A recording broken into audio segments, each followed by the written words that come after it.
A Minute to Midnight by David Baldacci. Chapter 1. Once more she rode into the Valley of Death.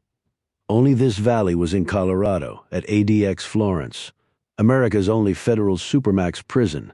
The death reference was spot on, though. The place reeked of it by virtue of the crimes committed by the inmates housed there. FBI Special Agent Atlee Pine had driven pedal to the metal to get here in her modern-day version of a horse, a turquoise 1967 Mustang with a parchment convertible top.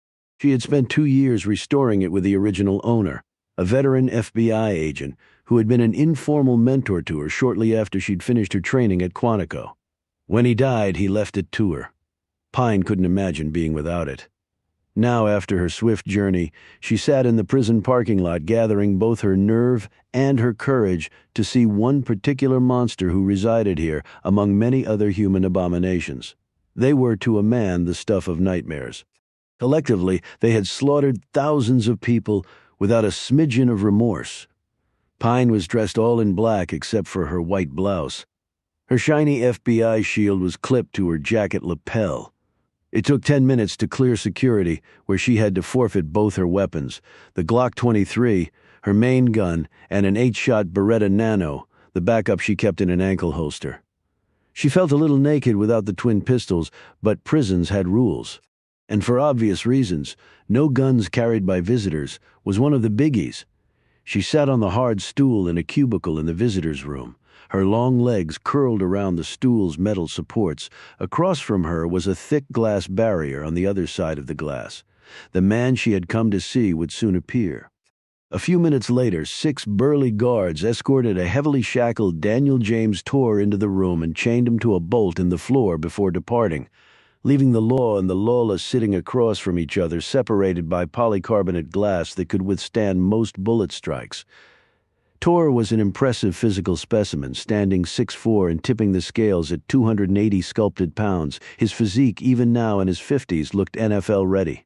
She knew that his body was covered in tats, many of them inked on his skin by some of his victims. Tor apparently had such confidence in his control over his prey that he would allow them a sharp instrument with which they could have ended their nightmares. Not a single one had ever attempted it. He was a freak of nature, both physically and emotionally. He was a narcissistic sociopath, or so all the consulted experts had proclaimed. That was arguably the deadliest combination nature could bestow on a human being. It wasn't that he killed with malice. It was actually worse. He could feel no empathy whatsoever toward others. His thirst was solely for self-pleasure, and the only way he could quench that desire was in the absolute destruction of others. He had done this at least 30 times. These were only his known victims. Pine and others in law enforcement suspected the real number might be double or even triple that. His head was shaved, his chin and jaw the same. His cold, antiseptic eyes flitted over Pine like those of a curious serpent before striking its prey. They were the pupils of a predatory wild animal. The only thought behind them was to kill. Pine also knew that Tor, the consummate con man, could play any role demanded of him in order to lure his victims to their doom, including appearing to be a normal person, and that in itself was terrifying enough. "You again?" he said, his tone intentionally patronizing. "Third time's the charm," she replied evenly. "You're starting to bore me, so make it count. I showed you Mercy's picture during the last visit. And I said I needed more information, despite his words about being bored. Pine knew he needed someone to try to dominate. He required attention to justify his very existence. She intended to use that to her advantage. I've given you all I have, all that you think you have. I mentioned that last time. I called it homework. Have you done it, or are you going to disappoint me?" Pine was treading a delicate line here. She knew it, and more important, so did Tor. She wanted to keep him engaged without allowing him to completely overwhelm her. That was what bored the man. "Maybe you have some ideas that might help me?" He looked at her moodily. "You said your twin sister was 6 when she was taken." "That's right. From her bedroom in the middle of the night near Andersonville, Georgia. With you in the room?" "Yes." "And you think I struck you but didn't kill you? You actually cracked my skull, and I performed a nursery rhyme to decide which one of you to take." Eeny, meeny, miny, mo. So whomever the rhyme started on, it would end on the other because of the even number of words. She leaned forward. So why did you pick me to start the rhyme with? Because then you knew Mercy would be the loser. You're going too fast, Agent Pine. You must slow down if we're to get anywhere. Pine instinctively decided to punch back. I don't feel like wasting any more time. He smiled and rattled his shackles as he responded, I've got all the time in the world. Why did you choose to let me live and not Mercy? Was it just random? A coincidence? Don't let your survivor's guilt run away with you, and I don't have time for whiners. He abruptly smiled and added, even with over 30 life sentences to my name. He acted proud of his legal punishment, and she knew he was. Okay, but it's important for me to know, she said calmly. I cracked your skull so you said you could have easily died. Could have but didn't, and you always like to make sure with your victims. And you do realize that you're now refuting your own argument that I was the attacker that night. I don't see it that way. Let me press the point then. Do you know of any other time when I took a 6-year-old from her bedroom and left a witness alive? She sat back. No. So why think I did so in your case? Because your hypnotherapist elicited that memory from you. You told me about that the last visit? Curious thing, hypnotherapy. It's wrong as often as it's right. Maybe more so, but you would have studied me at the FBI. All of you did, because I was required reading. He added casually, though she could detect a glint of pride in his words. You said you knew I was operating in Georgia around that time, so you know what I think? The hypnosis didn't produce an actual memory. It merely gave you the basis to form a conclusion at which you had already arrived based on extraneous information. He shook his head. That would never stand up in court. You put me there because you wanted to put me there, and you didn't have the real person to fill in the blanks in your memories. You wanted closure so badly, you're willing to accept an untruth. She said nothing because the man could be right about that. As she sat mulling this over, he said, Agent Pine, have I lost you? He rattled his chains. Hello, FBI. My interest meter is plummeting by the second. You changed your MO over the years. Not all your attacks were alike. They evolved. Of course, they evolved like any occupation. The longer you do it, the better you get at it. I'm no exception. I am, in fact, the rule for my particular specialty. She kept the bile in her stomach from leaching into her throat at this comment. She knew he was waiting to see the revulsion on her face at his comparing murderous activity to an occupation, but she would not give him the satisfaction. Granted, but now you're reinforcing my conclusion. Just because you hadn't done it before doesn't mean you would never do it. You got better, as you said. Your MO evolved. Had you known me to do it since that time? Pine was ready for that one. We don't know all of your victims, do we? So I can't answer that with any certainty. He sat back and gave her a grudging smile at this slickly played rejoinder. You want an answer now, don't you? Did I or didn't I? Simple as that. Again, it would cost you nothing. They won't execute you for it. I could lie and say you're right. Would that be enough for you? I'm an FBI agent. Meaning? Meaning you need the body or skeleton, rather, after all this time, is that right? I need corroboration, she said simply. He shrugged. I'm afraid I don't know where all the bodies are buried. Then they were wrong about your photographic memory. Not at all, but I've intentionally forgotten some of them. Why? He leaned forward. Because they weren't all memorable, Agent Pine. And I don't want to provide closure to every whimpering family member who comes begging to me. That's not exactly my thing, or hadn't you noticed? Do you remember where you buried Mercy? You'll have to come back and have another chat with me. I'm tired now. But we just started talking, she replied, a note of urgency in her voice. Call me Dan. She looked at him blankly. She had not been expecting that request. What? It's our third date. It's time to use real names, Atlee. And if I don't want to... He clapped his hands silently together. Then poor, sweet, and probably dead Mercy Pine remains an enigma forever. Poof. When do you want to meet again? A month from today, Atlee. I'm a busy man, so say it or we're done, forever. Okay, Dan. Pine walked out, got her guns, and had to force herself to not charge back into the prison and blow Dan's fucking head off. She climbed into her car and headed back to Shattered Rock, Arizona, where she was the sole FBI agent for huge swaths of thinly populated land. An hour into her drive, she got an Amber Alert on her phone. A little girl had been abducted. The suspect was driving a gray Nissan pickup very near Pine's current location. Under the lustrous glow of a hunter's moon, the god of law and order smiled on her that night, because 5 minutes later, the truck flew past Pine going in the opposite direction. She did a 180, the Mustang's custom rubber smoking and squealing in protest before regaining purchase on the asphalt.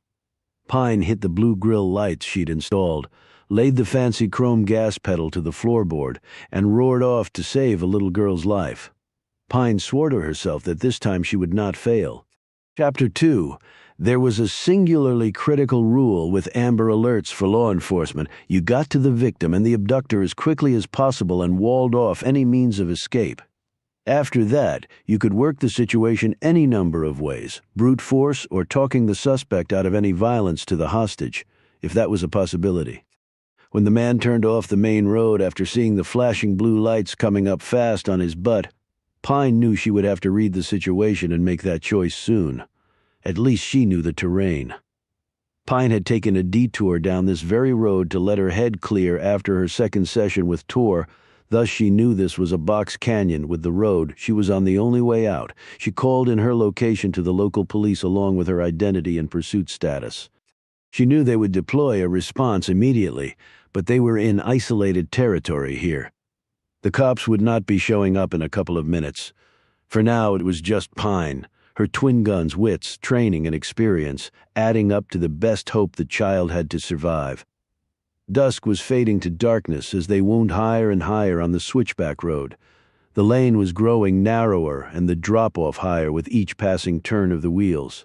She tried to see the man and the girl in the truck cab, but couldn't make out more than vague silhouettes. But the plate number in the Amber Alert was correct, and the guy was clearly trying to get away. Whether he realized the road was going to run out on him at some point? Pine didn't know, but she did know this was going to get complicated. Yet Pine had been rigorously trained in complicated. A half-mile later, the point of no return was reached. Pine positioned her Mustang sideways in the middle of the narrow road, blocking the way back out, with the passenger side facing the truck. If he tried to ram her, she would shoot him through the windshield. She took out her trusty Glock and drew a bead through the open passenger window. The Nissan made a loop and pointed its hood back the way it had come. The man stopped and put the truck in park, the engine idling. Pine could almost see the wheels turning in the guy's head. Do I try it or not? When he turned on his high beams, probably to blind her, she shot them out. Now, Pine figured, she had his full and undivided attention after she once again reported in their current location to the local cops. Pine sat there with one hand wrapped around her gun grip and the other on the door lever. For a while, they just sat there. Then, 10 minutes later, the driver's side door of the Nissan opened. The guy had apparently made up his mind and the chess match began. Pine mirrored this move with her door. 4 feet hit the dirt from the Nissan. Pine swung her long legs out and stood, her boots smacking the asphalt, as the man and little girl stepped out from behind the cover of the truck door. Pine leveled her pistol at his broad chest. FBI, this is the end of the line. Step away from the girl. Lie face down on the ground, legs spread, fingers interlocked behind your head. Do it now, or I will open fire. The man didn't obey a single one of her commands. Instead, he squatted down and placed the girl squarely in front of him. Okay, she thought. This sack of shit was going to play it the hard way and use a kid as a shield. Why am I surprised? Under the illumination thrown from the truck's interior light, Pine had observed that he looked to be in his early 50s. He was medium height, thick and muscled, with a bald head and a thin line of graying, unkempt hair creeping ivy-like around this dome. His features were weathered, ugly, and demented. He was a walking stereotype of an aging pedophile. He wore a dirty t-shirt that showed off his bulging barbell biceps and dusty corduroy pants with worn boots. The girl was about 10 or 11, tall for her age, with a lean, athletic build. Her twin blonde braids dangled on either side of her head. She wore soccer shorts with grass stains on them and a matching jersey. Her knees were dirty, as were the long socks and her Adidas soccer shoes. She looked scared, of course, but there was also a resolute spirit that Pine could see in the girl's eyes. Pine didn't know if this was a stranger, danger scenario, or a family snatch case. He looked too old to be her father, but who knew these days? Cops are on the way. Do what I said, and you walk away still breathing. The man stared at her without answering. Habla Ingalls? She asked. I'm American, bitch, he barked. Do I look like a Mexi to you? Then you have no reason not to follow my instructions. He pulled a SIG pistol from his waistband and pressed the muzzle against the girl's head. This is my way out. Throw down your piece or the princess's brains get scrambled. You drop your gun, you get a lawyer, and you do your prison time. I've been down that road. I didn't much like it. What's your name? Don't try that good cop crap with me. I'm sure we can work this out. Shit, you think we're doing a deal here? The man said incredulously. Let her go and we can try to solve what's bothering you. You believe I'm falling for that mumbo-jumbo? They could now hear sirens in the background. It's not mumbo-jumbo if it's true. I'm not dealing. Then how do you see this playing out? With you moving your car and letting me out of here? I got stuff I want to do with this little beauty, and I'm itching to get started. He put his other arm around the girl's windpipe. Pine's finger moved closer to the trigger of the Glock. Should she chance taking a shot? And what about the cops coming? You talk to them. I've got no jurisdiction over them. Look, you dumb bitch. I've got the girl. That means I've got the leverage. You do what I say, not the other way around. You're not leaving here with her. Then you got one big problem, bitch. Pine decided to change tactics. She glanced at the girl. Do you know this guy? The girl slowly shook her head. What's your name? Shut up, the man cried out, pushing the gun against the girl's head. And you shut up too, he barked at Pine. I want all three of us to walk away from this thing. You mean two of you? You could give a shit about me. I don't want to shoot you, but I will if you force my hand. You shoot me, she's dead. Pine looked at the girl once more, quickly sizing her up. She reminded Pine of herself at that age. Tall, rangy. But she was once more struck by the girl's calm eyes. She ran her gaze over the uniform, the grass-stained shorts and dirty knees. This girl was a scrapper, so maybe, just maybe, this might work. It was risky, but Pine had no options that weren't. You play soccer? Pine asked. The girl slowly nodded. The man pulled her back toward the edge. 10 feet more and it was a 1,000-foot drop. Do not move another inch to that edge, ordered Pine as she moved forward. The man halted, and so did Pine. The sirens were growing closer. But if Pine didn't finish this soon, things might escalate when the uniforms did arrive. I'm running out of patience here, the man barked. I gave you an option, the only one I can give. Prison's not great, but it's a lot better than a grave. You don't get released or paroled from 6 feet under. The man started toward the edge again, dragging the girl with him. Stop, bellowed Pine, trying to line up her target through the tritium night sight installed on her Glock. Her rear sight ring held twin glowing tritium inserts, while her front post held a tritium insert surrounded by non-luminous white paint.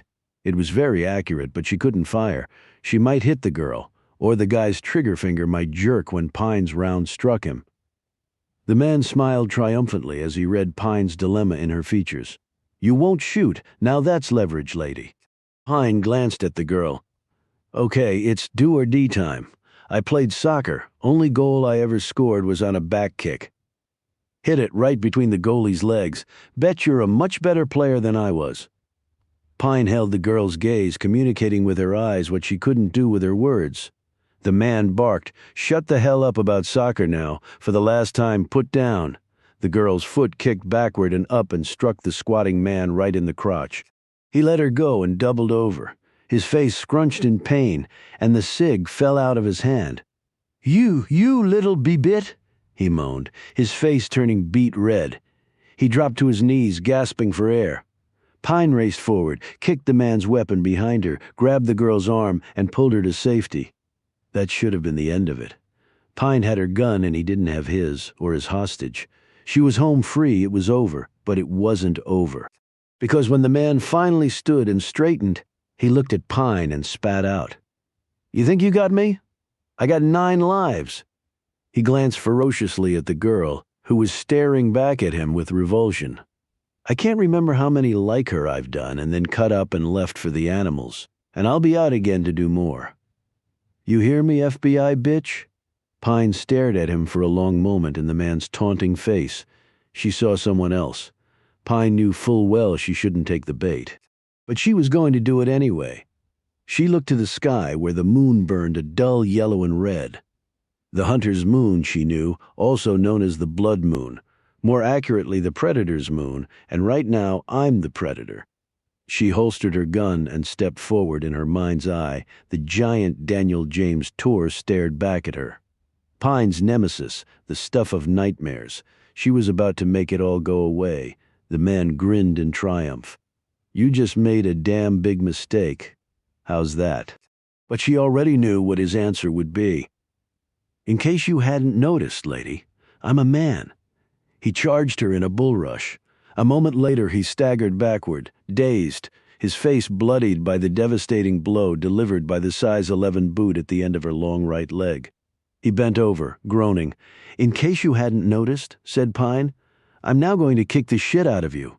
She slammed her foot into his chin, lifting him straight up. A palm-out blow delivered directly to the bridge of the nose made the man howl in pain, and he collapsed on his back like he'd been struck with a sledgehammer. The battle really should have ended there, but Pine jumped astride him and clamped the muscular legs of her nearly 6-foot frame around the man's arms, easily pinning them to his sides. Then she proceeded to rain blow after blow down on him, fist, elbow, forearm, open palm, using every technique she had learned from years of MMA and close-quarter battle training. It was as though nearly 30 years of pent-up anger had just been unleashed. She felt cartilage and bone in his face give way at the same time she heard the FBI angel on her shoulder screaming at her that this was against every rule the Bureau had, and still Pine could not stop what she was doing. At first the man had struggled against her, but then he had fallen limply into unconsciousness, his face quickly dissolving into a bloody, pulpy mass. She could smell the stink of him rise to her nostrils, mixed with her own sweat. It was both sickening and exhilarating. Finally, exhausted from the effort, Pine slowly rose off him, her features pale and her limbs shaky. Her mind was suddenly aghast at what she had just done as the FBI shoulder angel reasserted itself. Pine let out a gush of breath, looked down at her bloody hands and jacket sleeves, and wiped them on her pants. She walked over to the girl, who drew back at her approach. Pine stopped, feeling ashamed at the girl being afraid of her.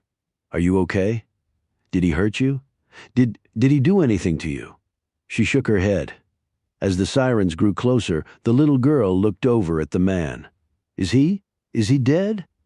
"No, just unconscious." Pine wasn't actually sure of that. She squatted down on her haunches. "What's your name?" "Holly. Holly, it was so brave what you did, and you understood exactly what I wanted you to do. It was amazing. I have 3 older brothers." Holly smiled weakly. "When they pick on me, I can kick really hard." Pine put out a hand and squeezed the girl's shoulder. "I'm so glad that you're okay. Are you really an FBI agent?" "I am. I didn't know girls could do that. I thought that was like, just on TV.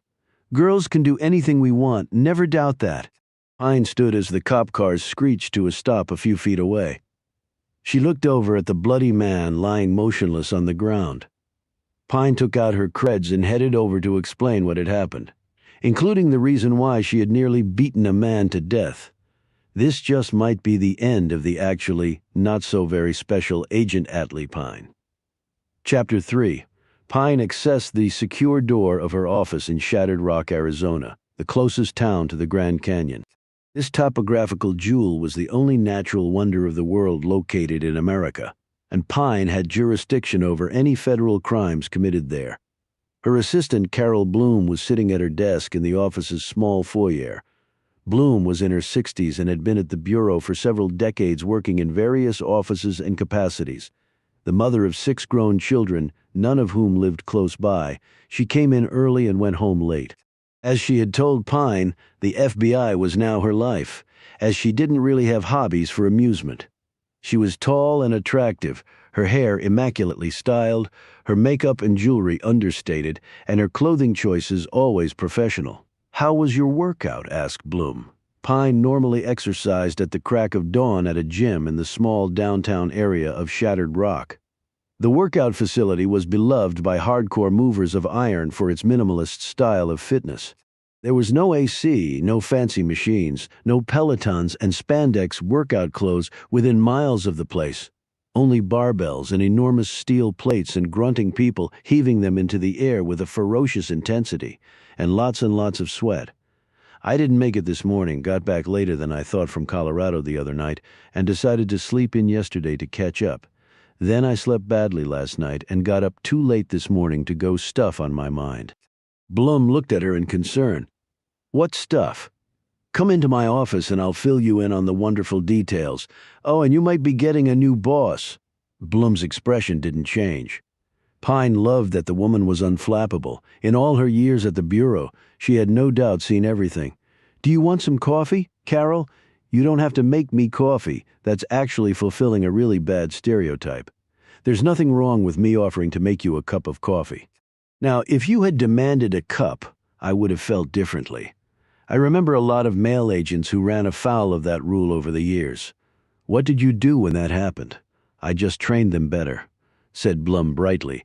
She walked over to the Keurig machine on the credenza set against the wall and turned it on, pulling a pot out of a drawer at the same time. When she walked into Pine's office with the steaming cup of coffee, Pine was seated behind her desk. Blum set the cup down and settled in the chair across from her boss. The office had been recently renovated, although Pine had told the contractor to leave alone the twin indentations in the wall. The first hole had occurred when a witness Pine had been interviewing decided to take a swing at her. He had missed his target and his fist had hit the wall instead. The second crack had been caused by Pine's throwing the man headfirst into the drywall. It had been Blum's idea to not repair the wall. As she had said, a picture was worth 1,000 words. "So?" said Blum expectantly. "What happened?" Pine took a drink of her coffee before answering. "While I was still in Colorado, I got an Amber Alert. I fortunately ran into the guy and stopped him from getting away with an adorable little girl named Holly." "But that's wonderful, Agent Pine. You're to be commended." She paused. "Then I don't see the problem." "Yeah, well, the thing is, I got a little carried away in subduing him." "Carried away? How so?" "He's in the hospital now with a fractured skull among other injuries." "I'm sure you did what you had to do." "The fact is, I didn't have to beat him up." "Why did you do it then?" "He came at me, tried to attack me, and I took out my frustrations." "Frustrations?" "I had just spent time with Tor. So maybe it was Tor you were attacking." "I could have stopped. I should have stopped. But as you said, he attacked you." Pine shook her head. "After the girl was safe, I decided to escalate things. But it would be difficult to judge your actions in the field at that moment." "The Bureau judges actions in the field all the time, Carol." "That's true," she admitted. There was a knock at the outer secure portal. The two women glanced at each other. "Wolves at the door already?" said Pine. Blum escorted the man into Pine's office a few moments later. He was Clint Dobbs, the head of the FBI in Arizona. He was in his 50s, around 6 feet tall, with broad shoulders, a developing paunch, and graying hair. He was so far above Pine in the pecking order that she saw the man only when there was a catastrophe. She assumed that this situation qualified as such. She was surprised, though, that he was here alone. Dobbs usually traveled with an entourage of agents. She wondered why not this time. Dobbs sat in the chair across from Pine, who had risen at the sight of her superior. When Blum made to leave, Dobbs put up a hand. "You can stay, Carol. You need to hear this, too." Blum shot a glance at Pine and then remained standing by the desk. Dobbs looked back at Pine, his expression unreadable. "Sit down, Pine." "I suppose this is about what happened the other night," said Pine as she sat back down. "Not unless you kicked the shit out of somebody else I don't know about," he said gruffly. "No, sir," said Pine quietly. "It was just the one." Dobbs nodded. "The guy you caught was a registered sex offender, Clifford Rogers. Just got out of prison 6 months ago. Paroled early after kidnapping and raping a 9-year-old. Only served 19 years. The prison system was bursting at the seams, apparently, and the dipshit lawyer the scumball got hold of seized on some technicality and ran with it. Rogers was also suspected of murdering an 8-year-old 2 weeks after he got out, but they couldn't find her body, had to let him go. In fact, that was the case with 4 other victims going back about 30 years. Guy was a certified monster, but the law couldn't prove it except for the rape charge. He snatched the little girl you saved from a soccer match. She'd be dead if you hadn't intervened. Instead, she's back home with her family. Has Rogers regained consciousness? He has. And he said you beat him nearly to death for no reason. Did he? And what's your story? I did my job. A bit overzealously, maybe. I see. Did he say differently? I'm not really sure I care what the guy says, replied Dobbs, which surprised Pine because the man usually went unfailingly by the book. Did he file a complaint against me? He certainly wants to, Blum said. Well, minds can be changed. Dobbs eyed her pointedly. And what does that mean precisely, Carol? 6 years ago, Special Agent Voorhees out of Tucson. You have a long memory, noted Dobbs. The point is, an understanding was reached, and Agent Voorhees did what he needed to do. He's been a productive agent ever since, Pine said. What did he do? Let's just say he crossed the line, said Dobbs. He sat back and his features grew pensive.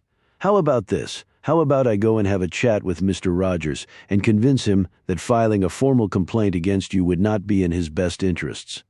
I don't want you taking any heat for what I did, sir, said Pine. Which is why I'm offering to do just that. You're a good agent. I don't want this to derail your career, Blum asked. Do you think he'll agree to that? Last time he was in prison, he got solitary confinement because he begged for it.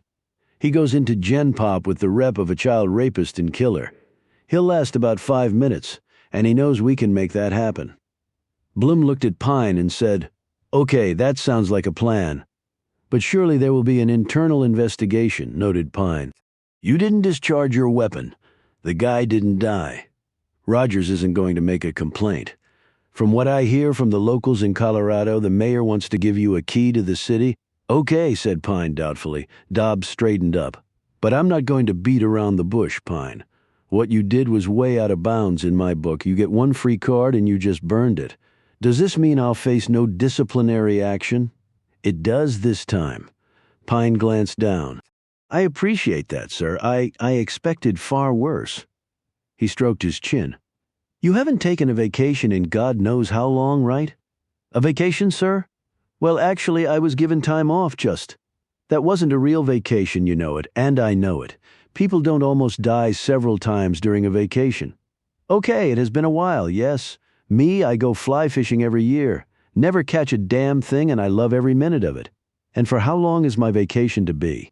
Dobbs rose, buttoned his suit jacket, and headed to the door. For as long as you need, Pine. He looked back at her. How did your visit to ADX Florence go, by the way? It wasn't very productive. Well, maybe you can use your vacation to make it more productive. He stopped and looked down at the floor. This Rogers creep remind you of anyone? Yes, but in only one way. Daniel Torr is a few levels above, I would imagine. NBA versus a high school team. Well, he's locked up for life. You're not, but in a way I believe you really are too. What do you think? I have some issues to work through, clearly. Good answer. Blum spoke up, and I think I should be there to assist her in this. They both looked at her. Dobbs said slowly. That's up to Pine, Pine said. Carol, you don't have to. Blum interjected. Yes, I do. Dobbs said, well, I'll leave you to figure it out. He nodded to the women and left. Blum looked at Pine, and Pine stared back at her assistant. It was a long time ago, Carol. A very long time ago. And I've seen you go into every case and come out with a solution. And maybe it's time you took a crack at it. I've been to see Torr 3 times now. But there's no guarantee that he had anything to do with your sister's disappearance. Pine looked down at her hands. I don't know if I'm up for this, Carol. Well, if you don't mind my saying so, I think you are. At the very least, I think you have to be. Like Agent Dobbs said, you just burned your only free card. And you can't leave the Bureau involuntarily or otherwise. You were meant to be an FBI agent. Pine rose from behind her desk. But this is not your problem. I'm your assistant. I'm going to help you, and that's just the way it's going to be." Pine smiled at her. "That's very kind of you." Her gaze grew distant. "Well, then we'll need to pack for the trip." "The trip?" "Back in time, Carol. Back in time." Chapter 4, Bloom said, "I know you said we were going back in time, but it looks like we stepped back into the past, literally." Pine was driving the rental SUV and Bloom was riding shotgun. They had flown into Atlanta and then driven a little over 2 hours pretty much due south to Sumter County, and more particularly to Andersonville, Georgia, population around 250 people. They were now passing through the faded main street of the small town. Sometime back in the 70s, the mayor and some others decided to turn the clock back and make Andersonville into a tourist attraction by making it look like it did during the Civil War. We're on Church Street, which is the main drag. The train tracks running perpendicular to it are where the prisoners were brought in on their way to Andersonville Prison. It was the last trip many of them would ever make. The prison is close by. Pine stopped the car and pointed to the street. "See all those footprints painted on the street? That represents the prisoners walking the quarter-mile to the prison. Longest walk of their lives, probably." Bloom shuddered. "How horrible." The town put together a 7-acre area called Pioneer Farm just off here. They have a smithy, a jail, a smokehouse, and a sugarcane mill, among other attractions. You can see the sign overhead from here that says, "Welcome to Andersonville Civil War Village." Blum read it, nodded, and added, "And an RV park and restaurant." About 80,000 people visit a year, so I guess the mayor's plan paid off. The really big event is coming up shortly. What's that? Mock Civil War battles, reenactments they call them. There'll be a parade and a marching band coming down this way. Soldiers in blue and gray, more bands playing line, dancing, clogging, lots to eat and drink. Quite the shindig. People selling uniforms and guns and flags and swords and quilts and other stuff, and only $4 to get in. How do you know that? It's on that sign over there? The pair exchanged a quick smile. "So all those tourists come here for that?" asked Bloom. "No, they also come because of the infamous Confederate prison that used to be here." "To visit a prison? That's sort of weird." "Well, it was the most notorious prison in the Civil War. Around 13,000 Union prisoners died there. There's a National Historic Site here, and a huge military cemetery. And I read there's some sort of prisoner of war center here, too. The commandant of the prison, Henry Wirtz, was hanged as a war criminal." She pointed up ahead to a tall obelisk in the center of the street. "That's the Wirtz Monument." "Wait a minute, a war criminal gets a monument?" "It was erected by the Daughters of the Confederacy. I guess they believed Wirtz got a raw deal and was just used as a scapegoat." She paused. "Tor knew about Wirtz being hanged. He told me the first time I met him, when I said I was from the Andersonville area. So, he was here then?" "He was operating in the state when my sister was taken. He committed murders in Macon, Atlanta, Columbus, and Albany. That was why it occurred to me that he might be involved in Mercy's disappearance, but him knowing about Wirtz might be because he read up on me before I visited him for the first time. He could have learned about it then." "You told me on the plane ride that he occurred to you as the abductor in your sister's case after you'd gone to hypnotherapy?" Pine nodded. "But there's the chicken and egg problem. I obviously knew about Tor before I underwent hypnosis. So maybe it was a self-fulfilling prophecy that I think he did it. In fact, he pointed out that possibility to me at our last meeting. But I had already thought of it." Bloom shivered. "I can't imagine being in the same building with someone like that, much less talking to him. He definitely has the ability to get under your skin, turn things around that you say appear normal, logical, even though he's a monster. Creepy." Pine thought back to the giant of a man who had so cruelly and violently ended the lives of so many innocent people. "Actually, that term doesn't come close to covering it. So is that it for the town? They all work in tourism?" "No. In the 60s, a mine and refinery opened. They ship out thousands of tons of bauxite ore every week from here on the freight trains." "Bauxite?" "It's found in the kaolinite clay soil here. Mocoa is the company that mines it here. It was once used to make aluminum. Now it's used for abrasives and in hydraulic fracturing to get to oil and gas deposits. With all the fracking going on now, the bauxite business is pretty good." She pointed to a storefront as they drove along. Drummer Boy Civil War Museum. They have uniforms and flags and guns and other artifacts from the war. Well, it's nice to see that the Civil War can still be a benefit for some. I really didn't learn much about it growing up where I did. It's like a second Bible of sorts in the South. And where did you live here? I'll show you. The road leading to her old home was just as Pine remembered it, mostly dirt, potholed, curvy, and isolated. Bloom looked around. They hadn't passed another house for nearly a mile. What in the world did you and Mercy do for fun? I can see you didn't go on many play dates, and our mom didn't have a car. My dad took the only one we had to work at the mine, so we walked, or, as we got older, we rode our bikes. Most of the time we just played out in the yard.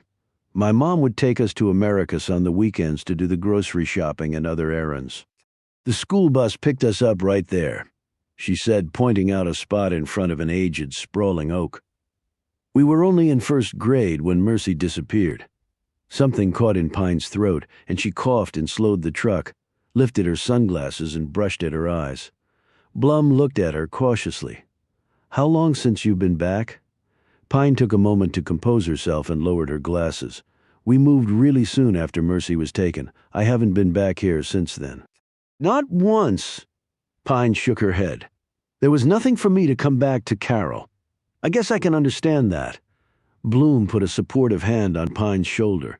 And your father committed suicide, you said? On my birthday. He stuck a shotgun in his mouth and pulled the trigger. On your birthday? How awful. I think it was his bizarre way of letting me know he was thinking of me. You see, my parents blamed themselves for what happened, then they ended up blaming each other. That was the reason why they split up later. They were both apparently drunk and stoned on weed downstairs when Mercy went missing and I was attacked. Bloom shook her head. The guilt they must have been feeling. They navigated a curve and a dilapidated, falling-down, plank-sided house came into sight at the end of a dirt road. It looks abandoned, observed Bloom. No, it's not. Pine pointed to an ancient Ford pickup truck parked partially behind the house. It seemed to have more rust than not, and there was a chunky black lab with a wide tan collar sleeping on the porch. Someone really lives in that? It looks like a good wind would knock it down. Pine frowned. And how many broken-down homes do you see in Arizona in the middle of nowhere? People live where they can. That's true. They pulled to a stop in the dirt front yard and climbed out. Pine looked over the only home she had known for the first 6 years of her life. It was smaller than she remembered, but that was always the case, wasn't it? The front door stood open, and the porch sagged both from wood rot and gravity's pull. One of the windows was cracked, and the planks were warped. The painted surfaces were peeling. Trash was piled in the yard. There was an old 50-gallon oil drum with smoky ends of debris sticking out. That was evidently the mode used to burn trash here. The dog stirred, rising slowly to its feet on arthritic legs and letting out a couple of feeble barks. Its muzzle was gray, and it looked unsteady. "Hey, boy, how you doing?" said Pine in a comforting voice. She slowly approached the dog, her fist held out. She let him sniff her before she tickled his ears and received a lick in return. She sat on the porch, looked around, and stroked the dog's head while Bloom stood next to her. I wonder who lives here now. That would be me. They turned to see a man who had just come around the side of the house. The shotgun was a Remington 12-gauge side-by-side, and it was pointed right at them. Chapter 5. Pine rose from the porch. You really live here? She asked. Her eyes were calm and fixed on the man, even as her right hand slid in the vicinity of her holstered Glock. The man was tall, lean, and he seemed, despite his white hair and matching beard, to be constructed out of granite.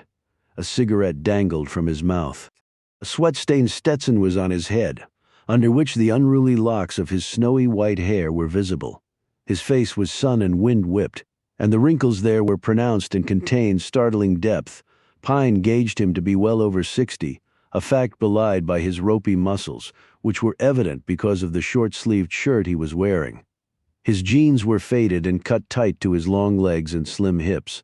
The pair of crumbling boots he wore looked held together merely by prayer. I do, which means you gals are trespassing. I used to live in this house, said Pine, glancing over her shoulder. The man lowered the shotgun. But just a bit. When? beginning in the mid-'80s. He looked her over. You must have been a baby then, me and my sister. He glanced at Bloom. This your ma? No, she's my friend. So what are you doing back here? Sightseeing. Ain't much to see, cemetery and that old Confederate prison. I came back to see my old homestead. How long have you lived here? 'Bout 3 years. Who are you? Atlee Pine. That's Carol Bloom. Bloom eyed him closely. And what's your name? Cyrus Tanner. Friends call me Cy. Can I call you Cy even though we're not officially friends? Said Bloom. And could you point that shotgun somewhere else? Because while my nerves and those of my friend are pretty strong, accidents do happen with weapons. What? Oh, sorry about that. He lowered the shotgun and looked at them nervously. What do you want here then? Pine said. Just to look around. Pure nostalgia.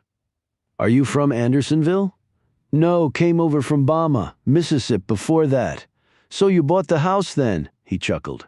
Hell, I don't have the money to buy no house, not even one as run down as this. I'm, renting. He pointed to the chunky, aged lab, which had flopped back down. Me and Roscoe there, ain't we, boy? Roscoe gave a little show of yellowed teeth as he looked happy at hearing his name. Me and Roscoe been partners for a long time. Best friend I ever had. Beats people by a long shot on that score. Do you mind if I look around? Said Pine. Ain't much to see. Do you work at the bauxite mine? Asked Bloom. He shot her a swift glance. The mine? No. I do some odd job work round here. Good with engines and stuff. Anything like that needs tinkering I can most likely fix. Get paid in cash. Don't like to pay no taxes. I get by and cover my bills. Keep a roof over me and Roscoe's head. What do you gals do for a living? Pine took out her official creds. I'm an FBI agent. Carol is my assistant. Tanner looked wildly at them. A Fed? Look, I didn't mean that stuff about the taxes. I'm not with the IRS, Mr. Tanner, and I don't care about your philosophy on paying taxes or not. Well, okay, he muttered, not looking convinced. What are you really doing here, then? It's not on the official Civil War tour, he added with a weak grin. Pine glanced at Bloom before looking back at the man. My sister was abducted from this house nearly 30 years ago. The person who took her was never found, and neither was she. So I'm back here now trying to find the truth. The cigarette nearly fell out of the man's mouth. Holy shit, you being straight with me? Never been straighter in my life. He looked back at the house. I never knew that when I started living here. No reason for you to know. You said they never caught the bastard? Or found my sister. So, are you here? What? Looking for clues and stuff? Been a long time. I'm not here to do a forensic scrub, if that's what you mean, but I am here to try to sort some things out, and I thought coming here would be a good first step. He put the shotgun down on the porch. You want to take a tour of the place, then? That'd be great. You sure you want to leave the gun there? Added Pine. Hell, it's not even loaded. I just use it for show, you know, scare folks off. You get many trespassers out here? Mostly kids looking for a place to drink and have sex. I got nothing against them doing either one, just not in my house. He led them into the front room. The wallpaper was hanging down in tatters, and the only items in the room were a large lime green beanbag chair, a scarred side table holding a chunky old TV with rabbit ears on top, and a square of dirty carpet with prominent urine stains. Roscoe's got him some kidney problems, noted Tanner in an embarrassed fashion, as he gazed at the marks. How's the TV reception around here? Said Bloom. For shit, but I tinker with it here and there. Get some stuff on sometimes, mostly sports, he grinned. If the news comes on, I just turn off the sound, too damn depressing. Pine took a moment to look around the room. It was hard for her to imagine ever living here. This seemed like foreign soil to her. Where did you and your sister sleep? Asked Bloom. Pine pointed to the stairs. Up there. Tanner drew back and let her lead the way up the scarred, uncarpeted plywood stairs. Now, with every step, Pine was drawing closer to that horrible night in 1989. The landing outside the bedroom door found her mind and soul, if not her body, returning to that time in her life. She stared at the closed door for a moment as though it might plausibly be a portal to another universe that would answer all her questions. Nothing like setting the bar too low. Tanner said, "You can go on in, ma'am." "Ain't nothing in there now." I sleep on the beanbag chair downstairs. Don't have no bed." Pine gripped the doorknob like it was the only thing tethering her to the earth, turned it, and pushed the door open. When she stepped through, in her mind's eye, the room, and she had been fully transported back to the late 80s, to the absolute worst moment of her life. She saw the bed, the nightstand, the cheap light fixture, the chest of drawers on top of which she and Mercy had kept their dolls, and the square of carpet with the My Little Pony graphic on it, the tiny closet where their few clothes hung, the blue ball that Pine loved to kick and throw, and the little ballerina dress that Mercy, the dancer and more girly of the two, loved. She would wear the garment until it grew so dirty the white had turned brown, forcing her mother to whisk it away in the middle of the night and wash it in the sink, for they had no other means to launder their clothes. And finally, the one window in the room through which Tor, or someone like him, had climbed and clamped gloved hands over the mouths of the little girls. Then had come the nursery rhyme, the thumping of their foreheads.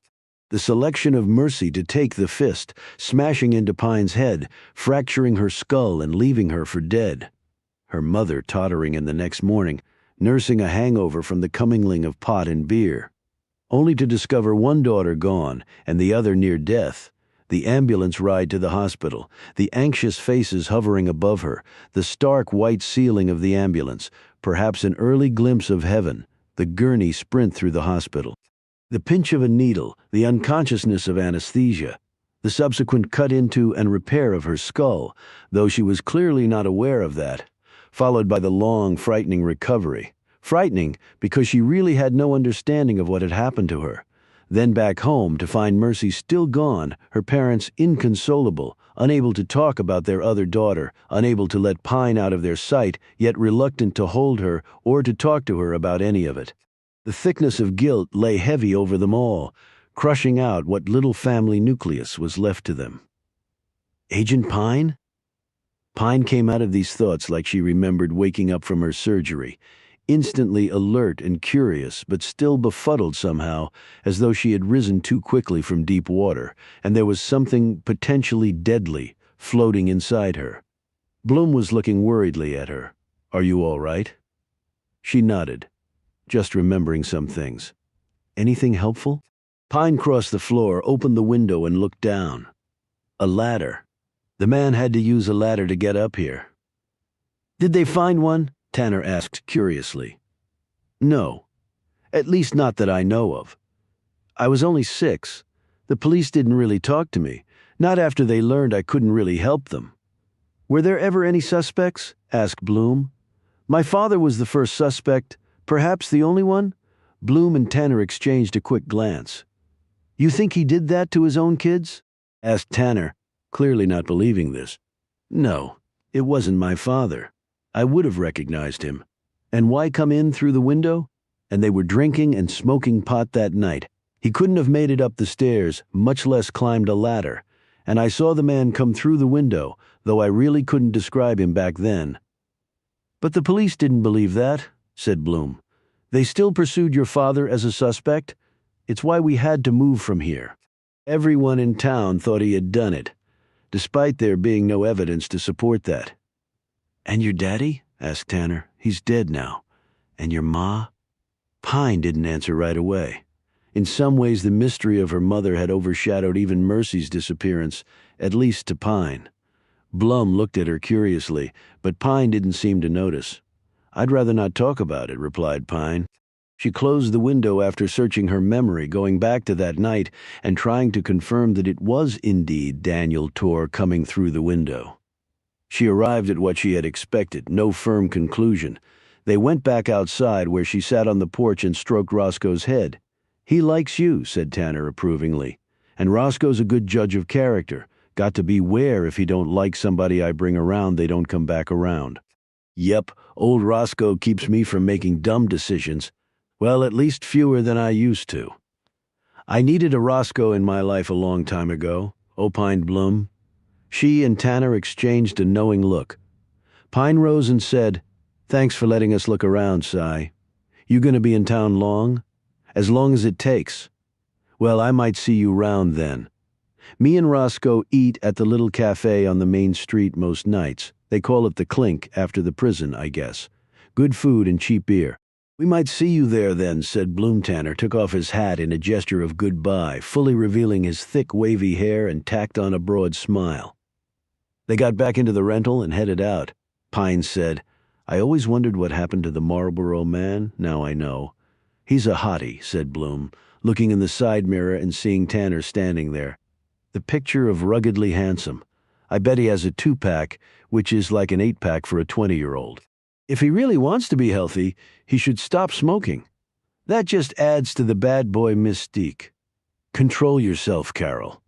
"I am always in control, Agent Pine. It comes with being a mother of 6. Once you keep your sanity with that, there's nothing ever again that can overwhelm you. Just checking. So you don't want to talk about your mother." Pine started to say something and then stopped. She seemed to recalibrate her thoughts and said, "I know what happened to my father. I don't know what happened to my mother." "Do you mean you don't know how what, died?" "For all I know, my mother is alive. But you don't know where she is?" "No." "Have you tried to find her?" "Many times. With no luck at all. But you're an FBI agent. How can that be?" "Good question, Carol. Good question." Chapter 6. They had a reservation at a bed and breakfast located right outside the small downtown area of Andersonville. It was a large old home, renovated to cater to guests and called the Cottage. Pine was normally a light packer, a one-suitcase sort of girl. But for this trip she had brought a second small suitcase. She set it on her bed and opened it. She looked down at the oddball assortment of items carefully packed inside. This represented, along with the photo of her and her sister, the sum total of her possessions from her parents. There was a black bow tie of her father's, a keychain with the Bauxite Mining Company's name and logo engraved on it, a dozen drink coasters that she and Mercy had used as makeshift checker pieces, a lavender hair ribbon of her mother's, a ring and pair of earrings, both costume jewelry but still precious to her, a small book of poems, a pocket knife of her father's with his initials, a Wonder Woman comic book, a cracked teacup. And she lifted the small doll with the dented face from inside the suitcase and moved a strand of fake hair away from its bulging right eye. This was her doll, Skeeter from the Muppet Babies TV series. Mercy had had a matching one, only hers was named Sally. Pine had wanted Mercy to name her doll Scooter because Skeeter was his twin sister. Only Mercy wouldn't hear of it because Scooter was a boy. Pine smiled at the memory. She had almost thrown all this in the trash a long time ago. But something had stayed her hand. She wasn't sure what. Pine slowly put them all away and zipped up the suitcase. She met Bloom in the front room, and they headed to dinner at the place Tanner had recommended, the Clink Cafe. They walked from the cottage to the main street, which was quaint if somewhat downtrodden. It was a nice, crisp evening, and there were numerous people out and about. Many, Pine could tell, were tourists because they would take out their cameras or, more often, their phones and take photos of items in different store windows or interesting pieces of architecture or sculptures or signs in their path. The Clink had a cheery sign, albeit with a silhouette of a man behind bars, and a colorful striped awning out front. The window was engraved with old-fashioned lettering, promising good fare at fair prices, no imprisonment reported. They went inside and were guided to a table by a young woman with blonde hair tied back in a ponytail and wearing a black hip-length blouse, dark jeans, and flat ballerina shoes. They looked over their menus and made their decisions. It was heavy on red meat and root vegetables. Pine also ordered a beer on tap and Bloom a gin and tonic. "Nice place," said Bloom, looking around at the full house. "Seems like pretty much everybody who lives here is at the Clink for dinner. I imagine quite a few of the tourists come here, too." They gave their food orders to a gravelly-voiced waitress with stringy gray hair and a tired expression. As they sipped their drinks, Bloom said, "Do you remember much of the town?" "Not really. This restaurant wasn't here then, and we didn't come into Andersonville very often. But it hasn't changed all that much, at least from what I do remember. I don't think all this Civil War touristy business was really around then, at least not as prominently. Well, a town has to do what a town has to do. Little places just trying to survive. Little places made up of people trying to survive." Pine amended. Later, as they were nearly finished eating, Cy Tanner came in and looked around. He had an older woman with him. His gaze fell on them and he hurried over to their table with the woman moving slowly in his wake. Blum greeted him with a smile. "Hello, Cy. Where's Roscoe?" He grinned at her and doffed his hat. "Hey, Carol." Old Roscoe's outside chewing on a rubber bone and being the unofficial greeter. Then he turned to the woman with him. "This here's Agnes Ridley." He looked at Pine excitedly. "She remembers your family. Agent Pine." Pine shot the old woman a curious glance. She was in her late 70s with fine white hair through which her pink scalp could be glimpsed. She was small and round with a kind face and wore a flannel shirt, granny jeans, and white clunky orthopedic sneakers. Her blue eyes contained flecks of gray behind thick horn-rimmed glasses. "Please sit down, Mrs. Ridley," she said. Ridley said apologetically, "I don't want to interrupt your meal, dear." "You're not, please. We're pretty much done." They took their seats while Pine continued to look at her. Ridley stared back at her with an expression of abject wonder, as though she couldn't believe her own eyes. She finally said, "I imagine you don't remember me, and I see you grew into your feet. Both you and your sister were tall. I'm trying to recall you, but, well, you didn't call me Mrs. Ridley. You called me Mizzy Aggie." A look of comprehension came over Pine's features. "I do remember that." "Well, that's so sweet," responded Ridley, obviously pleased. "We lived a few miles away, but here in Sumter County. I met your mother at church. I had no children of my own and I stayed at home, so I quite often babysat you and your sister." Pine's eyes widened. "Me and Mercy?" "Yes, dear. Now, Atlee is a name I know well. I had an aunt with that name. Course we called you Lee, but I've never known anyone else named Mercy. Folks called me Lee until I went to college." Her face crinkled. "You two were quite the pair, inseparable. Never could tell you apart." Bloom looked at Pine. "Identical twins, then? I never knew that. You never said." She sounded a little disappointed. I've never been very comfortable talking about it." She paused and her expression softened. "My sister had a freckle here," said Pine, pointing to a spot next to her nose. "I didn't. Mercy said God gave her a kiss because she came out first, and it turned into the freckle." "Well, that's beyond precious," commented Bloom. Pine turned back to Ridley. "So you remember my parents?" Ridley's smile vanished. "I knew and liked your mom very much, Lee." She caught herself. "I mean Atlee. Lee is just fine, Mrs. Ridley. I was older, of course, but we were good friends, me and your mother. Julia worked some to make ends meet and had to go on errands and appointments, and that's why she needed a babysitter. Your dad I didn't know as well, but he sure loved his little girls. How did my mom get to those places? She didn't have a car that I knew of. Oh, I'd let her take my old Dodge pickup truck. That's what I would drive over in. She couldn't pay much, and I rarely asked for any money. My husband had a good-paying job. We didn't need anything extra." She paused, and her face crinkled even more deeply, like a flower reversing to a bud. "My payment was to spend time with you girls," Bloom said. "I wish you'd lived near me. I had 6 kids, all under the age of 12 at one point. Most days I felt like I'd been hit by a freight train." "And you remember what happened then?" asked Pine, her gaze on Ridley. The old woman nodded slowly. "Yes, I do. It hit the whole town hard. Never had anything like that happen here, and thank God we've never had anything like that again." "What can you tell me about it?" said Pine. "I was still very young and really have a lot of memory gaps, plus the adults back then didn't talk to me about it." "Well, I'm sure they were quite worried about how it affected you. Now I went to the hospital to help your mother. She pretty much never left your side while you were in there. I remember waking up and seeing her. She was so broken up. Lost one daughter and nearly lost the other. I don't know if you realize how close you came to dying, Lee. No, I guess I don't. What about Mercy's disappearance?" "Well, as you probably know, the police were as puzzled as everyone else." "Sheriff Dalton from Macon County," said Pine. "I didn't remember his name, of course. I looked him up later." "Yes, well, he's dead now. But one of the deputies who worked on the case is now the sheriff over in Macon." "Which deputy?" "Dave Bartles. He was one of the first deputies at the house after your mother called 911.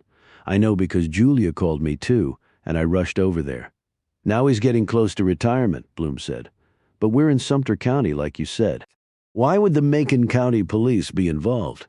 And why not the police here in town?" Pine glanced at Bloom. "Andersonville doesn't have its own police force."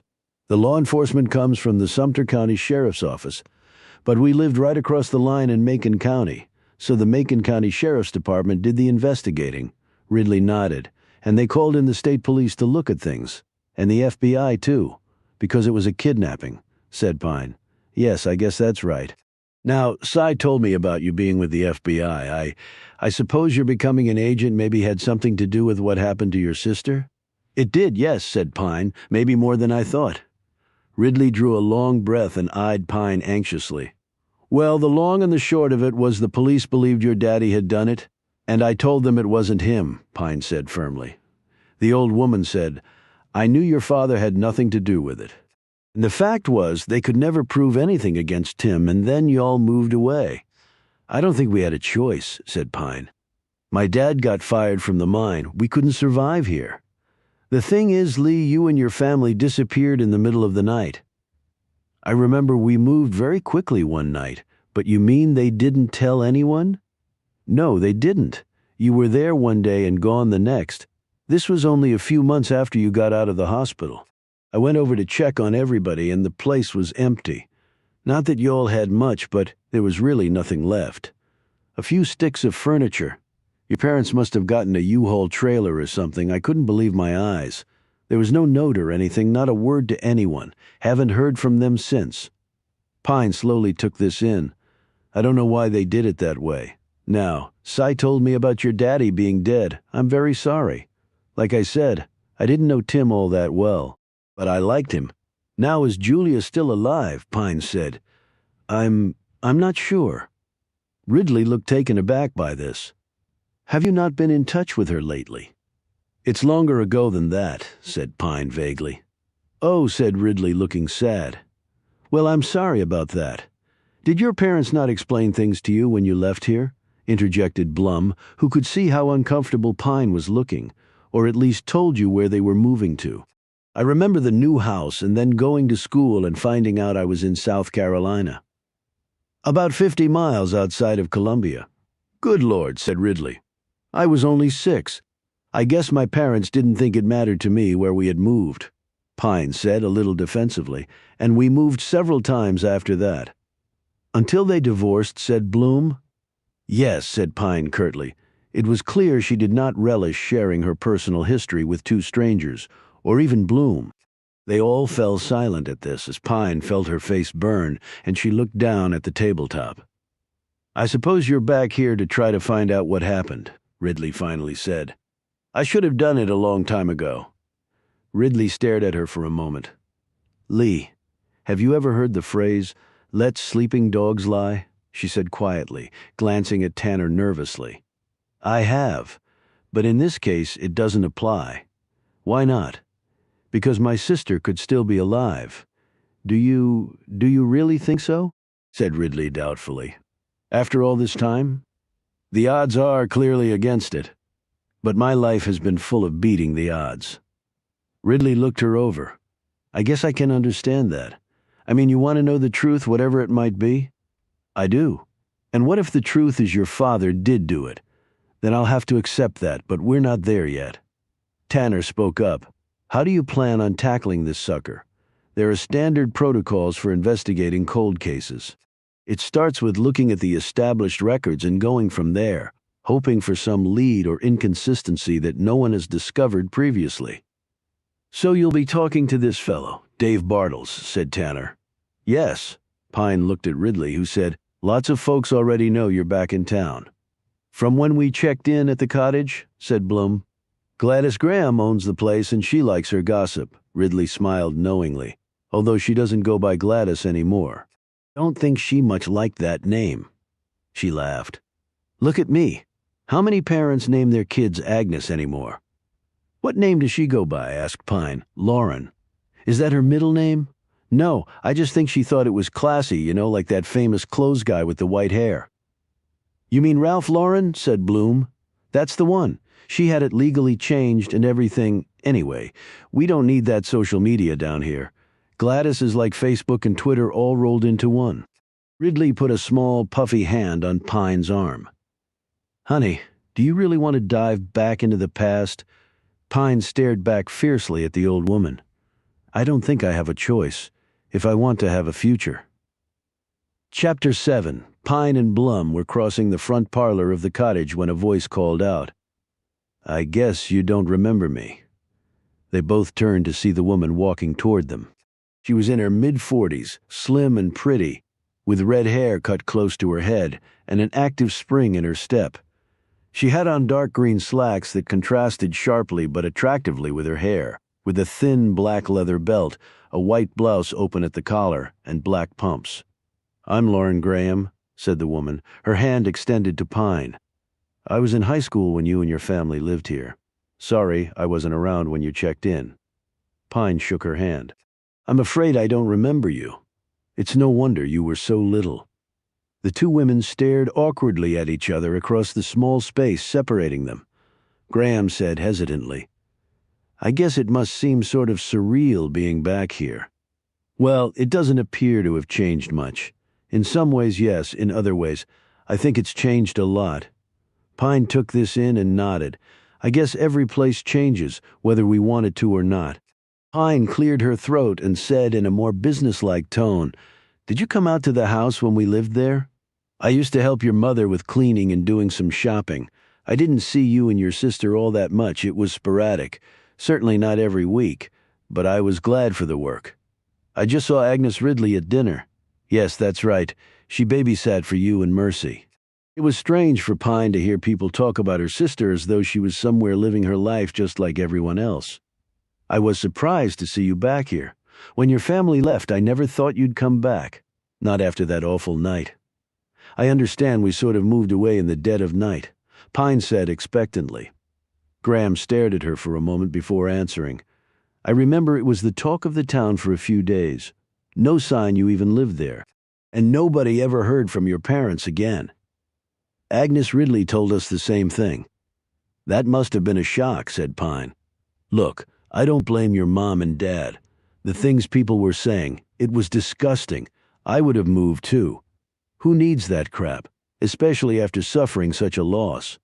They were saying those things because they thought my father was involved somehow. Either that or they thought he cared more for his beer and pot than he did his kids. But that's not the way I saw it." "Why's that?" "They made one mistake, and someone took advantage of it.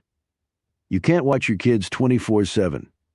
They loved you and your sister very much. Your mom would have died rather than let something happen to her girls." Pine seemed taken aback by this statement.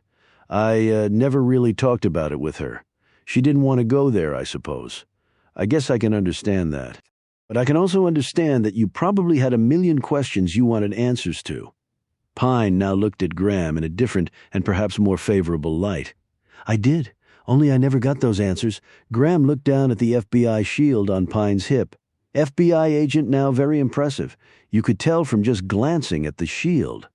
I Googled you after you made the reservation, recognized the last name. It's a job I enjoy doing. Where are you living now?" "Arizona." Graham looked wistful. "Never been there. Here, it's beautiful." "It is," interjected Bloom when it appeared. Pine was not going to respond. "Quite different from here. But this part of the country has its own charm." Pine looked at her and said apologetically, "I'm sorry. Where are my manners? This is Carol Bloom. She's my assistant." "Hello, Carol," Graham smiled. "I've never really been anywhere. I went to college at Georgia Southwestern State University. Worked in Atlanta for a while in the hospitality sector and then came back here." "Are you married?" "I was, but no longer." She looked around at the space. "I bought this place and started my little business. It's mostly tourists coming to see the prison, but it pays the bills and lets me get by. I used to have more ambition, but this seems to fit me okay now, though I would like to travel a bit, and who knows, I might get married again." "This is a charming house," said Blum, looking around. "Thank you. I grew up in it." "What?" "This was your family's home," said Bloom. "Me and my 4 siblings. My parents died years ago. My brothers and sister didn't want it. Sort of all clicked. I had saved my money, bought them out, and took the plunge." Graham turned to Pine. "They never found out what happened to your sister, did they?" "No. So, are you here trying to change that?" What do you remember about what happened? Graham glanced at Bloom. Would you both like some coffee? I just made a fresh pot. There's a bit of a chill out there. We can talk out on the side porch where we serve our complimentary breakfast. Pine and Bloom moved to this room and took a minute to look around.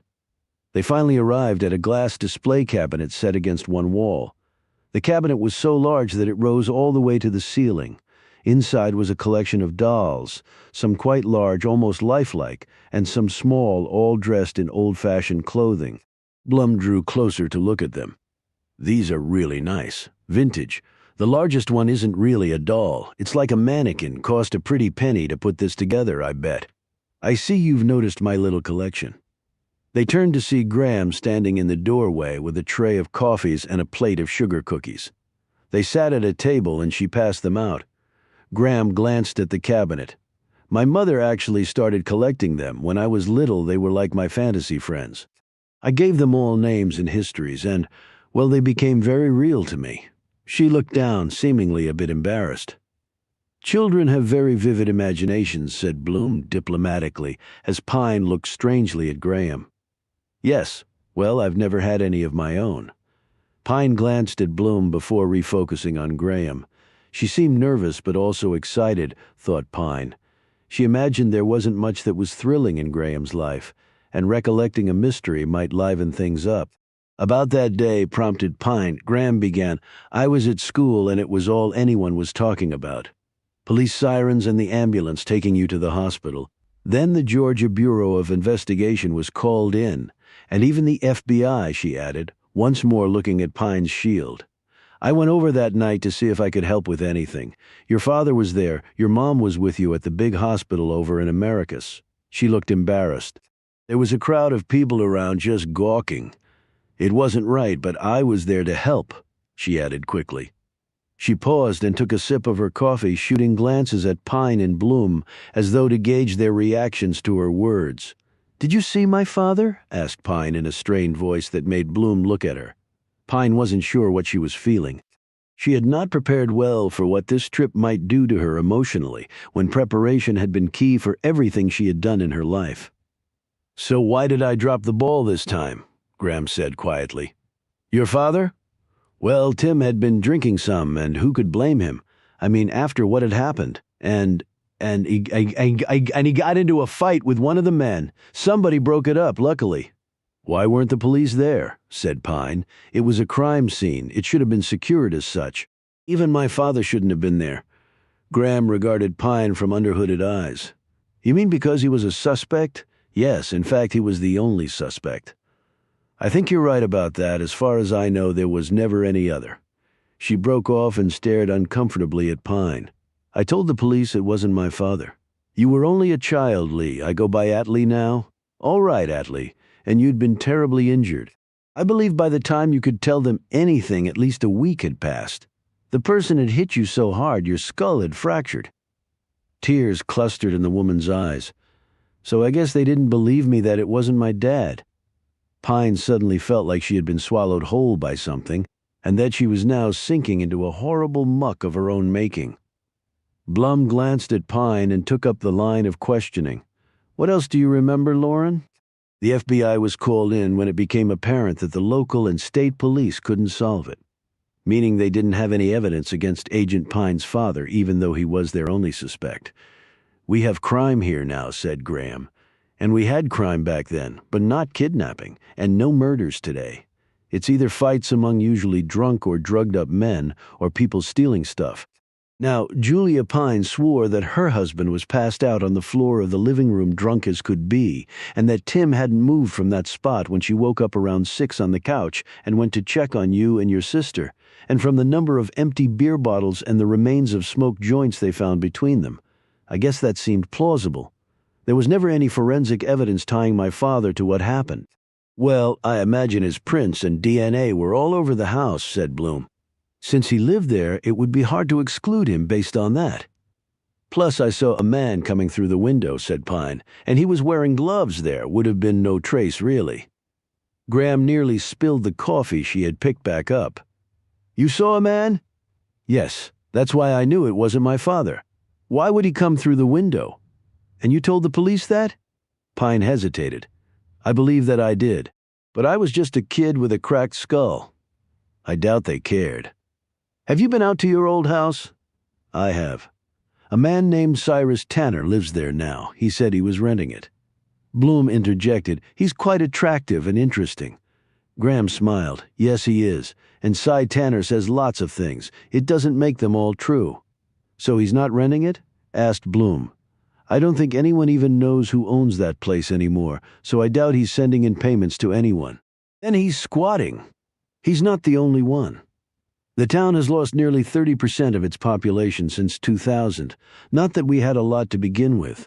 Now the rest of Sumter County is doing better. Wages are up and so are employment and property values. There's more young people, but there are abandoned places, and your old home is one of them. I guess I can see that. Do you really think you can solve it all these years later? Lots of cold cases get solved, Bloom pointed out. But most don't, said Graham. How do you know that? Asked Pine.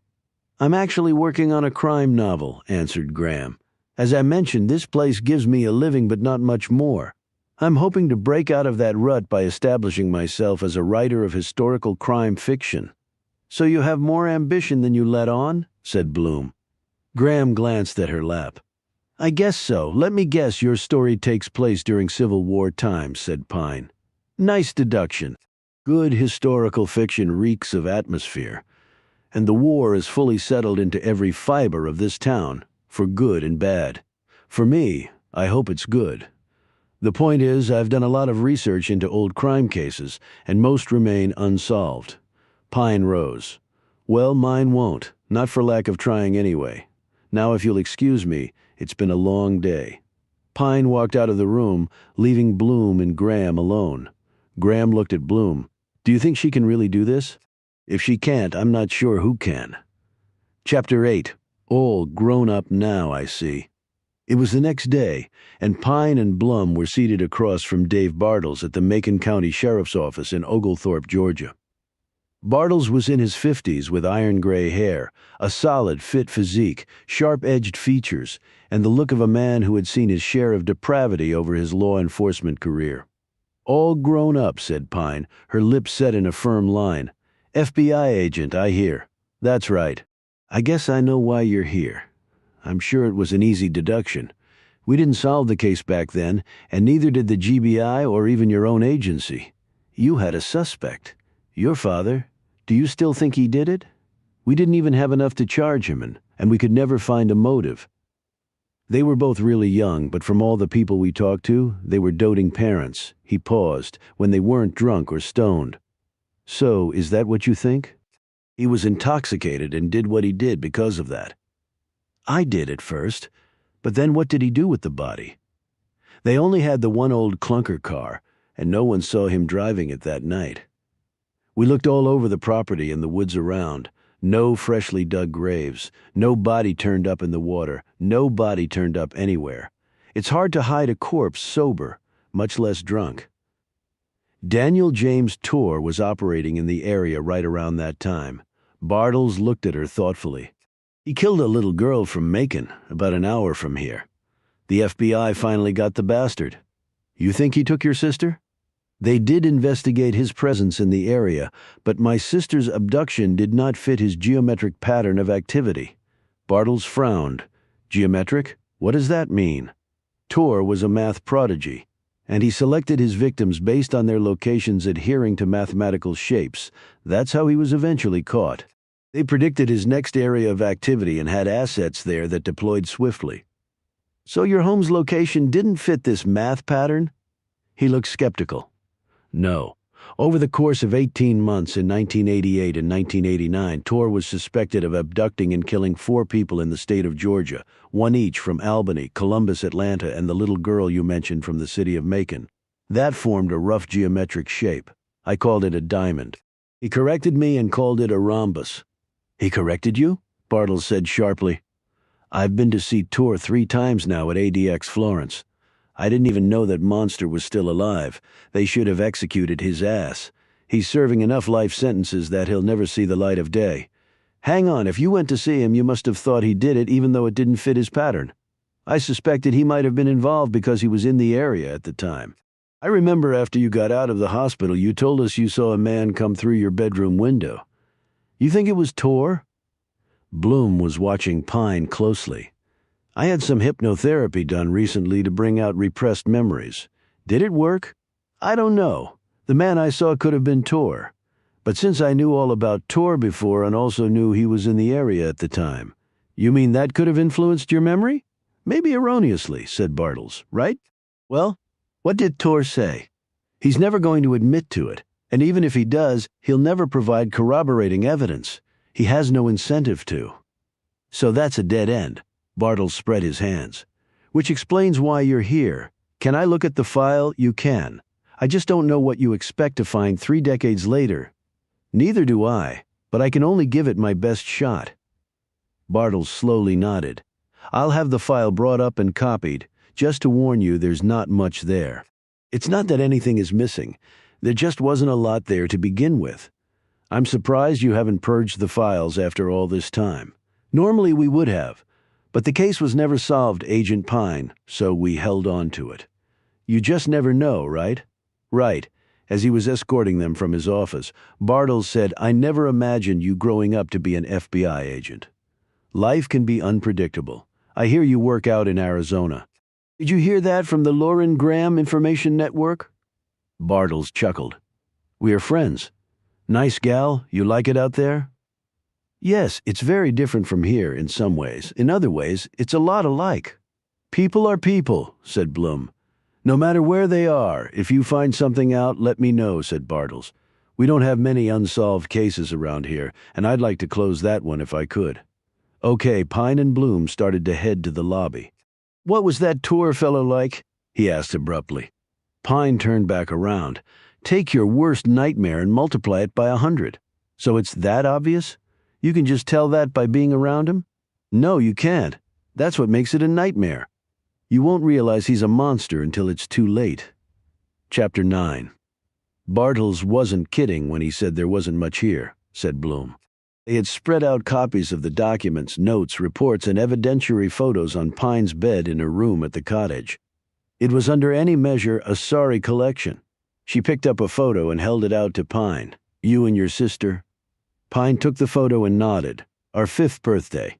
I have the same one in my wallet. It's the only picture I have of us. My parents didn't have a camera. My mom borrowed a friend's Polaroid and took 3 pictures, one for each of us and one for herself. She must have given this one to the police so they could search for Mercy. You and your sister really were mirror images of each other." Pine stared at 2 little girls from what seemed 1,000 years ago.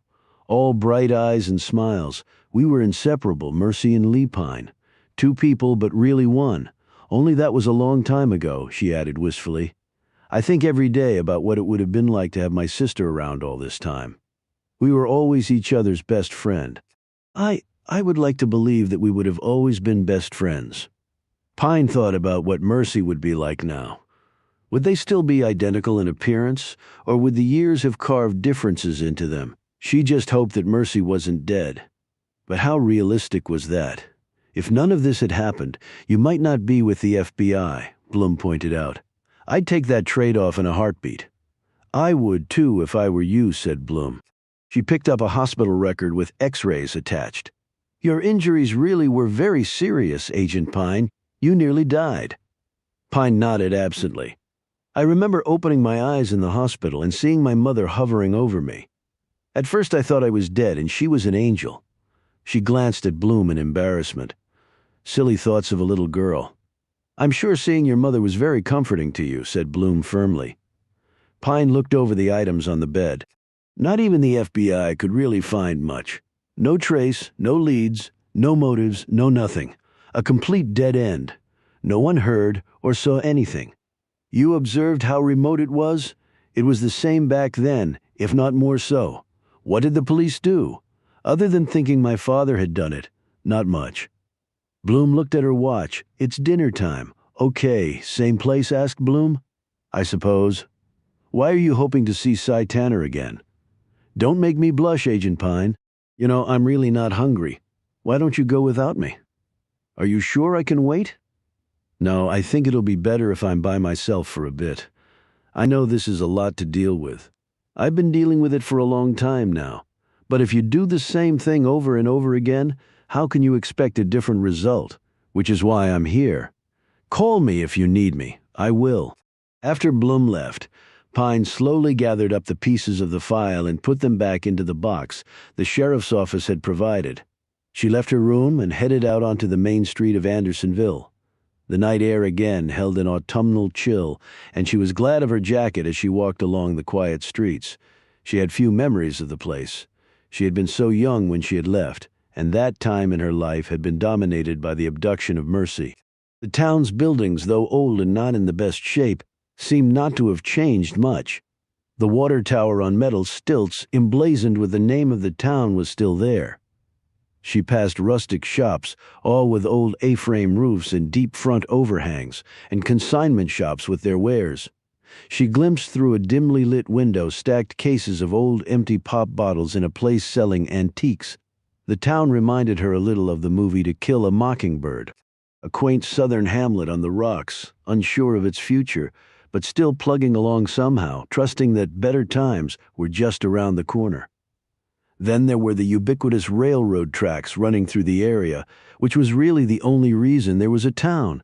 The National Prisoner of War Museum and the prison site, and the vast adjacent cemetery dominated the area, and there were numerous signs proclaiming this as an enticement for visitors to take it all in and spend their tourist dollars. She supposed the town had to make the best of the hand it had been dealt.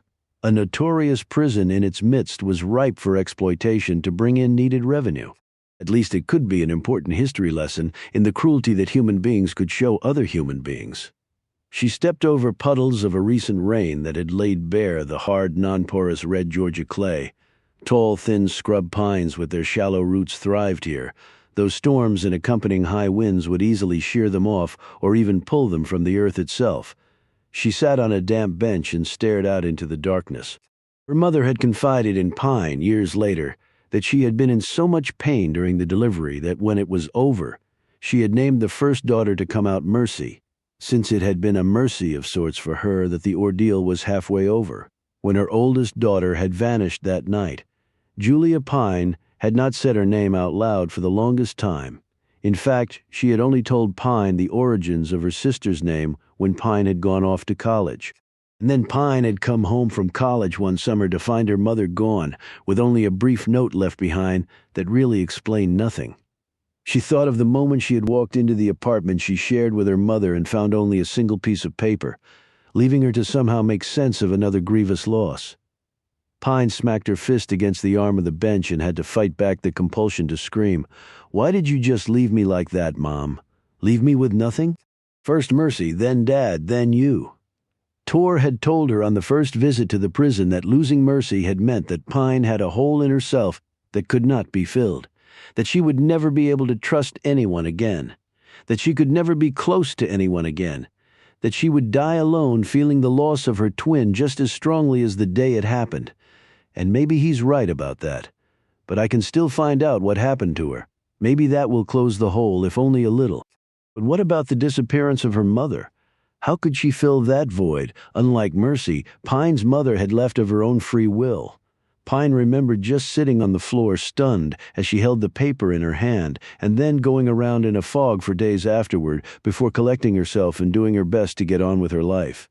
She had called the police, but Pine was no longer a child, so there had been no question of abandonment. Over the years, she had searched for her mother. When she had joined the FBI, she had continued that search, but there had been no trace of the woman. She had vanished so completely. It was like she had never existed at all. And if I can't figure out this part of my life, I can't do my job as an agent. And Dobbs will be as good as his word. Another incident like with that creep, Cliff Rogers, and I'm gone from the bureau. And then what do I do in her anxiety?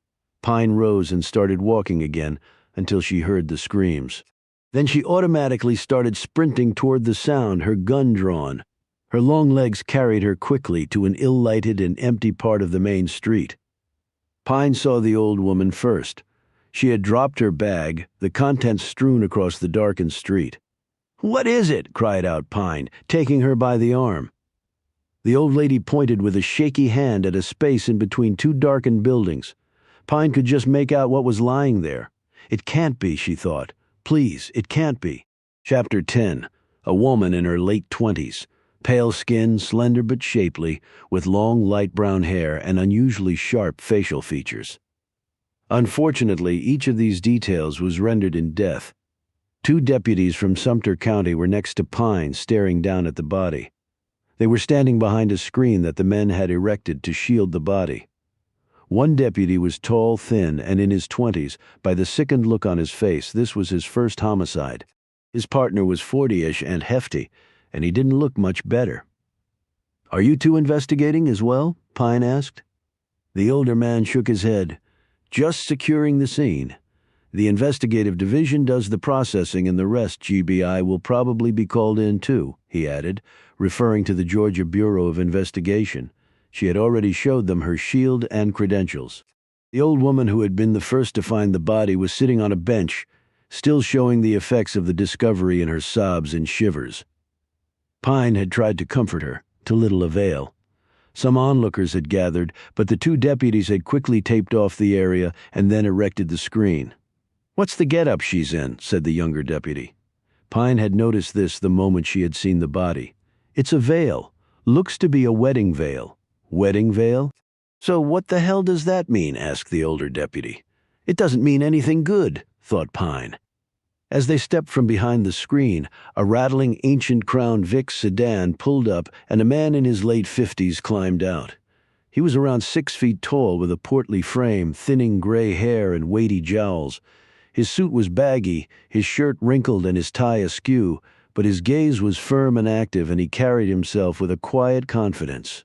He walked over and identified himself as Max Wallace with the GBI. He nodded at the deputies. "I'll be over to see the body in a minute." He looked at Pine. "Did you find the victim?" he asked. She pointed at the old woman on the bench. "I was second on the scene. I'll still want to talk to you," said Wallace. "She's FBI, sir," said the older deputy. Wallace looked like someone had slapped him. "Come again." Pine held out her shield and official credentials. "I was in town visiting. I used to live here. I heard screams and came running." Wallace studied the information on her credential card for a few moments, his eyebrows hiking at certain intervals. "Okay, just don't go anywhere." He walked over to the old woman and sat down next to her. Pine watched as he conversed with her, giving her some Kleenex when she started to sniffle and holding her hand and patting her shoulder supportively at other times. That was a good technique, thought Pine. It was reassuring and designed to set the person at ease, with, Pine hoped, a clearer account from the woman about what had happened. Wallace finally rose, walked back over to the deputies, and ordered one of them to drive the woman home. They had already collected the dropped items from her bag.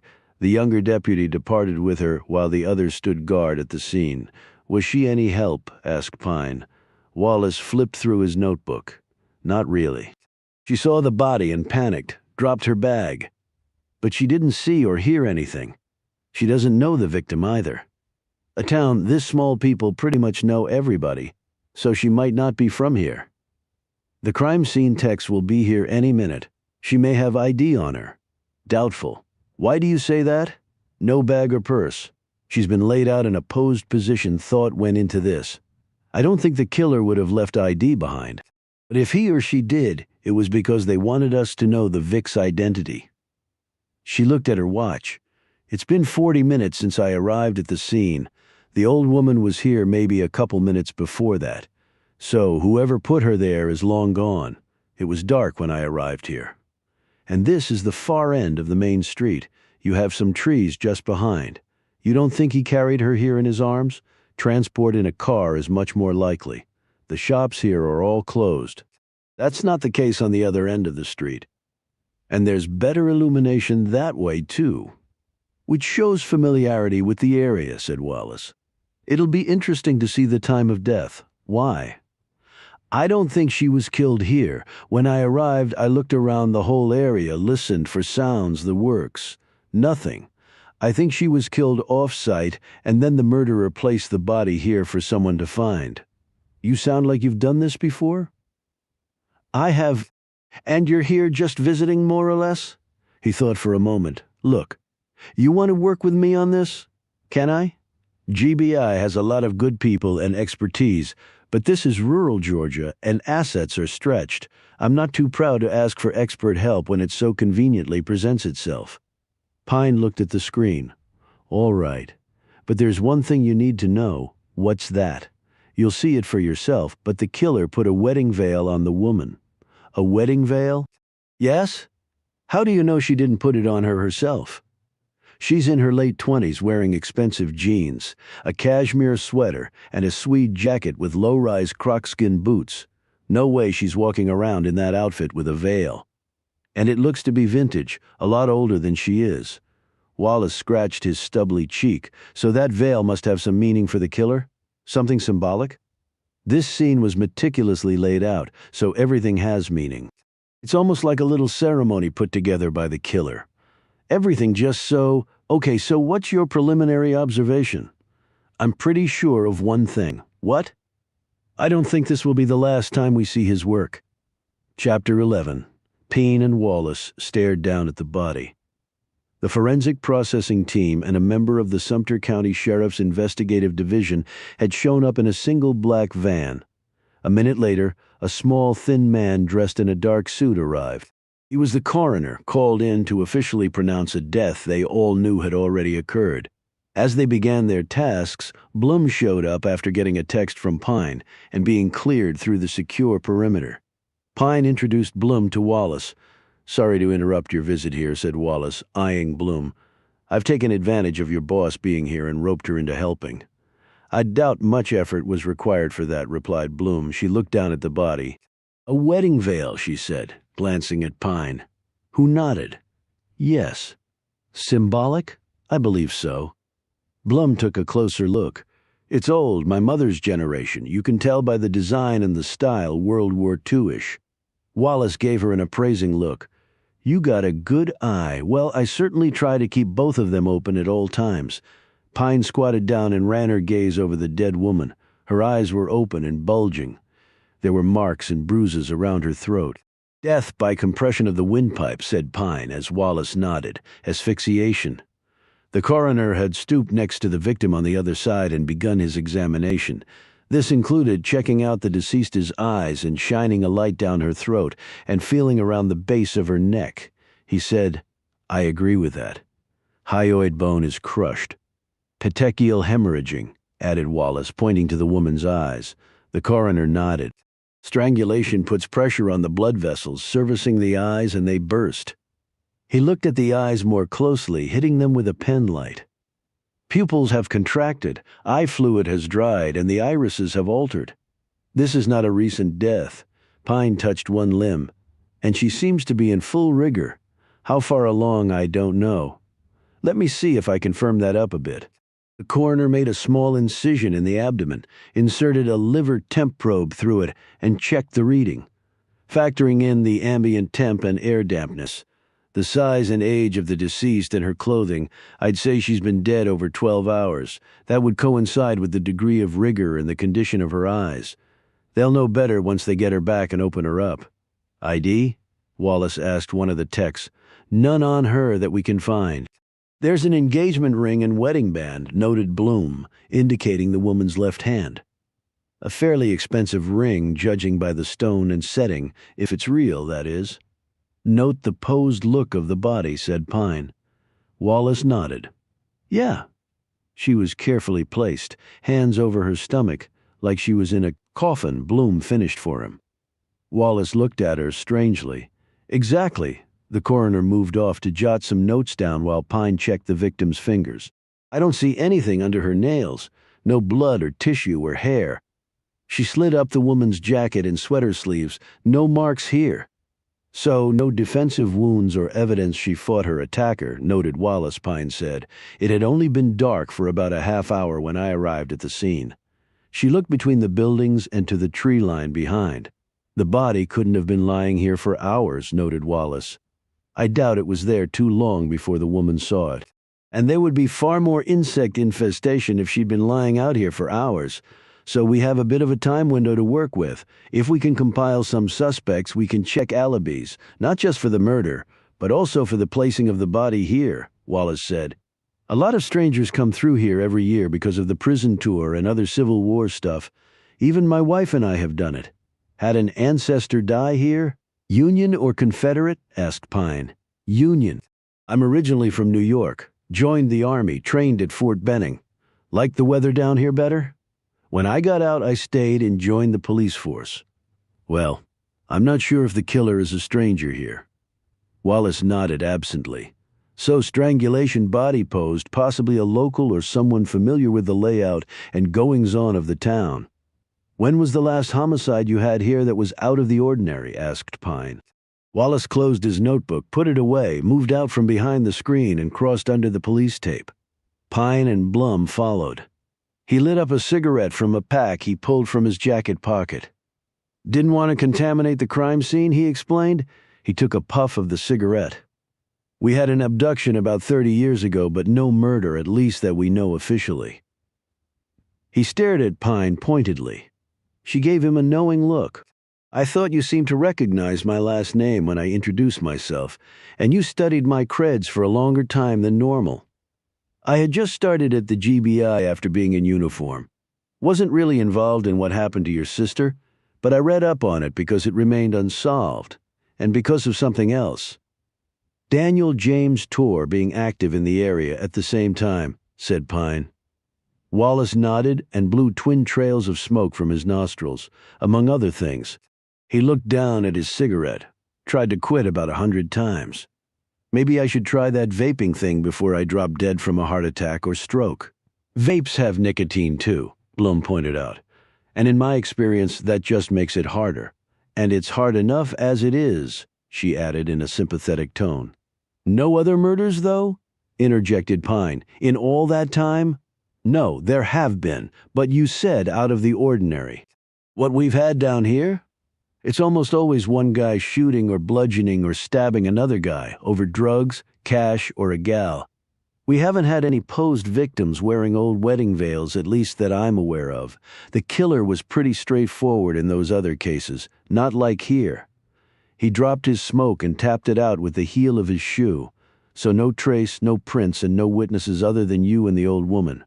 What happens now?" asked Pine.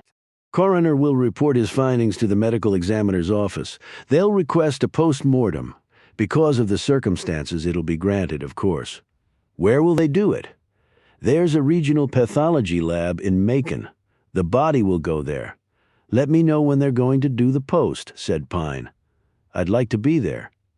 He gave her a thoughtful look before glancing over at the forensic team coming and going. "The techs don't seem to be finding much. I think this perp was careful and knew what to do and what to avoid doing. Meaning, it's not his first rodeo. So you're really here just visiting?" Wallace said, looking at her pointedly once more. "Maybe we can have a talk about it later." He nodded, started to reach for another smoke, and then looked at Blum. "You think cold turkey is the best?" She smiled encouragingly. "It can be done. I speak from experience. The first few days will be rough. Chew gum and keep busy." He nodded and walked back over to the screen. Blum looked at Pine. "This is an unexpected development. I've come to believe that in my life the unexpected is the norm. How was dinner? Not nearly as exciting as this. Was the place crowded? Pretty full, yes. Why?" Pine didn't answer her later.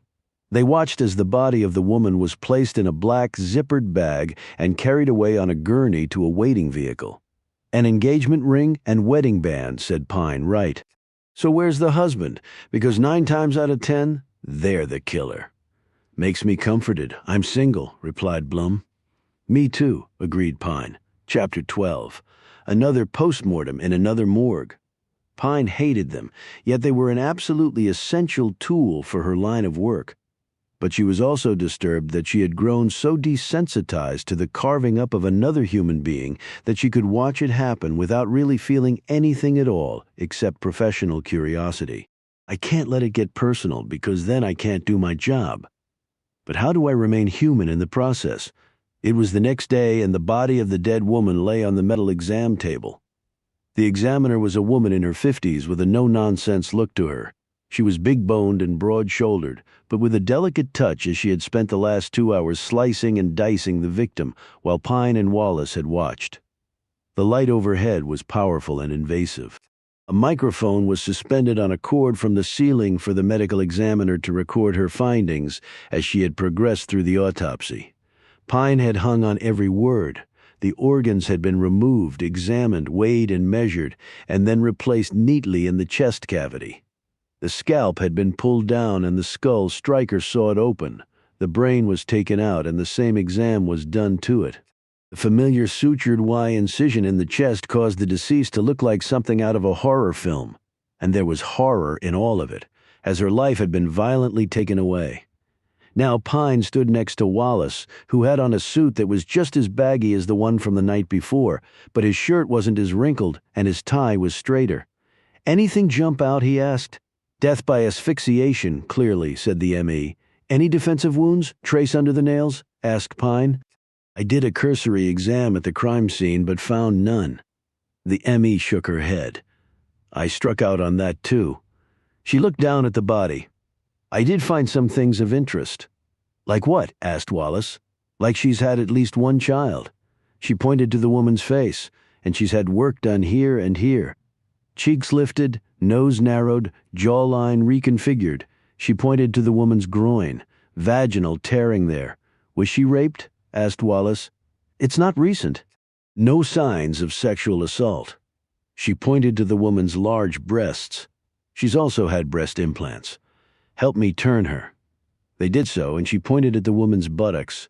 "Implants here, too. And anal tearing, again, healed up like the vagina." "Conclusion?" asked Wallace. "Most likely a prostitute," replied Pine. "Bingo," agreed the M.E. "Unfortunately, they're often the victims of homicide. It's a high-risk business." Next, Pine pointed to some odd-looking marks on the woman's hamstrings and buttocks. "Round shapes," observed Pine. "They could be the impressions of something she was lying on," noted Wallace. Pine nodded. "Maybe something in a car trunk when her body was being transported?" "Maybe. Lividity is fixed now, so the marks won't really go away," said the knee. "We'll need photos of them," said Pine. "Already done." They laid her back down. The M.E. pointed to tracks on the woman's arms. "She's a regular drug user. I could tell that in several ways, but these are the clearest indicators. I'm pretty sure the blood work will show elements of whatever she was using." Pine looked at the woman's teeth. "They're stained coke, meth, heroin can all do that." "She's worn her teeth down too," noted Wallace. "Addicts grind, and drug use reduces saliva in the mouth." The M.E. nodded. "And check her septum, it's basically dissolving." Pine looked at it and said, "Lady snorted. Coke." The M.E. placed the sheet back over the deceased.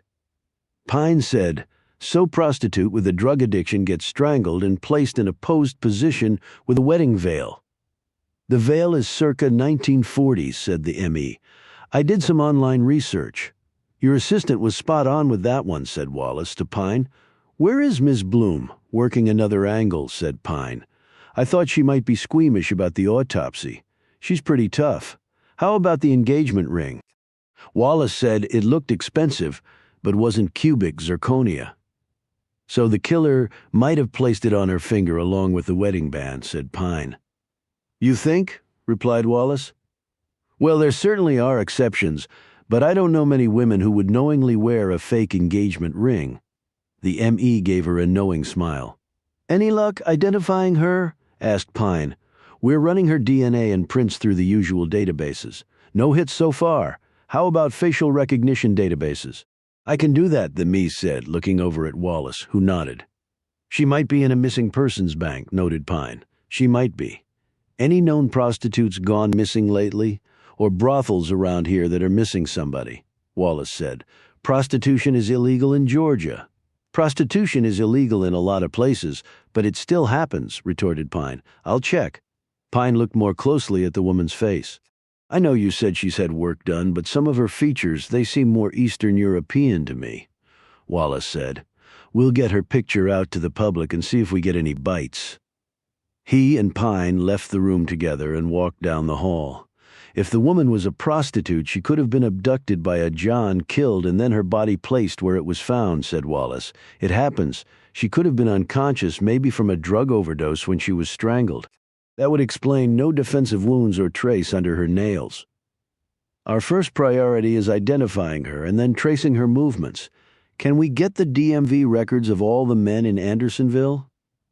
Wallace shot her a glance. Why? We don't have an eyewitness. Carol was at the Clink last night for dinner, probably shortly before the body was placed where it was. She said it was pretty full. If she can ID who was there based on their DMV photos, we can start eliminating possible suspects. Come on, you think she'll remember the faces? If it were most people, I wouldn't even bother, but like she said before, she keeps her eyes open. And it's worth a shot, unless you have a better idea. No, I don't. So you think it might be a local man?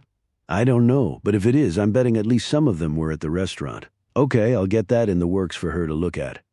He paused and slipped a cigarette from a pack and put it unlit into his mouth. Off her look, he said. I'm taking baby steps. She nodded. You've been on WebMD. I take it. A blessing and a curse. I think I have about 6 other diseases, all of which are fatal. You said this wasn't the guy's first rodeo? I can't be sure of that, obviously. They all have to start somewhere, but this had an element of sophistication that you don't typically get right from the commencement of a career in serial murder. Wallace looked askance at her. Geez, you make it sound like just another job? It's much more than that for the people who commit these types of crimes. They can't stop themselves. It's an obsession. It's the only reason they exist, to satisfy that need. I guess Daniel Torr is like that. Yes, he is. His brain is different from yours and mine. And you said you think the person will strike again. Unless this was a one-off, I think we're going to see his handiwork again. The posing in veil meant something to the killer. I think he has more to say on the subject. Any idea as to the future targets? I have some theories, but nothing solid. It's a pretty wide open space right now.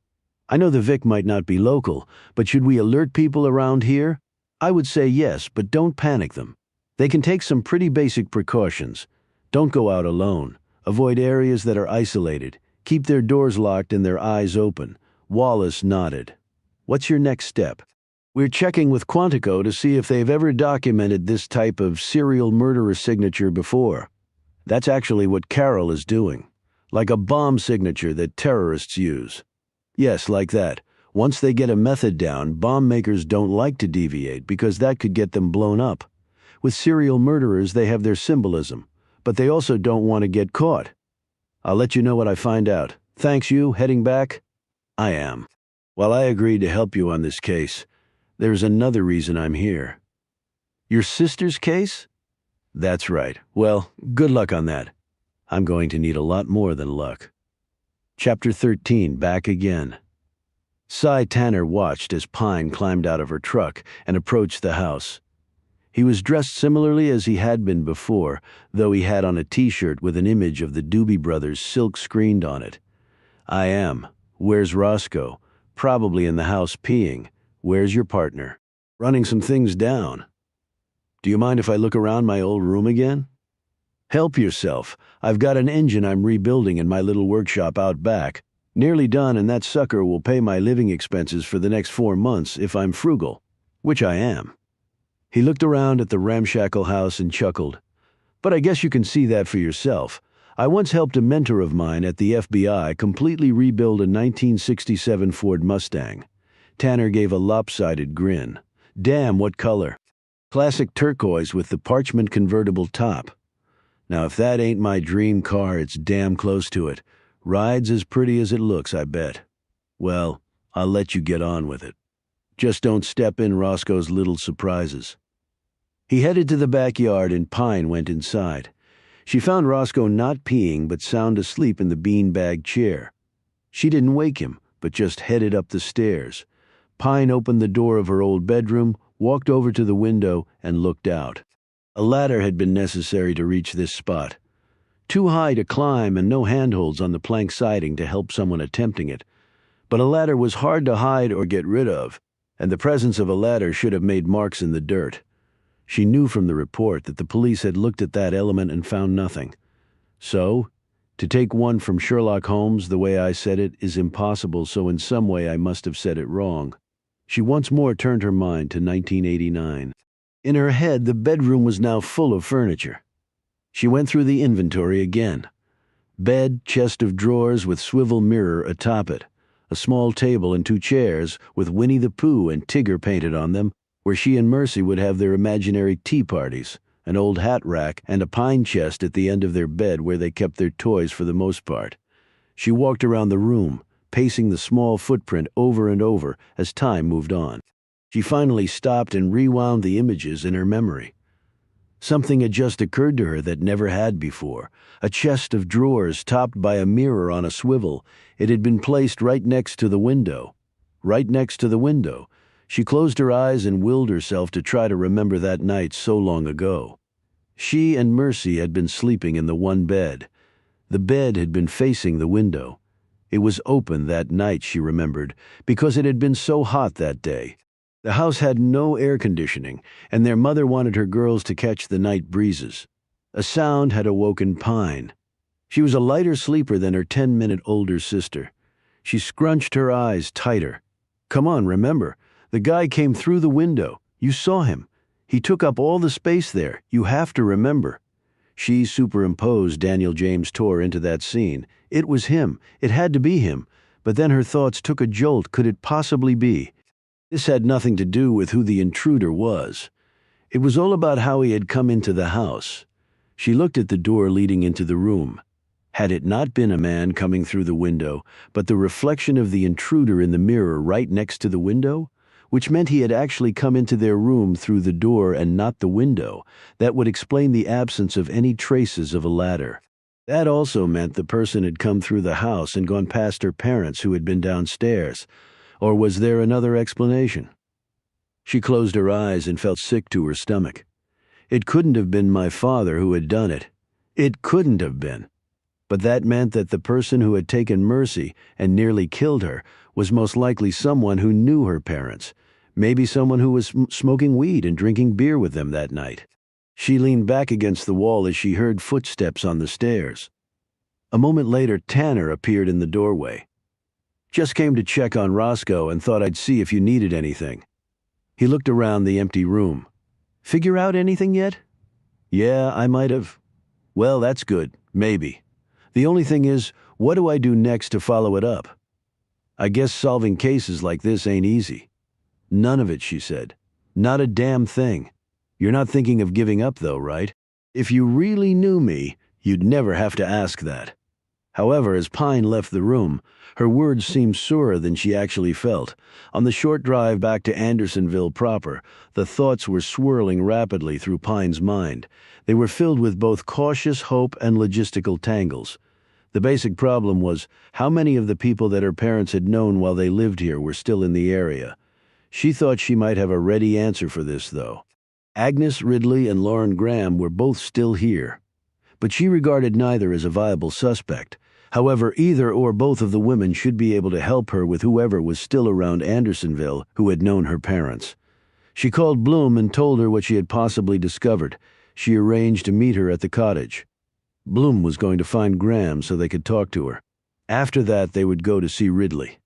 Pine took a long, hopeful breath. After all these years, she had a possibility, which means I have a chance. Chapter 14. I'd have to think about that, said Graham after Pine had asked her question. They were once more in the breakfast room at the cottage. Graham was sitting across from Pine and Bloom at one of the tables. She had on a light blue skirt, black sweater, and ankle boots. Her hair and makeup were perfect, if overly managed, thought Pine. But then what did she know about such things, really? She used mascara maybe twice a year and lipstick the same. I'd appreciate it, said Pine. I have a vague memory of some visitors and friends. I was going to ask Agnes Ridley as well. Can I ask why you want to find these people? Bloom glanced at Pine, who said, just standard protocol in an investigation like this. You never know who might have seen or heard something.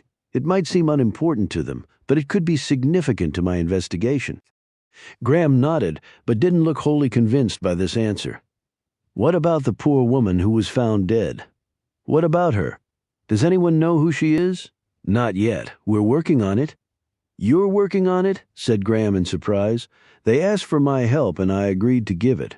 So no names off the top of your head of people who still live around here who might have known the Pines? Asked Bloom. There is one, said Graham after a few moments of thought. Jackson Lineberry? Name doesn't ring a bell, said Pine. He was more your dad's friend, I believe. Where does he live? About an hour from here, due north towards Atlanta. He has a beautiful home. Well, an estate, really. Probably the nicest in the area. He's very wealthy, has his own jet. What does he do to make that kind of money? Asked Pine. Investments. He moved away for a while and then came back. They got his address and contact information from her. Pine thanked Graham and asked her to let them know if she thought of anyone else. The woman promised that she would. They climbed into the rental and headed out after Pine called Lineberry and set up an appointment. What did you learn from your search? Pine asked Bloom. I accessed the VCAP database through the secure link like you asked me to, she said, referring to the FBI's Violent Criminal Apprehension Program. I fed in the details that we know currently.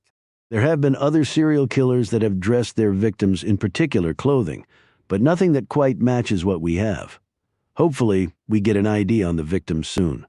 That could give us some leads. Bloom looked out the truck window as they drove north toward Lineberry's home. So you really think that you actually saw the man's reflection in the mirror and not him coming through the window? I can't be certain, but I think it's more likely than not. But it was so long ago and you were so young. That memory was seared into me, Carol. But for all these years you had thought he had come in through the window, said Bloom. I know, conceded Pine. I think it was triggered by my being in the room again. I should have come back here a long time ago. I don't know why I didn't. It was terrible what happened here. Most people would not want to revisit it. I'm not most people. I'm an FBI agent. I run toward the problem, not away. But still. They drove along in silence for a few moments. Why Andersonville? She asked. Pine glanced at her. Why not Andersonville? Serial killers have struck in rural areas before. They're not restricted to urban or suburban locations. Well, it's easier to evade capture with lots of people around. But there are a lot more law enforcement resources in the metro areas. If I'm a serial killer, do I want to go up against the NYPD with all it can do and cameras everywhere, or come to a place like this that doesn't have those assets? I see your point, but there's something else that's worrying me. What? Was it a coincidence or cause and effect? Pine gave her a sharp look. What are you talking about? Was it a coincidence that a dead body turned up the day after you arrived in town, or did it happen because you came back to Andersonville? Bloom looked worriedly at Pine. You're saying my coming here to investigate my sister's disappearance may have triggered what happened to that woman? I'm only saying it's a possibility. But otherwise it seems a strange coincidence. Pine slowly shook her head. That would require a lot of planning in a very short period of time, including selecting a victim and committing the murder. I guess that is unrealistic, conceded Bloom with a sense of relief. Pine glanced at her again. And are you also thinking that maybe whoever took my sister killed that woman? Well, I admit it did cross my mind. Pine shook her head. No way. So you don't believe this murder and your sister's disappearance are connected? It's been 30 years. Serial killers almost never operate that long. Most retire in their 40s, if not before. Most, not all. And some take a hiatus before becoming active again. 30 years would be an extraordinarily long hiatus, but not impossible. Let's listen to what Lineberry has to say before we run off in other directions. All right, after a while. Bloom said, How does it feel being back? So far it sucks. Chapter 15. She wasn't kidding about this guy being in the money, exclaimed Bloom. It's like something you might see in Bel Air or Montecito, California. The property was gated and made mostly of stone, and it looked to be about the size of a shopping mall, but with far greater sophistication in the materials and design. Pine pulled up to the gate and rolled down the window. There was a video screen there, and she identified herself and held up her creds. The massive gate opened and they drove on. Reaching the front of the house, they climbed out and were immediately met by two men in dark suits. Are you armed? One asked. He was tall and lanky and around 40. "Of course I am," said Pine. "You'll need to turn over your weapons then. That won't be happening." The other man was physically a carbon copy of the other, though a few years older. He said, "Then you're not allowed in the house." "Fine, he can come out here and talk to me. Mr. Lineberry doesn't come outside to talk to people." The first man barked. "Jerry, Tyler, it's okay. They can come in, guns and all this, as an old friend." They all turned to see the tall, elegant, white-haired man standing in the open front doorway. He was dressed in neatly pressed, dark slacks, an open-collared white shirt and ostrich skin loafers. The man named Jerry looked at Pine and said, "You heard the man. Let's go." When he reached out to put a hand on her shoulder to hurry her along, Pine stepped away and said, "Don't do that. You think you're special?" "No, I just don't like to be screwed with when it's not necessary. Sometimes you don't have a choice," he retorted. "Well, you're never going to make that choice for me, Jerry. Now suck up your hurt feelings and lead the way." "Don't worry, I've got your back." Jerry's face turned red and his expression angry, but he whirled around and marched up to the front door.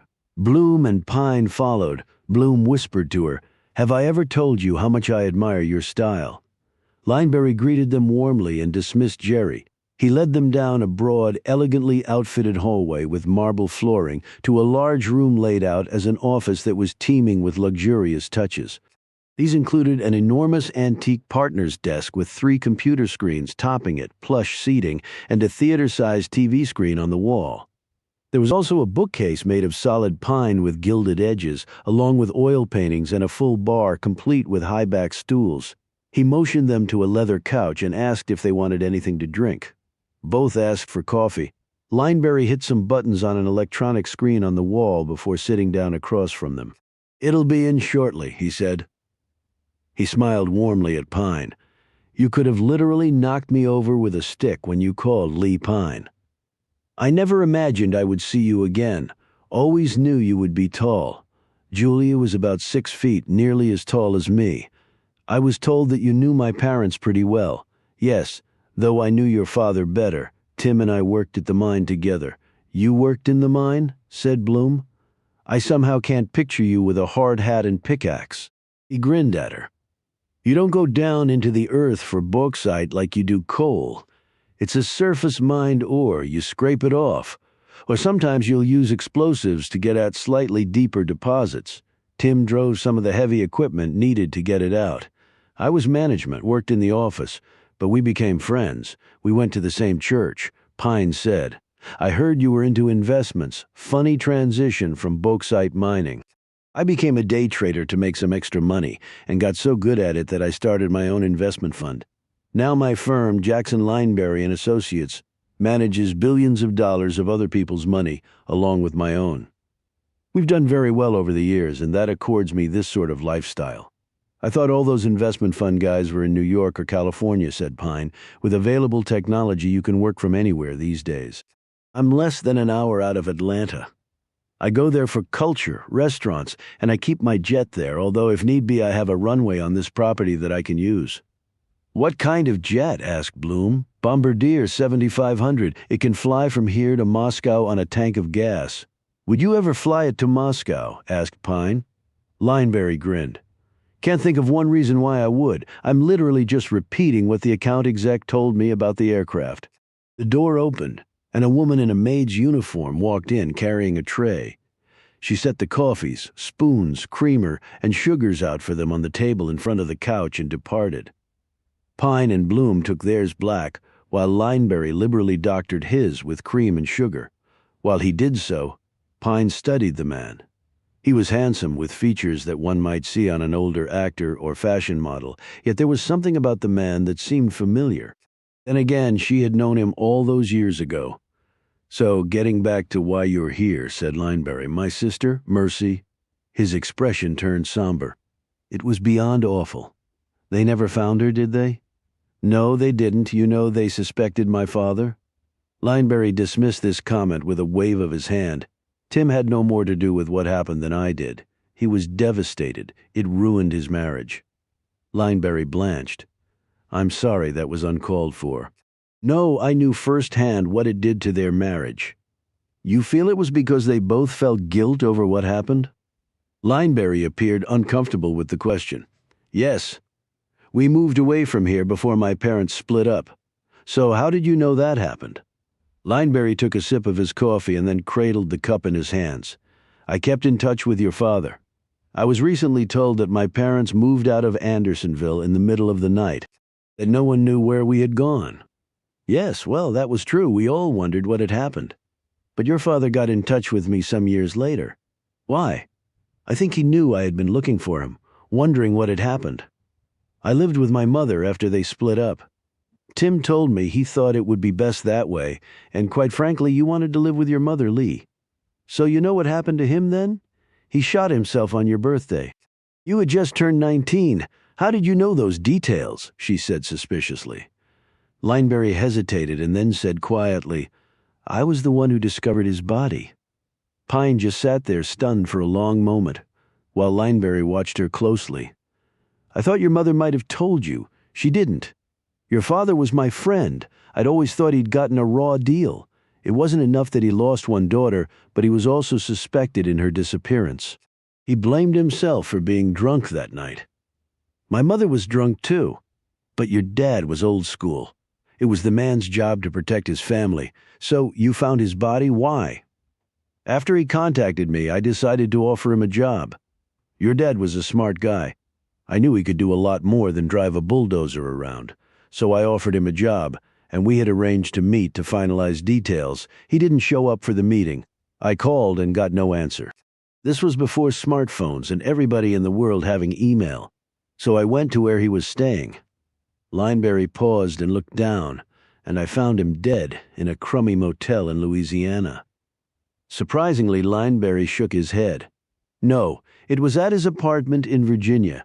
He'd moved there to work. Some sales job, he told me. Pine was so rocked by this that she stood and paced the room while Bloom and Lineberry nervously watched. That's not what my mother told me. She made her hands into fists and looked like she wanted to punch the wall. She wouldn't let me go with her to see my dad.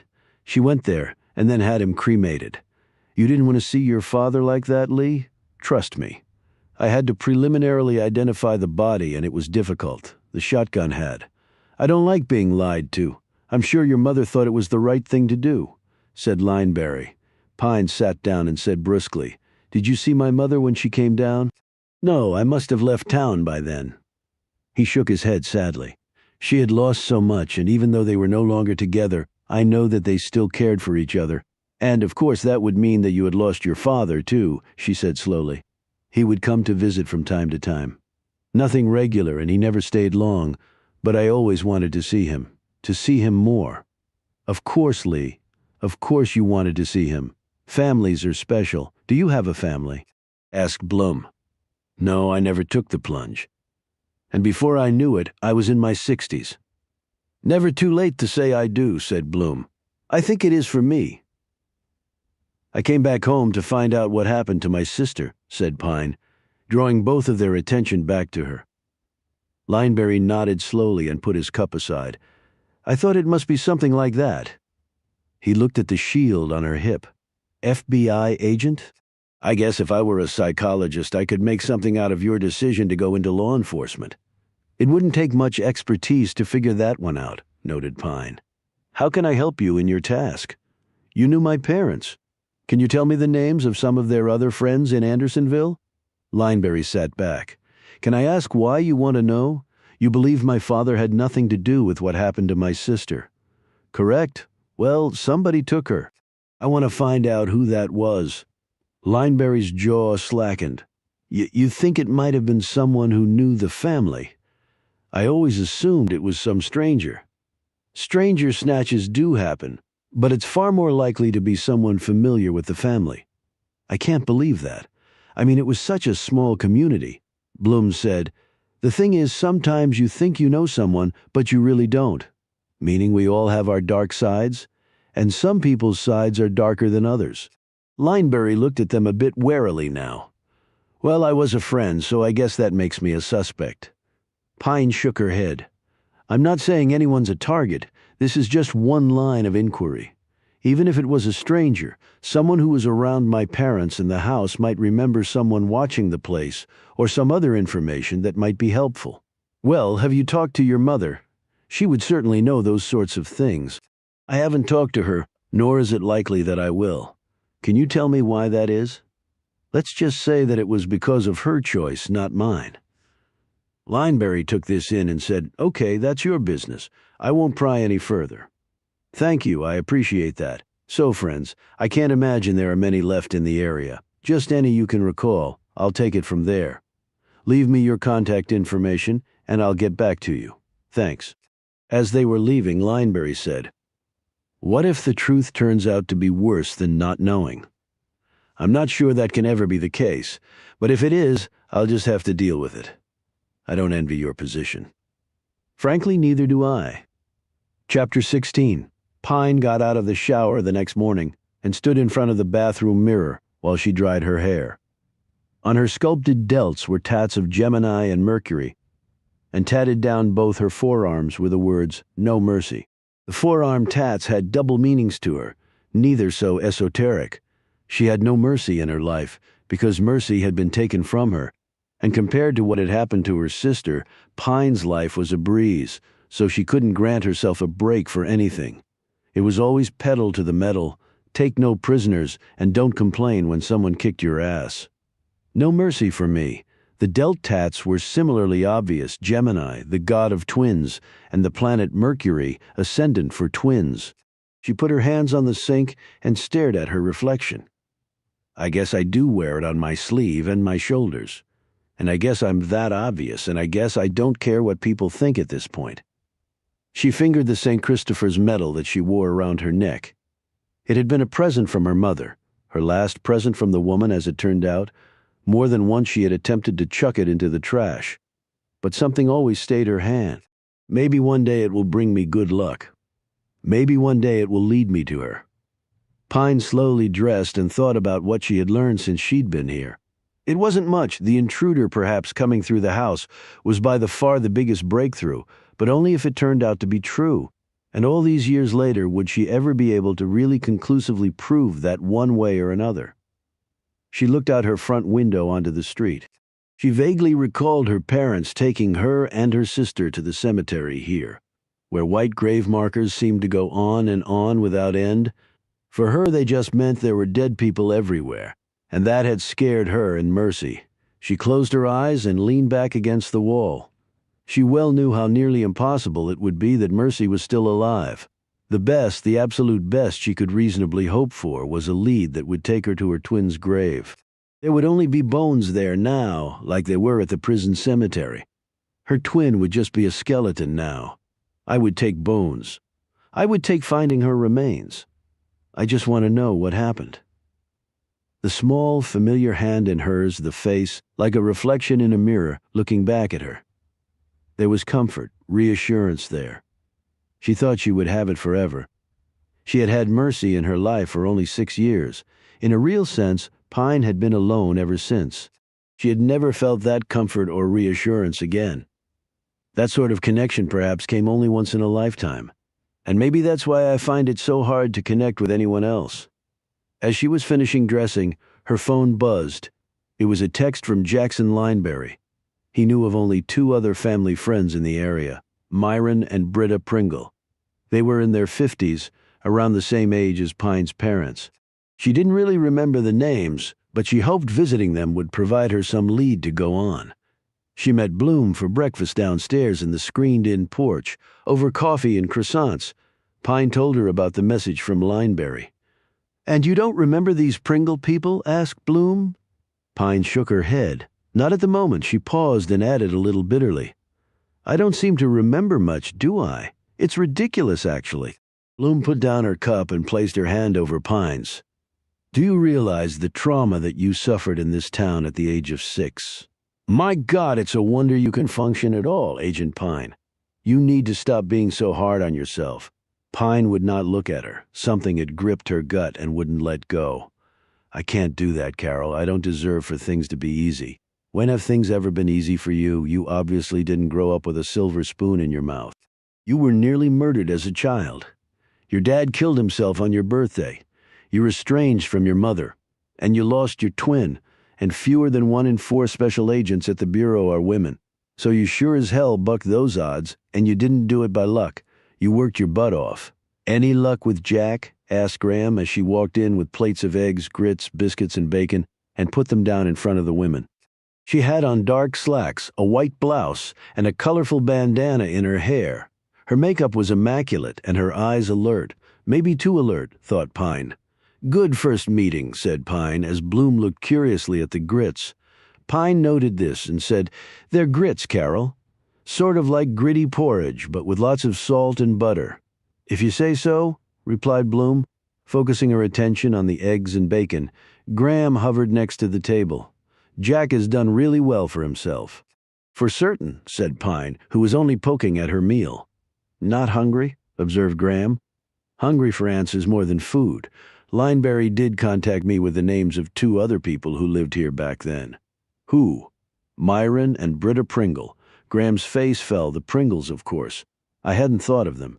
Did you not know them well when they lived here? Not well, no. I had pretty much forgotten about them.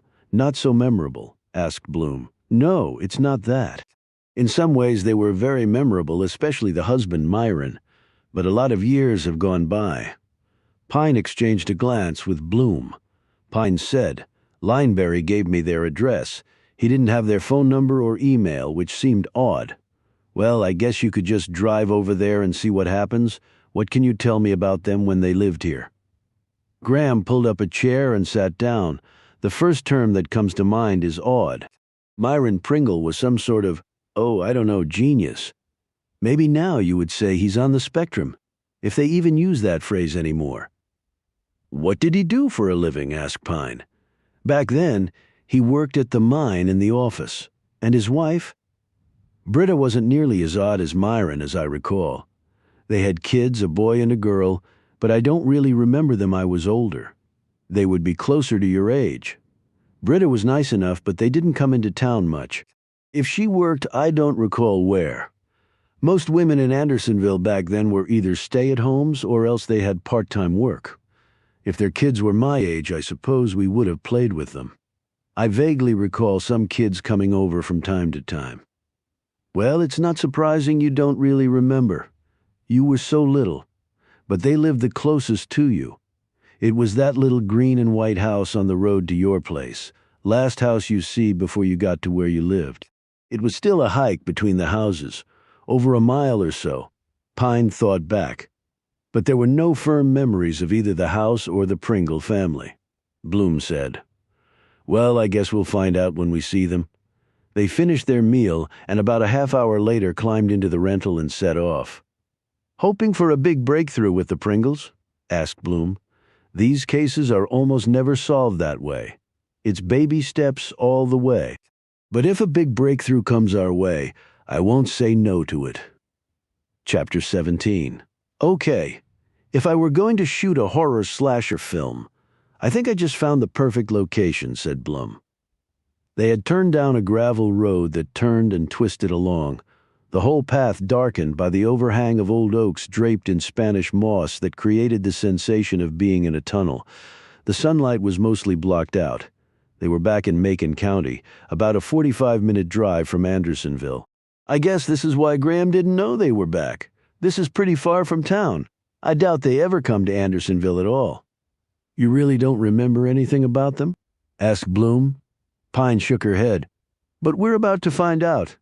The oak tunnel ended, but the sun was still obscured by a grouping of other trees clustered around the house that had been revealed when they passed a final curve. Well, I never would have guessed this is what we would have found back here, said Bloom. I was thinking it would be more like the house of Usher. The home was large, new, and contemporary in design with lots of metal and glass. Looks like something you'd see a tech mogul build in Palo Alto, commented Pine as she slowed the SUV and then pulled to a stop in front of the house. They got out and looked around. See anyone? Asked Bloom. No. No cars either, but the garage might be around back. Can I help you? Said the voice. They turned to look around for the person. Can I help you? Said the voice again. The sound seemed to be coming from the front door. They must have one of those video security systems, said Pine. They stepped up to the front door and Pine held up her badge. "I'm FBI Special Agent Atlee Pine. Jack Lineberry gave me your address. I think you knew my parents, Tim and Julia Pine." The voice said nothing back. Pine looked at Bloom. "Did I say something wrong?" The front door opened and an attractive woman in her 50s stepped out. She was of medium height with dyed blonde hair cut short, accentuating her long neck. She was fit and trim and stylishly dressed in black slacks, shoes with a chunky heel, and a pale blue blouse with a light sweater over it. Even from here, they could see the chunk of diamond on her ring finger. "Lee Pine? Is that really you?" "It's really me. My God, I never would have recognized you," said the woman. "You're Britta Pringle?" "Yes, I am. I guess you don't remember me. You were so young. This is my assistant, Carol Bloom." They all shook hands. Bloom noted, "Beautiful home you have here. I wasn't expecting anything like this out in the boonies," said Britta with a weary smile. "Who would? It's my husband's design. He's Silicon Valley. I'm more of a Cape Cod girl." Britta looked up into Pine's face and smiled. "I certainly see your mother in there, and just a bit of Tim, too, in the cheekbones." This threw Pine off her stride. During interviews with potential witnesses, she had her agenda and her protocols, and she always stuck to them, adding in the possibility of flexibility with the script, depending on the subject and how things went. But she had to remind herself, this was not like any other investigation she'd ever pursued. "This is about my family. Ultimately, this is about me, I'm sure," she said curtly. "So what in the world are you doing out here? And you say you're an FBI agent now?" "I am. Have been for over a decade. How time just flies. And I'm here because of my sister." Britta's features slackened. "Your sister?" She glanced at Blum and then back at Pine. "Did they? Have they found her?" Again, this response hit Pine right in the gut, heightening her direct personal connection to this inquiry. She found part of herself wishing she could just focus on the murder of the unknown young woman. She could approach that clinically, professionally, with none of the personal baggage. "No, that's why I'm here. I'm trying to make sense of what happened back then." Britta folded her arms over her chest. "After all these years? Well, why not? I guess I would if it were my sister." She seemed to catch herself. "Oh, please, come on in." She opened the front door and motioned them inside. The foyer soared 3 levels. Pine looked around the interior, which was all glass and metal and, despite all the trees outside, full of light. The floor plan was an open one, and seating areas were visible throughout, along with what looked to be one-of-a-kind light fixtures and customized furniture. Thick and colorful area rugs broke up the large tile flooring that held fossil patterns. "Wow," said Bloom. "Yes, we usually get that reaction," said Britta. "But you mentioned Jack Lineberry. If you've been to his place, it's 3 times this size with all the latest gadgets," Bloom said. "We have been there, and it is quite something. You both have done well for yourselves." "Well, our success is connected to Jack's. How so?" asked Pine. "Would you like some coffee?" "Sure, thanks." She led them into a kitchen area with sweeping views of the rear grounds. There was a large pool and a guest house that seemed totally out of place with the main residence. It was constructed of wood cladding, painted gray, soaring turrets, a picketed front porch, and what looked to be a widow's walk on top. There was also a detached 6-car garage fronted by a paved motor court and a barbecue area with a built-in grill and other stainless steel accoutrements. Pine thought that Architectural Digest would have a field day here. As they walked into the room, a Hispanic woman, dressed in a maid's uniform, came through another doorway carrying a mop and a bucket. She appeared startled to see the 3 women there. Britta said, "Oh, Kalinda, I'm sorry, we've had some unexpected company. Can you go work in another part of the house for now?" "Thank you." Kalinda, who was in her 50s, thin and gray-haired, nodded dumbly and hurried from the room. Britta watched her go. "That was Myron's idea, hiring her. I told him I can take care of this house all by myself, but it's a big space. It must be nice to have help," said Bloom. "That's true, and I know she sends money home to Guatemala. She may be illegal for all I know, but those people deserve to make a living too. And she works very hard." As Britta started filling a Keurig with water, she pointed to the smaller guest house and said, "That was my input into all this. I spend a lot of my time out there. This place feels too cold and antiseptic for my tastes. They carried the finished coffees over to a table overlooking the rear yard and sat down. So Jack Lineberry prompted Pine. Yes. Well, as he probably told you, he has an investment company, a very successful one. It relies a lot on computerized trading and the rapid purchase and sale of stocks and other investments. I don't presume to understand all of it, but the long and the short of it is, the success is based on moving fast, far faster than an individual stock trader could. And Myron is a world-class computer geek, for want of a better term. He puts together algorithms and other trading programs to help power Jack's investment business. He did some of that in the mining office, though algorithms and all that stuff weren't nearly as important then as they are today. That's how Jack and Myron met. Well, it clearly worked, said Bloom. Where is your husband? Myron is a night owl, up until all hours, and then he sleeps until past lunchtime and then wants his breakfast. She smiled a bit sadly, Pine thought. I guess we must allow geniuses their idiosyncrasies, Britta added. I guess we must, said Bloom. Now, how can I help you? Asked Britta. I'm surprised that Lineberry didn't tell you that we had met. I got your address from him, but he didn't provide a phone number or email.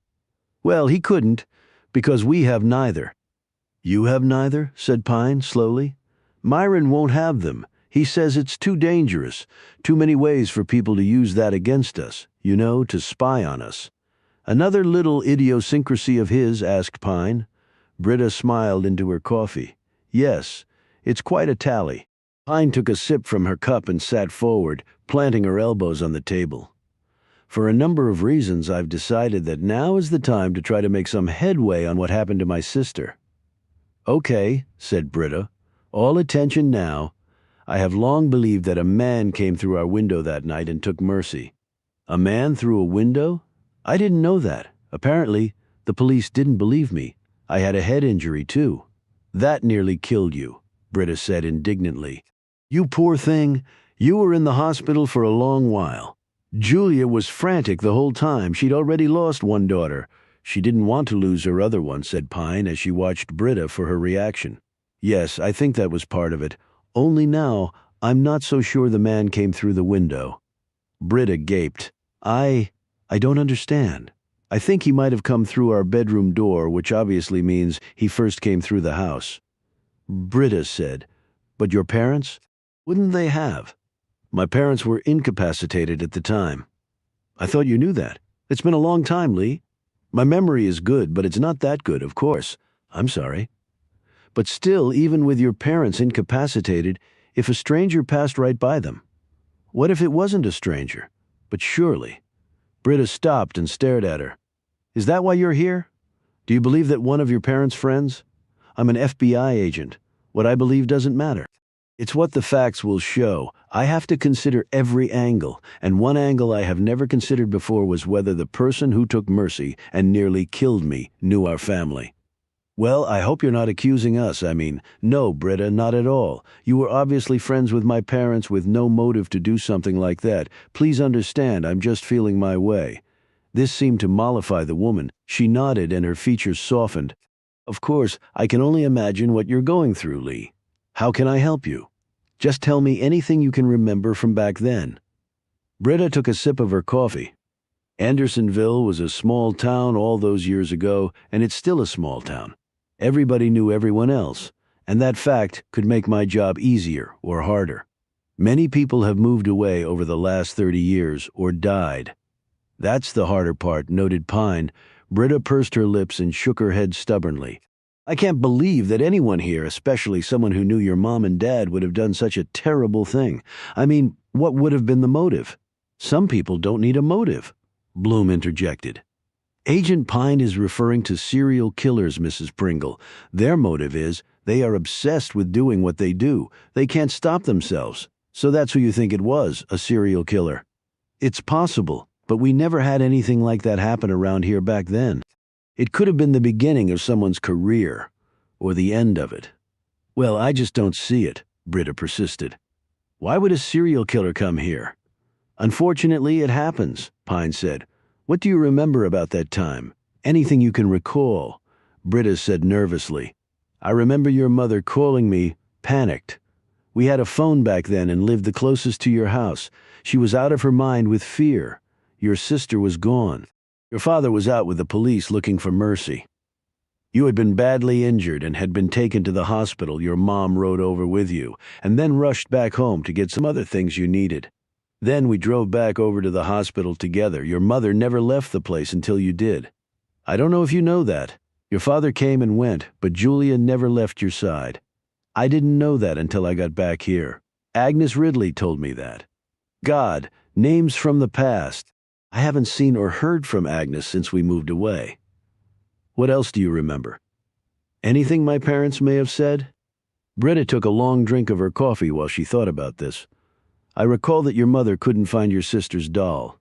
I don't even know why she was looking for it at a time like that. But people do strange things in moments of crisis, I suppose.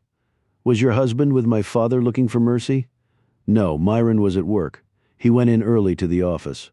When your mother called me, I didn't have a car. I just half ran the whole way. How did you and my mother get to the hospital then? A police officer took us. Did you ever notice any strangers in town? Anyone who gave off an odd vibe? She shook her head. Lee, we didn't go to town all that much. Neither did your family. We were all just scraping by back then. Myron hadn't found his calling with the computers yet. We were living paycheck to paycheck, same as your mom and dad. But you girls never wanted for anything. Never went hungry or anything. You have children, I understand? Asked Bloom. I did, Joe and Mary. She looked at Pine. They used to play with you and Mercy. You did have kids? Said Pine. Sadly, neither one is still alive. What happened? They were my age, I recall. One in an accident, and one, well, there was a substance abuse issue. Britta looked down into her coffee. I'm very sorry about that, said Pine. Would you like to see their pictures? Pine shot Bloom a glance. Sure. Britta took a framed photo from a shelf. This was taken about 3 years ago. Pine and Bloom looked at the photo of Mary, a very lovely young woman with long blonde hair and an impish smile. Next to her was Joey, a tall man with his arm around his sister. They were very close. They died within a month of each other. Oh my God, said Bloom. That is so terrible. Yes, it was. She set the photo down on the table. Pine cleared her throat and let the silence hang for a few seconds. Lauren Graham told me that my father got into a fight with a gawker at the house later that day. But somebody broke it up. Do you know who that was? That somebody is me.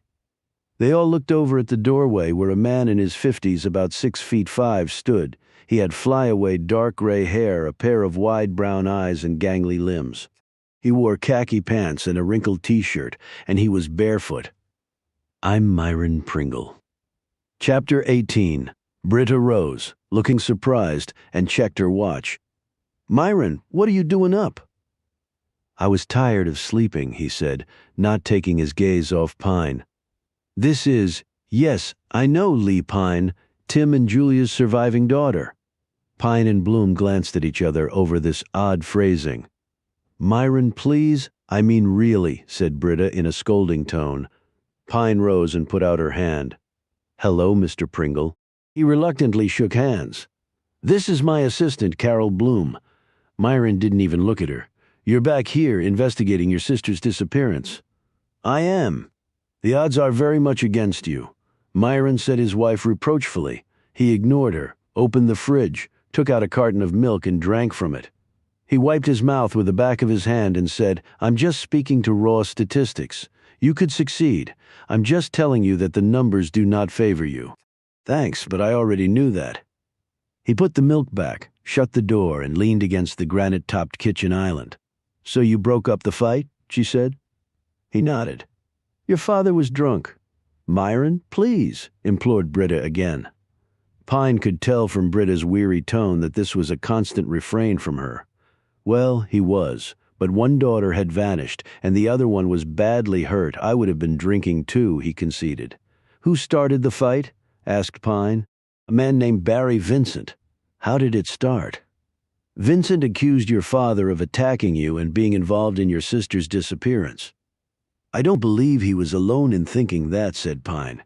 Your father would never have done such a thing, said Britta forcefully. Pine eyed Myron. What do you think? I think people are capable of anything, but I saw how your father was with you and your sister. He doted on you both. You were his pride and joy. The man worked hard at his job. He provided for his family. That was really all he had. I don't see a man like that destroying it, but he was drinking and smoking weed that night, Pine reminded him. He drank and smoked weed a lot. I know because I did it with him. Those things didn't make him violent. They just made him sleepy, which would seem to jibe with him sleeping through everything that night, said Bloom. So you two weren't with them that night, said Pine. Myron said nothing. Pine looked at Britta. She said, I think we were out that night, Lee. I remember the next day like it was yesterday, but the night before, no. But we weren't over at your parents', I know that. Pine looked back at Myron. Anything to add to that? You seem to have a good memory. Nothing to add. What's your next move? You talking to everyone who knew your family and who's still here? Yes, that includes Jack Lineberry. I understand that you two have built a lucrative career together. Jack makes most of the money, but we've done okay too. I'm just a computer guy. He does all the selling and schmoozing. He's good at that, always has been, even back in the bauxite mining days. So, algorithms, said Pine. More accurately, automated trading programs. Some of it is just to move large blocks of investments efficiently and for lower cost. Another side of it is to invest via computer programs so you can boost your returns. They call that black box trading. Complicated math formulas and hyper-fast computer networks to execute on the strategies flowing therefrom. If it can see the right pattern in the movements of financial markets, just the slightest ripple, it can make a huge difference. That's why pretty much the entire financial market is automated. It's a race to the bottom, really, when you think about it. It has improved market liquidity, but it also contributed to the flash crash in 2010. But computers don't have emotions. So when the market plummets, the computers bring us back faster than if humans were calling the shots. But still, it's a rigged system. Meaning the little guys get screwed, said Pine. He glanced at her, his furry eyebrows twitching. In the financial markets, the little guys always get screwed. That's how the system is designed, because it's designed by the big boys, and they like to keep the gold away from the rabble, meaning everybody else. You have to keep changing the algorithms? Asked Pine. Absolutely.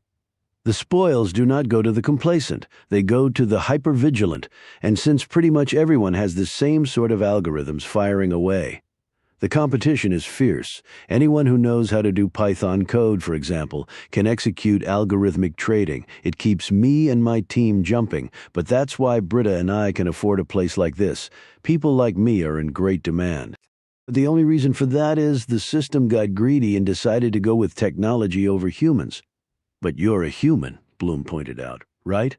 But for example, a couple years ago, Goldman Sachs fired around 600 traders and replaced them with a couple hundred computer engineers to oversee the automated trading programs. Lots of other places have followed suit. And it's not just the financial sector, pretty much all sectors are becoming automated. I see people with a lot of free time on their hands in the future. They just won't have any money to do anything. The Silicon Valley billionaires know it's coming. That's why so many of them are calling for a guaranteed national income for everyone. But they're not doing it out of benevolence. At least most of them aren't. Why then? Asked Bloom. They need people to buy the crap they're selling, and more important, they don't want the rabble coming over the walls of their estates and butchering them. Really, Myron? I doubt it will come to that, admonished Britta. Then you'd be wrong. Do you work here or at an office? Asked Bloom. I have my office here. Could we see it? Asked Pine. Why? He asked sharply.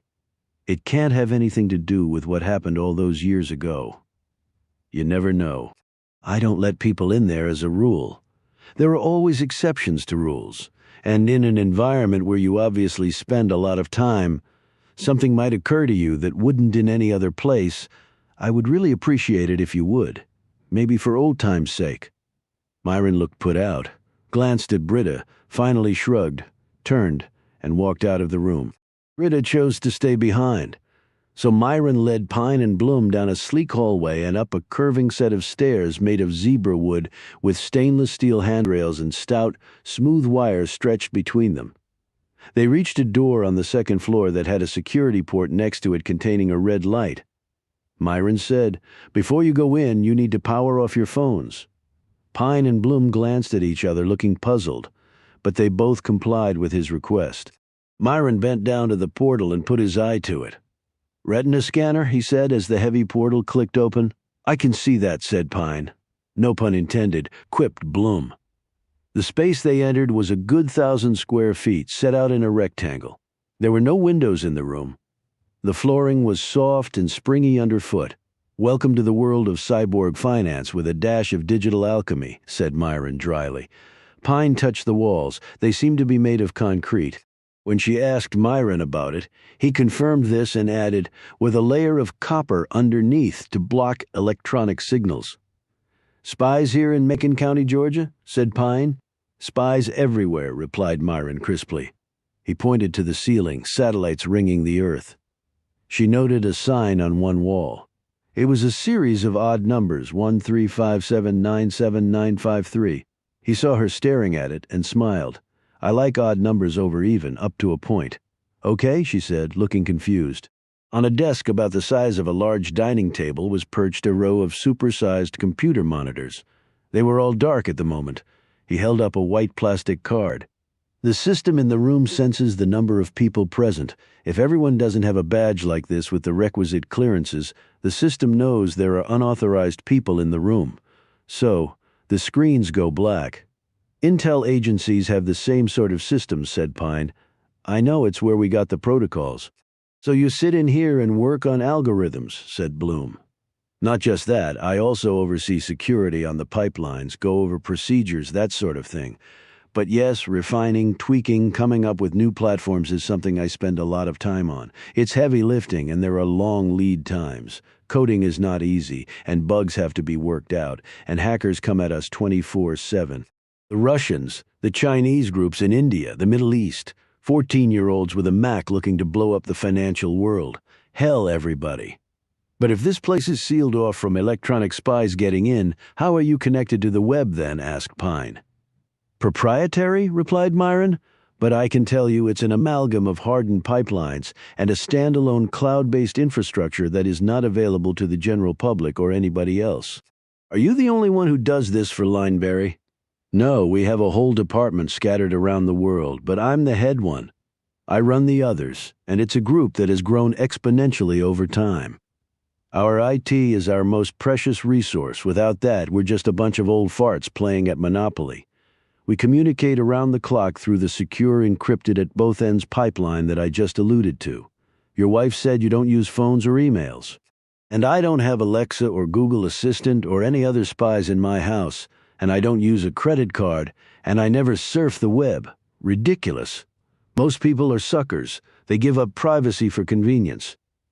"I guess they do," said Pine, "but it seems to work." "Oh, it does work for the other side. They know everything. They know more about you than you even know about yourself. Why do you think Facebook and Google are so valuable? It's not about posting cat pictures for your friends or being able to look up an answer to any question. It's not about building a community," he added derisively.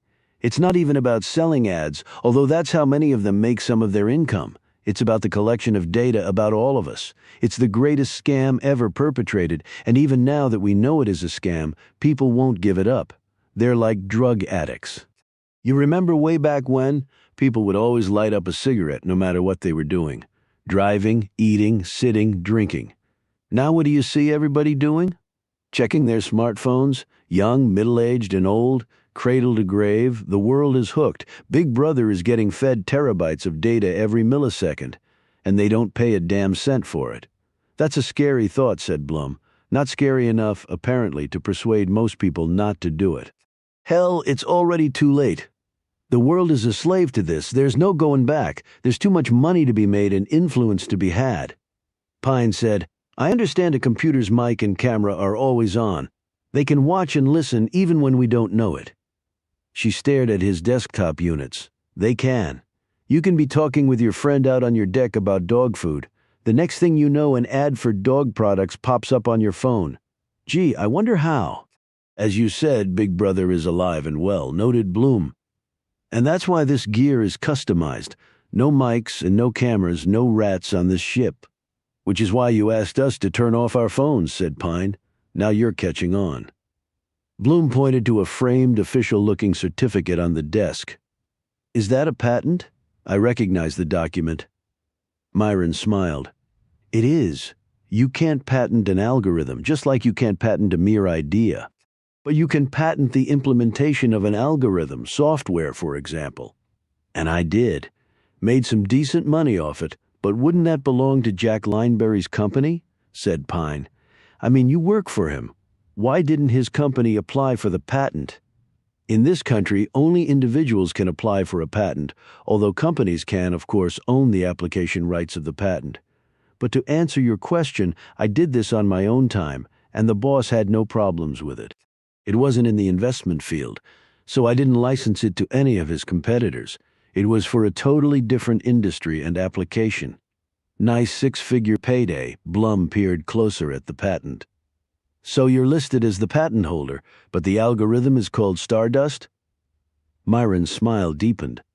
I used to go to Vegas regularly. I didn't exactly count cards, but I had my own system. Went to the old Stardust casino a lot when it was still around. Did well, made quite a lot of money. When the patent opportunity came up, I thought it would be fun, to use that name. Another jackpot, as it were. He sat down in an ergonomic chair and spun around to face Pine. Now, why are you really back in town? For the reasons I already told you. He stared at her long enough that it grew uncomfortable. I'm not sure I believe that. Can you tell me where you were the night my sister was taken? Didn't you already ask that downstairs? I did, but you didn't really answer. I said I had nothing to add. That's not really an answer, and it could mean more than one thing. I forgot that you're now an experienced investigator and not a 6-year-old girl. And would that impact your answer? Myron tapped his fingers absently on the arm of his chair. I don't know. Can you tell me anything? I don't believe anyone who knew your parents could have done this. I don't want to believe that either, but right now I'm just collecting facts. I don't think I have any to give right now. Pine handed him a card. My cell phone's on there. When you figure it out, call me. I don't have a phone. There's a pay phone at the Clink, and we're staying at the cottage. If we're not there, leave a message.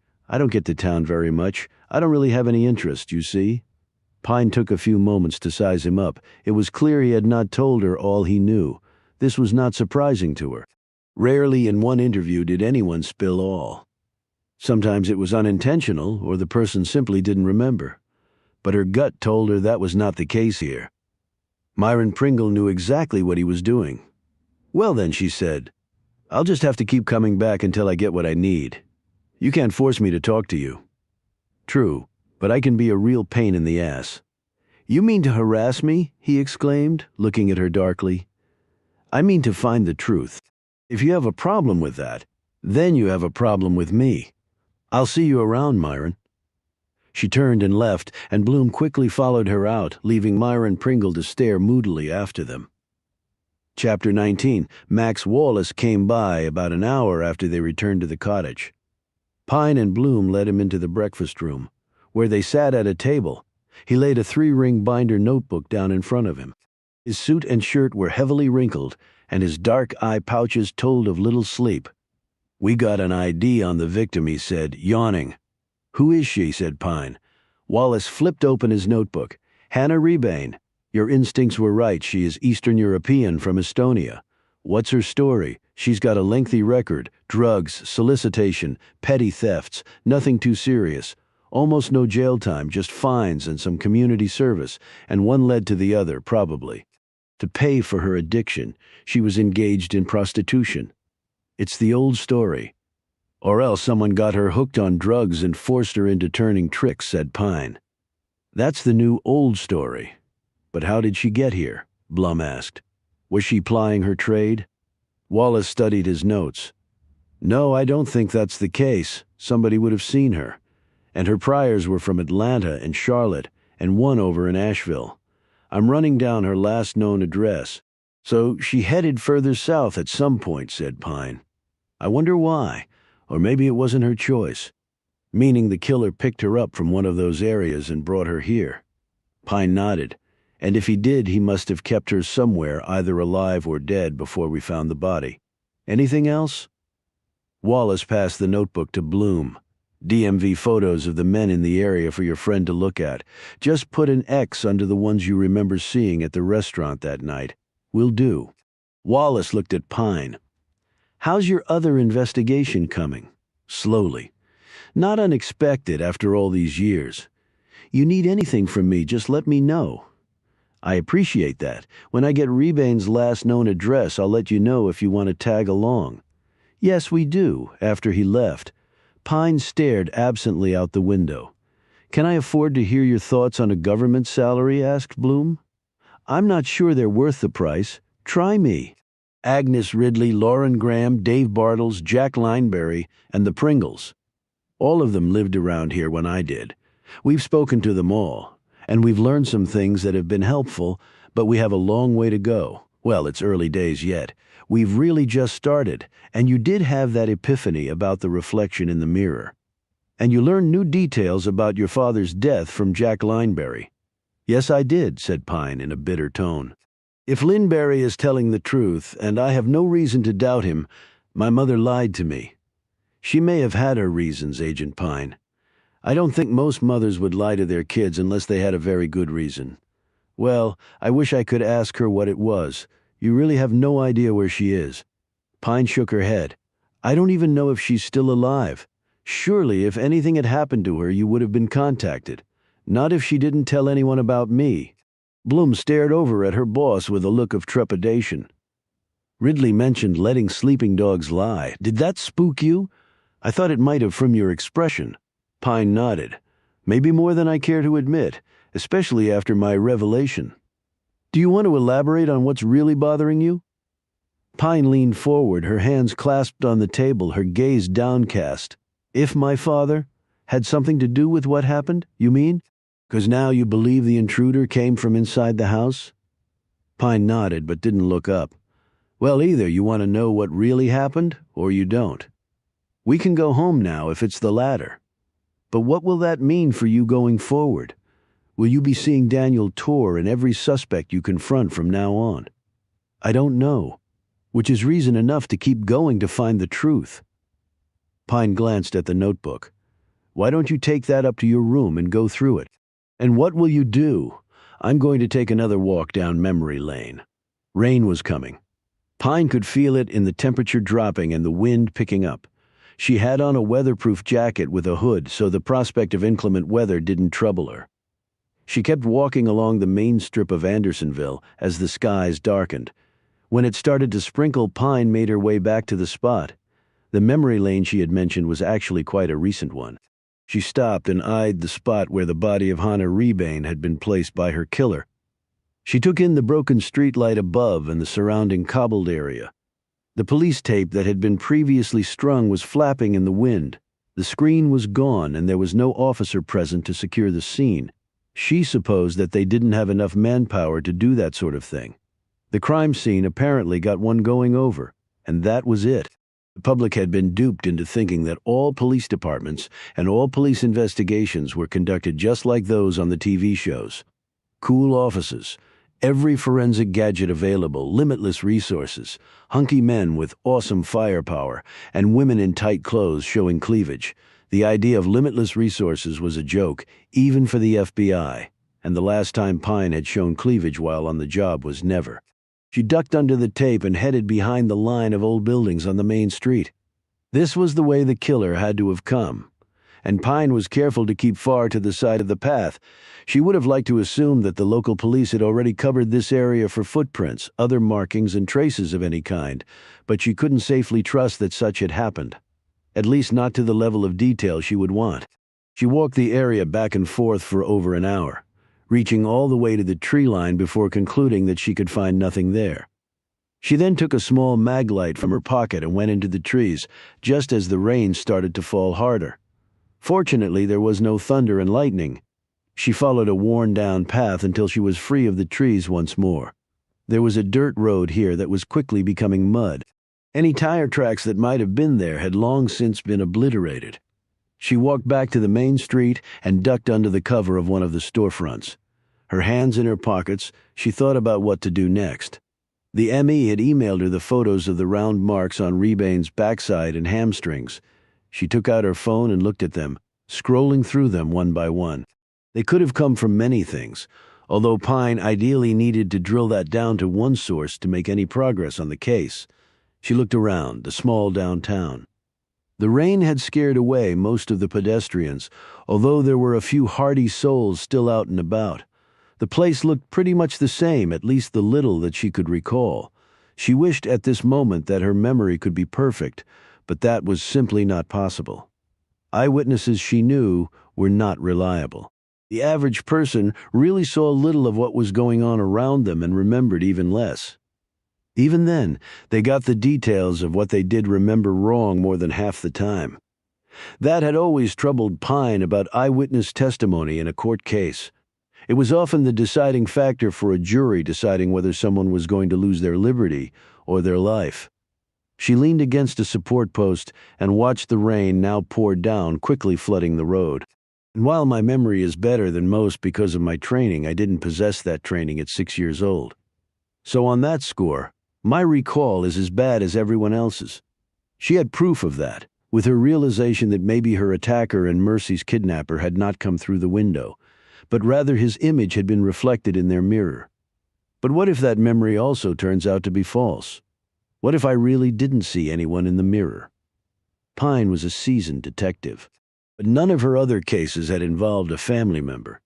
She felt confused and unorganized things she could not afford to be if she really was going to get to the truth. She knew one thing, though.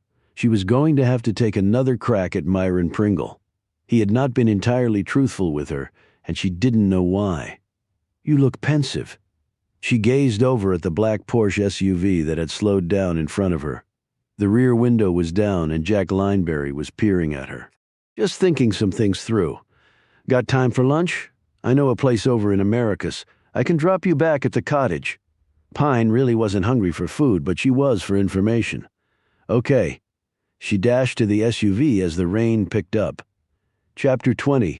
Pine noted that Jerry, the very nasty security guard, was driving, and Tyler was riding shotgun. Jerry gave Pine a once-over glare in the rear view and hit the gas before she could buckle up, throwing her back against the seat with the forward momentum. Lineberry was dressed in a navy blue blazer and gray woolen slacks and a white open-collared dress shirt with a pocket square the same color. "Chilly for this time of year," he said. "Rain doesn't help," she said back as she snapped her harness, after giving Jerry a WTF look in the rear view. "I guess you don't get much rain in Arizona. It's pretty dry, but when it rains, it pours. I guess Andersonville seems pretty backwoods to you now." "We have places like this in Arizona. Folks just digging in and getting by. Nothing wrong with that. The town where I live is pretty much like that. Working class, Native Americans, immigrants, transients from other states who want warmer weather. No billionaires in sight." She glanced at him. No offense. None taken. Nothing wrong with making money. He nodded. Then his features turned somber. "I heard about the dead woman they found. Have they identified her yet?"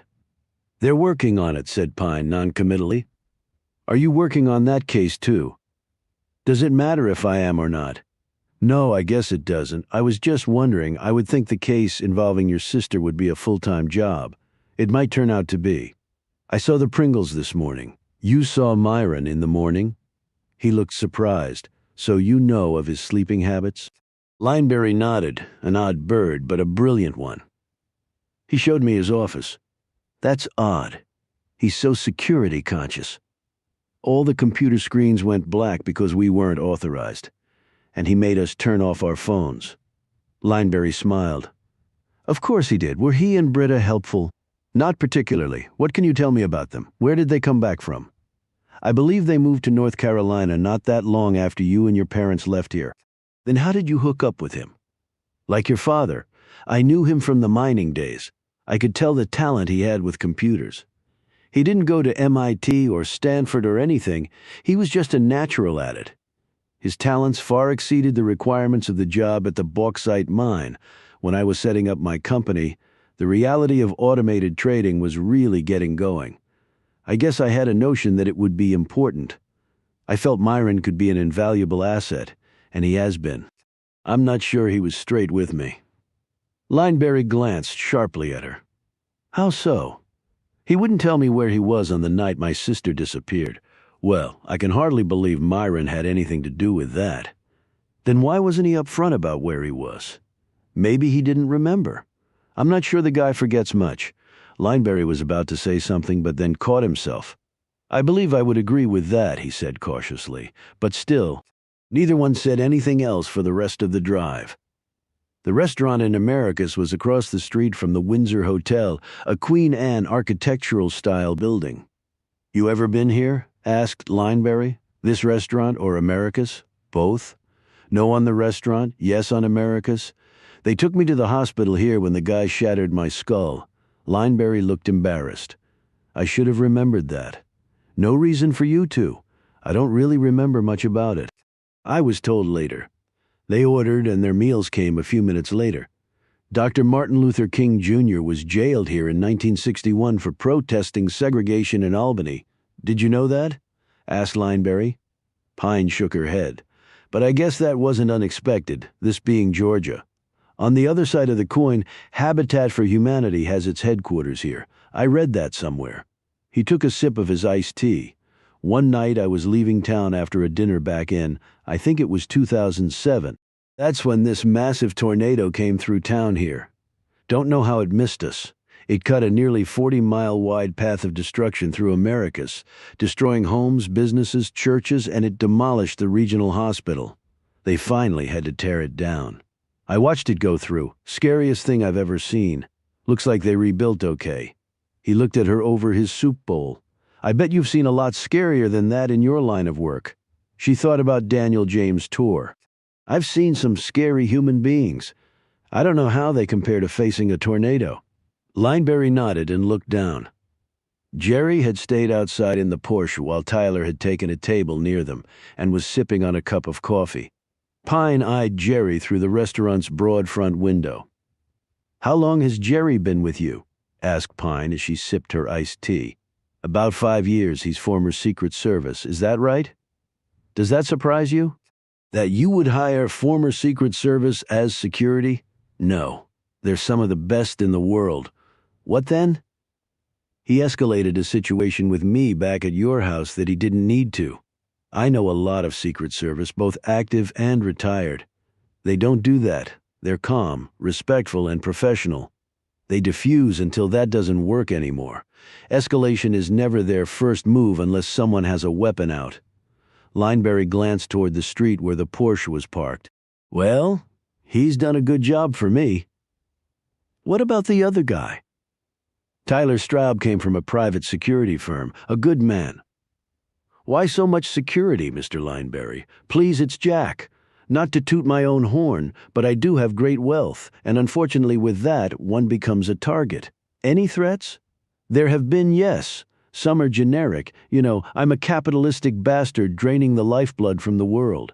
Others have come from former employees, and even one ex-client who went a bit mad and thought we had ripped him off." "And you didn't?" Lineberry smiled. "If I made a habit of ripping off clients, I would not be in business long." "Bernie Madoff did okay for a long time. We're independently audited every year, and the investments we hold for our clients are in real companies and other securities. We're totally transparent. Their reports come directly from those companies and concerns they've invested in. We do not make up our own statements, other than to show overall investments and performance by our firm, which we are legally required to do. So what was this guy's beef? That instead of making him $100 million in profit in 5 years, we only managed to make him $50 million. That still represented a doubling of his initial investment. A pretty damn good return over that time frame, when most everyone else was getting half that return, and he really had a beef with that. He sued me then. He threatened me. Then he came to my office with what he said was a bomb. What happened? He's currently in a secure psychiatric hospital. I think all that money addled him. So I guess money really can't buy you happiness. No, but it can buy you freedom and convenience. I don't mean to be rude, but why this sudden lunch invitation? I was in Andersonville and was coming here anyway." Then I spotted you. She shook her head. It's in my DNA to be skeptical, so I'm thinking for a busy man like yourself, there has to be another reason. Lineberry wiped his mouth and laid down his spoon. Okay, maybe there is. I'm listening. I'll be blunt. What happened to Julia? It suddenly hit Pine that she should have been expecting this query. Why? She was a friend, a good friend. I know what happened to your poor father. I'd just like to know that she's okay now. Pine eyed him appraisingly. I guess it depends on how you define okay. He grimaced. That sounds rather ominous. It's been a long time and you've had a whole other life since then. I know you were friends, but we were all young, though I was the oldest in the group. And the friends you're around when you're sort of starting out in life are important ones. And I never had any family of my own, so I guess I sort of adopted everyone else's kids as my own. It tore me to pieces when Britta and Myron lost both of theirs. An accident and an overdose. Yes, what sort of accident? Is that important? Though Pine really couldn't remember them, she said. We were kids here, we played together. You don't have a monopoly on that sentiment. Lineberry looked thoroughly admonished. Yes, yes, of course. Well, Joe was cleaning his shotgun and it discharged. He was cleaning a loaded weapon? I believe he'd been drinking. Where did this happen? In North Carolina. He was living there then. And Mary, Britta said it was an overdose? Heroin, I think. She was a long-time user? No, I don't think so. I believe it was her first time. And her last. Yes, Mary died first and Joe about a month later. It really tore them up. But they seem to have recovered to the extent anyone can. Myron is Myron, Well, he looks at everything logically, and then he moves on. Britta? I'm not sure she'll ever move on, really. She has the Cape Cod place in the backyard. Doesn't like the contemporary stuff. I think she spends a lot of time there, thinking about things. Pine nodded. So, your mother? I'll be candid with you. She's had a lot of challenges. What sort of challenges? I'd prefer not to go into that. He cocked his head. So, is she in a hospital or something? Or something, Pine said vaguely. What's her prognosis? I'm not sure there is one, at least that I know of, he nodded. I'm sorry to hear that. She shrugged. That's life. You take the good with the bad. Do you remember anyone else other than the Pringles that I could talk to? No, that's it. Okay then, I guess we're done here. She reached for her wallet. No, I've got it. I invited you. I'll feel better paying my way, said Pine. She handed him a 20. A minute later, the three of them went back out to the Porsche and got in, and Jerry drove off. Next time you see your mother, can you tell her I said hello? Asked Lineberry. I will. If I ever see her again, thought Pine. They dropped her off back at the cottage. If you think of anything else, give me a call, said Pine. I will, promised Lineberry. As they drove off, Pine thought, why do I doubt that? Chapter 21. Understand I can't be 100% sure, but I've marked the men who were at the clink that night to the best of my recollection, said Bloom. Handing the notebook over to Pine, Pine set it down on the bed in her room and flipped through it. Looks to be about 20 men who weren't there, though half of them looked too old and frail to have even picked up the woman, much less carried her any distance. Agnes Ridley and Cy were there too. So I had them go through the photos as well to check my memory. We came up with basically the same list. But no Myron Pringle and no Jack Lineberry, I asked around town. Neither frequent the clink. I would suppose not. They don't live that close. Lineberry probably has his own chef, and Pringle would be afraid someone might try to put an ingestible spy chip in his mashed potatoes. How did it go on your end? Pine told her about finding Zip at the crime scene and her unusual lunch with Lineberry. It was funny he was asking about my mom like that. They were friends. It was a long time ago, and he kept in touch with my dad, but not my mom. Well, he said, he didn't know where she was. So what will you do with my list? Pass it along to Wallace. It might generate a lead. The trouble is, our killer might have been a tourist and has already left the area. There was nothing we could do about that. We couldn't very well shut the whole town down. I wouldn't imagine there are many surveillance cameras around here. I doubt there are any in the relevant area, or else you'd think the police or Wallace would have mentioned something like that. Pine took photos of the men who weren't at the restaurant and emailed them to Wallace. Let's see what he can run down on that. Next steps? Asked Bloom. Pine's phone buzzed. It was Wallace acknowledging receipt of the photos and adding something else. Pine listened and then clicked off. He's found out Hannah Rebane's last known address. He's heading over here to pick us up. Fort Benning land, said Wallace as he drove Pine and Bloom in his dusty and rusty Crown Vic. The interior was littered with fast food containers, dented soda cans, plastic coffee cups, and the commingled smells of degrading French fries and cigarette smoke. Columbus, Georgia, said Pine. On the border with Alabama. Right? You been there? Once when I was conducting a joint investigation with Army CID. I've done some stuff with CID. Who'd you work with? CID special agent named John Puller. Wallace said Puller? Wasn't his daddy a war hero or something? Still is. And so is John. Good guy. Taught me a lot about the military. It's a whole other world.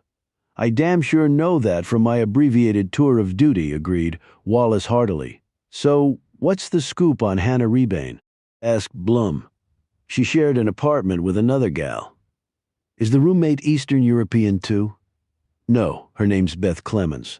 That's her real name, not her professional one. Professional one? Asked Pine. She's a porn actress. Goes by Raven McCoy in the films. Was Rebane into porn films as well? Asked Pine.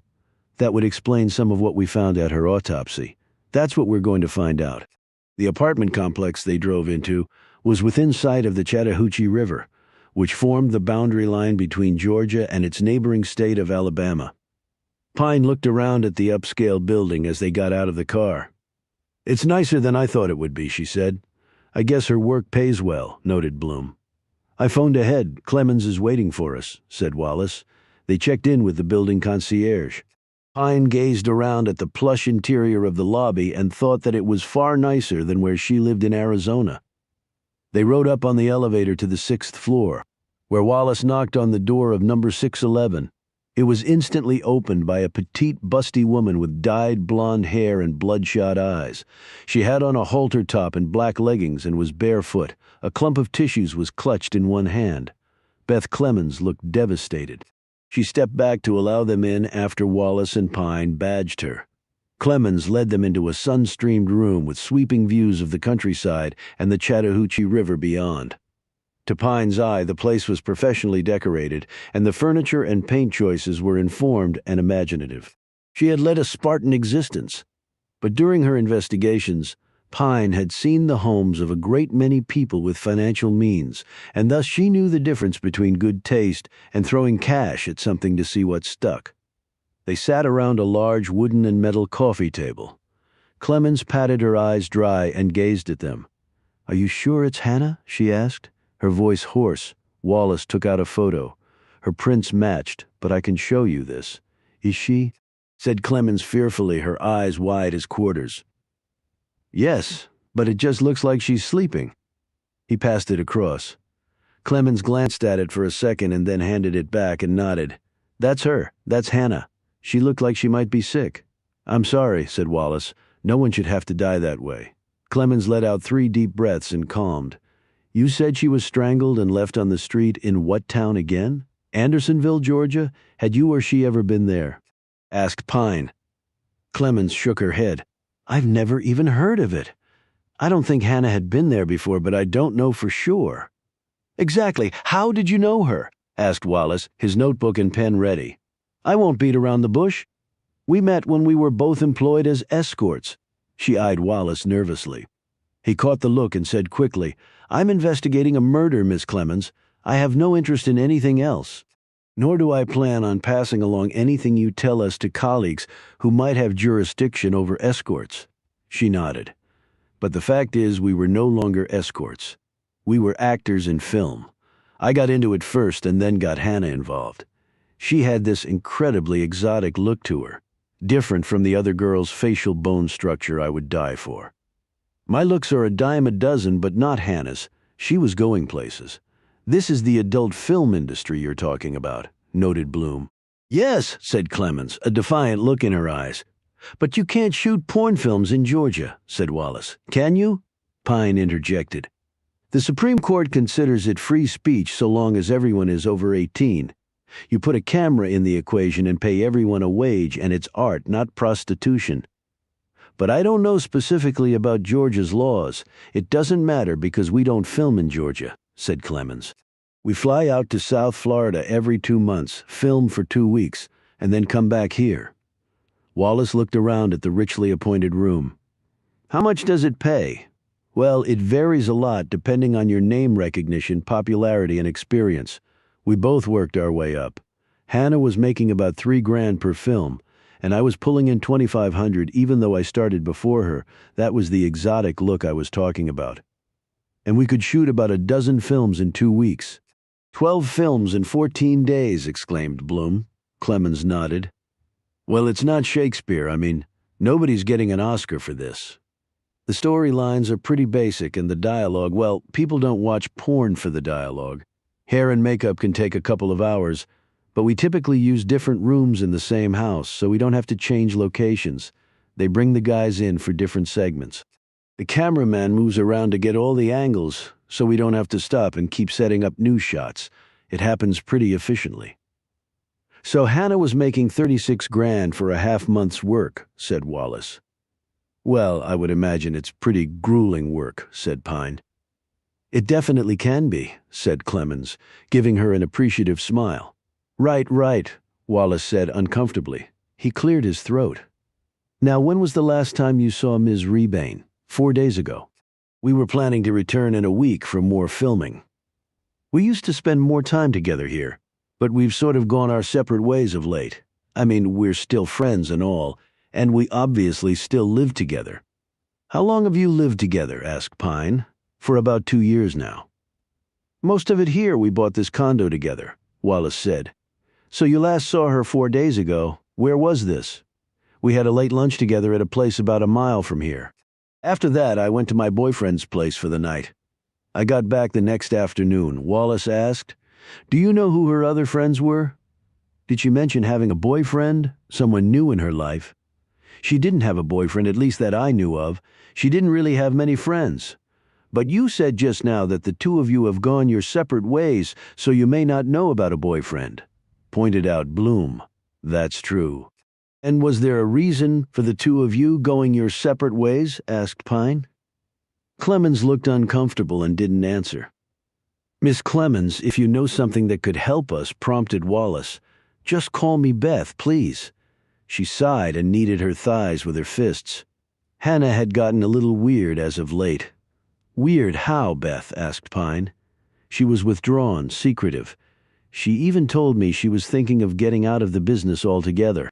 She actually told me that at our lunch.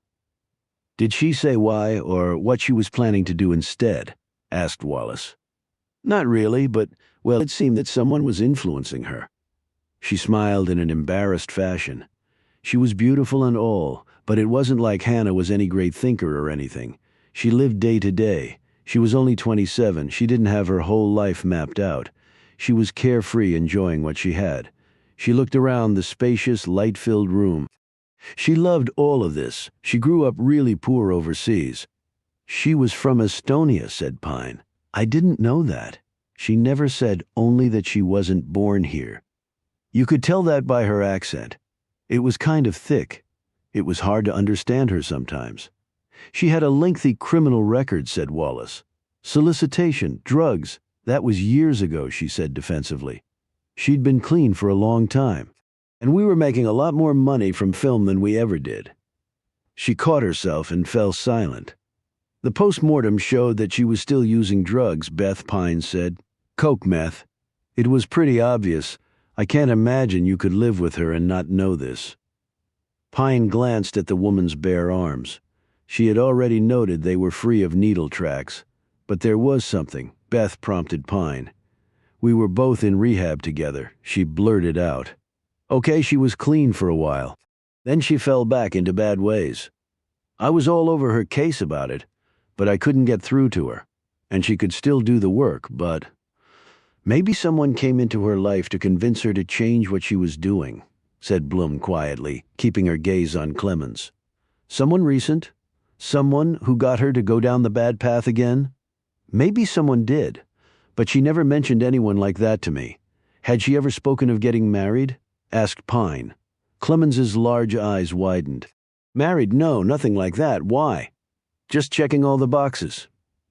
Did she ever show an interest in looking at wedding gowns or veils? No, never. Did you know that she had had a child? Asked Wallace. Beth looked stunned by this statement. What? Oh my God, are you serious? The postmortem showed that as well. She? No, never. I had no idea. Jesus, that is so. Her voice faltered and she started to bite at one of her cuticles. Does she have any relations that need to be notified? Asked Wallace. Not that she ever said no family ever visited here. Certainly no child. Can we look around her room? Asked Wallace. I guess so, it's right down here. Clemens led them to Rebane's bedroom and then walked back down the hall. The three of them gazed around at the large bedroom with an attached bathroom. Pine briefly thought of the woman who would never be coming back here, and then her focus snapped back to the business at hand. Well, let's get to it. Chapter 22. An hour later, Pine sat on the bed and watched as Bloom and Wallace continued their search through the belongings and life of a dead woman named Hannah Rebane. Wallace came out of the bathroom and shook his head. Not much here, he said. Bloom closed the last drawer in the walk-in closet and came back out. She had some designer clothes, shoes, and purses, noted Bloom. The real things, no knockoffs. But no phone, although there's a phone charger over there for it, said Pine, pointing at a small desk built into the wall by the bed, where a power cord was plugged into the outlet. If she took her phone, why not take the charger, said Wallace. Maybe she didn't think she would be gone long enough to need it, replied Pine. If she wasn't planning to be gone overnight, she wouldn't take her power cord. There have to be exterior cameras around this place. Let's have them pull the footage and see if it shows her coming and going and when, and more importantly, whether anyone was with her. They walked back into the other room where Clemens was drinking a cup of tea. While Wallace went to check with the building security about any surveillance footage, Pine and Bloom sat down across from the visibly distraught woman. Did Hannah have a car? Asked Pine. No, neither did I. If we needed to go somewhere, we'd use Uber or Lyft or a zip car for anything longer than just one ride. We could walk to everything we needed. That's why we picked this building to live in. The way of the millennials, noted Bloom. When I got my license at 16, the first thing I did was start saving for my own car. So if she left here, she would have taken a car ride service, asked Pine. Yes. You haven't seen her phone? No. She must have taken it with her. Did she have a laptop or an iPad or something like that? No, just her phone. She used that for everything. We can still check into her account to find out if she was picked up by a service, said Pine while glancing at Blum, and we can try to track her by her cell phone signal. She refocused on Clemens. Didn't you worry when your friend didn't come home? Did you file a missing persons report? No. I mean, Hannah would go off before. 3-4 days, and then she'd come back safe and sound. Did she tell you where she was going during these times? No, and I didn't want to pry. Was she strung out when she came back? Clemens looked uncomfortable. I don't know, maybe. Had she been going away the whole time you lived here, or was it something recent? It was the last month or so that she started going out and staying somewhere else, although she was free to bring anybody here. I've brought my boyfriends over to stay before, it was no big deal. And she never mentioned a boyfriend, no pictures on her phone, no social media, Facebook, Twitter, Instagram, any of the others? She used to do that stuff, but not for the last 6 months or so. Neither one of us do Facebook anymore. She did Instagram, but she hasn't posted anything for a long time. Did she give a reason for that? No, and I never asked. I mean, some people just get sick of doing it all the time. And it's not like we have a zillion Instagram followers and could make money off it by putting our pictures on there or endorsing some product or other. We're not like the Kardashians or anything. Do you have any theories for what might have happened to Hannah? Her eyes welled with tears. No, I wish I did. She was really nice, and I can't understand why anyone would want to hurt her. Pine said firmly, well, it might be a good thing that you can't understand people who would do this sort of thing because it's a pretty dark place. This comment drew a sharp glance from Bloom. I guess, said Clemens, rubbing her eyes. So other than her telling you she wanted to leave the adult film business when you two had lunch, did anything seem off about her that you noticed? Was she tense, unfocused? Did she seem scared? No, not really. We just had lunch and that was it. I was surprised that she was giving up such a great gig, but I can understand it.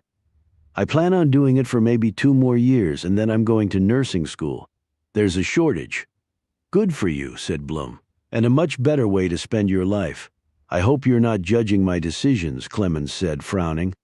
I could lie and say I'm not, but everyone always judges everyone else's decisions. My mother was the queen of that. You sound like my mother. I could very well be your mother. And I'm sure she wants you to be happy and safe.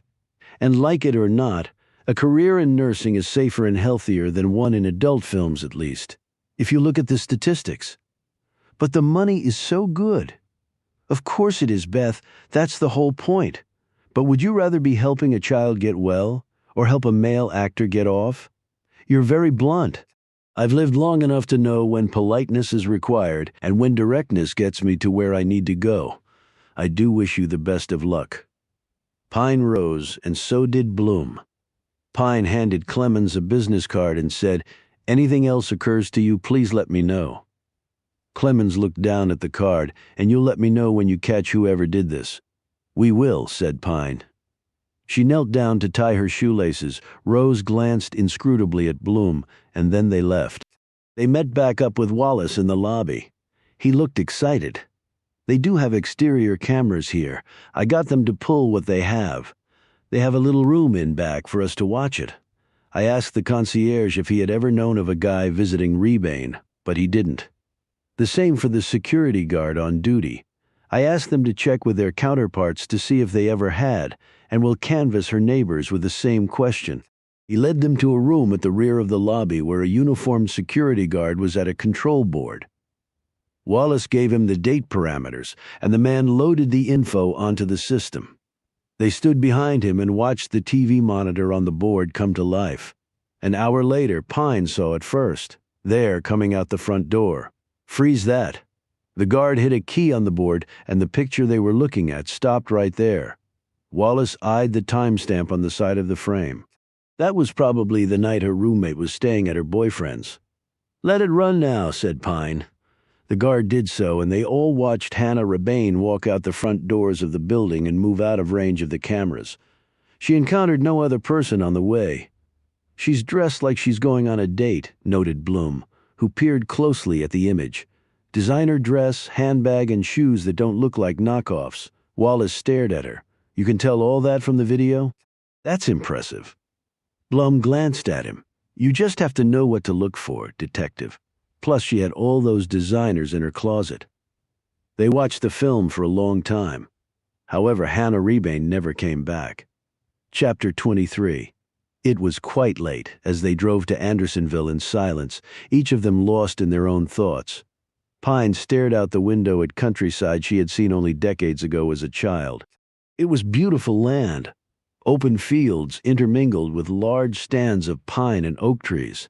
And yet there was an isolation here, which meant a great deal of criminal activity could flourish without serious challenge, and it did flourish that night in Andersonville with no challenge at all. Wallace dropped them off at the cottage and promised that he would see if there were any other surveillance cameras near the apartment building that might pick up where the visuals around Rebane's residence had left off. In addition to canvassing her neighbors, you also need to get a tech team over there to dust for prints and collect other traces. Pine had told him. Whoever she might have been seeing could have visited her there when Clemens was away. If he's in the system, it would be a shortcut to find out who he is. That, and checking her cell phone or credit card activity and seeing if their locations can be traced. Right. After Wallace drove off, the two women walked into the empty breakfast room and sat down opposite each other. "Well?" asked Bloom. "Did you believe everything Clemens told us?" "Of course not. I never believe anything anyone tells me until it's corroborated. FBI 101. Do you have anything in particular you're thinking about?" "She lied about the drug use. You nailed her on that. I meant her own drug use." "Come again." She injects between her toes. "When I went down to tie my shoelaces, I noticed it. You must have suspected she was a user if you employed that sort of subterfuge.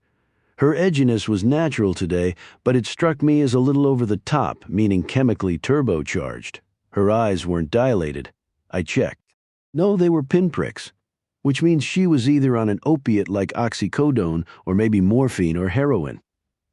It's a wonder she was able to function. Those aren't lightweight drugs.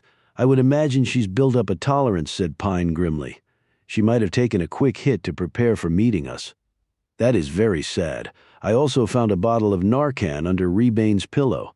You didn't mention that to Detective Wallace. Any particular reason? Just my gut. We're sort of in foreign territory right now, Carol. I'd like to play things close to the vest.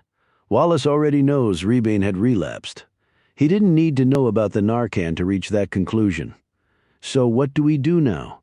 We have to wait for Wallace to get some more leads. Hopefully some of the other people at the apartment building might have seen our mystery man. So you definitely think he exists. Clemens wasn't even certain there was anyone. Other things being equal, the change in her, wanting to get out of adult films, being withdrawn and secretive, all point to someone out there influencing her. And Clemens seemed to think she was susceptible to that. Predators key on people that way. But, said Bloom, but that doesn't mean that person killed her. I wonder why the killer picked Andersonville to dump the body. That could imply some connection to the place killers like familiar surroundings. They want ingress and a way to escape all planned out beforehand. They still get the high they crave, but it takes away some of the risk of being caught. Do you believe the person will strike again? Yes. I'm afraid it's just the beginning. Pine paused, her face tensing. What? Asked Bloom. And you might have been right. My presence here might have been the catalyst for the killings to commence. I know I raised that possibility, but this is in no way your fault. I know that, Carol. But at the end of the day, that doesn't matter. People will still die. Well, he made a mistake then. What's that? He did it while you're in town. My bet is on you to bring him down. I appreciate your confidence. I don't give it out freely. You earned it. Bloom went to her room to go to bed while Pine stayed in the breakfast room. You look lost in thought. Pine glanced up to see Lauren Graham standing in the doorway. She had on light blue slacks, a cream-colored sweater, a matching blue headband through her short ginger hair, and shoes that matched her sweater. Pine thought the woman must plan her wardrobe using a paint-color wheel. Just chilling. Graham came over and sat down in the seat. Bloom had been in. Why do I think you never chill? I had lunch with Jack Lineberry. Where? Americus. At a restaurant across from the Windsor Hotel. He's never asked me out to eat, she said with a trace of bitterness. He said it was a spur-of-the-moment thing. Doesn't sound like Jack? I didn't believe him either, said Pine, drawing a sharp glance from Graham. He was really interested in what became of my mom. Well, that's not so strange. They were friends 30 years ago. They haven't seen each other since. I haven't seen your mother in all that time, and I've wondered what happened to her. When Pine didn't respond, Graham said, So, is she doing okay? I'll tell you what I told Lineberry. She has her challenges. It hasn't been easy for her. I'm sorry to hear that. How's the novel coming? Slowly. It's harder than people think. I never thought it would be easy to write a book. Any progress on the woman who was found dead? Running down some leads? A few moments of silence passed. Graham stirred and gave Pine a nervous glance. Look, I know this is an odd segue, but would you be willing to talk to me about some of your cases? For my novel, I mean? I can't talk about specific cases. No, I know that. I just mean some general things. Let me think about it. Graham looked put out by this but didn't respond. Pine rose. Well, it's been a long day. Think I'll hit the hay. What else did you and Jack talk about? Graham asked, in a casual tone, but Pine observed her to be anything but relaxed. That was about it. Really, if you'll excuse me? Pine walked off. Chapter 24. It was a restless night of scattered dreams with Pines chasing various iterations of Daniel James Torr and Clifford Rogers around in the darkness until she awoke at around 6 in the morning. There were no gym facilities at the B&B. But Pine had a workout app on her phone, with the only necessary equipment being her body and willingness to sweat, which she did in her room for 45 intense minutes. As she sat on the floor afterward breathing hard, She had to admit that the release of endorphins was always a good way to start the day. She showered, dressed, and headed out into an awakening day. There was no one else walking along the pavement and no car or trucks driving down the road. She steered her rental across Highway 49 to the Andersonville National Historic Site. The area mainly consisted of the old prison site, some impressive statuary, the vast cemetery of Union dead, and the National Prisoner of War Museum. The place didn't open until 8, so Pine parked and walked along the perimeter of the area. The Prisoner of War Museum hadn't been here when she lived in the Andersonville area. She learned it had opened in the late 1990s. Pine entered the grounds right when they opened. A National Park Service ranger greeted her, and since there were no other visitors at the moment, he offered to show her around. He introduced himself as Barry Lamb. He was around 40, about 6 feet tall and muscular, with a clean-shaven face and large green eyes. His ranger uniform fit him well. FBI? He said, noting the shield on her belt. Pine nodded. I'm assigned to the Grand Canyon. Just visiting out here? The Grand Canyon? Lamb said in a wistful tone. I'd love to have a shot at going out there to work. Popular destination for park rangers. But you should give it a try. It's pretty unique. How long have you worked here? 6 years. It's interesting for sure. But after a while, you know every square inch of it. It's not that big, and the theme is sort of depressing. All those Union soldiers died for really no good reason. But they helped end slavery. That was momentous. You're right about that. Just a damn shame it took a war. He showed her the old prison site, which was represented by a replica of a portion of the prison stockade. Lamb pointed out a spot set back from the wooden wall, something he called the deadline. You passed that line, you got shot dead, said Lamb. Hence the name. I think some prisoners did so just to end their misery. They were starving to death and disease-ridden. I could see someone in such a situation doing that, said Pine. Until 1864, the Confederates would just carry their prisoners around with them. When that became unmanageable, this prison was constructed as a solution. It was built to hold 10,000 men. Problem was, in the single year it was in operation, it would hold over 4 times that many. She looked around at the sheets of cloth strung over wooden stakes in the middle of the stockade. So where were the prisoners housed? There were no shelters built, no cells, no buildings. They'd have a dozen prisoners under 2 gum blankets strung over sticks like that one over there. When a prisoner died, the survivors would fight over his clothes and shoes. When the prison was liberated in 1865, the remaining prisoners looked like something you would have seen in a German concentration camp. Henry Wirtz, the commandant, was later executed for war crimes. Yeah, I knew about that. He has the big statue in town. Did anyone ever try to escape? Some men escaped in transit or while on work details. A few others did so by tunnels. There are still remnants of some tunnels around, like this one over here. He led her to a spot some distance from the edge of the replica. There were warning signs around it and a steel grate in the earth. It begins here, which would have been rather in the middle of the prison grounds. It extends out to the west, well under the walls of the original prison and into some very thick woods. Some made it to the Union lines from here. Good for them. Let me show you what I call the mother of all the prisoners here. It was a large statue in marble. The engraving on it said it had been erected by the state of Michigan in memoriam for Michigan soldiers and sailors who had been prisoners here. Pine's gaze was riveted by the other part of the monument.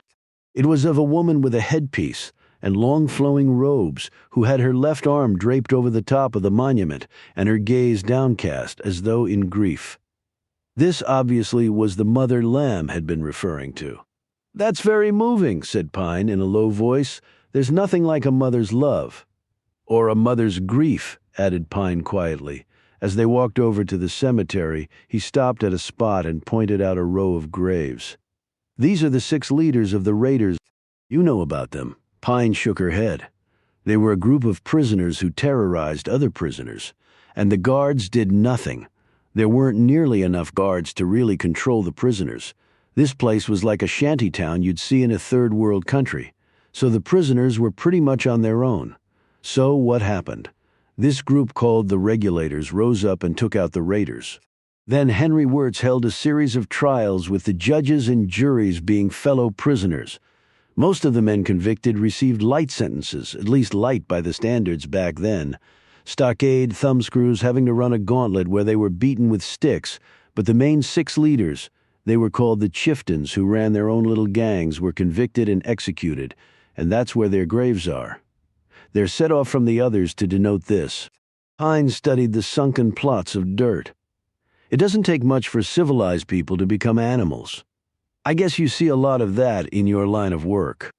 More than I would like. She left the ranger there and ventured to the museum. It was a large building that held a library and a film room and told the story of American POWs from the Revolutionary War up to the present. This theme was filled in with exhibits and information about the capture of POWs, their living conditions, relationships among prisoners and their guards, escape attempts, and liberation of some POW camps. When she walked out of the place later, Pine was both overwhelmed by the bravery shown by the POWs and depressed that a civilized world allowed such things to actually happen. She stood outside in the growing heat as the sun rose overhead and the humidity picked up. Pine involuntarily glanced to her left at the rows of graves in the cemetery. The somberness of the place could not be overstated. And it was very likely that Mercy was also in a grave somewhere, only not in a formal cemetery, but in a shallow hole in the middle of nowhere, which animals would have long since desecrated. She touched her Glock and wished she could right this very minute shoot and kill whoever had taken Mercy. But that was not going to happen. She had to get there another way. She got into her SUV and drove back across the road. She wondered how long they would have to wait for the killer of Hannah Rebane to strike again. As it turned out, it wouldn't be long at all. Chapter 25 Pine was used to getting phone calls at odd hours. That came with being an FBI agent. When she heard Max Wallace's voice and saw the time was 2 minutes past 5 in the morning, she sat straight up in bed and swung her feet to the floor. "Where?" she said instantly. He was too much of a veteran cop to ask how she knew. "The cemetery across the road from you." Pine's jaw slackened. "The National Historic Site? I was just there yesterday morning. I'll meet you at the front gate." It took her 5 minutes to dress. She didn't wake Blum. There was no reason to do that right now. She could be filled in later. Pine was starting to regret even bringing Blum here. But then again, she hadn't anticipated a potential serial killer commencing operations in Andersonville either. She was out the front door of the cottage a minute later, started her SUV, and a couple minutes after that she was at the cemetery. The darkness was total.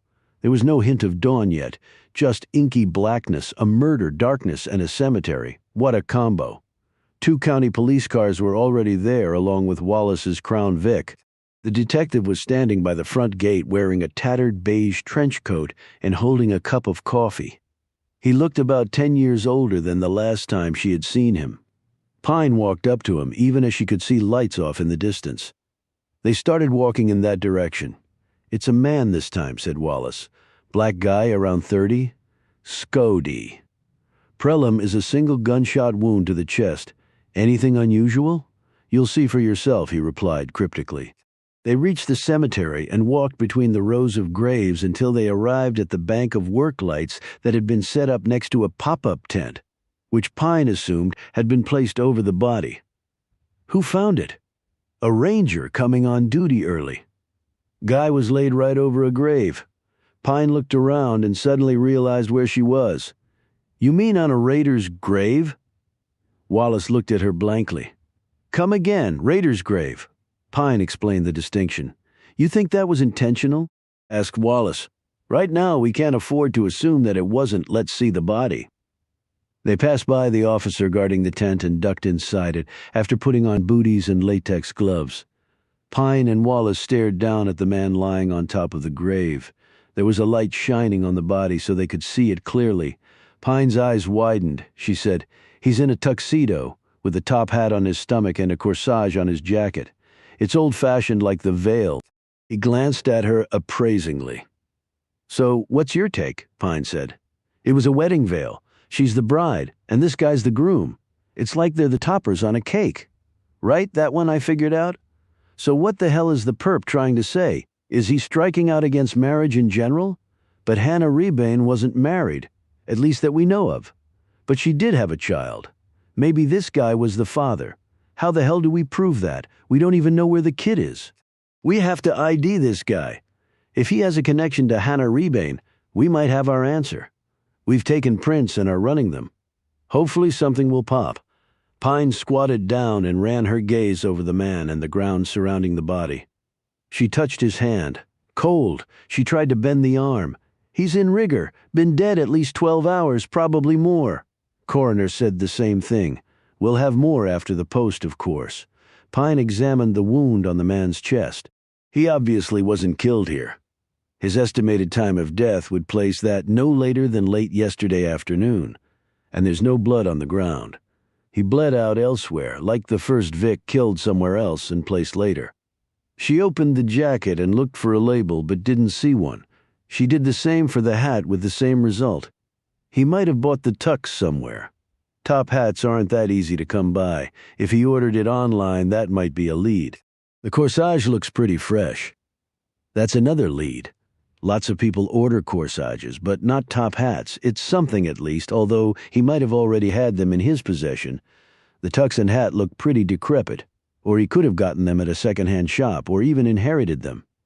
She looked at the man's fingernails. No obvious signs of skin or blood, any defensive wounds. Not that we could see, but you wouldn't necessarily have them with a shooting. Pine rose and looked down at the dead man. "What are you thinking?" said Wallace. "I wonder if the race of the victim was coincidence, or it has meaning." "You mean white bride and black groom?" Pine nodded. "Maybe we're looking at some sort of hate crime. Or maybe it's something else altogether. We just don't know enough yet to tell. We've got to ID this guy as fast as we can. If he doesn't have a criminal record, that might be tough. I can make some calls and have his prints run through other databases. I'm not too proud to ask for help, so yeah, make the calls. I can text you the print deck. Let me know when the post is." "Will do. Anything on the rest of the security footage from Rebane's apartment building? Or any activity on her phone or credit cards? We looked at all of it yesterday. Nothing on any other surveillance tapes. Struck out on the phone and credit cards, too." Pine left the tent and gazed around. Wallace came to stand next to her. "This was a risk. Putting the body in so public a place," she said.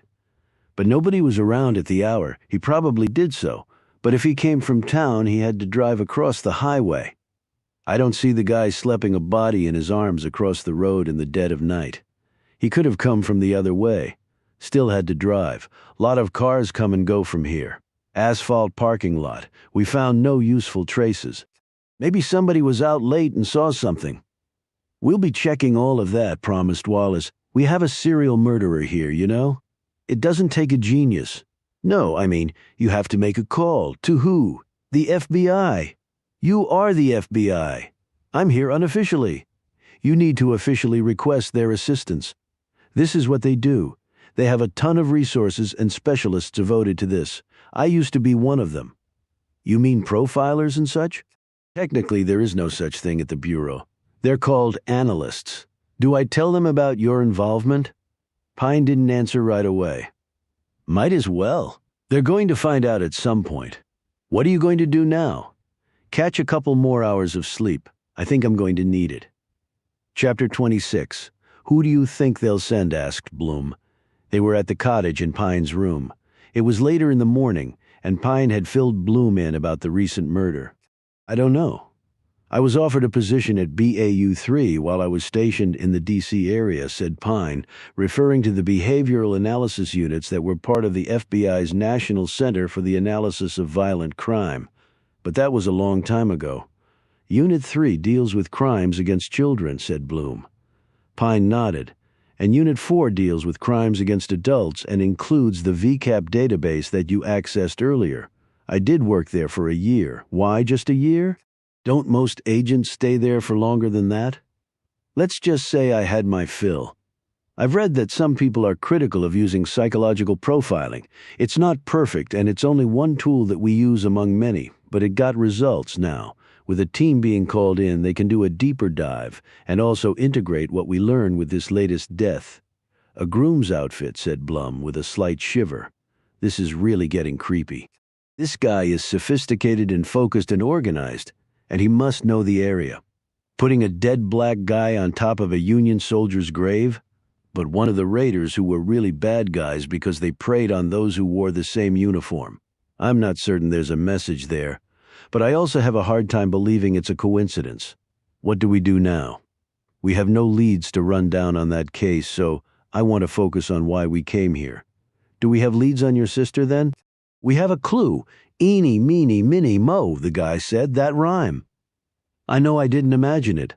So if it wasn't Tor who did it, who was it? And why use that device? It was a way to decide which of you to take, opined Bloom. Why was it a choice? He could only take one of you. Why? If my parents were stoned downstairs and he had already come through the house. If he carried Mercy downstairs, why not me, too? We were only 6.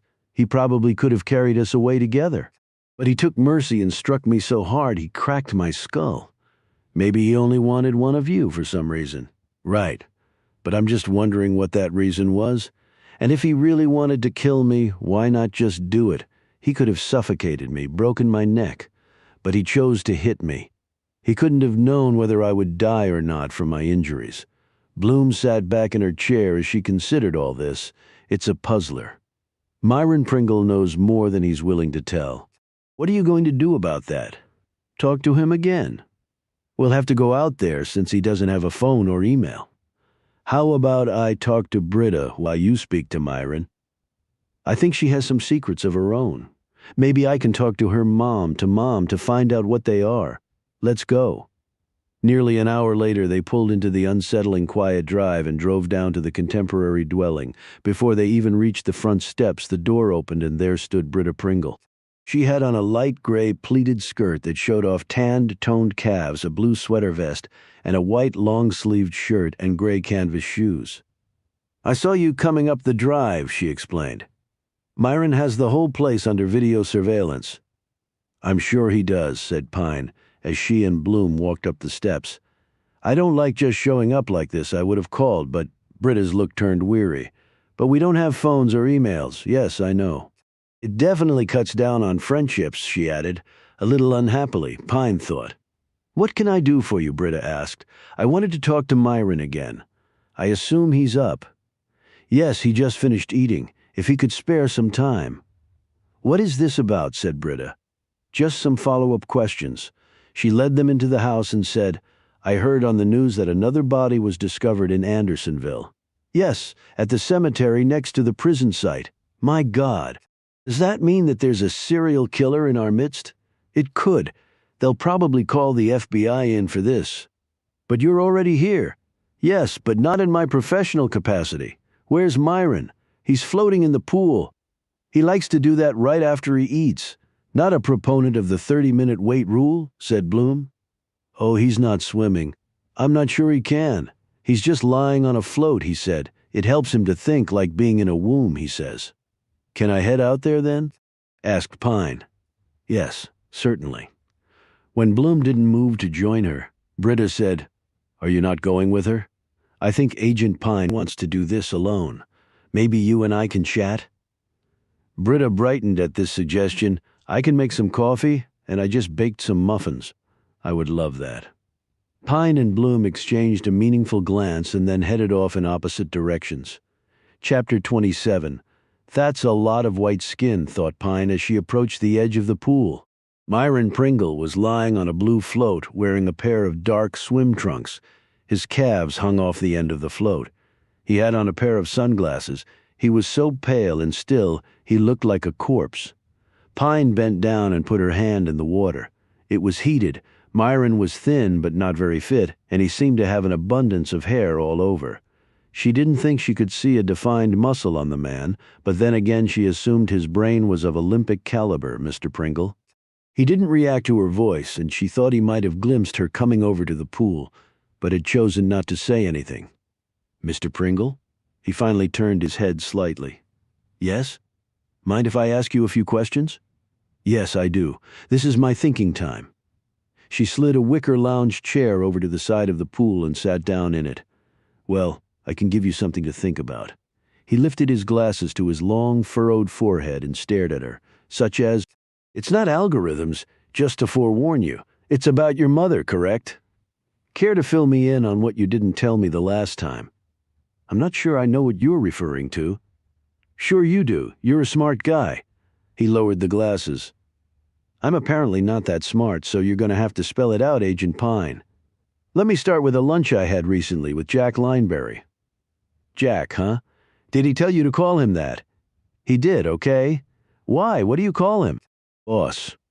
Would you like to know why he wanted to have lunch? Not particularly. He wanted to know what had happened to my mother. Okay. Do you find that odd? He lifted his glasses again. Where are you going with this? Did you know that Lineberry found my father dead? I think he might have mentioned it. You think? Do you get many people telling you they found the bodies of people who had blown their heads off with a shotgun? I thought your memory was better than average.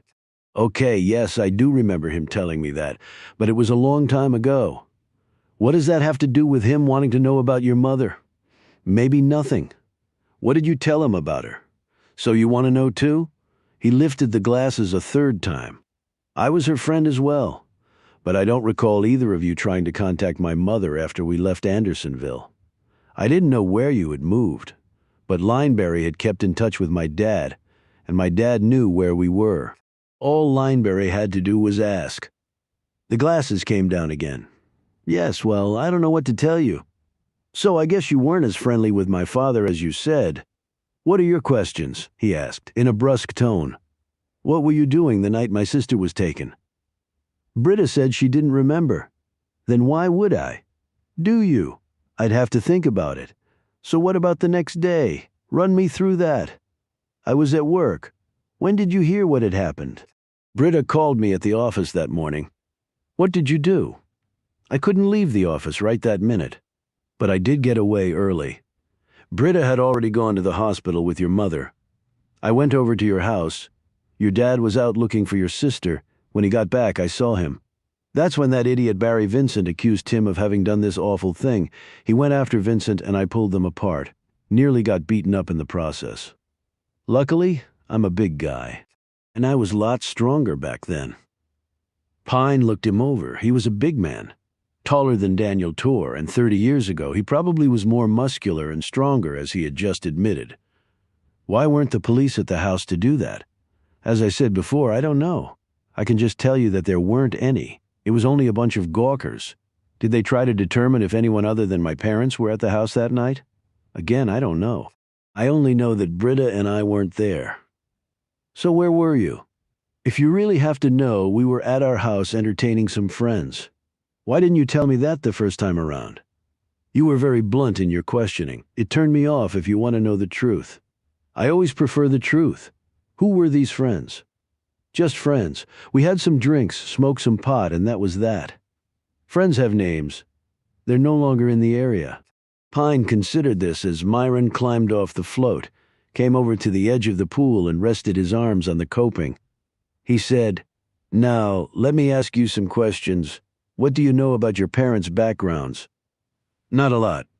High school sweethearts in Kansas, fell in love, married early, had me and my sister, and then at some point we moved to Georgia. Really? Who told you that? Pine scrunched up her face. They did. Why? Because your mother was a model starting at age 16. Milan, London, Paris. I doubt they went to the same high school, and I doubt it was in Kansas. I'm not sure that Julia even finished high school. Pine couldn't find her voice for a few moments. Bullshit! Come with me! Myron climbed out of the pool, toweled off, donned a t-shirt, and led Pine inside the house through a rear door and up to the second floor. He entered a room and beckoned her to join him. The room was set up as a small study.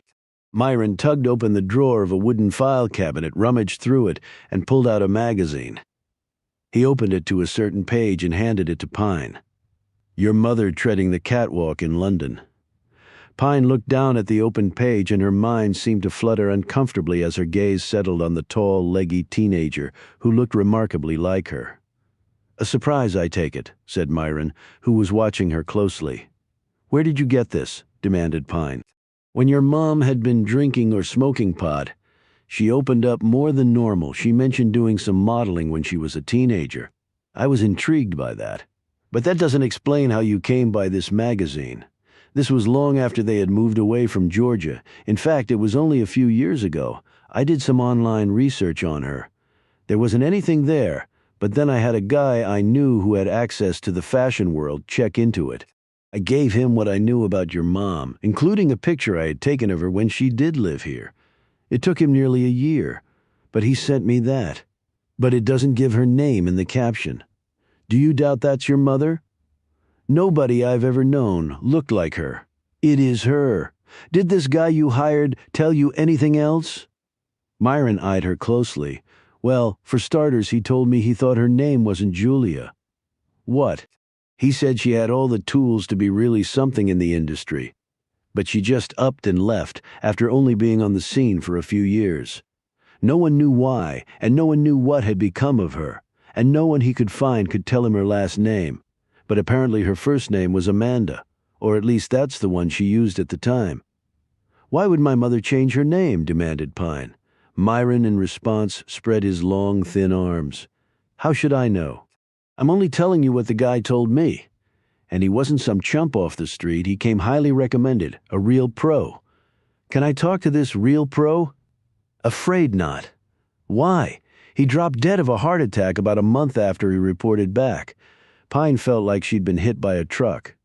I can see what a shock all this is for you, said Myron sympathetically. Pine, her suspicion needle now hovering near the red zone, said, And why would you go to all that trouble to track down my mother's past? Like I said, I'm a curious guy, and most people like to talk about their pasts. Neither one of your parents ever did, not while they were sober. It just made me wonder. Wonder what? Although Pine was already wondering herself. That maybe they weren't who they said they were.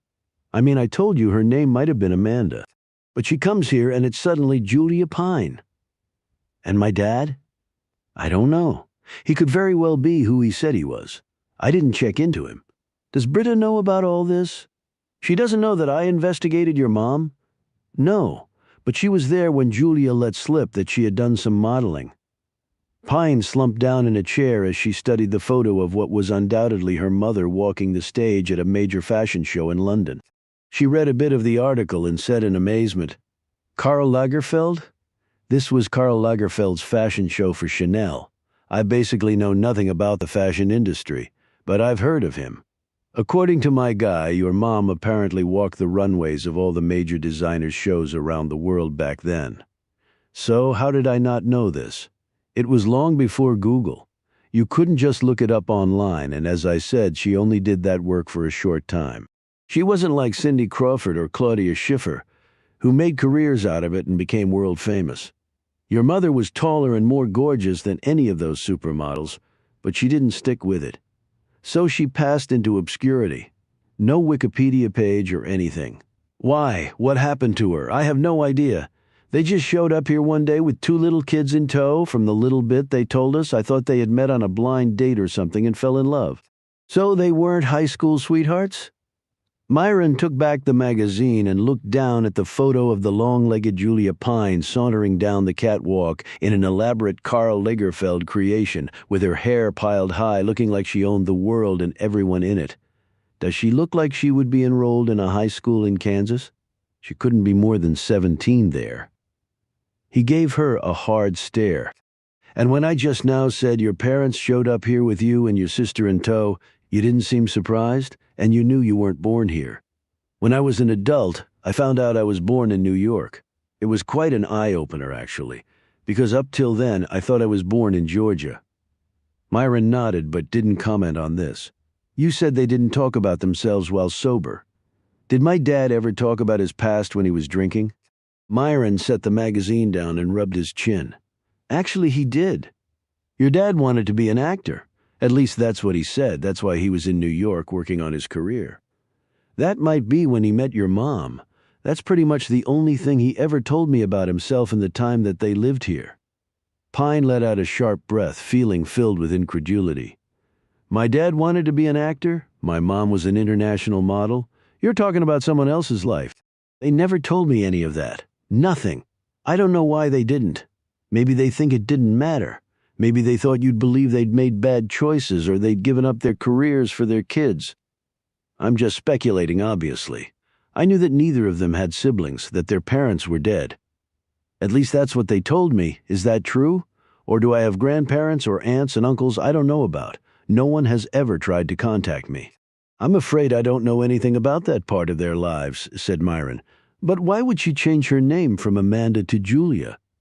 Even though Pine was ostensibly asking this question of herself and not Myron, he replied, maybe she just wanted to disappear, and it's not illegal to change your name. Pine glanced at the magazine. Can I have that? With my compliments, he said, passing it over to her. Did they ever mention to you why they would pick a place like Andersonville to settle in? I mean, if my mom traveled all over the world, this is a little dull by comparison. Well, those places aren't for everybody. Britta and I could live anywhere, but we chose here. Maybe your mom was burned out with all those hurly-burly, glitzy locales and just wanted something simpler. She stared down at the magazine. You've given me a lot to think about. What will you do with that information? I came here to try to discover what happened to my sister. Now, on top of that, I have to try to figure out who my parents really were. I guess you weren't counting on having to do that. Who would, she retorted. Chapter 28.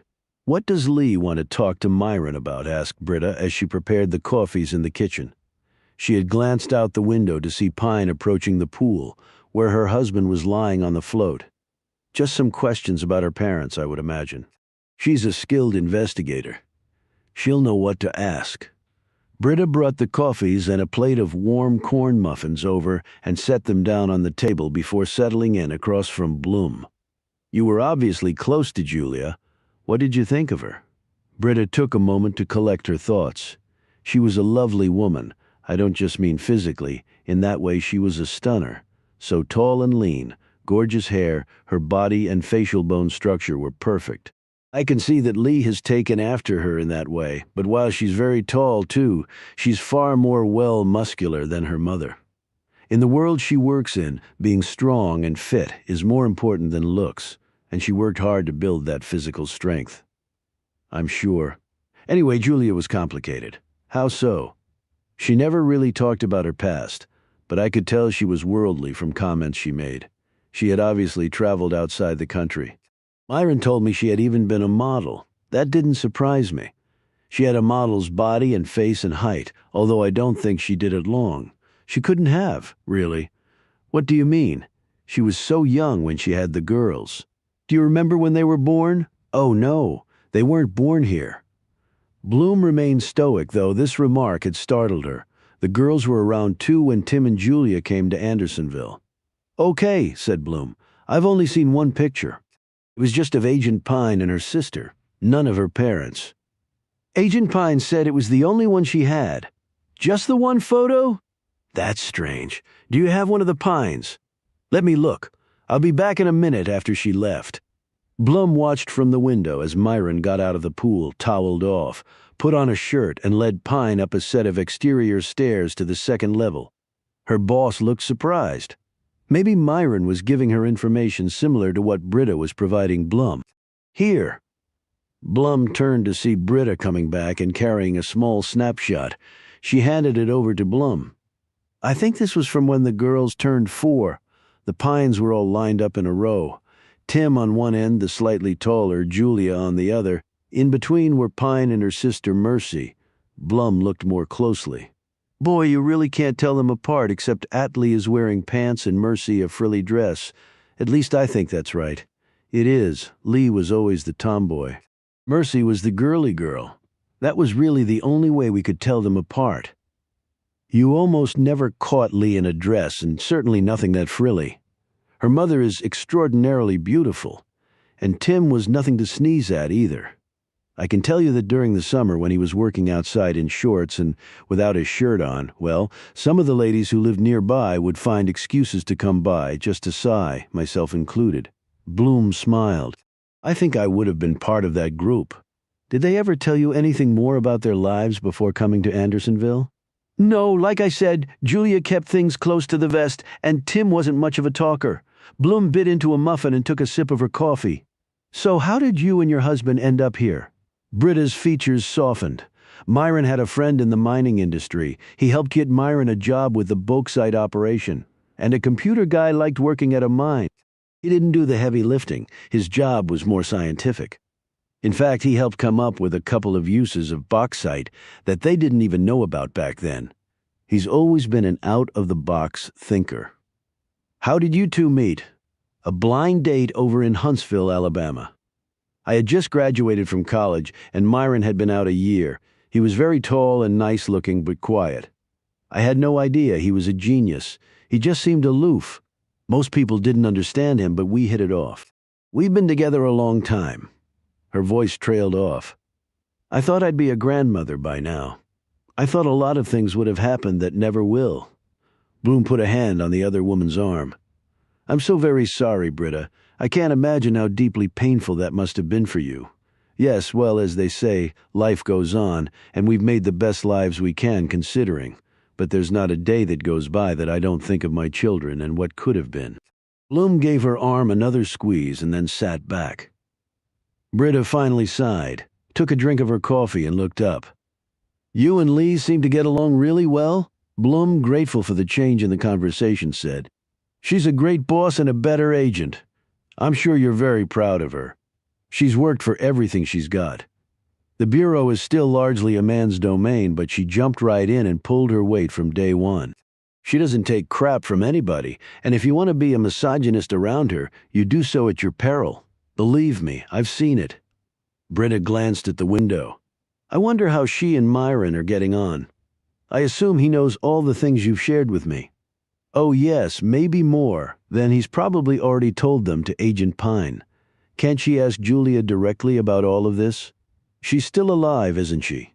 I don't know, but surely Lee would know that. I don't know, said Bloom vaguely. I hate to pry. Oh, I see. Jack Lineberry wanted to know, Bloom said suggestively. He asked Agent Pine about her mother. Really? Said Britta. Does that surprise you? No, it doesn't.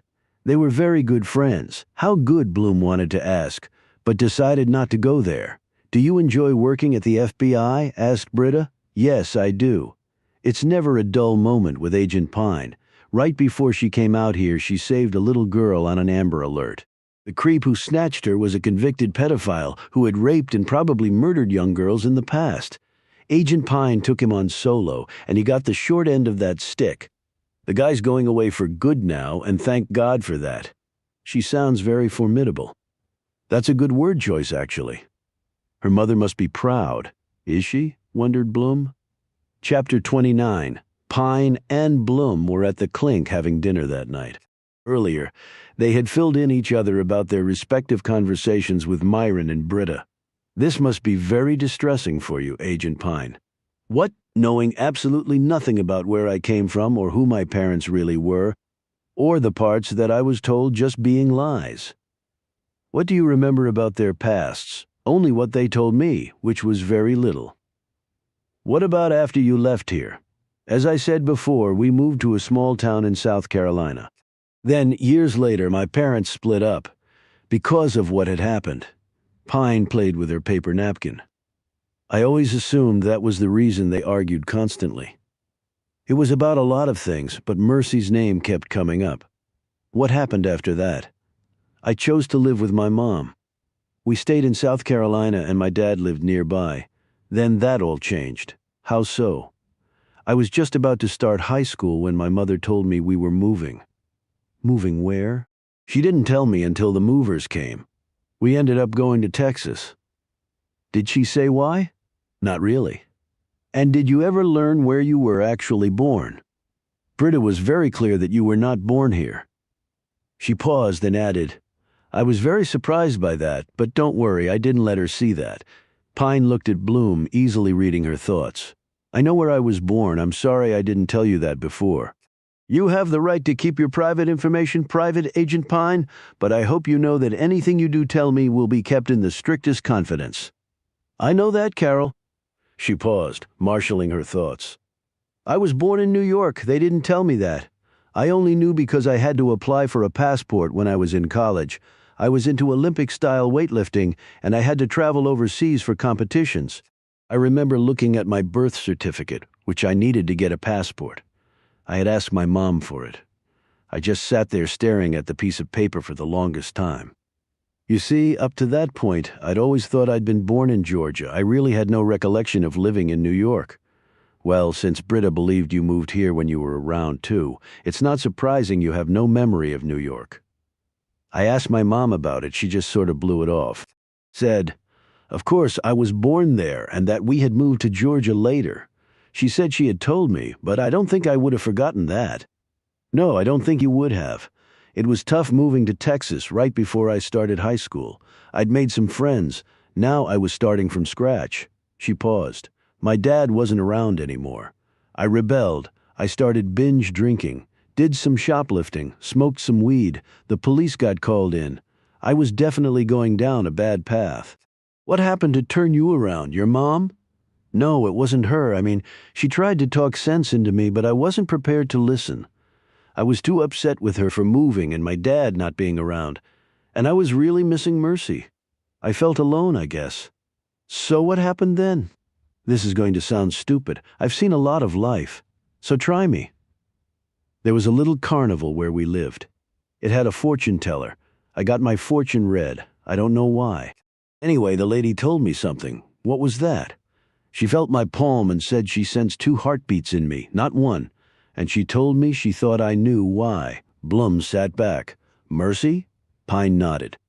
It was like a switch got turned on inside me. I hit the books, started playing sports, worked my ass off to. Live your life and live your sister's life for her. Something like that, Pine said in a pained voice.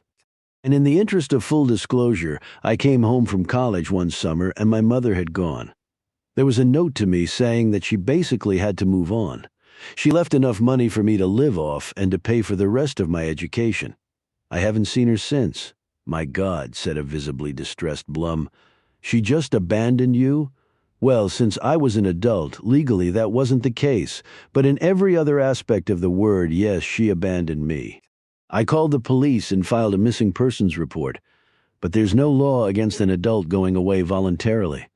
There was no evidence of any foul play. But still, you must have been crushed. I was for a long time.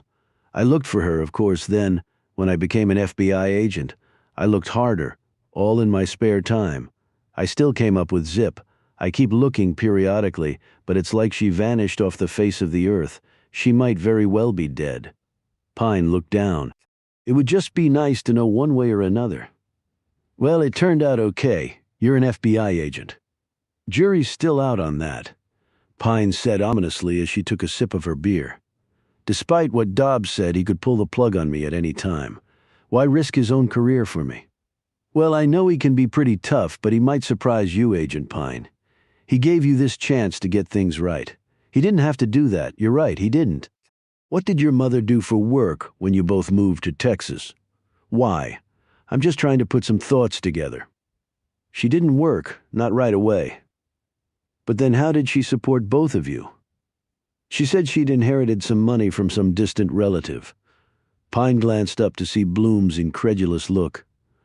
I know. I was just a dumb teenager. I believed what she said, but she eventually got a job. Yes. But she never really talked about her work other than saying it was just pushing paper around, and I was totally immersed in school and sports. I never focused on what she was doing at her job. Did she ever travel during that time? Go outside the country? No, nothing like that. And your father? Did he stay in South Carolina? Yes, I was really pissed about that. He was my dad. Mom explained it by saying she had gotten this job offer in Texas and needed to take it. And that my dad understood. But that didn't make any sense because, like I said, she didn't start working right away. Well, she was your mother. You should be able to trust her. Did your father ever talk about her moving you to Texas and leaving him behind? When I spoke with him on the phone, I could tell he was having to struggle keeping a job. He was drinking too much and maybe doing drugs too. But he never said a bad word against my mom. She looked down. He always told me he loved me.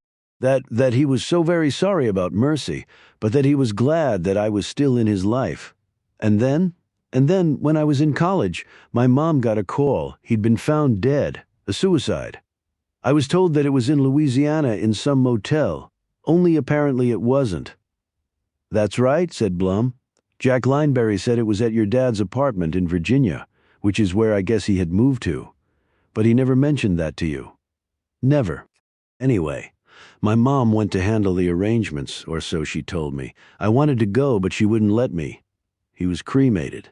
She said she spread his ashes somewhere that was dear to him. Do you know where that was? No, she never said, and now I found out that it was Jack Lineberry who found his body. My mom never told me that either. Maybe she didn't know. He had to know she'd come down after my dad killed himself, but she never mentioned seeing him. And Lineberry said he didn't see her then either. And your mother left you shortly after this happened?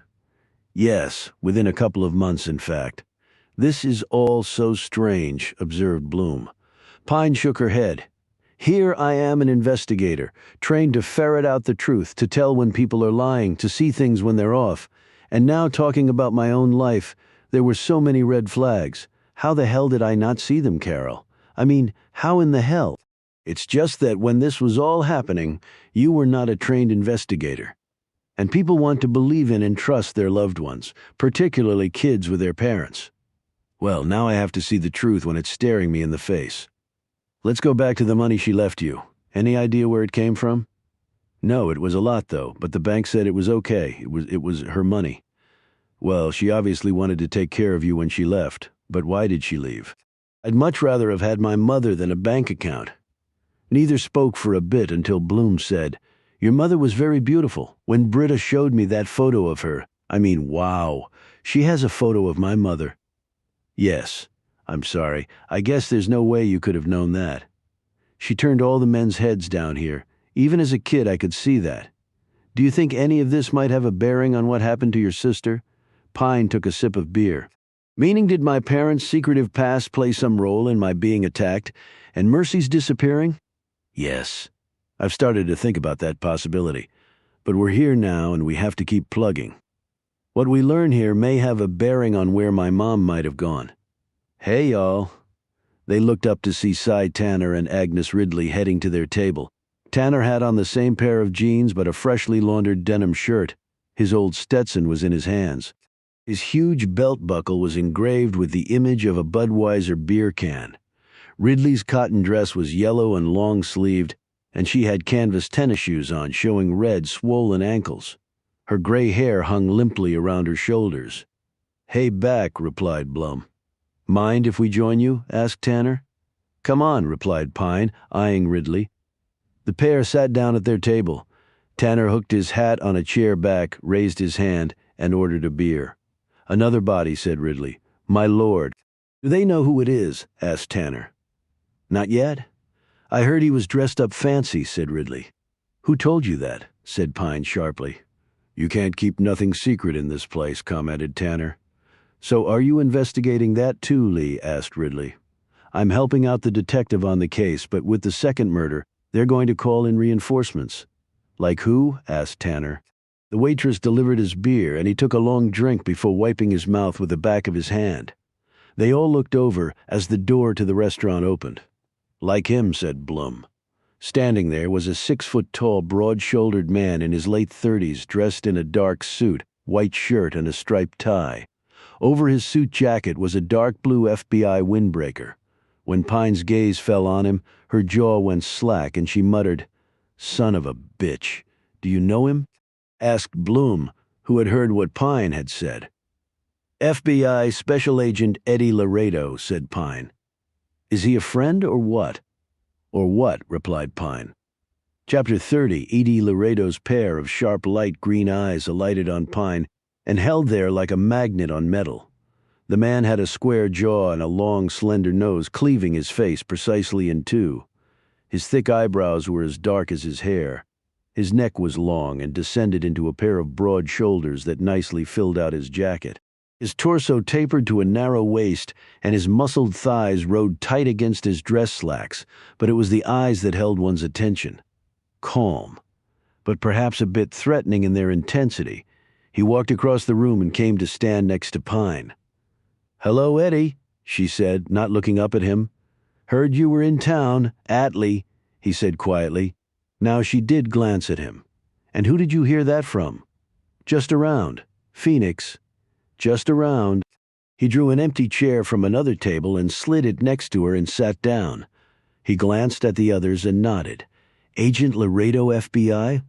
Blum ran her gaze over him and flicked a glance at Pine, who still sat stonily in her chair, then said, "I'm Agent Pine's assistant at the Bureau, Carol Blum. Did you get called in to work the 2 murders? I assume so." Laredo nodded. "Flew into Atlanta. Just drove in from there." "You alone?" asked Pine. "For now, that could change depending." "Right," Ridley said. "So do you know each other?" Laredo glanced at Pine before answering. "Long time ago we worked at the same place, Bow 4 Behavioral Analysis Unit," he added when Ridley gave him a puzzled look. "It was for a short time," said Pine. "Short but intense," retorted Laredo. "Have you spoken with Max Wallace?" asked Pine, ignoring his comment. "He's supposed to meet me here, in fact." He looked at his watch. "Any minute now." Pine rose. "Well, I'll leave you to it." Laredo glanced up in surprise. "I thought you were working the case. Was my info wrong?" "No, I was working the case. But with you here, my help's probably not needed anymore." She walked across the room and out the door. Blum watched her go before looking over at Laredo, who was studying his hands. "I guess you two have a history," she said. "I take it you work with Pine out in Shattered Rock? So you know that, do you? The Bureau's not that big." "It's pretty big. We can give you a debrief of what we've uncovered along with Detective Wallace, I'm sure." His gaze traveled over Ridley and Tanner. "And your friends are?" "Cy Tanner and Agnes Ridley. Cy lives in the house where Agent Pine grew up." Laredo shot Bloom a glance. "Yes, Agent Laredo, that's why we're here. At least it was the original reason. Then these murders started. Okay, you made any progress on the other thing?" "Some, but still a long road ahead. And right now I better catch up with my boss." She rose, said goodnight to Tanner and Ridley, and left. Bloom didn't have far to travel because Pine was sitting on a bench just outside. She rose when Bloom came out. "You all done in there?" said Pine. "I am. You didn't have to wait for me." "No problem. I could use the company." They started to walk back to the cottage. "So, Eddie Laredo," began Bloom. "You have any desire to get into that?" "Not really, and there's not much to tell. You have a tendency to understate things. We worked together, and then I transferred out. He knew you were in Shattered Rock. Pine didn't comment on that. He's a good agent. We just didn't see eye to eye on everything." She glanced at her companion. "Anything else I need to know? I introduced Cy and Agnes. Told him that Cy is living in your old house, and I threw out a line designed to show how much he knew about you. And it seems to me that he knows why you came here." Pine nodded slowly. "Did you confide in him way back when?" "No, but my personal history isn't a secret, Carol. You just have to Google me." So he would just put 2 and 2 together. That's what he's trained to do. "Did you know he might be coming down when you suggested that Wallace call in the Bureau?" Pine shook her head. "Unlike Laredo with my career, I didn't keep up with his. I didn't know he was still at Unit 4. So he's been there a while. Unless he transferred out and then back at some point. That happens. I left BAU because it took me out of the trenches. I'll use their expertise, but then I want to nail the bad guys myself. Well, now he's here. Are you really going to just turn it all over to him and take a step back? That's not like you. I have no say in the matter, Carol. I'm here technically on vacation. And no matter what Detective Wallace says or wants, I haven't been assigned to work this case. And you know the Bureau is a stickler for the rules and agents staying in their lanes. But if Laredo asked you to keep working it?" She shot Blum a glance. "Why did he say he was going to?" "He didn't really say anything about it. I just meant if he does." Pine shrugged. "I'll cross that bridge if I have to. We've got other things to occupy us." "Okay, what's next on your sister's case?" asked Blum. "We have lots of material and leads. The biggest thing for me is I don't think people are being straight with us. Lineberry, the Pringles. Even Lauren Graham seems to be keeping stuff back. Then you're maybe talking a conspiracy if they're all involved in it. Whatever it is. I just have the belief that people are not being forthcoming with us, and one of the main reasons to do that is to hide something. But what would they be hiding? Something to do with my sister's disappearance. What would be their motive? They all seem to genuinely like and care for my parents. It doesn't make sense. But then we're back to as strangers having done it, and that person could be long gone now, or even dead. She looked at Pine. What if you can't get closure? I always set the bar high for a purpose, Carol. I don't like underperforming. But this might not be in your control. In fact, much of it is not. Doesn't matter. They reached the cottage and went inside. I noticed Agent Laredo had no wedding band on, said Blum. Why did you notice that particularly?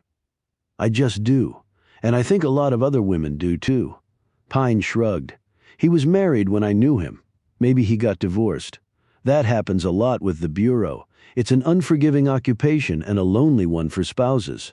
Is that why you never took the plunge? Asked Blum. No, I never found the right guy. There are some out there.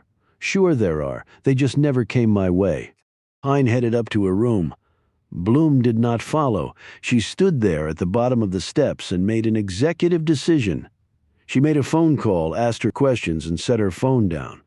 5 minutes later it rang. She answered, listened, thanked the woman on the other end, and headed back out.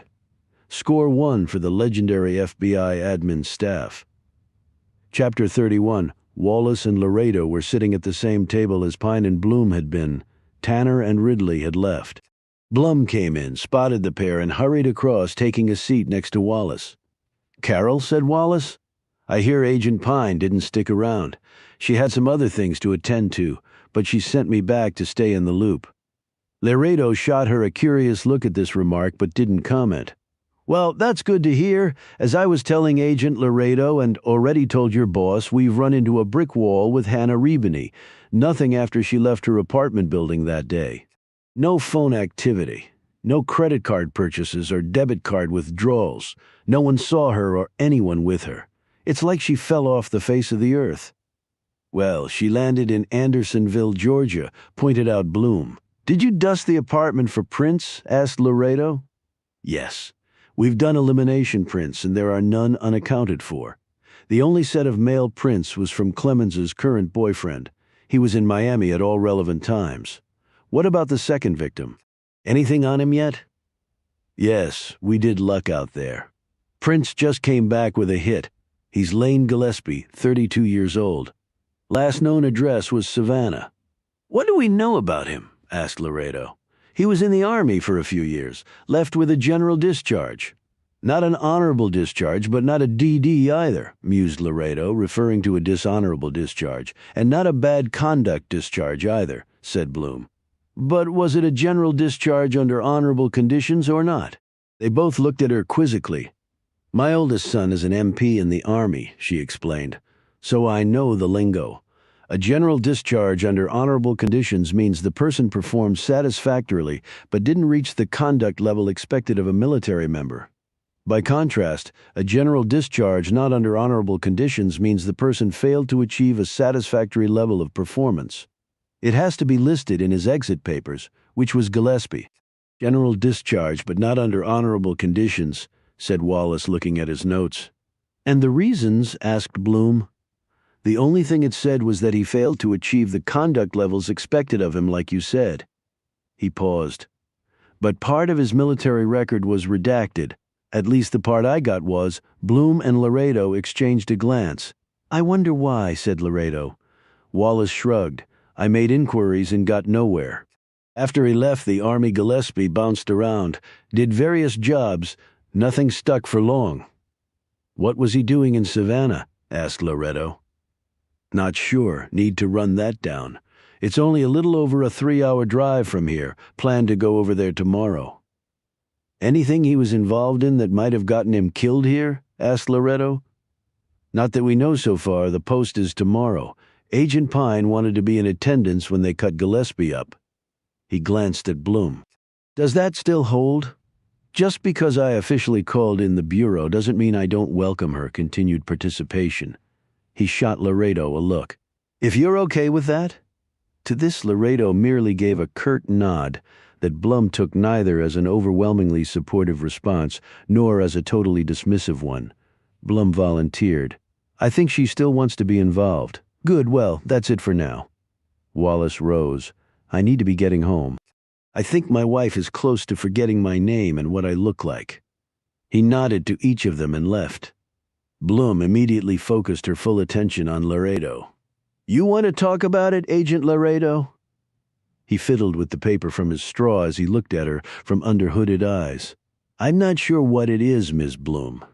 She sat back. "How long have you been with the FBI?" 16 years, pretty much right out of college." "Good for you. I've been at the Bureau for nearly 4 decades. His eyes widened slightly at this. "In admin, you mean?" She sighed. "I hoped for a more informed response than that from you." "What exactly does that mean?" he said, his tone hostile. "In my time at the Bureau, I think I've personally trained nearly 400 agents." Laredo started to smile until her look told him she was being absolutely serious. She continued. "There are about 11,000 male special agents and around 2,700 female special agents, or over a 4-to-1 male-to-female ratio. The professional staff, the admin you were referring to, number 9,500 male and well over 13,000 females. I didn't know the exact breakdown, but thanks for sharing. The ratio of agents has really not been getting more equal," she pointed out. "Tough being an agent. I'm not saying women can't do it. Your boss proves that. But if you want to have kids and all, it's hard. The Bureau isn't great about accommodation in that regard. Maybe they should be better at it since they're obviously pushing a lot of qualified women out of the running. I don't know what to tell you. I'm just one grunt in the trenches. I've been working with Agent Pine for some time now. She's terrific at her job. I have no doubt. And I checked you out, Agent Laredo." He sat up straighter, his expression growing darker. "Excuse me? After I left Agent Pine and before I came back here, I made a call to a friend, to an admin friend. She talked to someone else. I got the 411 on you pretty fast for admin folks. The light green eyes seemed to dance with an electrical charge. I'm not sure I like that. I'm not sure you had any right to do that," he added with a spark of anger. "You never did a 411 call on somebody at the Bureau?" Laredo started to say something, but then apparently thought better of it. "You'll be glad to know that the results of my call were positive. You're well thought of. No issues or problems in your record. I could have told you that if you just asked. Would you have told me?" "Doubtful, actually. I wouldn't have thought it was any of your concern. The shield I carry should have been enough proof of my character. I like corroboration. Now you sound like an agent, not an admin. You would be surprised how many agent skills an admin like me picks up. But I'm not sure that cuts both ways." The thick eyebrows rose. "Meaning what? Do you know all the procedural shortcuts to get requisitioned equipment? Or how to do a conference call with more than 5 remote attendees, with some of them in international locations? Or the adjusted travel per diems on work performed over various holidays? Or which support personnel at Hoover are critical if you want a priority database search dealing with certain levels of classified material? Or something as basic as which department handles coffee flavor requests? I guess that's why we have support personnel?" "Exactly. We're a team together. We get a very big, very hard job done to the best of our collective abilities." Where exactly is all this leading? Back to my original question. Do you want to tell me about you and Agent Pine? That was the it to which I was referring before. Not that you weren't aware of that. I don't think there's much to tell." She sat back, disappointed. "Did I mention that I also conducted informal training for agents in order for them to detect when people were obfuscating? You mean lying, and agents are thoroughly trained in that already. A refresher course never hurts. All right, you tell me, you think I'm lying?" You looked down and to your right and crossed your arms when you answered that there's not much to tell, classic evading, cocooning. "Also, I raised 6 kids. You exhibited the pouty, defiant look of my 9-year-old son when he'd done something wrong but refused to admit it. Do you want to load up and tell me again that there's nothing?" His expression darkened even more. "You're rapidly coming close to a line here, Ms. Blum. I wouldn't want you to do anything that would jeopardize your long career at the Bureau." She looked at him, not in fear or anger, but in sadness. "I'm sorry you feel that way. But I taught my kids when they were pretty much still in diapers that honesty really is the best policy, Agent Laredo. We obviously don't see eye to eye on that one. She rose. Agent Pine is tenacious, smart, adaptable, and physically formidable. He shrugged. You're not telling me anything I don't already know about the woman. She's also unforgiving to herself and to others who have not met the standard she sets. Laredo looked up at her, his features unfriendly. I have my own set of standards, and they're pretty damn high as hers, in fact. Then you and she should have no problem. I'll just assume that's the case and go forward based on that assurance from you. Thanks for that. She turned and left, leaving Laredo staring moodily after her. Chapter 32. Pine had not gone to sleep. She had not even come close to shutting her eyes. She had sat on her bed, fully dressed, until well after midnight. She had heard Blum come in and go to her room. She might have come out then and talked to her friend, but she chose not to. She wasn't exactly sure why, coward. At 1 a.m, Pine rose, walked back down the stairs, and out the front door into a damp, chilly night in Andersonville. She drew her coat closer around her and headed out to a destination she hadn't really thought about going to until that very minute. Eschewing her rental SUV, she hustled on foot across the highway to the Andersonville National Historic Site, barely beating a collision with a late-night motorist zipping down the road and not paying much attention.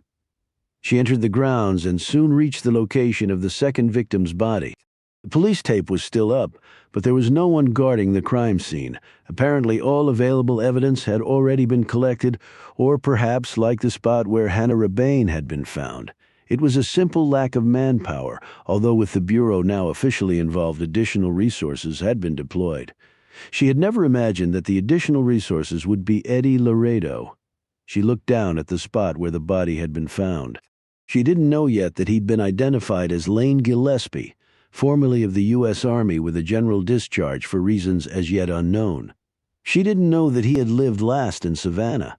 She didn't know why someone had ended his life and then dressed him like a cheap groom. There was obviously something systematic about the killer's methods and selection of victims, along with the presentation of the bodies in the strange garb, but she didn't know enough to truly nail what his goal was. These guys never make it easy, I guess that's the point. She ducked under the police tape. A sharper breeze was starting to blow in from the north. As a child, she had never remembered Georgia as being particularly cold, but now it felt downright frigid to her. Being in a cemetery at night probably doesn't help. She knelt down and looked at the grave marker. It was the first one on the left. Patrick Delaney from Pennsylvania, she read off. The other names left to right were Charles Curtis, William Collins, John Sarsfield, W. Rickson, with the U.S. Navy, and a Munn, also with the U.S. Navy. Was there any significance that the dead man had been placed on Delaney's grave? The victim had been black. That was also something to keep in mind. But these graves contained the remains of Union soldiers. Though they had been bad guys as POWs, they had been fighting to free the slaves. Or maybe I'm overthinking this, and it has nothing to do with the history here at all. But it had been a risk to carry a body out here. Very risky.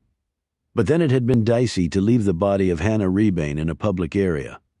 This guy liked to take chances, that was clear. This area smelled of death, even though the last burial along this short row of graves had taken place more than 150 years ago. But the stench lingered. It would be here forever because all those who had died here would never leave this place. If you believed in God, you would trust that their spirits had long since gone to a better place. But 6 feet under her boots, Pine knew the human remains of those spirits would have an eternal presence in Andersonville. Pine didn't know if it was the snap of a twig or just her personal antennae that made her reach for her gun. She pivoted on the balls of her feet to take in as much of her surroundings as possible. Maybe it was a squirrel, maybe it was a late-night visitor like her. Maybe it was the killer coming back for something, maybe coming for her. Another twig snap. Now she went on the move, not electing to be a sitting duck. Her first tactic was to force whoever was out there to lose a sightline on her if he had one. She did this by hustling across the graveyard and reaching the office building for the Park Service. It was a 2-story structure made of wood and brick, painted red with some trimmed hedges and a wrought iron railing that ran along the first level. Behind it was a large outbuilding. She could see wheelbarrows lined up against one wall and rows of tools hanging from hooks. That must be the storage shed for some of the landscaping operations that would be required here. Pine parked herself behind one of the hedges and waited to hear footsteps. The damn wind had picked up, making it hard to hear anyone approaching. She sighted along the top rail of her Glock, pivoting around again as she aimed at the direction from which she had just come. Another snap of a twig. There seemed to be a lot twigs on the grounds of a well-manicured and preserved national cemetery, and someone seemed to be hitting them all shit. She whirled around right as something hit her from behind, launching them both into the hedge she'd taken up position behind. She could feel the sweat and the booze coming from the man. His long, oily hair whipped across her face as they fell. The breath was knocked out of her when they hit the dirt, his weight landing fully on top of her. He had the advantage right up until she crushed her Glock against the side of his head. He cried out, gripped his head with one hand, and landed a weakened punch to her shoulder with the other.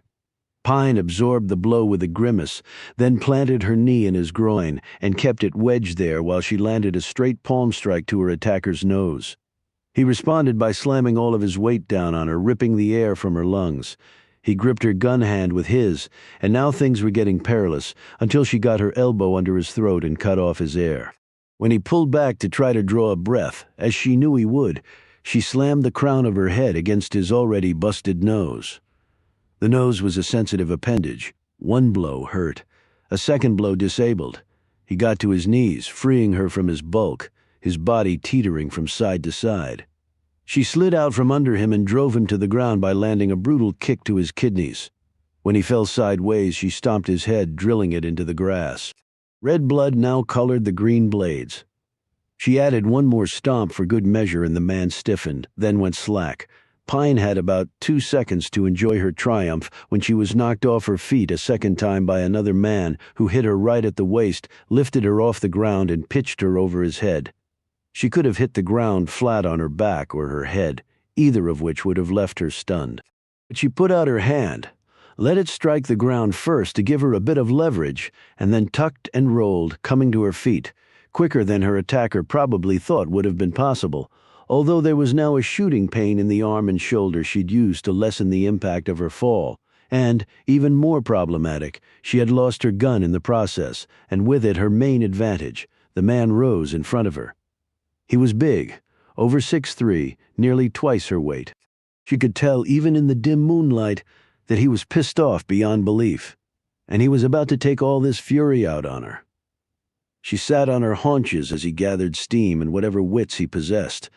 "I'm an FBI agent in case that makes a difference to you," she said breathlessly. He didn't seem to comprehend what she was saying. He had on a dirty sweatshirt and a jean jacket over that dirtier jeans below that. Muddy boots, a chain around one wrist, a beard that nearly touched his thick chest. He was maybe 25. "You hurt my buddy bad," he roared, pointing to the lump lying on the ground and not moving. "Deke might be dead? Then maybe Deke shouldn't go around attacking people. We were just looking for a good time, that's all. Could have been nice and sweet for everybody." He looked at his fallen buddy once more. "Now I'm gonna mess you up, bad bitch, for Deke. And I'm telling you not to do that because you'll regret it like you won't believe." The man shook his head from side to side, thumped his chest with a hammy fist, spit a lump of something on the ground, screamed out like a bull, and charged her. She rose and easily sidestepped him, tacking on a roundhouse kick to his ass as he passed by her. That and his momentum caused him to launch over a bush and land face first in the grass. He rolled over, screamed a string of profanities, and lurched to his feet. "Now you're dead," he hollered. He charged again. A second later, the Beretta Nano Pine pulled from her ankle holster, was pointed at the man's crotch. He pulled up so fast the toes of his boots caught in the dirt, and he fell forward again, landing at her feet. He looked up to see the muzzle of her weapon now pointed at his skull. "You have the right to remain silent," began Pine slowly. The collective pains in her shoulder, head, ribs, and wrist worsening, and I strongly suggest you fucking use it. Chapter 33. Stupid. That had been the first word that came to Pine's mind as she sat in a chair at the Sumter County Sheriff's Office, going out alone at that time of night to a secluded place and nobody knew where she was. It was just the sort of insult she would have screamed at anyone, in particular a woman, for doing what she had done. She had an ice pack on her bruised shoulder and tape around her aching ribs and right wrist, and there was a yellow and purple lump on her upper forehead where she'd headbutted the first guy. Deke was in the hospital with a concussion and other assorted injuries, but was expected to make a full recovery just in time to go to prison.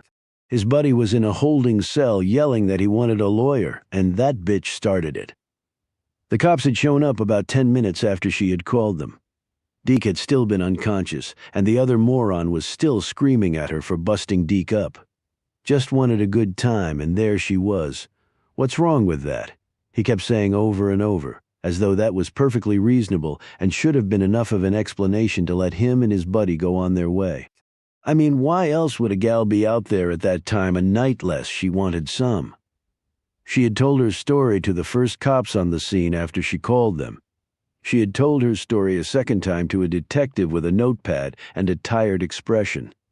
"They obviously didn't know you were armed," said the detective. "Obviously," said Pine. Not that it would have resulted in a different outcome. He had looked askance at her comment. They were two pretty big guys. The bigger they are, the easier they fall. "Right. I'll go do the paperwork.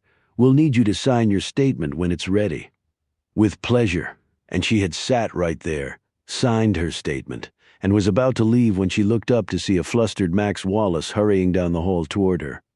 She inwardly groaned as she saw who was trailing him, Eddie Laredo. It was 6 a.m. She had not phoned Bloom yet, but she was thinking about it. She knew she would get the same lecture from the woman that Pine would have delivered to anyone dumb enough to do what she had. That was principally why she hadn't called. She could imagine everything the older woman would say to her. And Blum would be exactly right. Wallace drew up a chair across from her. Laredo just stood there, arms folded over his chest, something between a smirk and a scowl on his features, at least to Pine's mind. Inwardly seething, Pine thought that the night had been shitty enough without this too. "You want to tell us what happened?" said Wallace.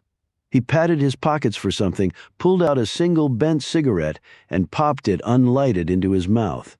"I've already told it twice and signed my statement. Please, just a courtesy." He took out his notebook. "What are you even doing here?" "Got a call that lifted me out of my bed. Female FBI agent in some sort of trouble." "You're the only one in town." "I'm glad they get so gender-specific down here. You're an anomaly. They get noticed." This came from Laredo. She didn't even look his way. Pine told her story. It took her all of 20 seconds delivered via 5 practice sentences. "What were you doing out there at that hour?" asked Laredo, following up a hunch. "And that was?" "The position of the body over the grave for Patrick Delaney, one of the raiders." Laredo glanced at Wallace. "Yeah, I got filled in on that group. So what's the hunch?" "Why lay him there when he had over 10,000 other choices," said Pine, who had not once looked Laredo in the eye. She kept her gaze on Wallace and his open notebook. "You think it symbolized something? You think there's a connection between this Delaney guy and our killer?" "If there is a connection, it's an attenuated one. Delaney's been dead since 1864. "So symbolic, then?" interjected Wallace. "Maybe?" "This guy doesn't strike me as random in his planning. Quite the opposite. Meaning everything he's done up to this point has been meticulous and meaningful," noted Laredo. "Yes, but you could have waited until morning to go out there," observed Laredo. "From what the locals tell me, that cemetery can be unsafe in the middle of the night. Hell, any place like that could be unsafe at night." Pine decided not to let that one go. She looked up at Laredo, taking in every molecule of him before saying, "Well, it did turn out to be unsafe for those two morons." Laredo shook his head. "You always took risks, too many for some of us." She stared him down until his gaze dropped to the linoleum. Pine glanced at Wallace. "What else? Or are we done?" "That's it. These two idiots are known around here. Got a pretty long rap sheet. Mostly petty shit, but they're going away for a while over this one. It'll be my word against theirs. They'll say I assaulted them, just like the guy's been screaming about this whole time from his holding cell. I don't think we'll have a problem getting them to cop a plea. 2 men against a gal? No way a jury's gonna buy that one, least not in Georgia. And I'd be surprised if those dopes would have the balls to try it. I mean, what's a little prison time if the alternative is admitting that a girl kicked your ass? They'd never be able to walk into a bar again. Good to know how enlightened it's become down here. So what did your little late-night excursion really score us? Asked Laredo. I'd like to hear how you see it. Pine gritted her teeth at this thinly veiled barb. At the very least, it got two asshole feelings off the street for maybe 5 to 10 years, retorted Pine. Because the next girl they'd run into wouldn't be me, would she? I don't think there's another you. Wallace looked between them, his brows arching, and his expression confused. He said, "Okay, I guess we're done here. You probably want to get some shut-eye?" Pine checked her watch. "What I really need is some coffee and breakfast." She shot Laredo a look. Taking risks and kicking ass makes a girl hungry. "Good, I'm buying," was Laredo's surprising reply. "Come on, I'll give you a ride." He turned and walked off before she could respond. Wallace looked at her sympathetically. "I take it the situation is complicated?" Pine, whose mouth had widened perhaps more than she had thought, snapped it shut, gave him a curt nod, and followed Laredo out. Chapter 34. "Where are you staying?" Pine asked. She was riding shotgun in the black SUV. Laredo was driving, motel about 2 miles outside of Andersonville. "You!" Place called the Cottage in town, he shrugged. "If it's nicer than a dump, it's more than the bureau per diem. Tell me something I don't know." "This trip is on my dime. I love all those TV shows where agents fly around on Gulf Streams, wear designer clothes, and stay at the Ritz. And forensics tests are never wrong. And they get 'em back in 2 seconds. And the perp tearfully cops a plea 2 more seconds after that because a hair fiber might match him. And then they all go out and celebrate with $100 bottles of champagne at this really cool cop bar. You mean you hate all those shows?" He smiled and nodded. "Right, hate 'em. Where are we headed?" asked Pine. "Diner down the road a bit. Saw it on the way in." He paused, his fingers tapping the steering wheel. "You must be bushed. No sleep last night. How much sleep did you get last night?" "Like a baby." "Tell me another lie." They reached the aptly named Hole-in-the-Wall diner, parked right next to the front door, and climbed out. "You can tell class by how much plywood they use on the exterior walls," said Pine, eyeing the place. "Hey, you grew up here." "I'm from Queens. Lived in a 6-story walk-up. I don't know what they used on the walls there. I just knew there was no grass. And you were rich if you had an elevator in your building, and you were a billionaire if you had a doorman." They walked in, were told by the matronly woman at the front entrance to seat themselves, and chose a table in the far back so they could have some privacy. It really didn't matter at this time of the morning. There were very few customers. They ordered coffee and food from a skinny waitress in her 60s, dressed in a shabby stained uniform that might at some point in its life have been sterling white. Her face bore the searing marks of a hard life that had probably both over and underwhelmed its owner. But to her credit, she greeted them with a smile and a cheerful, "Mornin', y'all."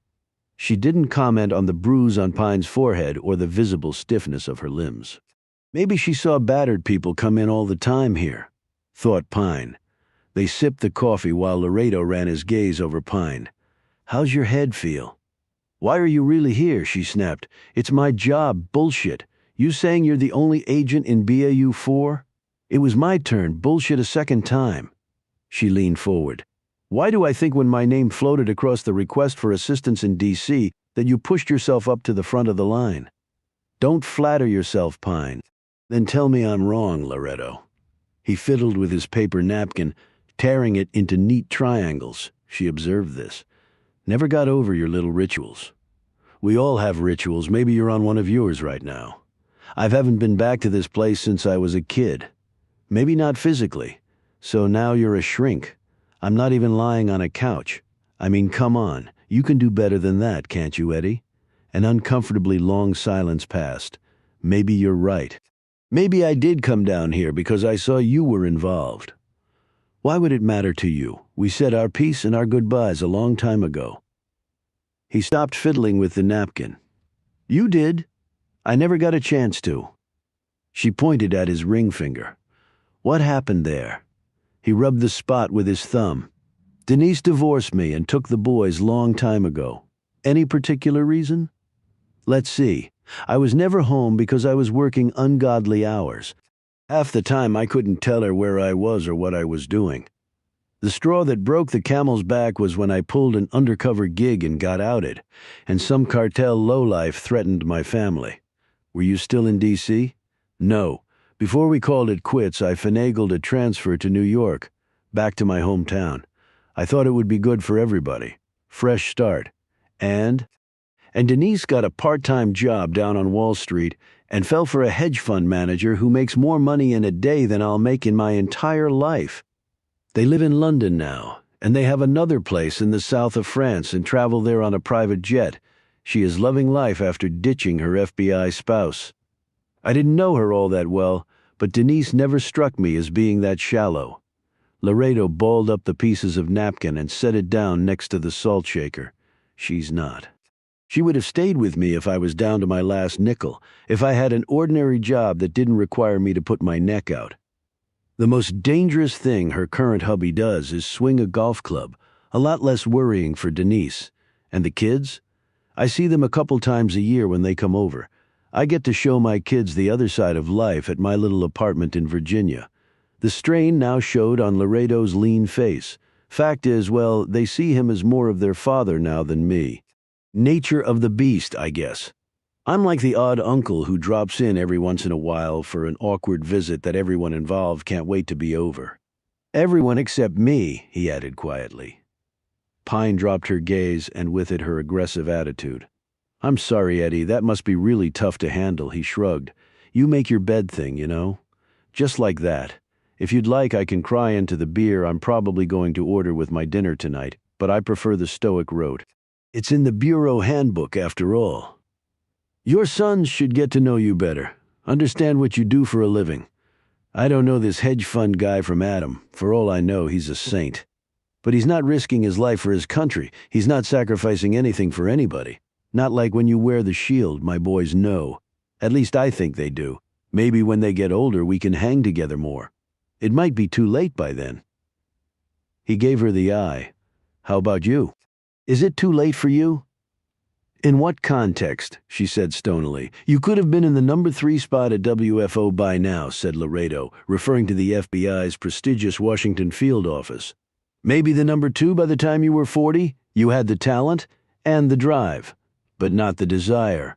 I never did get you. You had all that in front of you, and now you're in a one-agent RA in nowhere, Arizona, and happy as a clam. The happiness of clams is highly overrated. That comment drew a brief smile from Pine. So you knew I was here. Why'd you want to come? I think you know why. I'd like to hear it from you. I was a dick to you. I was all Mr. Testosterone, showing you who was the boss and not believing that women belonged at the Bureau.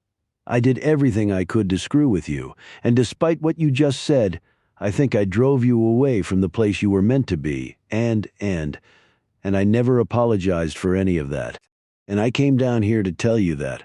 And that I do apologize. You didn't deserve it. And there's nobody to point the finger at except me. Okay. She leaned forward.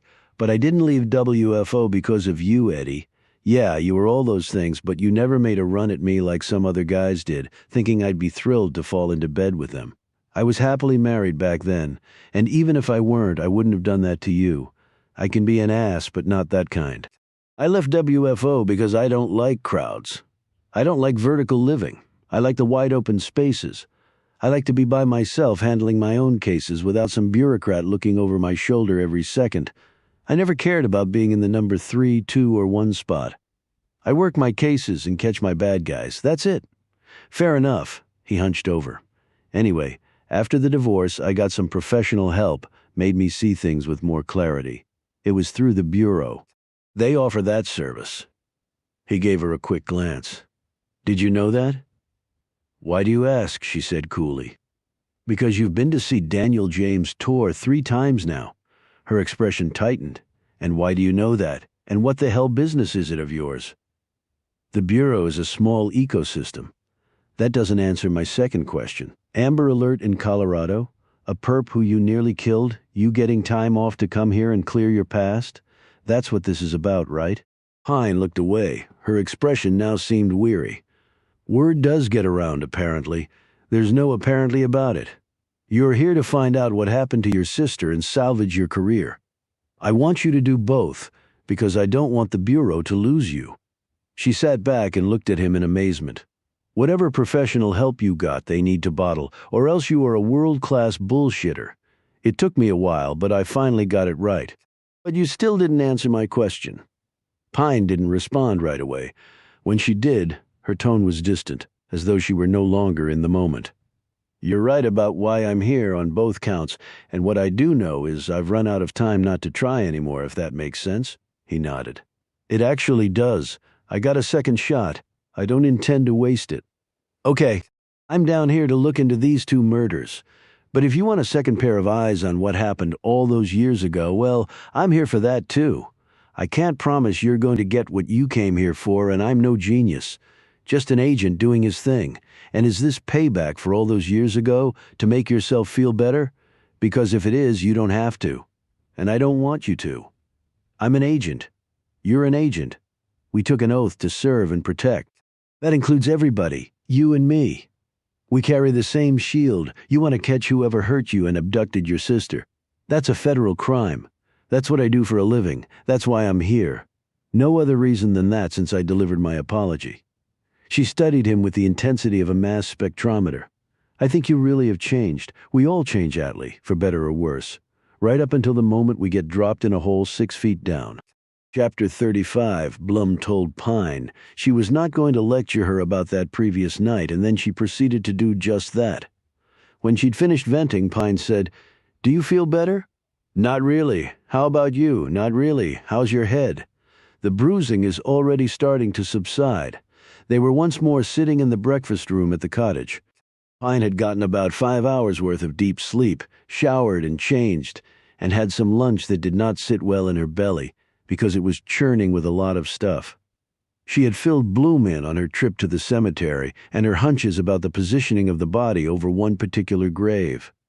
Bloom was drinking a cup of hot tea as she studied her boss. "What happened after I left you last night?" asked Pine. "I saw Wallace and Laredo at the police station this morning, but we didn't talk about the case. I decided to circle back to the clink. Found out some info from Wallace."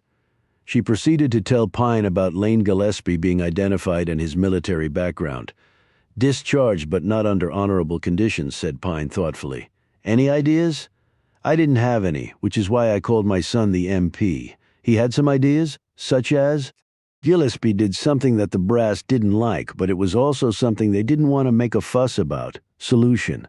The general discharge not under honorable conditions. The Army gets to kick him out without any honor, but doesn't do so in a way that will necessarily hurt his ability to move on with his life. Only other military folks would understand the nuance, and I doubt Gillespie was itching to re-enlist in another branch. I wonder what those conditions could have been," said Pine. "Could be quite a few. Your son have any ideas? He called me back and said he thought it would be something personal to Gillespie. If it were related to his service record, it would be more cut and dried. I appreciate his doing that, and I appreciate your asking. You told me you don't have the greatest relationship with your kids." Bloom's smile was tinged with a bit of melancholy. "As time goes on, it's actually getting better. I think they understand now that their dad was not this shining example of a human being, and that I did the best that I could with the hand I was dealt." She paused. "But I bear a lot of the responsibility. I married him after all." Pine smiled. "I always admire how you never dodge the bullet, Carol.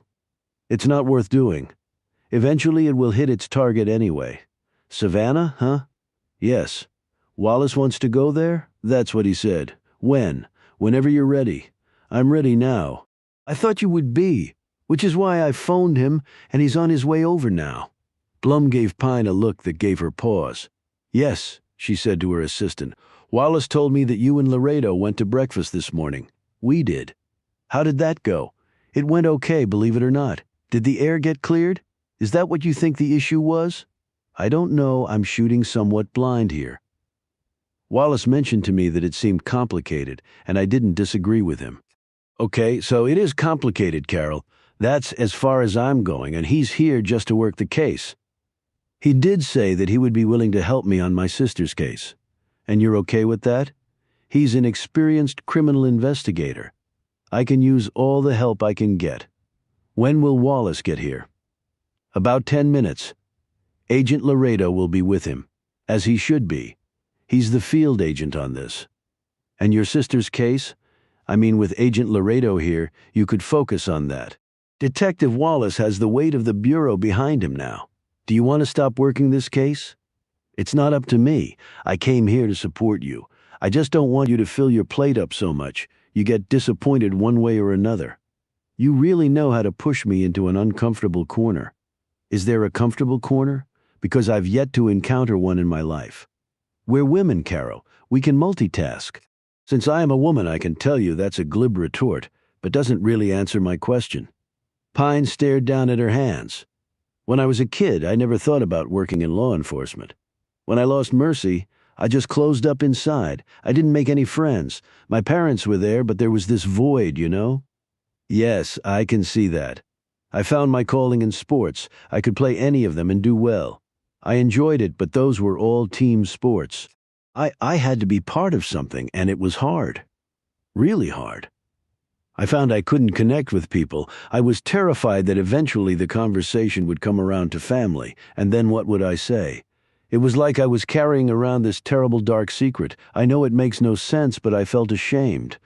I can understand how that would be very difficult for you. Then I started the competitive weightlifting. With that, it was just me against everyone else. I didn't have to relate to anyone.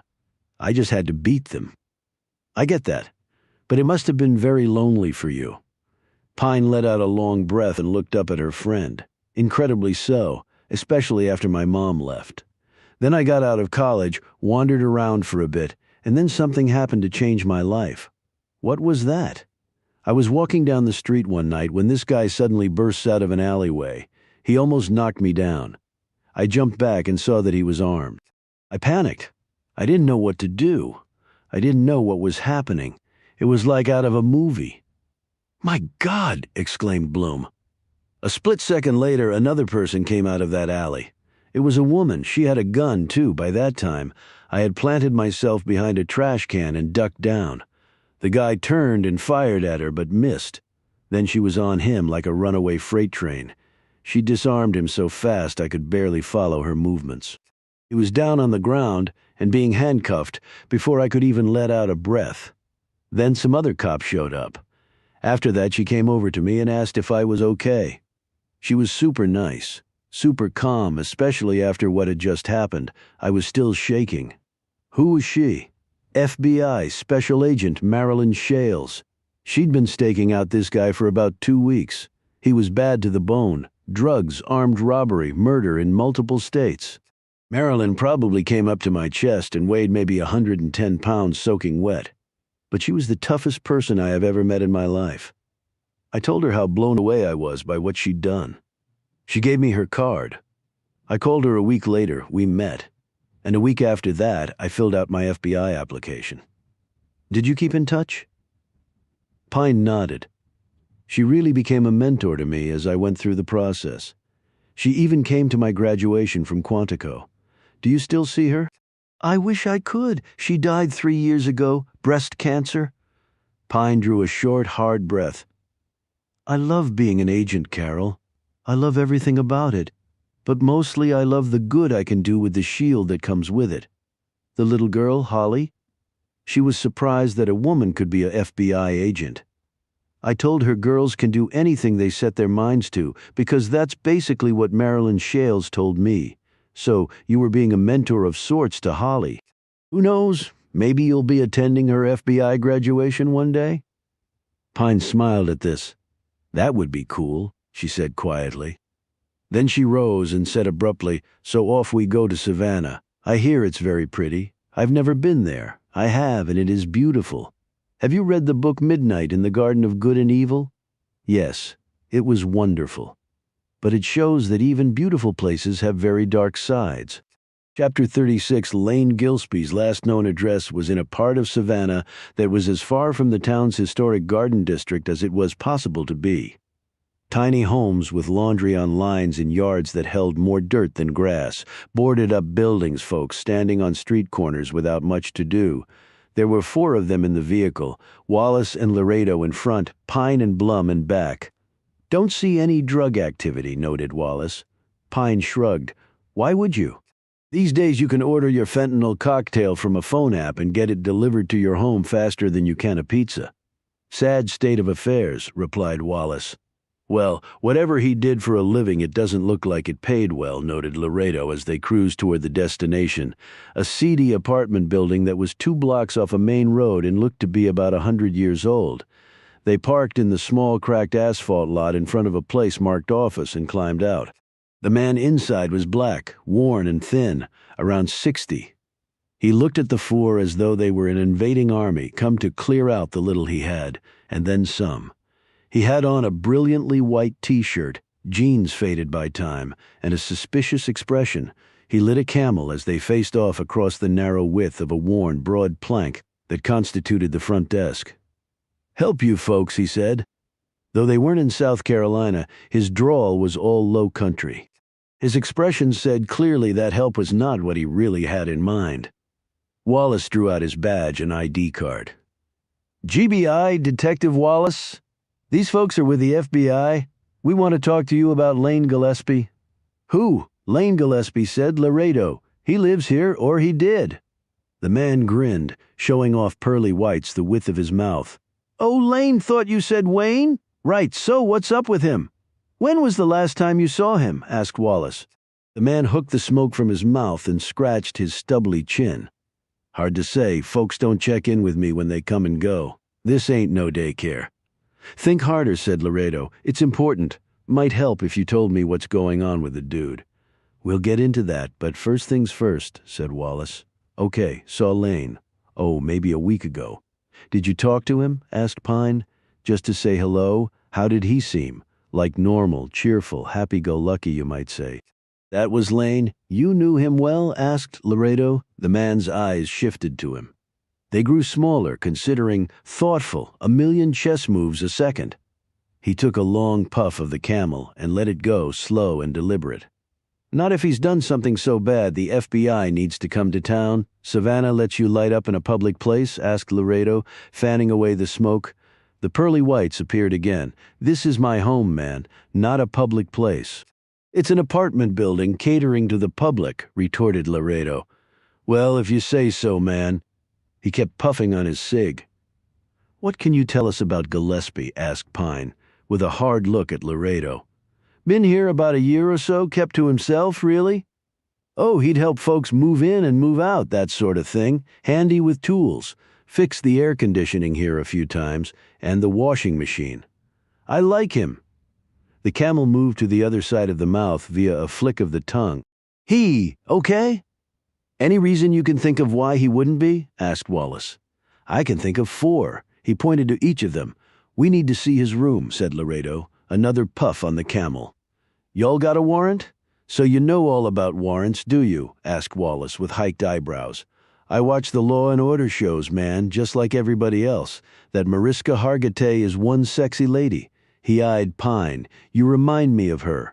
Wallace held up the search warrant and let the man read over it. "Okay, but Lane might not like that." "Trust us when we tell you Lane won't care," said Laredo. The manager opened the door and motioned them in. "I've got stuff to do downstairs," he said. "Let me know when y'all finish up." "Will do, thanks," said Pine. The man hesitated at the door. "He's dead, ain't he?" Pine looked at him. "You have reason to think that other than us being here?" He shrugged, dropped the cigarette, and tapped it out on the concrete floor outside the apartment with the heel of his shoe. "I'll let you have your look."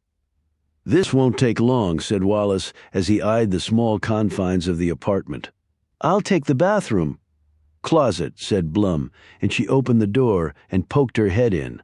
Laredo looked at Pine. "Guess that leaves you and me for the bedroom." Pine gave him a funny stare but didn't reply. A thorough search took all of about 30 minutes. Wallace had found nothing unusual in the bathroom, and all the meds in the medicine cabinet were over the counter.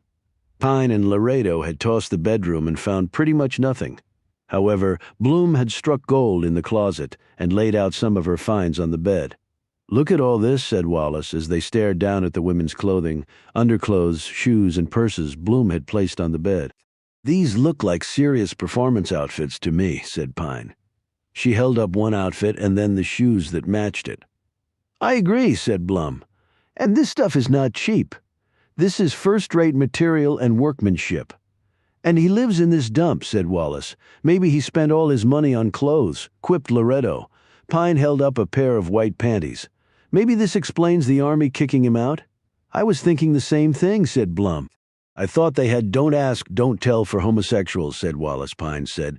That's no longer the law. But even then, just because he has all this stuff doesn't mean he was gay. And let's not get ahead of ourselves. For all we know, these clothes belong to someone else. Maybe a woman who stayed here? Bloom added.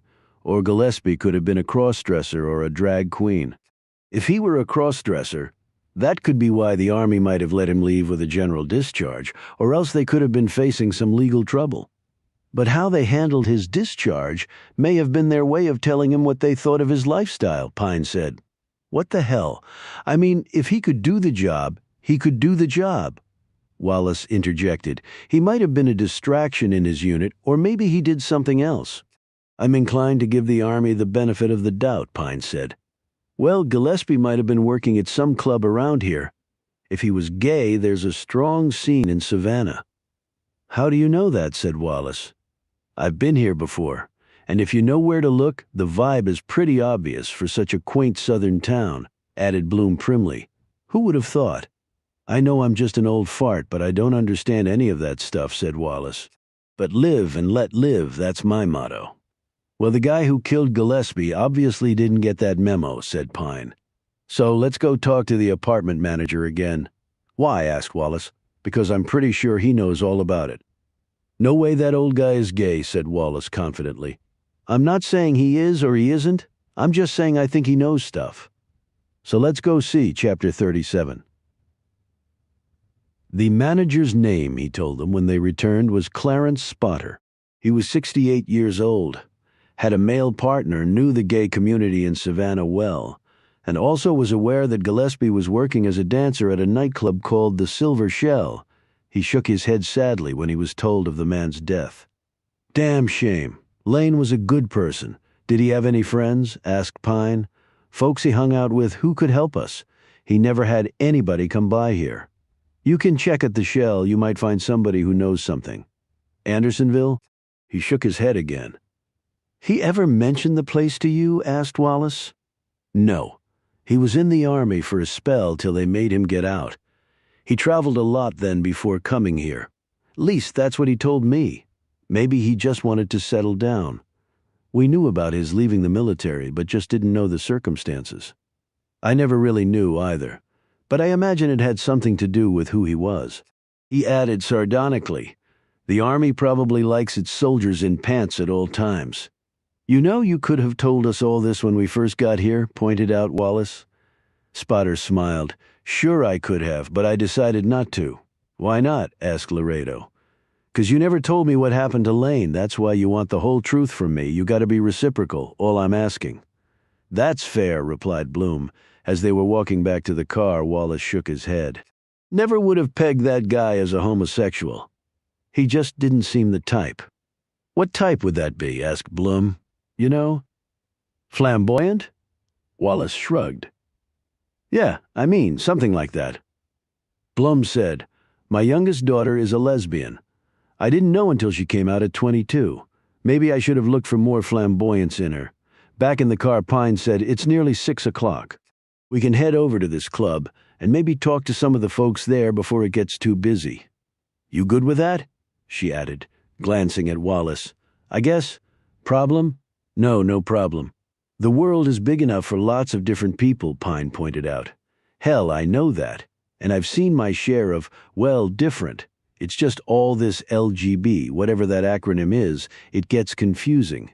LGBTQ, said Bloom, with more letters to come, if they want them. See, that's what I'm talking about. How's a person to keep all that straight? But you don't have to, said Bloom. The people who identify with those groups do. And I think they have no problem with realizing who they are. When Wallace looked puzzled, she added, "Just think of it this way. You're clearly an MH." "I'm a what?" said a confused Wallace.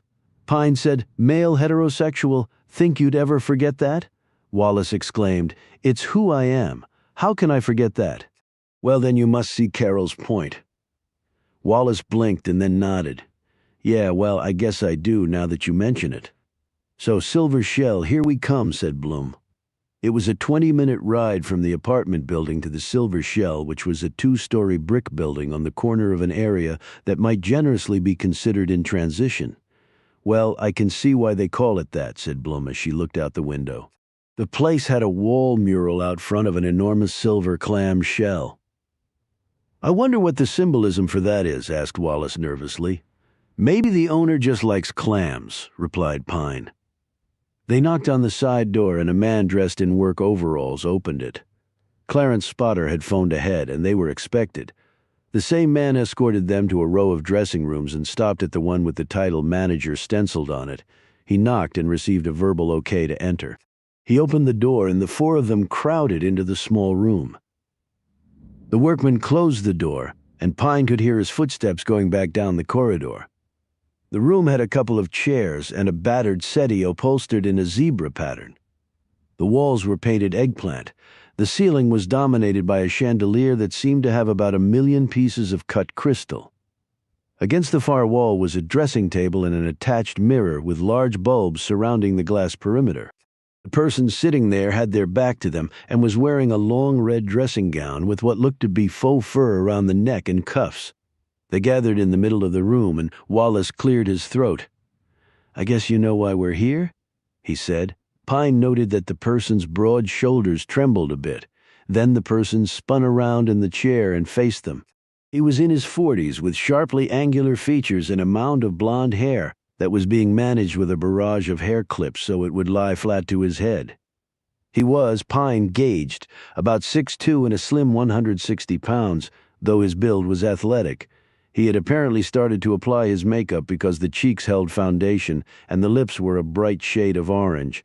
The eyebrows had been plucked and shaped, and the eyes under them were a startling blue. "Lane," said the man. "Lane Gillespie. We understand that he worked here, mister." The man nodded. "I'm sorry. My name is Ted Blakely. I'm the owner here. I am." He put a hand to his face and started to sob into it. Blum grabbed some tissues from a box on the dressing table and handed them to Blakely. He thanked her with a nod and wiped his eyes dry. When he looked up, there were rivulets through the makeup on his cheeks caused by the tears he had shed. "I'm sorry, this is all rather overwhelming." Wallace said quietly, "I'm sure this is a shock. Mr. Blakely, if you want to delay this interview?" No, I'll do anything to help you catch whatever monster did this." Blakely blew his nose, tossed the tissues into a wastebasket, and looked up at them. "Can you tell me what happened? Mr. Gillespie was found shot to death at a cemetery in Andersonville, Georgia." "Andersonville, Georgia? You've heard of it?" asked Pine.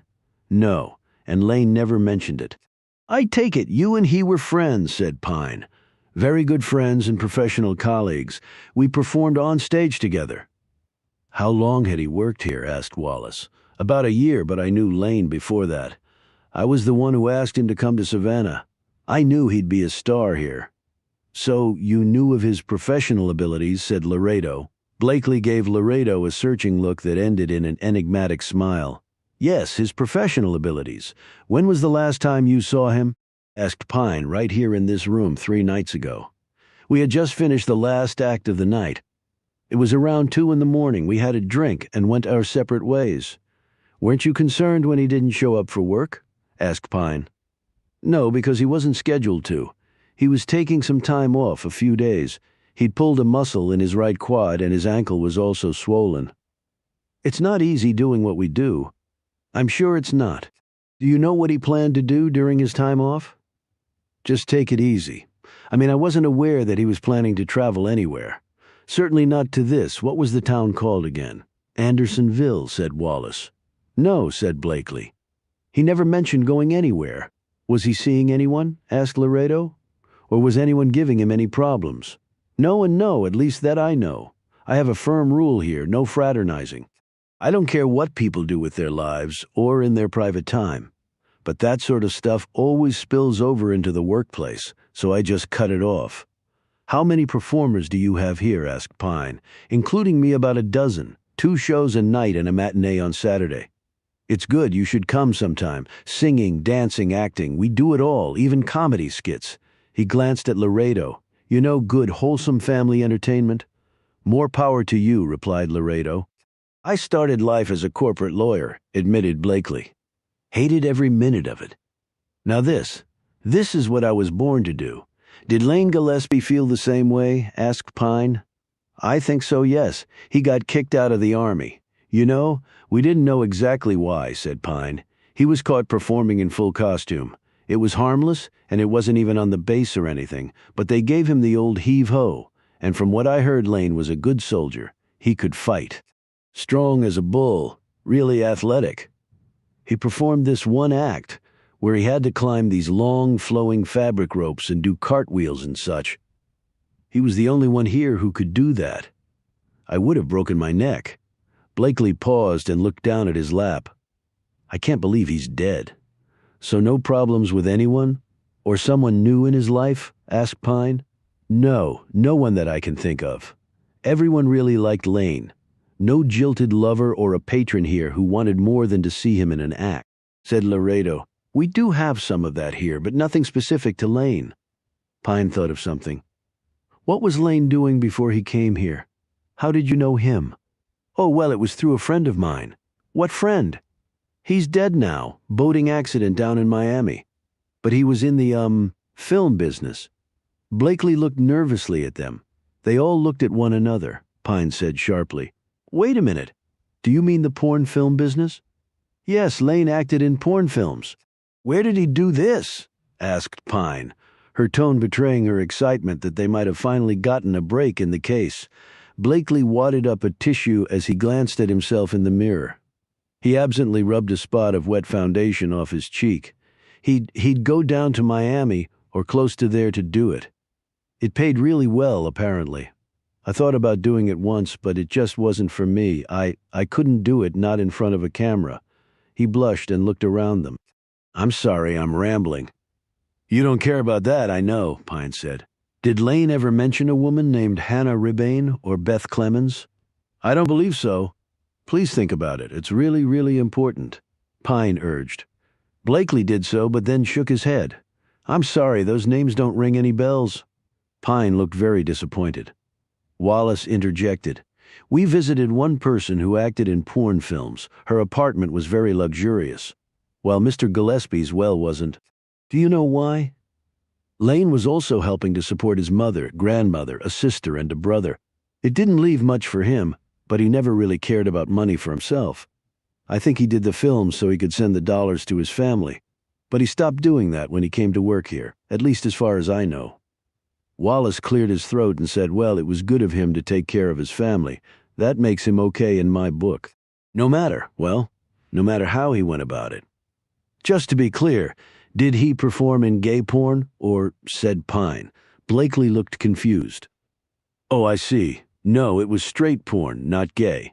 Why do you think just because someone performs in drag for a living that he has to be exclusively gay? Wallace looked at the others. Well, I'll admit that I thought that. I actually don't know what Lane's sexuality was, and I never asked. And while a lot of men who do drag are gay, they can be of any sexuality, really. But I will tell you that I have seen Lane with young ladies, and they did not seem to me to be just friends.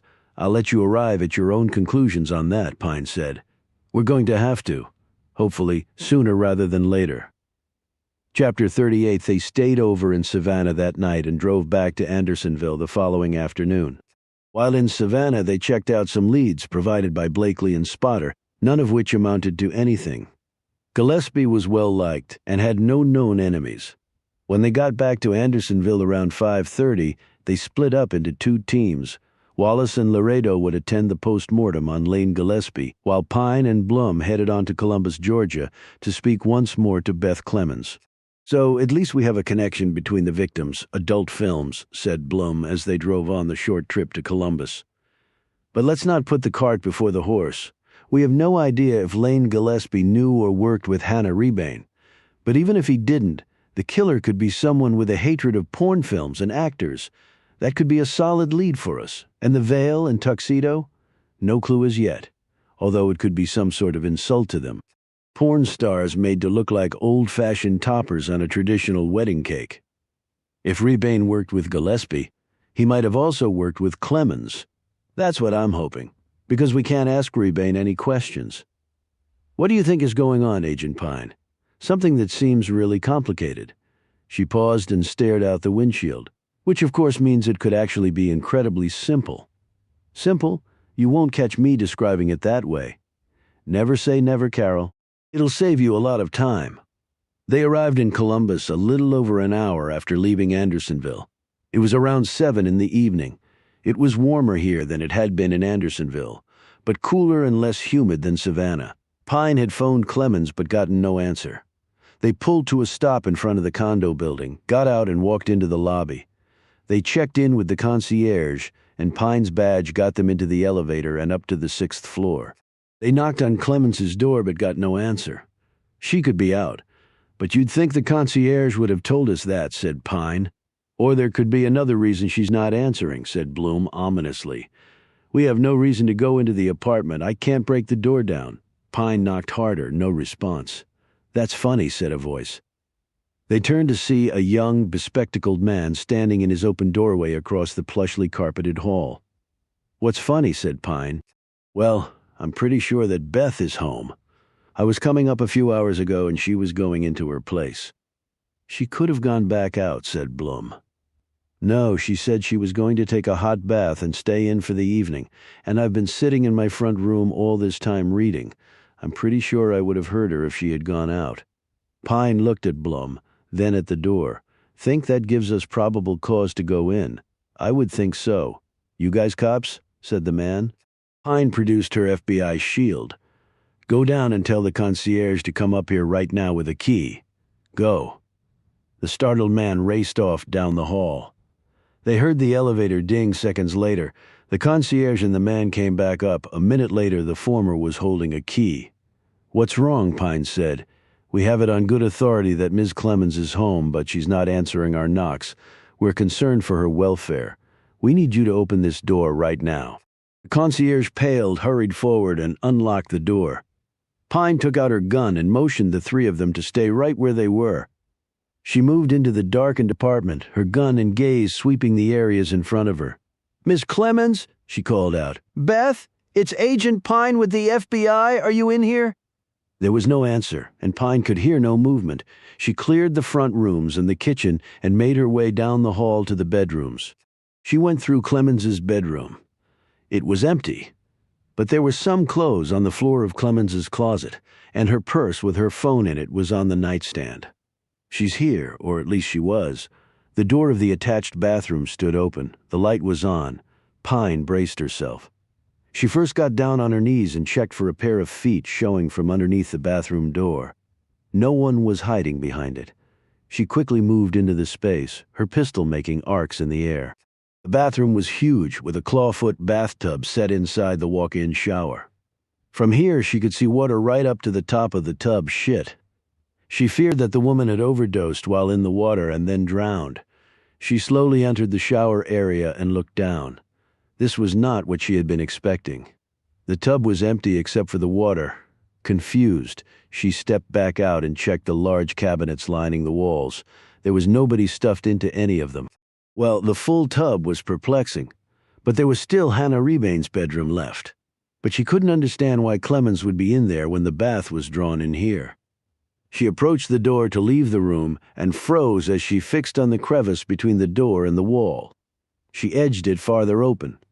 Beth Clemens was hanging from a hook on the back of the bathroom door, a ligature around her neck, and a plastic bag over her head. Chapter 39. The quiet, upscale residential building was now full of police activity. A lot of moving parts and absolutely no traction so this was Pine's take on things. While the local police were examining the body and searching Clemens's apartment, Pine and Blum were across the hall talking to the neighbor who had called out to them. He sat on his costly couch in his fashionably decorated condo looking like he might throw up on his expensive oriental rug. I might have been the last person to see her alive, said the man, who had identified himself as Gene Martin. He was in his early 30s and obviously did something for a living that paid handsomely. Other than the person who killed her, remarked Bloom, causing Martin to stare bug-eyed at her. What? Yes, of course. He looked at the stoic Pine. Wait, you can't think? I had nothing to do with what happened. He jumped to his feet. Jesus, I would never kill anybody. I'm a CPA. The only way I've ever hurt someone is by disallowing a deduction. I don't think you killed her, Mr. Martin. I'm much more interested in what you might have seen or heard. But I don't know anything. Take a moment to calm down, sit back down, clear your head, and think back. Take it one step at a time. You said you were reading. You had earlier seen Clemens. She was going to take a bath and relax for the evening. She went inside her place and you went inside yours.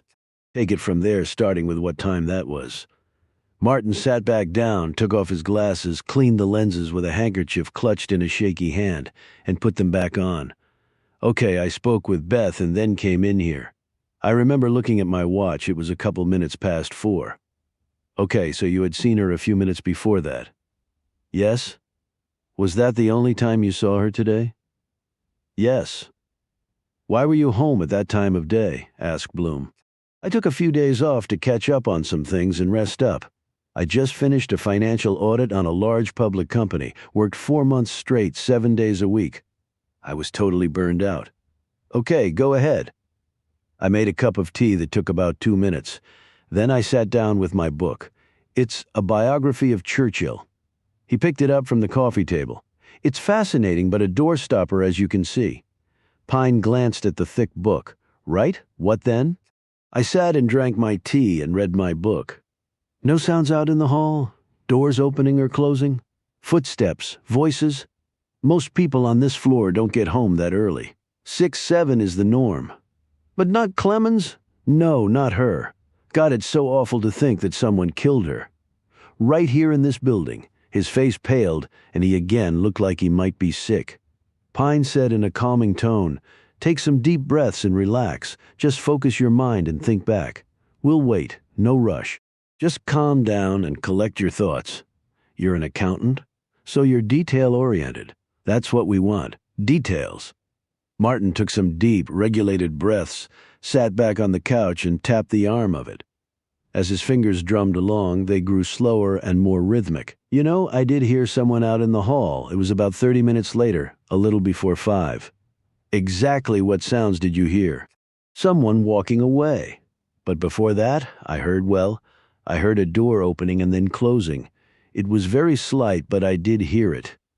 Did you get up to look? Not because of the sounds, no. I mean, there's nothing sinister about doors opening or people walking in a residential building. But my tea had gotten cold and I was going to reheat it.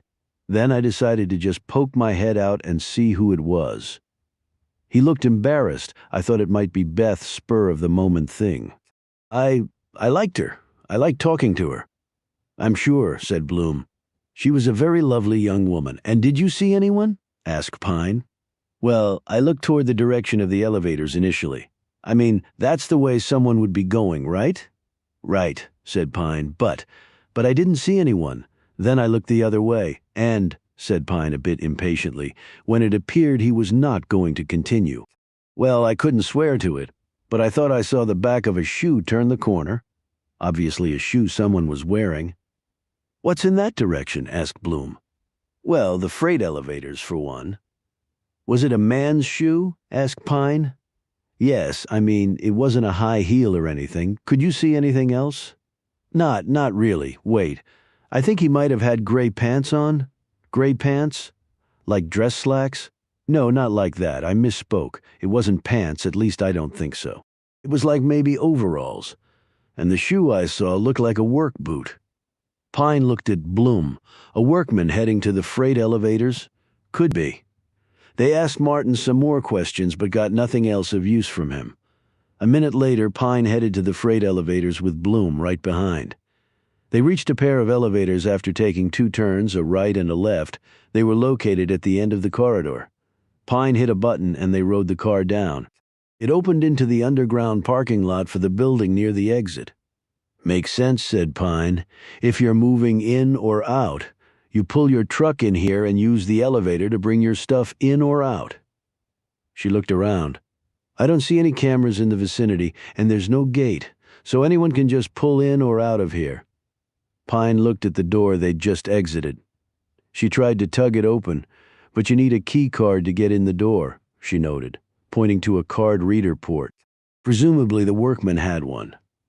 We'll need the local cops to check this out, talk to Martin, and then see if anybody else saw someone on that hall at around that time. But Martin said he only heard a door open and close once. Wouldn't he have heard it when the guy went in, and then again when he exited?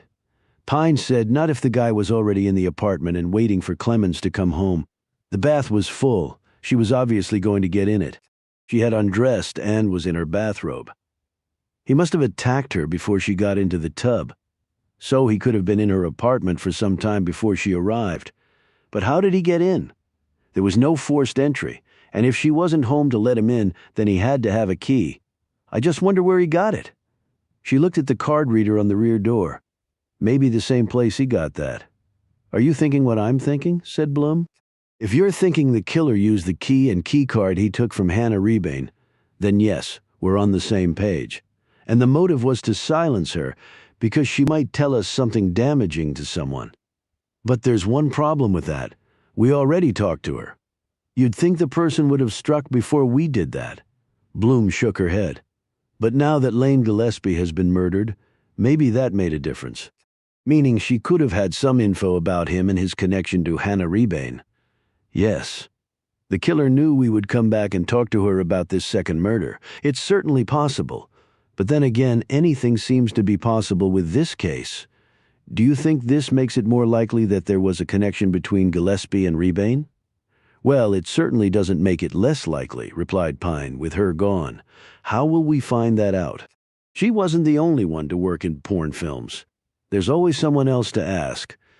Well, let's hope we get to them before this guy does. Chapter 40. My whole past is a lie. Well, that's a lie. Most of my past is a lie. It wasn't much consolation. It was the next day and Pine was sitting on her bed at the cottage.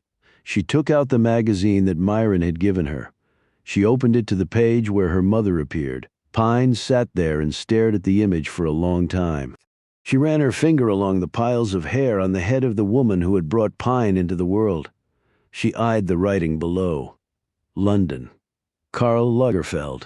The runway. Amanda something.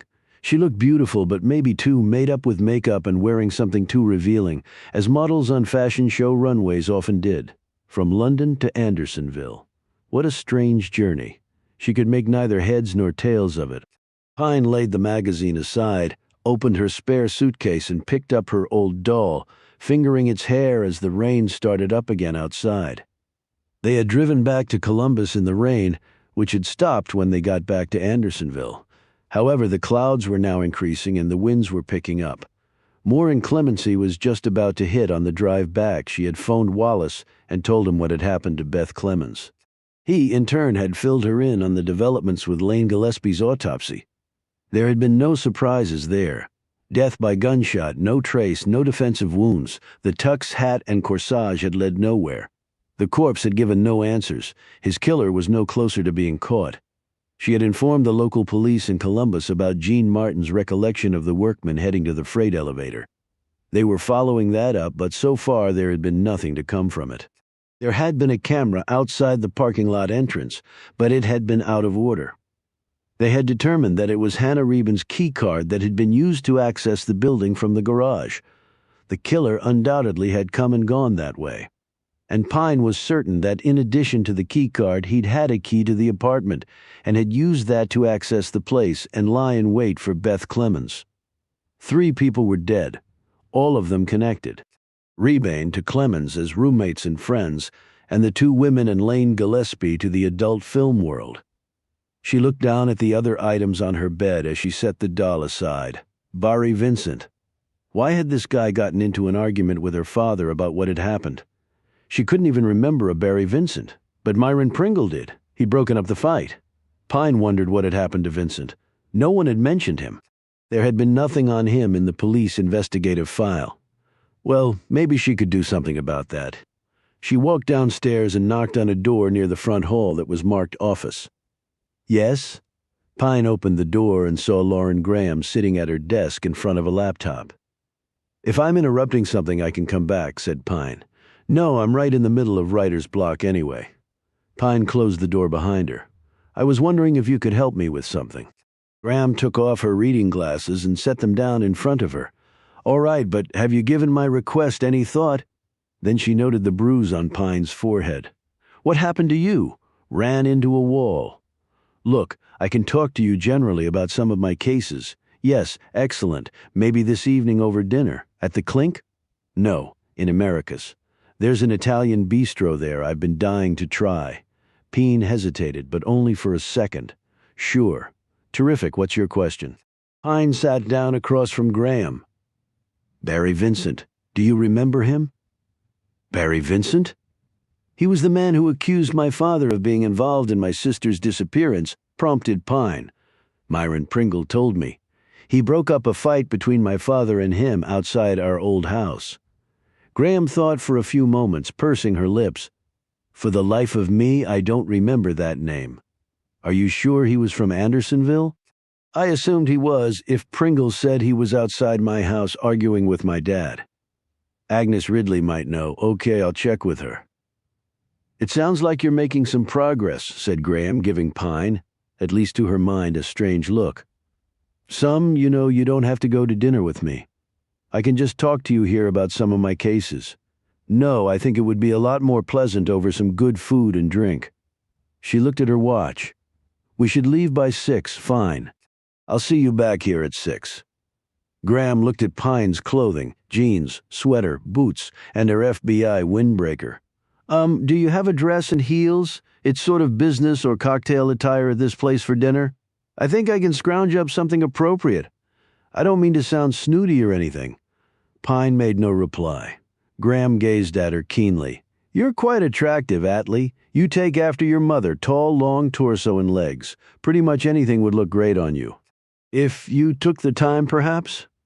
I have other things to do with my time, said Pine bluntly. When I need to clean up, I usually manage it. I'm sure I meant no offense. Are you going to talk to Agnes now? Yes. Do you think this Barry Vincent person is important? He is until he isn't. But that's the way investigations work. At least mine do. It might seem kind of boring for a novel, added Pine, glancing at the laptop on the woman's desk. My job is to make it not boring. I guess that's where imagination comes in. I hope I have enough of it, Graham said, a tad doubtfully. Pine left and walked down the street to her truck and climbed in. She had gotten Agnes Ridley's address during her first conversation with the woman. It was a few miles outside of town and on the way to Pine's old home. There was an old Buick in the gravel drive of the woman's house. It had more rust than anything else, and its Georgia plates had expired 3 years ago. The house looked a bit familiar to Pine, though she couldn't recall ever coming here. Ridley was home and answered Pine's knock after a few moments. She too asked about Pine's bruises, and Pine said once more that a wall and her own clumsiness had been the culprit.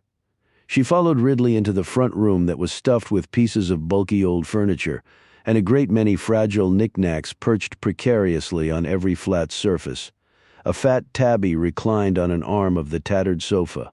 The feline looked up at Pine with disinterest in her wide, luminous eyes.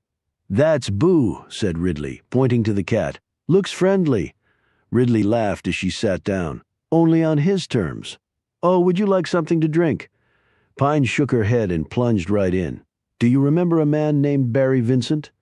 Ridley sat back and put a finger to her chin. "Barry Vincent? Myron Pringle said that Vincent and my dad got into a fight the day after Mercy disappeared. Vincent apparently claimed that my dad had something to do with it." "Oh, I did hear about that, yes. Barry Vincent. My goodness, I haven't heard that name in ages. He did live here at one time. Maybe in town. I'm just not sure. Did he work at the mine? Not that I ever knew. Any idea where he is now?" "No, now don't hold me to this, but I believe he left the area shortly before you and your parents did.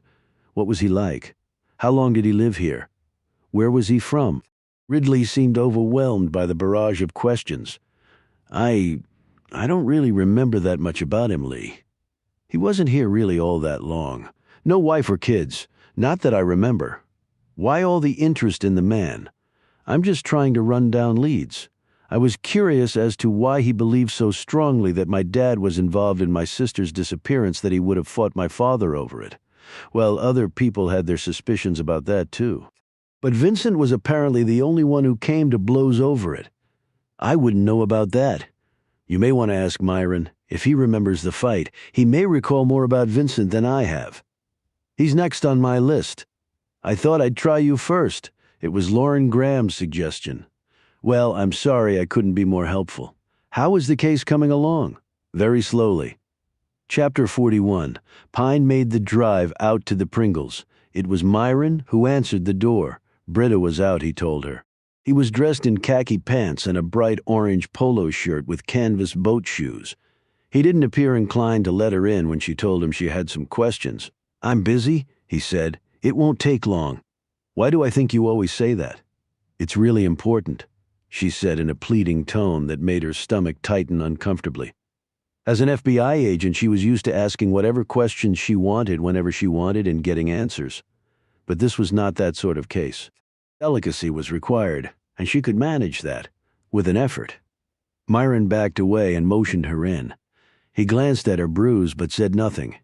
He closed the door behind him and just stood there looking down at her. "Well," he said, "Barry Vincent?" He looked at her, puzzled. "Vincent? What about him? What can you tell me about him?" "Why? Because he fought my dad. I'd like to understand the context of that. I'm not sure there is any, other than what I already told you. He thought your father guilty of a terrible thing. He made his thoughts known, and then he punched your dad. So who was he?" "A neighbor, I guess." "Okay, what else?" Myron sighed, folded his gangly arms over his thin chest, and leaned back against the wall. He wasn't really all that memorable. Wife? Kids? Myron shook his head. "Not that I knew of. If he did, they didn't come here with him." "Where did he work?" Now he looked a bit interested. "I'm not sure. Not at the mine. He might have done some odd jobs here and there. A lot of people did back then, and still do today." "You said he was a neighbor. Where did he live?" "If I recall correctly, at first he lived in town in a boarding house. After that, I don't know. I wasn't an intimate of his. I would just see him around from time to time." "What was he like? Describe him." Myron looked at the ceiling, obviously casting his mind back in his late 30s. Not too tall, but burly, tough. He knew how to fight. "Your father was younger and taller.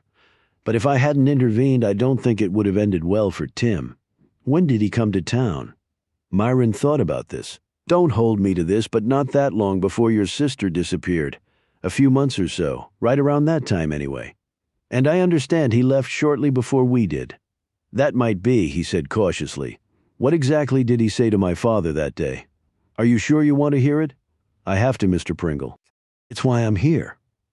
Myron let out a short breath that was more like a grunt. This is not verbatim, but he said something along the lines of Tim's having killed one daughter and nearly killed the other.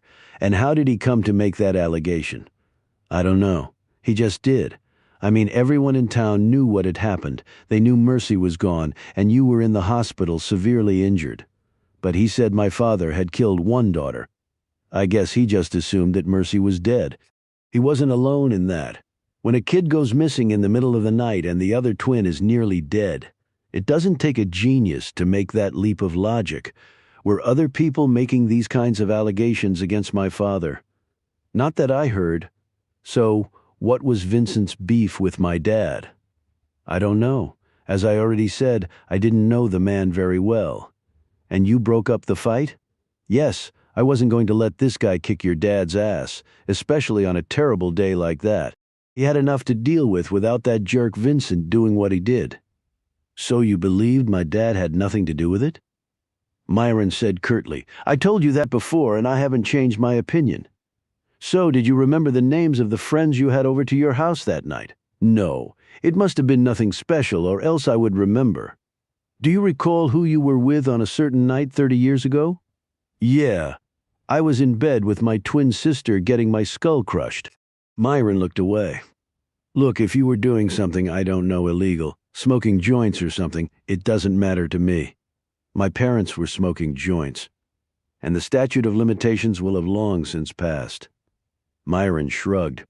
"I don't know what to tell you. I just don't recall who it was." Now, the next day, yes, I do remember that one.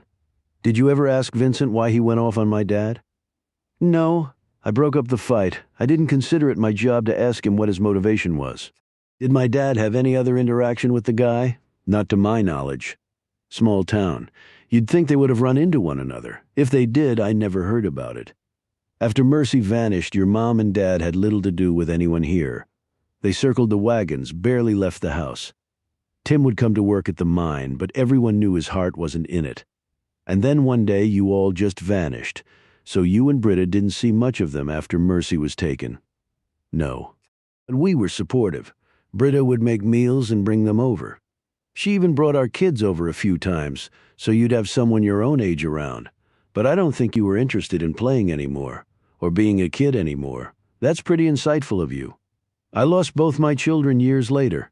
It does make you think. Anything else you can remember?" "I'd give Tim a lift to work, bring him home, that sort of thing. We socialized a little, but your parents had no interest in partying anymore. It was like the light had gone out for them." Pine nodded and looked down at her boots. "I guess I could see that. What do you remember from that time? Hospitals, tests, doctors poking at me? And your mom and dad?" "I think when they circled the wagons, they left me on the outside. No, I distinctly remember that your mother barely left your side. She would have sat in the classroom at school with you if she could have. I'm not talking physically. Physically, she smothered me. Emotionally, there was a wall that would never come down. She was terrified of losing you."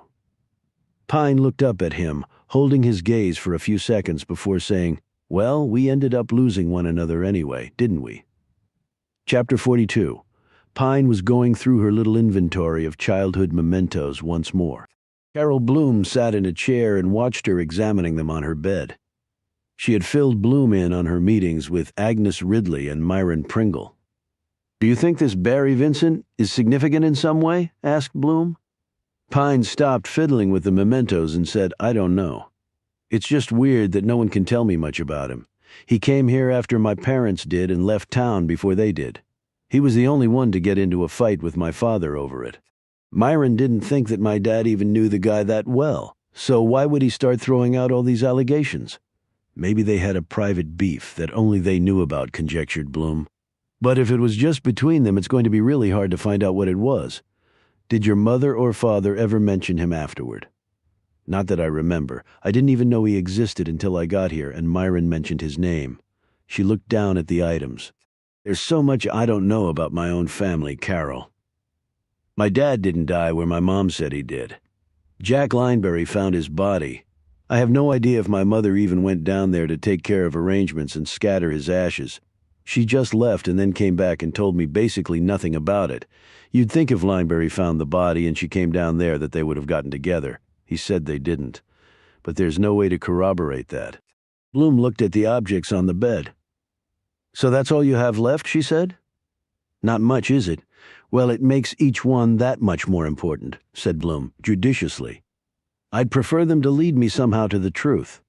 "Your sister's doll?" said Bloom, rising from her chair and picking up Pine's doll. "What about it?" "Britta Pringle mentioned that your mother was looking for it the morning after Mercy disappeared. She also said that people do odd things in times of stress, and she's right. Maybe my mom thought if she could find the doll, she could find Mercy too. Maybe Blum put the doll down, while Pine picked up one of the bar drink coasters." "We use these as checker pieces," she said in answer to Blum's curious look. "Very creative." Pine smiled at the memory, and then that fell away as she focused more closely on the drink coaster. "What is it?" "These came from my dad, a bar in New York. The Cloak and Dagger. Cool name for a bar." Pine looked at the collection of bar coasters. "But why would my dad have had so many coasters from the same bar? Could he have bartended there, or been a regular? I'm not sure if he was even old enough to drink back then. Depending on the state, you can bartend before you can actually drink. Doesn't make a lot of sense. I'm not sure of New York's laws back then. Well, he was trying to break into acting, I was told. I guess actors have side jobs to support themselves. That's true. The Cloak and Dagger Bar. I wonder why they picked that name. You mean, was it simply catchy or did it have some other meaning? Pine went on her phone and performed a search. There's a Cloak and Dagger boutique in New York City and a Cloak and Dagger bar in D.C., but neither was around in the 80s. No Cloak and Dagger bar in New York, at least currently. And in the 80s, no websites and probably no digital record today of its existence back then. The coaster doesn't have an address or phone number on it, just the name and it being in New York. Well, I've seen coasters like that. They don't all have that information on them. Maybe I'm grasping at straws. Remember your axiom? Everything is important until it's proven not to be. Pine started to put her phone away and then thought better of it. There might be a way of checking on it. She consulted her contacts list, selected a number, and punched it in. Hello, Stan. It's Atlee Pine. Yeah, I know it's been a long time. How are you, right? That's good, yeah. The Bureau works in mysterious ways. No, I'm not in Utah anymore. I'm in Arizona, near the Grand Canyon. Yeah, it is beautiful. Look, I have a favor. I want you to check up on a bar for me. It was back in the early 80s. The name was the Cloak and Dagger. Pine paused as the man on the other end said something. Just anything you can tell me about it. Yeah, as soon as you can. Okay, thanks. She clicked off and looked at Bloom.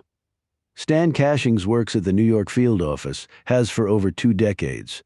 If anything can be found out about that place, he'll find it. At the very least, it might lead you to something about your father's past that you didn't know before. It also might explain why a fashion model chucks her career, gets pregnant, marries my dad, and soon thereafter they give up New York City for Andersonville, Georgia, with 2 toddlers in tow. Nothing about it really makes sense. Pine put her phone away. No, it does make sense. We just don't know how yet. But now I've got to get ready. For what? I'm having dinner with Lauren Graham at a place in Americus. I need to dress up a little, or so she not so subtly told me. Well, you clean up well. I know that. We'll see. She looked at herself in the swivel mirror on top of the chest of drawers, focusing on her bruise. The swelling's all gone, but it's still a little discolored. Nothing a little makeup can't cover. I can help you with that if you want. Thanks. I'm not the best with that stuff. It's too much to remember. But why are you going to dinner with her? It's on the pretense of my talking about how I investigate my cases. But the real reason is, I don't think the lady's been entirely forthcoming with us. Well, that seems to be the general theme in this town, replied Bloom. Chapter 43. You cleaned up well. Graham was looking up the stairs at the cottage as Pine came down them. Graham had on a knee-length dark red skirt that hugged her hips with a white blouse and a hunter green jacket over that. Her tights and stiletto heels were both black. Pine had put on the one dress she had brought with her. It was black, of a simple design, and it rode snug on her frame. Around her shoulders was a turquoise wrap that Bloom had let her borrow. Her heels were open-toed, lifting her height to a couple inches over 6 feet. She had done her hair. Instead of its being pulled back like she normally wore it, she had let the dark strands fall around her shoulders. Bloom had helped her cover up the bruise on her forehead with a liberal layer of foundation. Thanks, you look great, said Pine. Do you know what came into my head when I saw you just now? Your mother, the spitting image? That's very kind. I don't think I'm nearly in her league or that glamorous. You might have missed your calling, said Graham. I think I found it just fine. You ready? I can drive on the ride. To Americus, Graham said. So, have you given any thought to what you can share with me? Investigative methods, some details of cases without identifying what cases they were attached to. And I can answer general questions you might have. That's very generous. Okay, first thing. What do you think are the most important traits a detective can have? Pine collected her thoughts, though she didn't really need to in order to answer this basic question. Patience and tenacity, they go hand in hand. The cases can either solve themselves quickly because the criminals were so stupid, or else they can take years and a lot of legwork and going over and over old ground. I've been involved in both kinds. Any nuances you can share? Small details can matter more than the big ones. Criminals always fail on the little details. Blood spatters, trace fibers, fingerprints, ballistics matching DNA. They think they can get rid of all blood traces by using bleach. But if you really want a decent shot at destroying DNA, you should use an oxygen-based detergent that produces oxygen-rich bubbles. That blocks the oxygen in the DNA from uplifting to the luminol that we would use to reveal the bloodstains. Or you can go the other route by collecting DNA samples from other people who might have ties to the victim and flood the murder scene with them. That could overwhelm an investigation and give a defense lawyer wiggle room. That's fascinating. It just comes with the territory. And are you always armed? Pine touched her clutch purse. Beretta Nano 8-shot, just in case. It's a girl's best friend in my line of work. I may use that line in my novel if that's okay. Go for it. 20 minutes and many more questions and answers later, they arrived at the restaurant, an intimate Italian bistro with an upscale wine list and waiters with black bow ties and starched shirts. They were seated at a table by a window. "Just so you know, my pocketbook does not cover this sort of a place," said Pine after she looked at the prices. "This is on me," said Graham. "I'm sorry I didn't make that clear." "You don't have to do that. I was just going to order water and an appetizer." "No, please, you've already given me some great material. I really appreciate it." They ordered and were sipping glasses of red wine from Sonoma Valley when a familiar voice called out, "Ladies, if I knew you were here, you could have joined me." They both looked up to see Jack Lineberry gazing down at them. He was smartly dressed in pearl gray slacks, a striped shirt, and a dark blue blazer with tasseled loafers. A pocket square of color fronted the jacket. His skin was lightly tanned and his hair was neatly trimmed. Perhaps for the first time, Pine realized what a very attractive man he was. Graham beamed up at him. "Jack, I didn't know you were going to be here." "Last-minute change of plans. I just finished up, but I don't want to interrupt." "Please join us for a glass of wine," said Graham. When he turned and focused on Pine, his features froze. "Are you okay?" asked Pine. His face changed color. I'm sorry," he said, his grin weak and forced. "For a minute there, you thought it was Julia." Graham finished for him, her exuberant expression fading quickly as she said this. Lineberry slowly sat down next to Pine and nodded, his gaze averted from her. "Yes," he said quietly. His face was pale and his voice was husky. "I'm sorry if it gave you a nasty turn," said Pine. He lifted his gaze to hers. "No, quite the contrary. It was an overwhelmingly positive feeling." His expression turned embarrassed by this admission, and he looked at Graham. "Did you mention a glass of wine, Lauren?" The waiter must have overheard this because he hurried over and poured one out for him. "Thank you, William," said Lineberry to the waiter as the man walked away. Pine said, "I take it you're a regular here?" Lineberry nodded, but Graham added, "Jack bankrolled this place. Otherwise it would never have happened." "Good food and wine should not be the exclusive property of big cities," noted Lineberry. He glanced at Pine. "You look quite lovely tonight, Lee. He looked away. "You didn't realize I had any potential beyond pants, attitude, and a gun." But Pine grinned as she said this, softening the bluntness of her words. He smiled warmly. "Something like that. Graham said she was giving me some professional information for the novel I'm writing." "Wonderful." "That's very considerate of you, Lee," said Lineberry. Pine said, "Just keep in mind that if you're writing a historical detective novel, DNA and luminol and all the rest won't be appropriate subjects. I know, but I plan on writing a second novel set in current times too. So there's that." Graham rose from the table. "Just going to hit the little girl's room." Pine thought that Graham maybe wanted to freshen up her makeup and hair now that Lineberry was here. This gave her an opportunity with the gossipy Graham out of the picture for the moment. "While I have you here, Jack, I'd like to ask you some follow-up questions if that's okay," said Pine. He looked startled. "Follow-up questions about my parents?" He nodded slowly. "Okay, I'll tell you what I can." Pine inwardly frowned at his comment, not quite sure how to interpret it. Myron Pringle gave me a magazine showing my teenage mother to be a fashion model walking the runway in London. And apparently back then her first name was Amanda and her last name was unknown. Lineberry just gazed at her dully. "Did you not know your mother's maiden name?" "Astonishingly not. I know it sounds crazy. But she never talked about her family. Not once. Neither did my father. I just assumed they had no family living. Okay. Did you know that about her? That she was a model? Asked Pine. He sipped his wine and set it carefully down. I recall your mother mentioning something like that once. And you weren't surprised? That your mother was a model? No, of course not. She was the most beautiful woman I had ever seen. He coughed, looked embarrassed, and stared into his wineglass. But to go from all that to Andersonville? I can't in all honesty tell you that I didn't find that odd, because I did. But your parents never chose to explain their reasons for coming here, and I was not going to pry. I mean, we all have things in our lives we'd rather not talk about. You obviously cared for her, said Pine. Lineberry reached for his wine again, but then withdrew his hand. He cleared his throat and without looking at her said, I cared for both your parents. What happened to them should not have happened. It troubled me back then, and it still troubles me to this day. You tried to find my mother? I wanted to know that she was okay, yes. He glanced at her. I hope that the challenges you mentioned her having are not insurmountable. His features showed the strain that he was under in making the query. In all honesty, I don't know. He nodded. Life is quite strange, you know. How so? Asked Pine.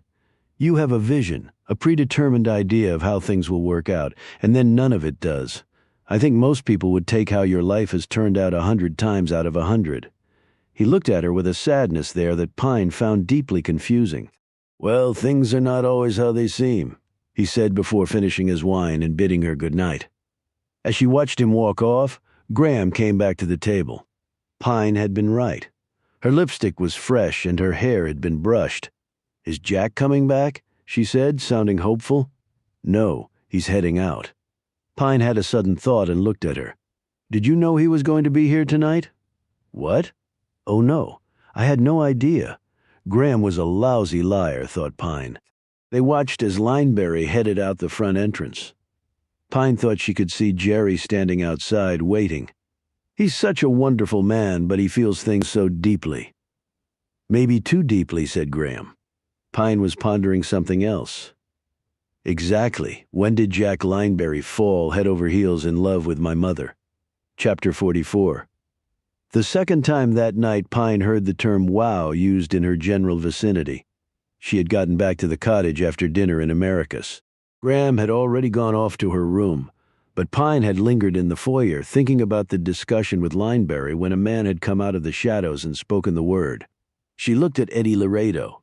What are you doing here? He grinned. I got a bump on the per diem, extenuating circumstances. I checked in here today. They had one room left, much nicer than where I was staying. He looked her over. Where have you been dressed up like that? Some international ball or something? Dinner with Lauren Graham. You know, I've never seen you in a dress before. Why would you? I never wore one to work. Right, he said quickly, taking a step back. So how did dinner go? I didn't have enough to drink. What? She checked her watch. It's early yet. You want to hit the clink? He looked taken aback by the offer, but quickly nodded. Sure. You want to change? She eyed him sternly. Do you want me to? He looked even more flustered. What? No, that's up to you. He ran his gaze over her. You look, I don't have an opinion, I mean. She pushed past him and walked over to the door. Glad we cleared that up. The clink was 3/4 full, and Pine drew stares from all as she and Loretto walked in, standing beside her. He had to look up at Pine. What? She said, catching his gaze. With heels on, you're taller than me. If your male pride is wounded, I can go barefoot. Depending on how many drinks we have, it may come to that. That just got him a snort in reply. They found a table at the back near the singer and guitar player, holding forth on an improvised stage. Pine ordered a Budweiser and Laredo a gin and tonic on the rocks with 3 limes. You haven't changed your drinking habits, she noted. Neither have you. Cocktails were beyond my pay grade. When the drinks came, she tapped her metal can against his glass. They sipped their drinks and listened to the singer and musician for a minute, their heads swaying to the sounds. Then Laredo said, What was the dinner about? Payback for Lauren Graham's help. But there was an interesting development. What was that? She told him about Jack Lineberry. So he had a thing for your mother, unless I'm reading him way wrong. In fact, for a minute there, what? Well, even though she's in her 50s now, for a minute there, I believed that he really thought I was my mother. Laredo ran his eye over her. Well, you do look like some supermodel type, he added quickly. I mean, dressed up like that. She gave him an incredulous look. I'm definitely not a supermodel type. I can squat nearly 500 pounds. My thighs are bigger than a typical supermodel's body. Laredo glanced at her long, muscled bare legs, and then he quickly looked up. I only know you with a gun in one hand and a badge in the other, and I'm leaving it at that. Lineberry is really rich, has his jet and this huge house, and a former Secret Service guy as head of security, so a guy like that, if he wanted to find someone, couldn't he hire the best PI firm around and let them loose trying to find her? How hard would it be? My mom didn't even change her name from when she lived in Andersonville, and I was making a name for myself with weightlifting. How many Atlee Pines are out there? I have a friggin' Wikipedia page somebody put up that talks about my sister's disappearance. I know, I saw it. I had nothing to do with making that page, Eddie. I know that too. Laredo took a sip of his cocktail while he thought about this. So he could have found you, and or her, easily enough, but he obviously didn't. So the question becomes why? So you think it's strange, too? Everything in this place is strange. They've been trying to feed me something called grits with my breakfast ever since I got here. I never appreciated your humor before, Eddie. I'm being serious, Atlee. I can tell. So what's the deal with your assistant, Bloom? What do you mean? She gave me the 3rd degree when I first met her. Wanted to know what had gone on between us. And what did you tell her? That it was none of her business. And then she told me she'd done a 411 on me. Pine laughed. Boy, she really did pull out all the stops on you. You really think that's funny, don't you? Laredo finally chuckled, I guess. Anyway, she said, I checked out all right. Obviously, she failed to talk to the right people, but Pine tacked on a smile to show she was joking. Laredo finished his gin and tonic and held his hand up for a second, and Pine ordered another bud, getting back to Jack Lineberry. He said when the drinks had arrived, I actually did a 411 on him. What, on Lineberry? Why? He's a really rich guy, and he's close by here. You think he's going around killing people and laying them out in old clothes? I didn't say that. So what did your 411 turn up? That he is really rich. His investment business is totally legit. He gives a lot to charities. He's well liked. When did he come to Andersonville, or was he born here? He wasn't born here, at least the records I looked at don't show that. Where then? Laredo's expression turned puzzled. Not entirely clear. How can that be, Eddie? I'm not sure, to tell you the truth. But then again, not everybody has a birth certificate or knows where they're born. Pine reflected on this. She hadn't known where she was born until she had seen her birth certificate that she needed to get her passport. He's in his 60s, so we're looking at him being born sometime in the 50s. If it was in a rural area and he was born at home or with a midwife instead of in a hospital, it's possible, but to the extent we could track his past, the guy's never been in trouble with the police. So, he came here at some point and started working at the bauxite mine in management. Right. That's what I found too. Did it say when he first came here? Laredo took out his phone and scrolled through some windows. Sometime in the 1980s. I don't have an exact date. We could get one, I suppose. Probably doesn't matter. You think he had something to do with what happened to your sister? It's possible, but not really probable. He seems to genuinely care for my family, particularly my mother. And he was going to offer my father a job in his investment firm. He was on his way to meet with my father when he found his body. Damn, that must have been a shock. My mother told me it happened in Louisiana. It was Virginia, according to Lineberry. I was 19 at the time. In fact, he killed himself on my birthday. Wow, I'm sorry, Atlee. That must have been rough. She sipped her beer. It was not easy. The biggest thing I felt was anger, that I wasn't there to talk him out of it, that maybe he thought I didn't love or care about him. It should never have happened. It's hard to get into the head of someone who's contemplating killing themselves. But don't think that you need to shoulder the blame. If someone really wants to kill themselves, they'll find a way. You know that as well as I do. Yeah, I know it when the person isn't my father. Laredo lifted his drink to her. Point taken. They had another round, and when some of the patrons started to hit the dance floor, Pine said, "You want to?" He looked confused. "Want to? What?" She answered by gripping his hand and pulling him up. Before they took to the dance floor, Pine slipped off her heels and put them on her chair. She looked up at Laredo and smiled. "Feel better now?" He grinned. "Hey, what can I say? You're intimidating at any height." They danced for a while, apart for most of it, dipping, swirling, and spinning to the tunes that were mostly country. "You move pretty well for an FBI agent," noted Pine, growing up in Queens. "My main ambition was to become a member of a boy band. It seemed the straightest path to money and girls." "What happened?" "I can't carry a tune. I was pretty bummed. Do I remember something about you doing track in college?" "Full ride based on how fast I could run." "Sweet deal."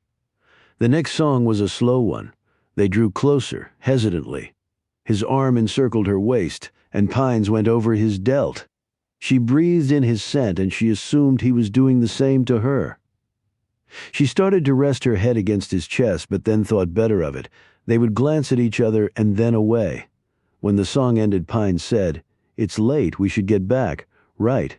They walked to the cottage. It was warm and humid. Pine carried her shoes in her hand, and the pavement felt cool to her feet. They didn't pass anyone. The street was mostly dark, with only the moon providing illumination. "They need some more lights out here, if just to stop people from bumping into stuff," said Laredo. "Small towns aren't big cities." "No, they are not." When they got back to the cottage, they walked up the stairs. "Where's your room?" Pine asked. Laredo pointed to his right. "Just down there." "I'm the other way." "Just down there." He nodded. So did Pine. "Well, good night, Eddie. Thanks for a nice evening." "It was nice, Atlee. Good night." She looked at him, sensing disappointment in his features. But maybe that was just her take. They went their separate ways. She looked back once, but Laredo never did. He went to his room and slipped inside. When Pine's door closed behind her, another opened.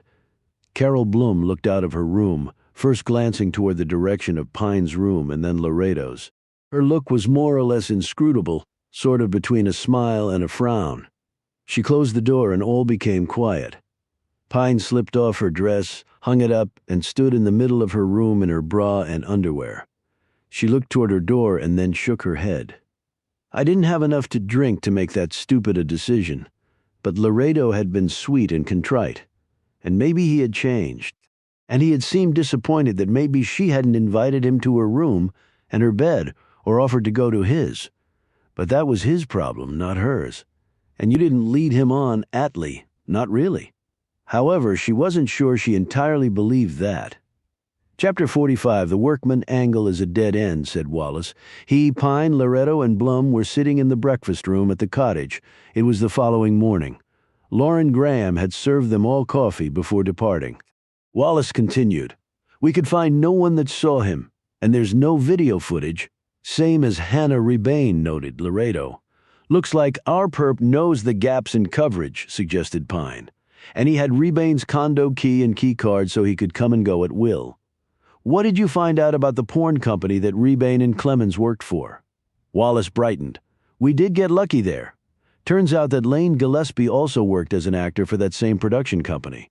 "Did he appear in films with Rebane and Clemens?" asked Laredo. "Both. They sent me a video file of them in a threesome," said Wallace, his face turning pink. I watched enough of it to confirm that it was all three for sure. Gillespie used the name ZZ Shaft. At least that's what I could gather from the credits." "Creative," said Pine dryly. Laredo said, "So that puts the production company in the spotlight. That's the only connection we have right now." "And that production company is turning out to be a little hard to pin down," said Wallace. "It's a shell company organized in Bermuda. All the information I can get so far adds up to a big fat zero. I've made calls and sent emails and texts, and I've gotten nothing except silence in return." "What about the actual people working on the films?" asked Bloom. "The actors apparently know nothing. The producer I got on the phone could only give me the name of the company. He's never met an actual person. Money to fund the films and pay the actors comes in through wire transfers from offshore." The distribution of the films is made through a third-party firm that looks legit. The profits go offshore into a black hole. I'm just a local cop. We're not set up to penetrate that sort of shield." Laredo and Pine looked at each other. Pine said, "It's not so easy for the FBI either. Everyone thinks the feds are the 800-pound gorilla. Go ask the IRS who has more resources, them or some billionaires they're chasing. It's no contest. The rich sweep the field." "There might be a connection to Andersonville," said Bloom. "I mean, that's where 2 of the bodies were found."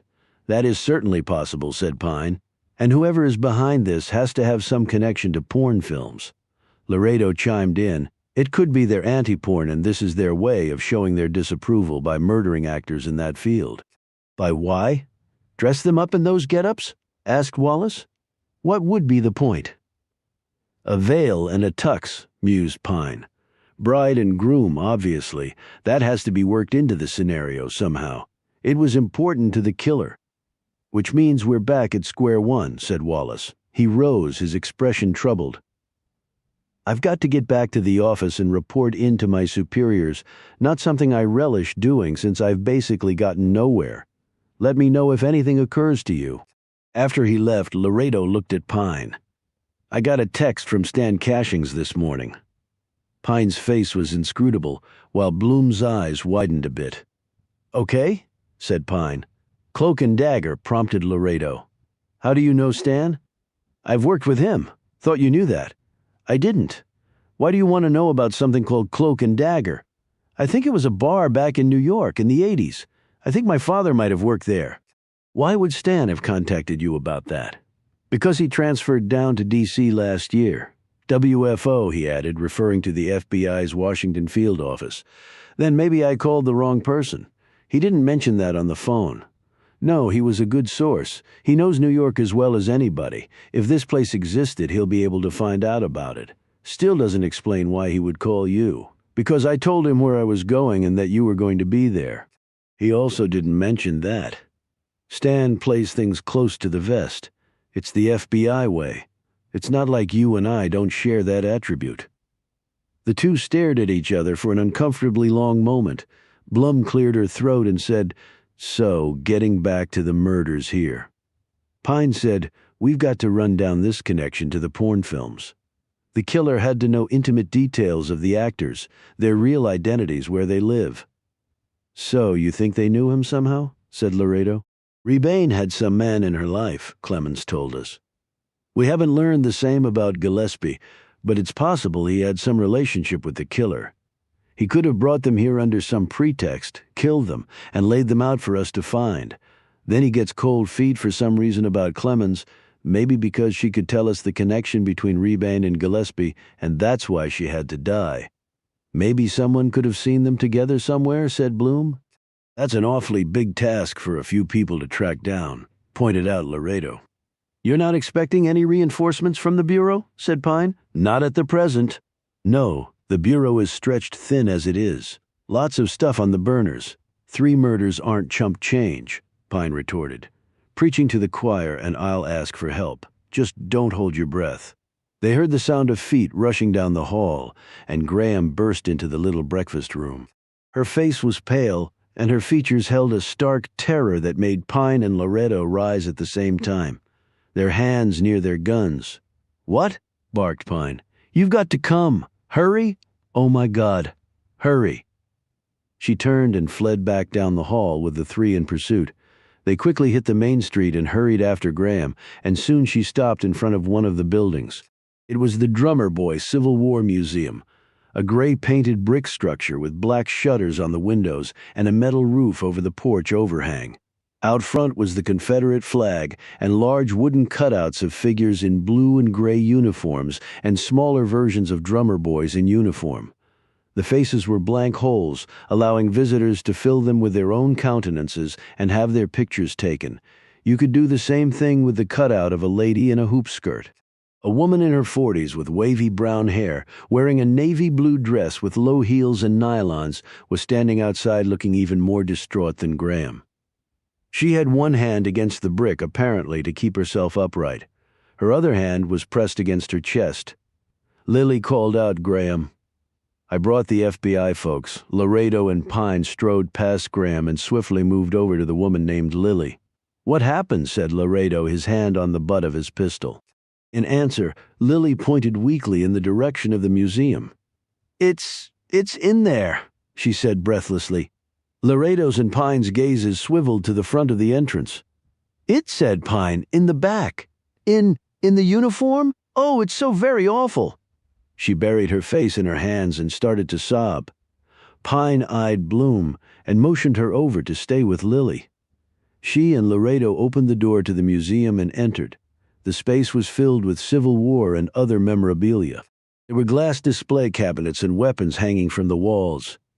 In the middle was a large-scale model of Andersonville Prison complete with double stockade walls, prison figures, guard towers, tents, and sandy dirt. Against the walls and behind black railings with framed information plaques were mannequins dressed in military uniforms. Against another wall was a woman dressed all in black with a bonnet-style hat and a black parasol. Next to her was a soldier wearing his hat, gold sash, and sword. Pine was the first to see it, and even her hardened nerves took a jolt. Laredo looked where she was staring and let out a hiss. "Damn, is that?" They walked over to the spot. Behind another set of black railings, there were two adult mannequin soldiers, muskets held at shoulder arms, with Confederate flags on the wall behind. Pine barely looked at any of this. She was riveted on a small figure standing between them. She supposed it was the eponymous drummer boy, dressed in rebel gray with his drum hanging from a white support band over his shoulder and twin drumsticks in his hand. Only unlike the other display figures, this one had once been a living, breathing person. Chapter 46. The windows were covered with brown paper to block sight lines into the museum.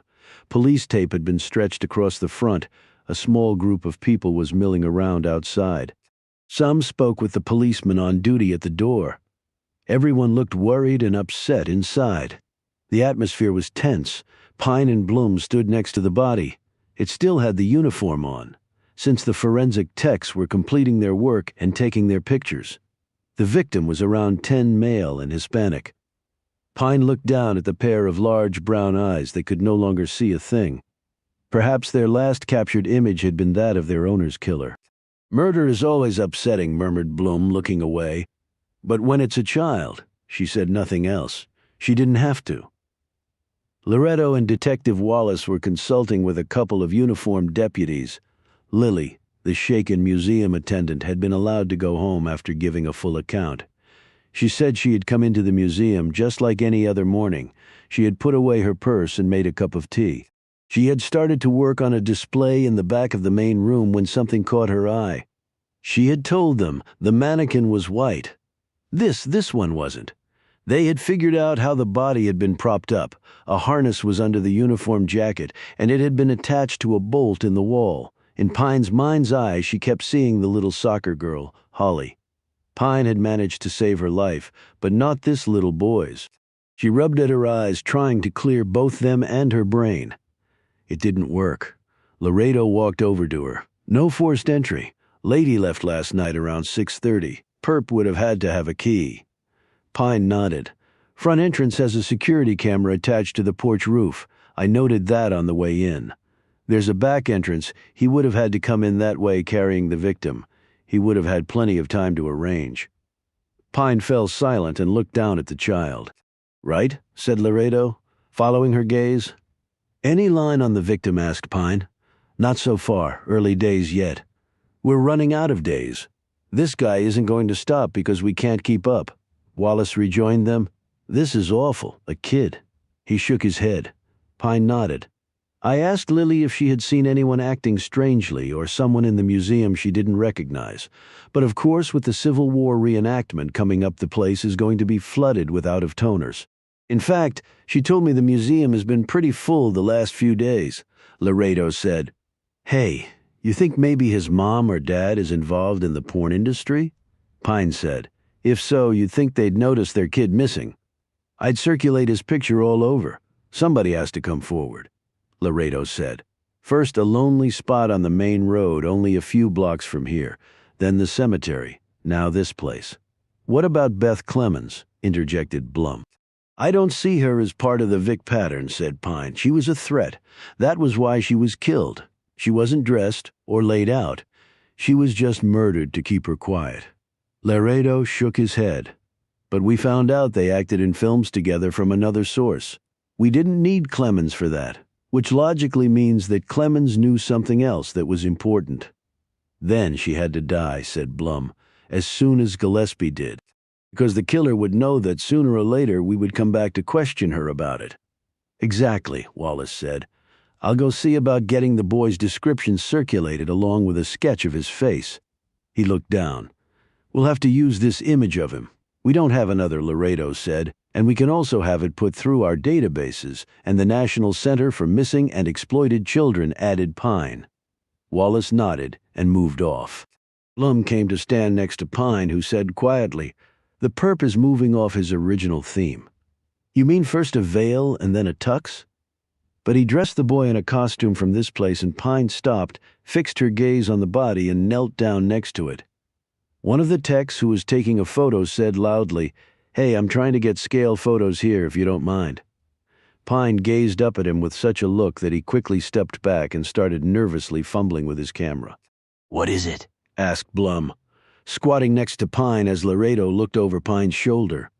Pine had put on a pair of latex gloves and carefully undid the collar of the jacket on the body. She had just noticed the thin line of silver chain around the neck. She slid it out from under the clothing and held it up. "It's a St. Christopher's medal," observed Blum. Pine nodded. "Yes, it is." She slid her finger around a part of the medal that had been damaged. "Look at this jagged edge. Something hit it hard enough to rip the metal." "Do we know cause of death on the boy?" asked Bloom. "No, but there are no obvious wounds and no signs of strangulation. His neck has no ligature marks." "Poison, then?" "I don't know." She studied the boy's head, "but his neck is at an odd angle." "You think it's been broken?" said Laredo. "Could be." She called the photographer over and had him take a series of photos of the medal. Wallace had rejoined them by this time. Pine pointed out the medal to him. "You think it was part of the original costume here, or did it belong to the kid?" asked Wallace. "Or did the perp put it on him?" said Pine. Laredo said Lily reported that the uniform was taken from a mannequin on display. It was found in the back, but I think she'll confirm that this St. Christopher's medal isn't part of the costume. "Is that your gut?" said Wallace. "It could belong to the boy." "No," said Laredo. "She's going by the perp's pattern. He dressed the two adults, and he dressed this one, whether he brought the clothes or not." Pine said, "But he added this. He didn't add anything to the other two Vics, at least that we could find other than dressing them as bride and groom. So he's subtly changing his pattern," noted Bloom. "It looks to be that way." "Serial murderers don't usually do that midstream," observed Laredo. "You know that?" Pine nodded. "Most don't, but some do. And keep in mind that we don't really know what his pattern or motive is. It may still be evolving. So we could look at this death and this crime scene and say the guy's changed his M.O., but to him he's right on schedule," Wallace said. "I can see why you used to do this for a living. You seem to be able to get inside their heads." His face twitched. "Better you than me. It's not a place I want to be either," said Pine, "but I'll go there if it gives us a shot at bringing this guy down." Laredo looked at her and nodded in understanding. Wallace said, "I'll check with Lily about the medal, but if it turns out to have been added, what does that mean?" In answer, Pine pulled out the medal she wore around her neck. St. Christopher was the patron saint of travelers. Legend has it that he carried a child safely across a river, only to find out later that that child was Christ. Ever since then, he's been known as sort of the protector of people on a journey. "Well, he failed miserably with this child," said Bloom sharply. "You may be looking at it the wrong way, Carol," said Pine. Laredo eyed her steadily. "And what would be the right way?" "If we could find out how this medal got damaged, I might be able to answer your question." "You really think it's important?" asked Wallace. "It might be the most important thing we've found so far." Chapter 47. "Who, if anyone, gave you your St. Christopher's medal?" asked Bloom. They were walking back to the cottage. "My mother," said Pine. "It was the last thing I ever got from her." "You mean she gave it to you before she disappeared?" "She obviously knew she was going to leave me," said Pine matter-of-factly. "I guess this was her parting gift, sort of. I won't be around to watch over you, so take this hunk of stupid metal instead, sort of thing." "Why do you wear it then, if you feel that way?" Blum asked. "Because it's really all I have to remember her by, and so it's important to me, sort of a love-hate thing. Part of me touches it and I feel that she abandoned me. Then I touch it another time and part of me feels warm and safe, as though I was 6 again and my mother was holding my hand." Blum nodded thoughtfully. Mother-daughter relationships are complicated. Maybe the most complicated of all, at least they were for me. My sons were a breeze by comparison. The metal found on the body had already been dusted for prints, and none were found. In Pine's mind, that made it even more important. Someone had taken the time to wipe it clean. "I'm hoping the forensics people can tell us how that metal was damaged." "You really think it's important?" "Like Wallace suggested, it could have belonged to the boy and was damaged while he had it." "No. If you noticed how it was damaged, a sharp edge of the metal was bent inward. It would poke into the skin. There were no marks like that on the boy's neck. And you're not going to wear something that cuts into you anyway. So it was probably added by the killer. It was personal, Carol, I'm convinced of that. An object like that inherently is. It was worn by someone important in some way to the killer. It's a direct clue if we can only find out how." "Lee?" They looked up to see Agnes Ridley standing in front of the cottage. "Is it really true?" said Ridley. "Another murder?" Pine and Blum walked up to her. "I'm afraid so," Pine replied, nodding. This time it was a little boy. "Oh my God!" exclaimed Ridley. "A child? That doesn't make any sense, does it?" "We have no idea what the killer's motivation is," pointed out Pine. "So we have no idea what his target list encompasses." "Do they know who the child is?" asked Ridley. "Not yet. They'll be circulating a description and a sketch of him. Are there any kids missing from around here?" she asked. "Not that I know of, and you'd think if the child was local, the parents would have already alerted police that they were missing." "Yes, you would. Is there anything I can do?" asked Ridley. "Keep your eyes and ears open. Anything suspicious, call the cops." They entered the cottage to find Graham waiting for them in the front foyer. "Good Lord, what is the town coming to?" she wailed, as soon as she caught sight of them. "Why did Lily come here first?" asked Pine. "With everything going on, I forgot to ask her that." "Lily knew you were staying here," Graham replied. "That's the first thing she could think of when she saw what she did in the museum." "What exactly did she tell you?" asked Blum. "That a dead boy was dressed up in one of the uniforms and put out on display. She nearly fainted," she said. "Then she lit out from the museum and ran all the way here." "How long have you known Lily?" "Nearly all my life. She's worked in the museum for a long time." "Doubt she'll ever be able to go back now." The mannequin that the killer replaced with the boy was found in the back room. That's where we think he got access. But he must have had a key. There was no forced entry. Any idea how he might have done that? "Someone could have had a duplicate key made to the back door, I guess," said Graham. "I doubt that Lily watches her purse every second, and she's told me in the past that the back door lock has never been reliable. She was going to get it repaired, but I guess she hadn't gotten around to it." "She might want to get around to it now," said Pine. "The place also had a security system. We know it was on when Lily came to work, because she told us she had to turn it off, which means the killer would have had to have the code. Would it be easy to get? I don't know. I do know they've never had anything like this happen before." "Well, that's no longer the case, is it?" replied Pine. Chapter 48. "Look about last night," began Laredo. He and Pine were sitting in the breakfast room at the cottage. Bloom had gone to her room.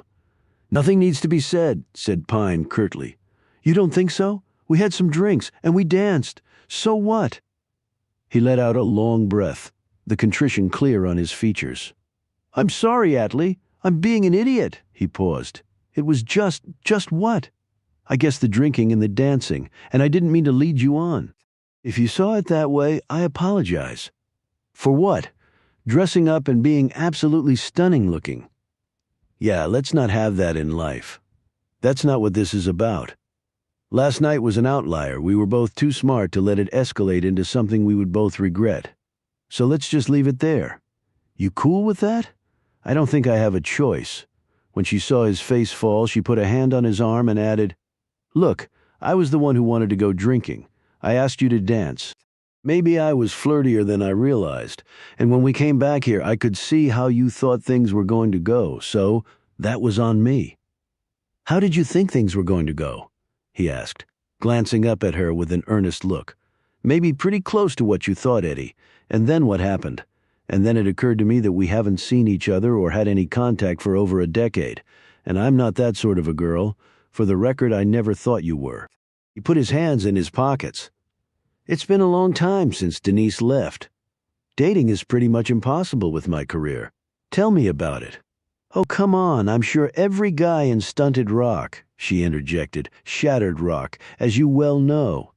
He grinned, and so did she. Okay, I'm sure that every guy in shattered rock has already fallen hard for you. You probably have to pull your gun to keep them away. I don't know about all, but maybe one is interested, said Pine as she thought of a park ranger at the Grand Canyon she had been seeing named Sam Kettler. Well, then he's a lucky guy. I hope he's up to the challenge, he added. Only time will tell, so long as he doesn't treat you as some damsel in distress. Nothing to worry about there. I'm happy for you, Atlee. You really have changed, Eddie. What gives? The way I had been caused me to lose what was most important to me. Now, I could have been an idiot and doubled down on that. But I decided to use my brain and change how I was conducting myself. Because if you keep doing the same thing over and over, how can you expect a different result? There's somebody out there for you. Don't give up trying. I have no idea if this guy back in Arizona will work out. We might always just be friends, but there's nothing wrong with that either. Well, I'm hoping we can be friends. I think we're getting there. A young woman who worked there came into the room and asked them if they needed anything. No, we're good, replied Pine. When she left, Laredo hunched forward, his body language back to all business. So the kid back there? Yeah. I've been thinking, I'm listening. It might sound crazy. Your theory can't be any crazier than whatever the truth will turn out to be, so let's have it. So far in the way of victims, we've got a bride, a groom, and now a young kid. I know that, Eddie, she said sharply and then caught herself. Wait a minute, are you saying? Yeah, he said, exactly. Just to be clear, are you talking about this guy building a family? Of corpses? Building or rebuilding? Jesus, what did they call them in school? The nuclear family, said Pine, a particular social unit as opposed to a family with only one parent. But there's one difference with our case, at least from what I was taught about it. She nodded. With a nuclear family, there are two parents, like I just implied. And at least from what I remember, there are usually two kids in a traditional nuclear family. Pine leaned back against the wall. Meaning we may have at least one more victim to come. So maybe next time it'll be another kid.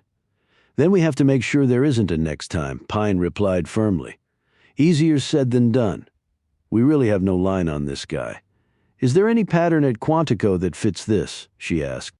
Not anything that I've seen, and I checked before I left. But with this new revelation, I'll go back through it again. But I don't think I'm going to find similarities. So maybe this guy is a new player on the block. Laredo shrugged. Or he's an old player, but he's changed his M.O. But what's his motivation? If he's compiling a family, maybe he lost his somehow.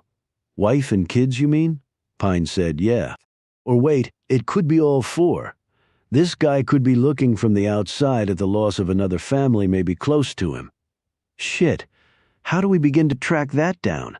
This is a small town. If the killer is from here, it shouldn't be that difficult. There just aren't that many people. But if he's not, it might well be impossible. You lived here for a while, Atlee. I left here when I was a little kid. Okay, since you've been back, has anyone mentioned a whole family getting wiped out? As she thought about this, Pine's features took on a hollow look. What? He said, noting her reaction. I guess it depends on your definition of wiped out. If you define it one way, I do know of that happening to a family of 4 people from here. Who were they? She looked up at him, dread in her features. My family. Chapter 49. Pine drove while Laredo was in the back seat and Carol Bloom was riding shotgun. They pulled up in front of Pine's old house. Old Roscoe was on the porch and struggled up on his weakened hind legs to greet them with a friendly bark and his tail wagging. Cy Tanner's old rusted pickup was parked in front of the house. This is where you lived? Asked Laredo as they climbed out of the vehicle. A different universe from Queens, replied Pine. No, really, I like the dirt. Smoke was pouring out of the trash barrel and they could all hear noises coming from the rear of the house. Pine walked over to Roscoe and scratched the dog's flappy ears. How you doing, old man? You doing okay? Roscoe answered with several licks to her hand. Cy called out, Bloom? You around? They got no answer and walked around to the back of the house, following the noise coming from there. There was an old wooden building standing back there. The door was open, and they could hear the noise emanating from inside. It sounded like a power saw. They reached the door and Pine rapped on it once, and then a second time, louder. The sounds of the power saw stopped, and Tanner appeared in the doorway, lifting off a pair of safety goggles. He was dressed in a white t-shirt that showed off the corded muscles in his arms, and corduroy pants with his Budweiser belt, holding them up over his slim hips. Hey folks, he said, eyeing them all curiously. Then, to their amazement, a little girl appeared behind him. She, too, had on a pair of safety goggles, which were too big for her. She looked up at them with blinking eyes behind the plastic. Who is this? Inquired Bloom, looking brightly at the child. Grinning, Tanner bent down to the little girl. This here is Jenny, my youngest daughter's girl. She just turned 7 a month ago. She's come for a visit. Ain't that right, Jenny? Jenny, all blonde curls and enormous blue eyes, looked shyly at the adults gathered there and tugged on her grandfather's pants leg. Pine looked at Tanner. A visit? Is her mom here with her? The grin faded from Tanner's mouth. No, she's got some things she's dealing with. Bloom looked back at the house. And she'll be staying here, but don't you have to work? Well, I was hoping that Agnes could come over and stay with her if need be. Agnes is a little old to be looking after a little kid, said Pine. Was there no one else Jenny could stay with? Persisted Blum. Tanner suddenly looked upset. I can take care of things, okay, and I don't remember asking for permission. He looked at Pine. What do y'all want anyway? I was busy, Pine said. I'd like to ask some questions, but maybe not in front of Jenny. Tanner looked confused, but Blum stepped forward. Jenny, have you had some breakfast? The little girl looked up at her grandfather, who stared down at her. He said haltingly, I was going to get to that real soon. What do you have in the house? Asked Blum. Cereal and milk, maybe some toast. Yeah, I got stuff like that, but check the milk. I was going to go to the store today, but I don't have no toaster. Bloom got down on her haunches and looked at Jenny. I have a bunch of granddaughters, and 2 of them look just like you, Jenny. Do you have any brothers or sisters? Jenny shook her head. Would you like to see pictures of my granddaughters? Jenny glanced at Tanner, who nodded. She said in a small voice, Okay. Bloom rose and put out a hand for Jenny to take. Now let's go get some food and maybe we can find something for Roscoe to chew on too, okay? Okay. The 2 walked off to the house. Pine looked after them for a moment and then turned back to Tanner.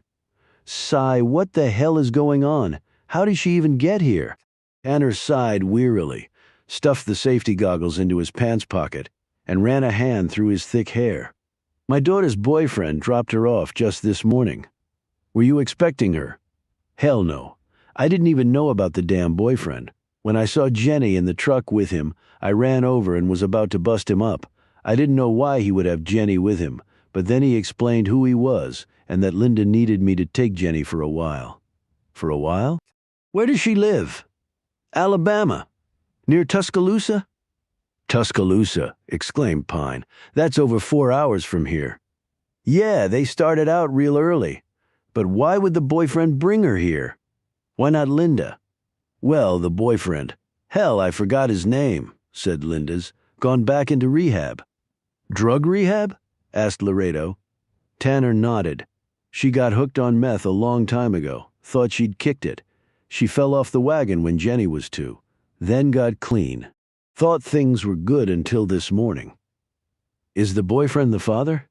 No, hell, I don't think Linda even knows who Jenny's father is. How did they even know where you lived? Asked Pine. Linda and Jenny have been here to visit a few times. She gave the boyfriend the directions. How long are you supposed to keep her? Asked Loretto. Well, that wasn't clear. And the boyfriend couldn't do it, or Linda's other friends. He's an idiot who can barely take care of himself. I'm astonished he could even find my place. Linda doesn't have any friends, least that I know of. And Linda's mother? Your wife, asked Pine. Dead 6 years now. I'm sorry, said Pine. We were long since split up, mostly my fault. She was a good lady. Drank too much sometimes, but don't we all, Pine said. But what are you going to do? You can't care for a 7-year-old by yourself. She can't sleep in the beanbag with you.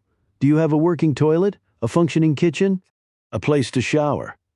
And there's the matter of her going to school, too. Were you going to enroll her locally? Tanner scratched his chin. Yeah, I know there are a lot of details, but hell, this was just dropped in my lap, he said defensively.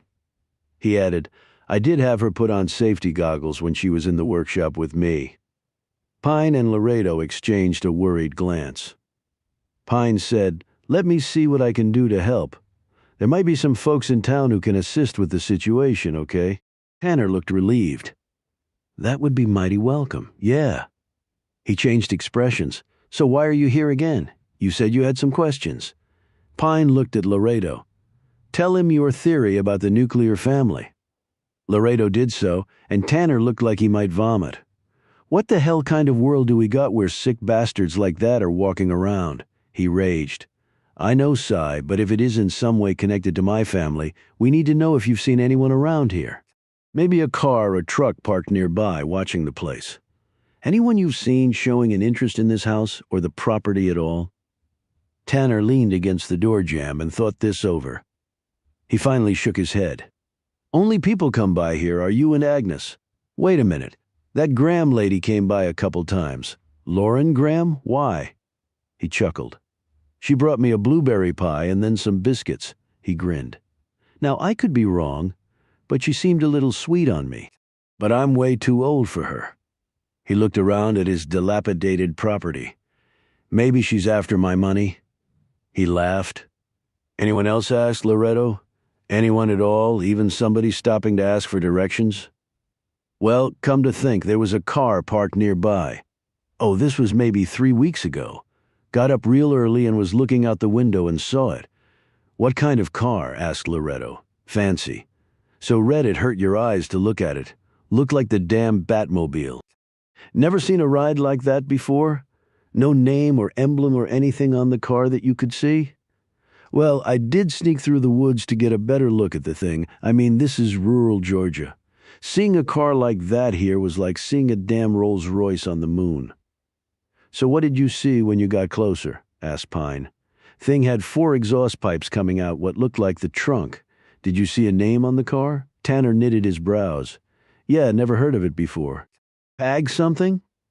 Pag? Said Pine, glancing at Laredo. Wait a minute. A Pagani Huayra? Exclaimed Laredo. Don't know about that last name, but yeah, Pagani, that was it. You know it? Said Pine to Laredo. He nodded, still looking disbelieving. Is it expensive? Asked Pine, depending on the model, about $3 million. The hell you say, barked a stunned-looking Tanner. For something you go from here to there in? What can I tell you? Said Laredo. It comes from the having too much money syndrome. You have to spend it on something. Not that I'm ever going to have that dilemma. Pine slowly drew her gaze from Laredo. Was there anyone in the car, Cy? Not that I could tell. The windows were dark and I was afraid to let the person see me. Why? Tanner looked sheepish. Look, I'm just staying here because I don't have no other place. I was maybe thinking this person had a claim on this house and all. I mean, why else would they be here, right? I didn't want to get into no discussion about that. Do you remember the license plate by chance? That's the thing. It didn't have no plate, least on the rear. Okay, if the car comes back or you remember anything else, let us know, okay? You got it. They walked back to the front of the house where Pine glanced at the trash barrel that still had some flames in it. Having a fire in that barrel is not a good idea with a little kid running around. Damn thing keeps lighting back up. Must be some embers down there. I'll throw some water on it. Good idea. They found Blum in the house feeding both Jenny and Roscoe. Blum finished up and pulled Pine aside. That child cannot stay here. She'll be dead in a week from either malnourishment, the stairs falling down on her, or an army of germs.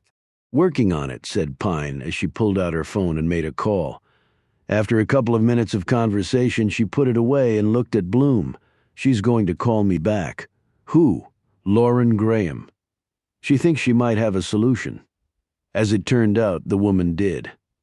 Later, they collected Jenny and her small bag with her few possessions after explaining things to Tanner. Jenny was going to stay with a family who had 2 girls around Jenny's age and who lived 1 block off the main street. The father was a minister at the local church. His wife stayed at home and had the reputation of being a very caring person. Tanner had at first resisted but then relented after Pine and Blum spoke with him. Blum said, "The most important thing is Jenny's welfare, Cy. I know you love her, but I also know you're not in a position right now to give her the care and attention she needs. That doesn't make you a bad person. But right now the priority needs to be Jenny." Tanner hadn't said anything for a bit, but finally nodded. "When I was a kid, my grade school teacher told us about the story of Solomon. Well, I'm not cutting up a kid. She needs to go where she'll be okay." He looked over his shoulder at the falling down house. "I can live okay here, but a little kid can't." Bloom smiled. "Well, you just showed yourself to be a very wise grandpa. I'll come visit you every day, Jenny," he told his granddaughter through the open window as she sat in the back seat of Pine's SUV. "Okay, Pop, you be good for these folks, all right?" He leaned through and gave her a kiss on the cheek. She giggled and rubbed her skin where she had kissed him. "You're scratchy, Pop. I'll shave real good before I come to see you again, I promise, sweetie." Bloom put a hand on his shoulder. "We'll check on her a lot. She'll be well taken care of." Tanner turned to her and said in a low voice, "I know. I just wish it hadn't come to this. In life, it almost always comes to something like this, and then you adapt and get through it. But I would check on your daughter and make sure she really is in rehab." "Yeah, I was thinking about that too, Carol." The two exchanged a knowing look. She said, "We never want to think ill of our children, but sometimes it's the prudent thing to do. Sometimes it's the only way to help them." Tanner stepped back, and Blum climbed into the truck to sit next to Jenny. Pine started up the SUV. Laredo, who was sitting next to her, said, "There can't be many people around here who might own a Pagani." "I can really think of only one," said Pine. "Jack Lineberry." Chapter 50. They dropped Blum and Jenny off at her new temporary home to get settled in, and then Pine and Laredo drove back to the cottage. On the way, Laredo made a call and sent some emails. He finally put his phone away and looked dissatisfied. "I can't find a Pagani registered under Jack Lineberry's name. But he could have it registered under a corporate entity. He may very well have, but why take such a conspicuous car on what might have been a stakeout of your old home? Wish I had an answer for that. I assume we're going to check this out?" "Yes, we will, but we need to lay the groundwork first. You used to like flying by the seat of your pants, if I recall." She glanced over at him. "I like prep as much as the next person, but you don't always have the time for it. I imagine you have to think quick on your feet out in Arizona. You would imagine right. I'm usually the only FBI agent around, and you really like it that way." She gave him a sharp glance. "Why wouldn't I?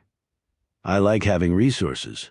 Make a call and you got a team responding in minutes, or I need some grunt work done, and there's an agent or team of admins to do it. I don't mind the grunt work if it leads to an arrest, along with doing a 411. Your friend Bloom read me the riot act the other night." "How so?" "She was defending you, telling me how high you set the bar. Wanted to make sure I wasn't here to do you dirty.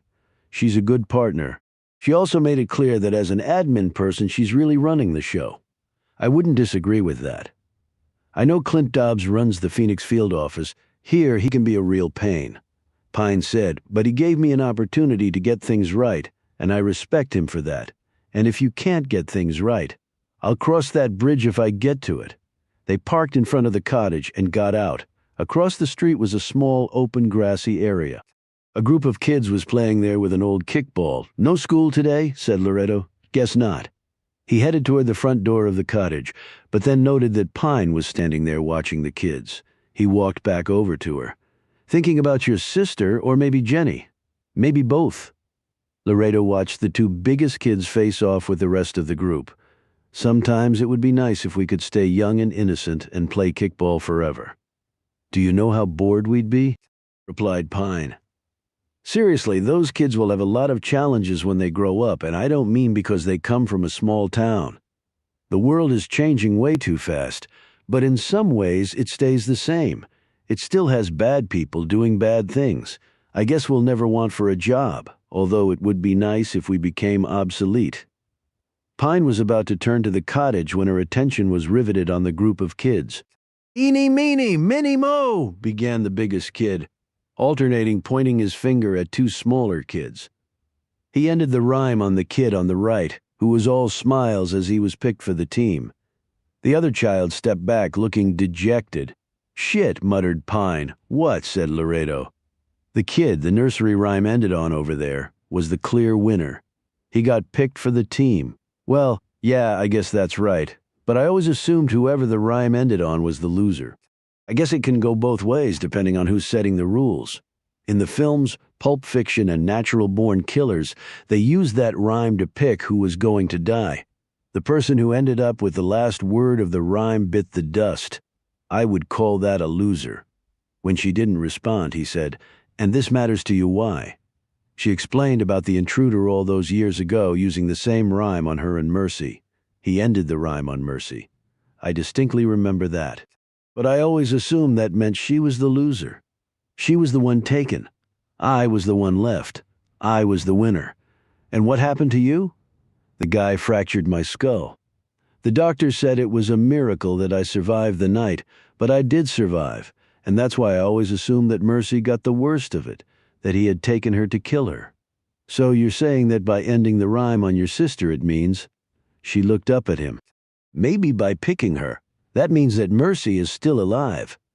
Chapter 51. Pine went to her room, stripped off her clothes, climbed into the shower, and let the hot water drill her. You're an idiot. For 30 effing years you have been an idiot, and that includes 13 years as an FBI idiot. She pressed her head against the fiberglass wall of the shower. She wanted to both cry and cheer.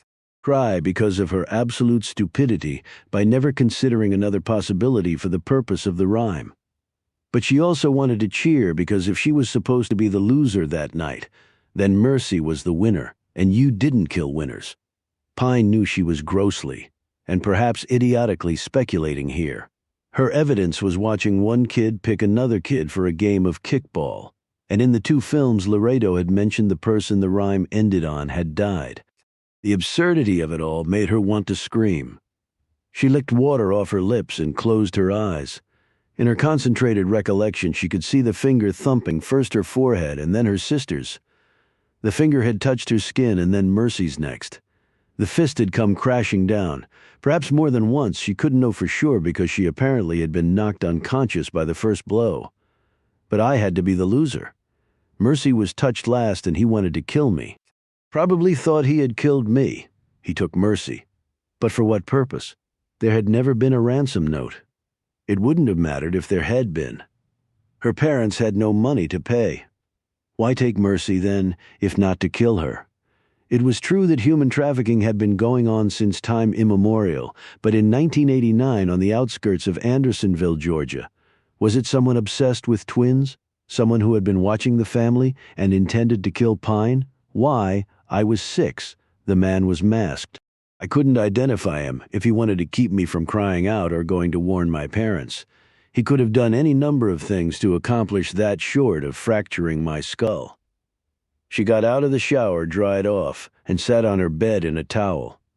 She picked up her phone because standing under the water, one of her preferred ways to think, had led to a thought and a possible lead. She had taken pictures of all the files in the old police investigation of her sister's disappearance. There was one that now intrigued her. 6 o'clock in the a.m.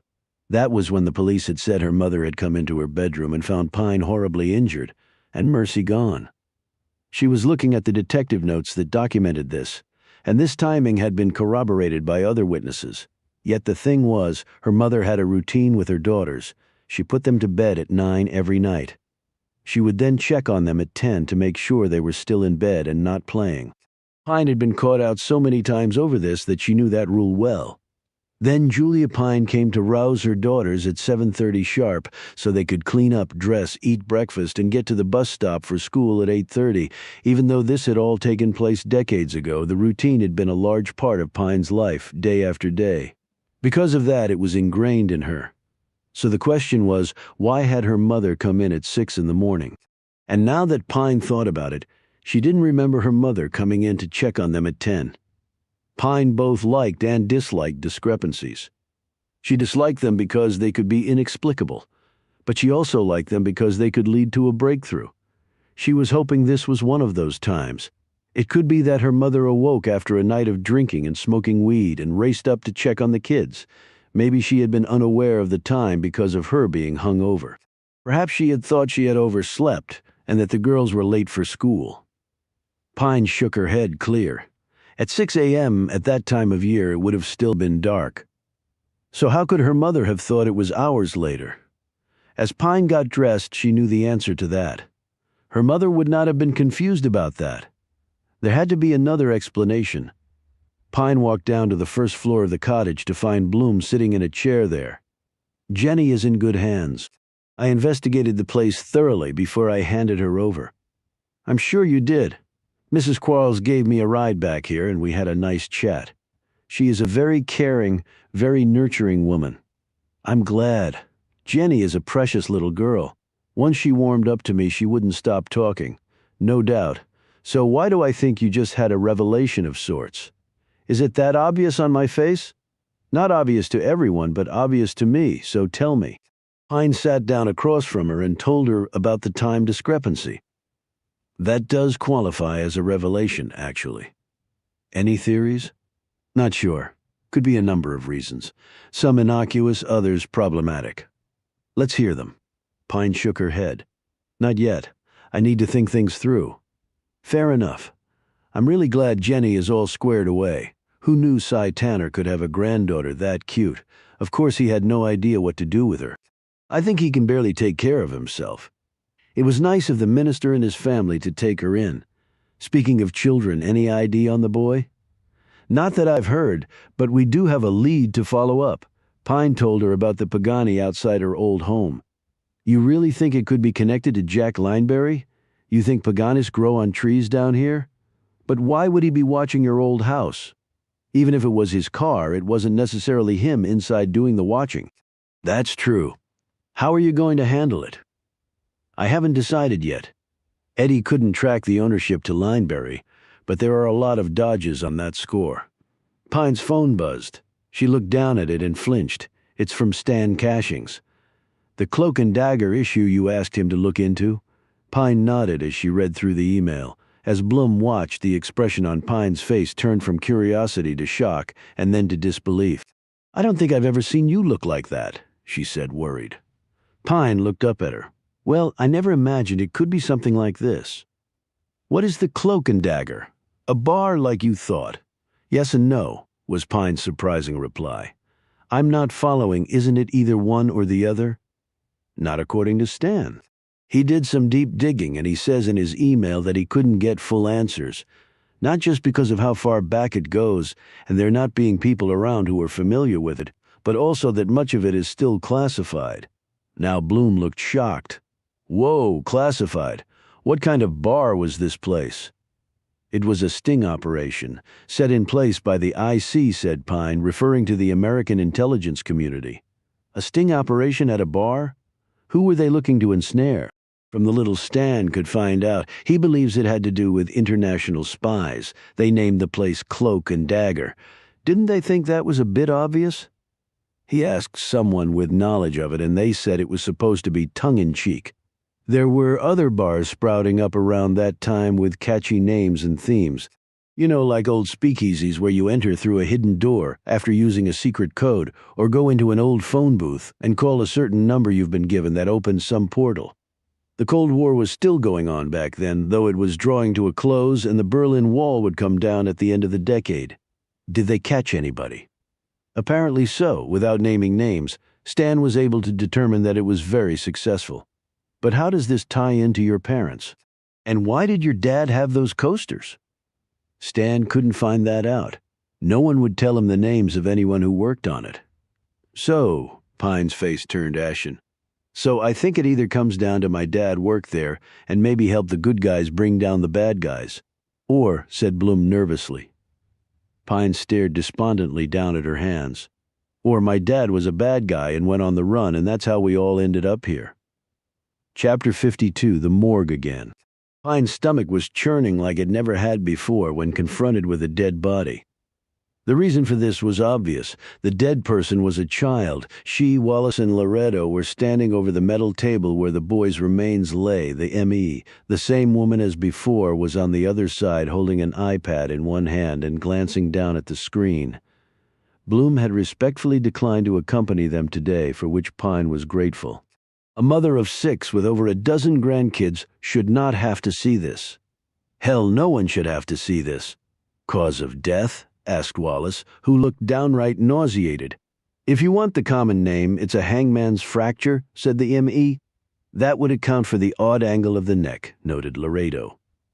He died by hanging, said Wallace. So, asphyxiation? No, the hangman's fracture can lead to death by asphyxiation, but this boy wasn't hung. The technical name for it is a fracture of both partus interarticularis of the axis vertebrae.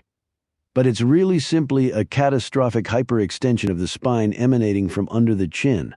The result was his spinal cord was crushed between the C1 and C2 posterior elements. Death would have been instantaneous, or as close to that as it ever gets. But how was it done? Asked Pine. You see these sorts of injuries in car accidents, skydiving, even contact sports. You run into or hit something with your chin, but with the chin pointed up and the head arched back against the upper spine. If whatever you hit is unyielding enough and you hit it with enough force, it can snap your spine. How do you think it was done here? Asked Pine. I can't be certain, but it's more than a guess because of other bruising on the body. You see, the chin is bruised and discolored. The jawbone there is actually cracked, and that's not all that easy to do. It's the strongest bone in the face. Wait a minute, said Laredo. Could he have died in a car crash? The M.E. shook her head. I don't think so. You'd see some other indicators if that were the case. And with the sorts of restraints they have these days, you'd have to have your seatbelt unbuckled. And if that had happened here, you'd be seeing a whole host of other injuries. But I can tell you this, whoever did it knew what they were doing. It was a clean break. Maybe some military training, ventured Wallace. Gillespie was in the military. Maybe somebody who knew him back then and held a grudge. Still, no ID on the boy, asked Pine, glancing at Wallace. Nothing yet. We've circulated his description and a drawing of him to the public and the media and asked for their help. No hits on him at the Center for Missing and Exploited Children either, said Laredo. It's like he doesn't even exist, said Pine. She looked down at the body, but he did. He had a life to live, and somebody robbed him of that and they're going to pay. On the drive back to Andersonville, Laredo glanced over at Pine, who was driving. You okay? He asked. Yeah, I'm just fine, Eddie. Didn't feel a thing back there. How about you? Let's go get some lunch. Maybe a beer. Have some fun. You know that's not what I meant? She didn't answer. I want to blow the guy's head off too, Atlee. So what? We can't. Our job is to catch the son of a bitch, not execute him. I'm not a rookie, so I don't need the lesson in police ethics. Thanks very much. I'm just venting. Is that a crime?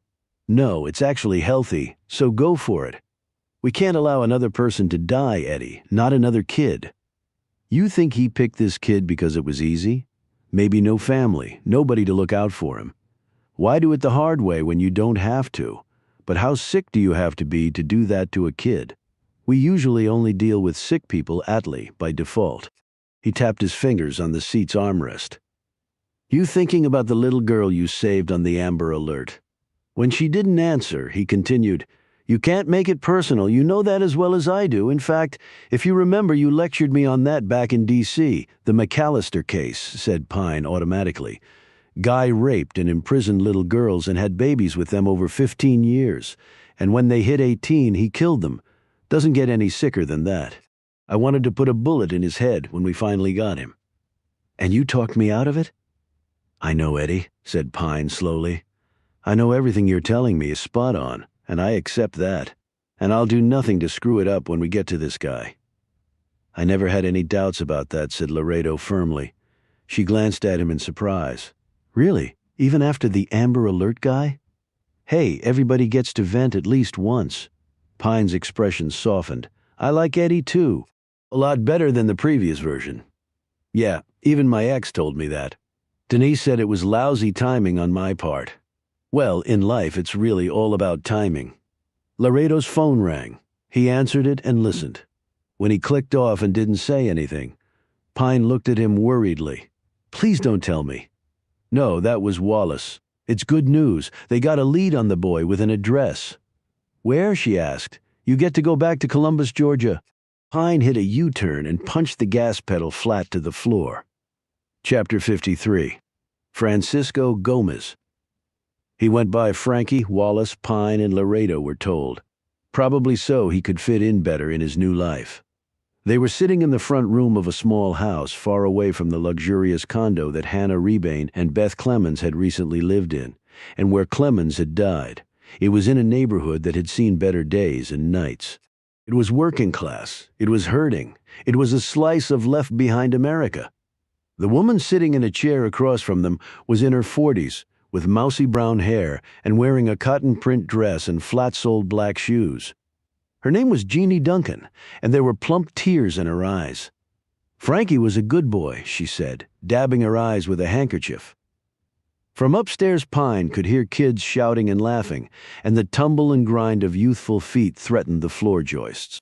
"When did you take him in?" asked Wallace, his official notebook open and ready to go. "About 6 months ago. He came from Texas, I believe."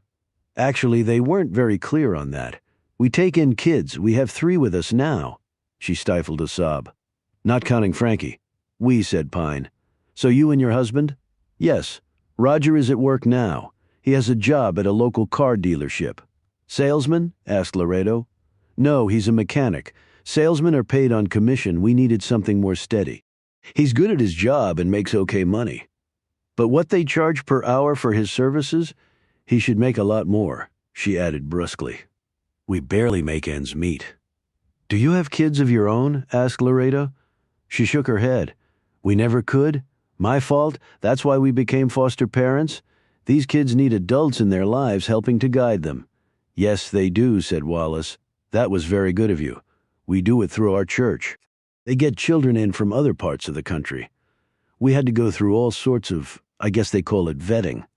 But that makes sense because children are precious, and they pay us, of course. Most of the money goes for the child's expenses and the like, but there's some left over. It's a lot of work." "I'm sure it is," Wallace said. He slipped something from his pocket. "Now, ma'am, we need a positive ID on Frankie." I have a photo here." Duncan stiffened. "I saw the sketch on the news. That's why I called the number." Do I have to look?" Wallace said gently. "If you would, ma'am, just to be sure." Wallace passed across the photo. Duncan glanced at it, cringed, changed color, and hurriedly handed it back. She nodded. "That's Frankie?" Wallace put the photo away and said, "We're very sorry for your loss." The noise upstairs intensified. Duncan said, "The other kids don't know. They're so young. I was thinking of not telling them what happened. I thought I might just tell them that Frankie went to another family." "Whatever you think best, Miss Duncan," replied Wallace. Pine said, "When was the last time you saw Frankie?" Duncan sat back in a chair that had half its stuffing missing and was covered with a frayed throw rug. 3 days ago. He went to school, and then when he didn't come back home, I called around to see if anyone had seen him. He'd already made friends in the neighborhood. I thought maybe he'd gone over to one of their homes." "How did he get back and forth from school? On the bus?" "I would usually walk him to the bus stop in the mornings, but in the afternoons he would walk home. There are lots of kids around, and parents." "But did you walk him to the bus stop that morning?" asked Wallace. She shook her head, her eyes filling with fresh tears. "No. He said he knew the way and wanted to walk there by himself. I think he was embarrassed to have me with him. You see, most of the other kids just walked there by themselves. They might have made fun of him for all I know." "Was it confirmed that he was actually at school that day?" Yes, he didn't miss any classes, and he was on the bus home. Yes, and he got off at his regular stop. Now Duncan looked uncertain.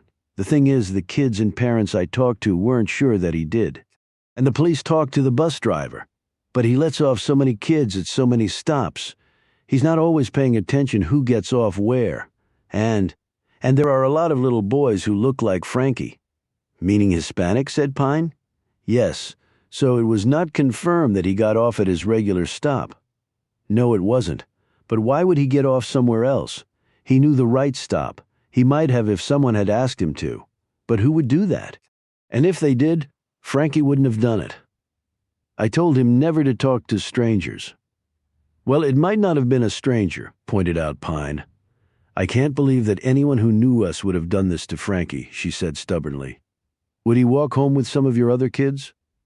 No, they're in kindergarten. They have different hours. Frankie was in 4th grade. I never had a second thought about him using the bus. His English was pretty good, he said. His mother taught him. And where are his parents? Asked Laredo. I don't know. No one ever told me. Frankie didn't have any pictures of them. I believe Frankie was born here. Laredo glanced at Pine. She said, so what did you do when you couldn't find him? I started phoning around to everyone I could think of, including the school. After that, I called the police, and they came and took a report, said Wallace. Yes, and that was the last I heard from them. Until I saw that sketch and the description on the news. I knew right away it was Frankie. She pursed her lips. Can you tell me what happened to him? Wallace glanced at the 2 FBI agents before saying, his death was not from natural causes, I'm sorry to say. Her eyes welled with tears. Someone hurt him? I'm afraid so, Pine sat forward. That's why it's so important to tell us anything you can remember his friends, anyone he might have mentioned. Someone you might have seen lurking around here? I don't remember anything like that. Frankie hasn't really been here all that long. What was he wearing that day? Jeans, a red pullover, and sneakers was. Was he found in them? Not exactly, no. What about your husband? Could he know something useful? Roger didn't spend a lot of time with Frankie. I mean, he's good with the kids and all. He's as committed as I am to them, but he works long hours. Did he ever take Frankie to work with him? Asked Laredo. Little boys love cars. Well, now that you mention it, he did once or twice on the weekends. What sort of cars does the dealership sell? Asked Pine, giving Laredo a sideways glance. Mercedes-Benz, she smiled. It's funny, what is? Asked Pine. Roger drives a 10-year-old GMC pickup truck, and I have a third-hand Kia. She looked up at them and smiled brightly through the sheen of tears. But if you need a fancy car to make you happy, well, something's wrong. Makes me think of the Janis Joplin song about God buying her a Mercedes-Benz, said Laredo. But unlike Janis, my friends don't drive Porsches either, he added. You said your husband is at work now? Asked Pine. Yes. He was really upset about Frankie. He and some other fathers from the neighborhood went looking for him and asking people if they'd seen him. But nobody had. We'll need to talk to him. I can give you the address. It's on the other side of town. Thank you. By chance, do you know anyone named Hannah Rebane or Beth Clemens? Pine watched the woman closely for her reaction. She seemed sincerely befuddled. No, who are they? Just some other people who might have a connection to the case. Do you have a photo of Frankie? Yes, I took one on my phone when he got here. I had it printed out and framed. We do that for all the kids to make them feel part of the family. That's very nice. Do you mind if we borrow it? Asked Wallace. We'll be sure to get it back to you. She fetched the photo for them, handed it to Wallace, and led them to the door. I can call Roger and tell him you're on the way. No need to do that, said Pine quickly. It'll be fine. We probably won't need to talk to him long. Okay, said Duncan, looking confused. Wallace said, one last thing. He took the St. Christopher's medal from his pocket and held it up. Do you recognize this? Did Frankie wear it? No, he never wore anything like that. Well, thank you. They walked back to their car. Wallace said, well, either Frankie picked up the medal somewhere or the killer put it on him. I'm opting for the latter explanation. Why didn't you want Miss Duncan to phone her husband, Laredo? Asked Pine. Just a gut thing. I wonder how many dealerships in Georgia sell Paganis? Pagani, exclaimed Wallace. What the hell is that? An Italian-made car that costs about $3 million, replied Laredo. Wallace looked at the FBI agent in disbelief. $3 million for a car. There are people who will pay it. In Georgia, said a disbelieving Wallace, you never know. But Duncan's husband works at a Mercedes dealership. Not this Pagani thing, pointed out Wallace. Right, said Pine absently. Her mind was obviously racing ahead. And what's a Pagani got to do with anything, persisted Wallace. One was spotted watching Atlee's old house, said Laredo. Wallace shook his head. A $3 million car in Andersonville. Now that's something I thought I'd never see. Well, I'd like to see that Pagani and whoever was driving it, said Pine. But for now, let's stick to Mercedes-Benz and Roger Duncan. She glanced at Laredo. My friends don't drive Porsches either. Well, instead of buying us a Mercedes, maybe God can give us a lead on this case. Can I get an amen to that? Said Wallace. Amen, said Pine and Laredo together. Chapter 54. Roger. Duncan slowly wiped his hands off on a greasy rag and motioned for them to follow him to a small room off the work bay, where he had been laboring on a Mercedes sedan with a matte gray finish. He was tall and lanky with thick muscled forearms. They had explained why they were there. He leaned back against the wall, rubbed a shock of blonde hair out of his face, folded his arms over his chest, and sighed. Shit. He's really dead? Little Frankie? What the hell? I'm afraid so, said Wallace. Your wife said he sometimes came to the dealership with you? A couple of times. They have strict rules about that stuff for safety reasons. But it was on a weekend that I let him in the work bay with me and explained some of the things I did. I even let him sit in some of the cars. He thought it was really cool. I never told him how much they cost. He'd probably never be able to afford one, same as me. Did you introduce him to anyone here when you brought him in? Asked Laredo. Yeah, a couple of the other mechanics. Don, who works in the business office, he and Frankie talked for a bit while I was dealing with something, and one of the sales gals. Why? We're just trying to figure out how he ended up dead in Andersonville, Georgia, so we have to track down all interactions with other people. Well, I can't believe anyone here would hurt him. Why would they? They've all worked here a long time, same as me. When was the last time you saw Frankie? Asked Pine. Duncan thought for a moment. I was out the door to go to work before he left for school that day. We had supper together the night before. He went to bed, then he went to school the next day. He added defensively, Jeannie is a great mom. She watches those kids like a hawk, but they have to go to school. And your wife got worried when he didn't come home from school? Hell yeah. Jeannie was frantic. The bus stop is only a few blocks over. Lots of kids get off there, so we never worried. She called me at work, then she called the agency where we got Frankie, but they weren't too much help, according to Jeannie. Then she was calling around to everybody she could think of. Nobody had seen him after he left school. So she called the cops. I left work early and went looking for him too, with some other dads from the neighborhood. Your wife told us about that, said Wallace. How the hell did he end up in this other place? How far is it from here? About an hour and a half by car, said Wallace. This is crazy. Do you think some pervert snatched him? Hey, whoever took him, didn't you know? He was not sexually abused, if that's what you mean, replied Wallace. The things you hear about these days, said Duncan in a disgusted tone. I mean, how can you call folks human who do that kind of crap? Do you have any theory about what might have happened? Said Pine. Did you see a strange car passing through the neighborhood? A strange person hanging around? No, nothing like that. Our neighborhood is a tight little community. We watch out for each other. Anything like that, someone would have mentioned it. He paused and looked down. I guess we need to take care of his remains. Right, we'll let you know when we can release the body, Mr. Duncan, said Wallace. It probably won't be too long now. Okay? Damn. I mean, who wants to hurt a kid? The answer to that might surprise you, said Pine, watching him closely. Do you only work on Mercedes-Es here? About 90% of the time? Yeah. And the other 10%? What they call exotic cars. Like what exactly? Aston Martin? Rolls-Royce? Even worked on a Lamborghini Veneno once. That was cool. He grinned sheepishly. That one car cost way more than I'll ever make in my whole life. How about a Pagani? Asked Pine. A Pagani, he snorted. Ain't no Paganis around here. So you know the brand? Asked Laredo. Hell, just seen 'em in magazines. Damn beautiful cars, love to work on one. Who was the person in the business office you mentioned again? Don Bigelow. He's worked here forever. Thanks.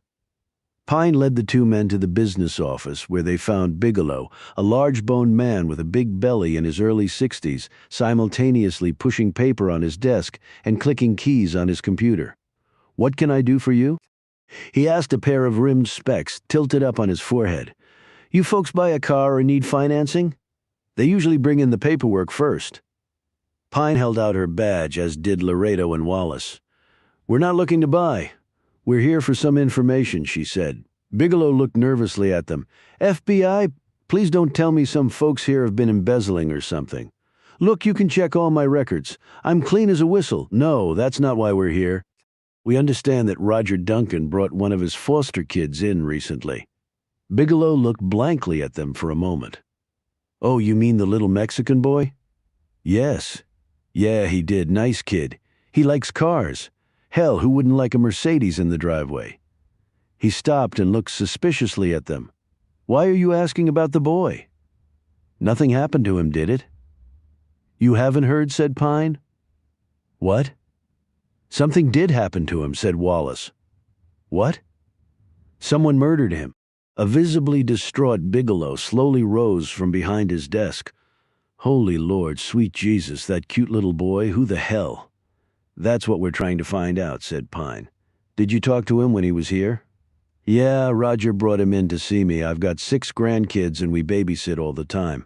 He was a nice boy, spoke English real good. You could tell that he and Roger had developed a nice relationship, kidding around and stuff.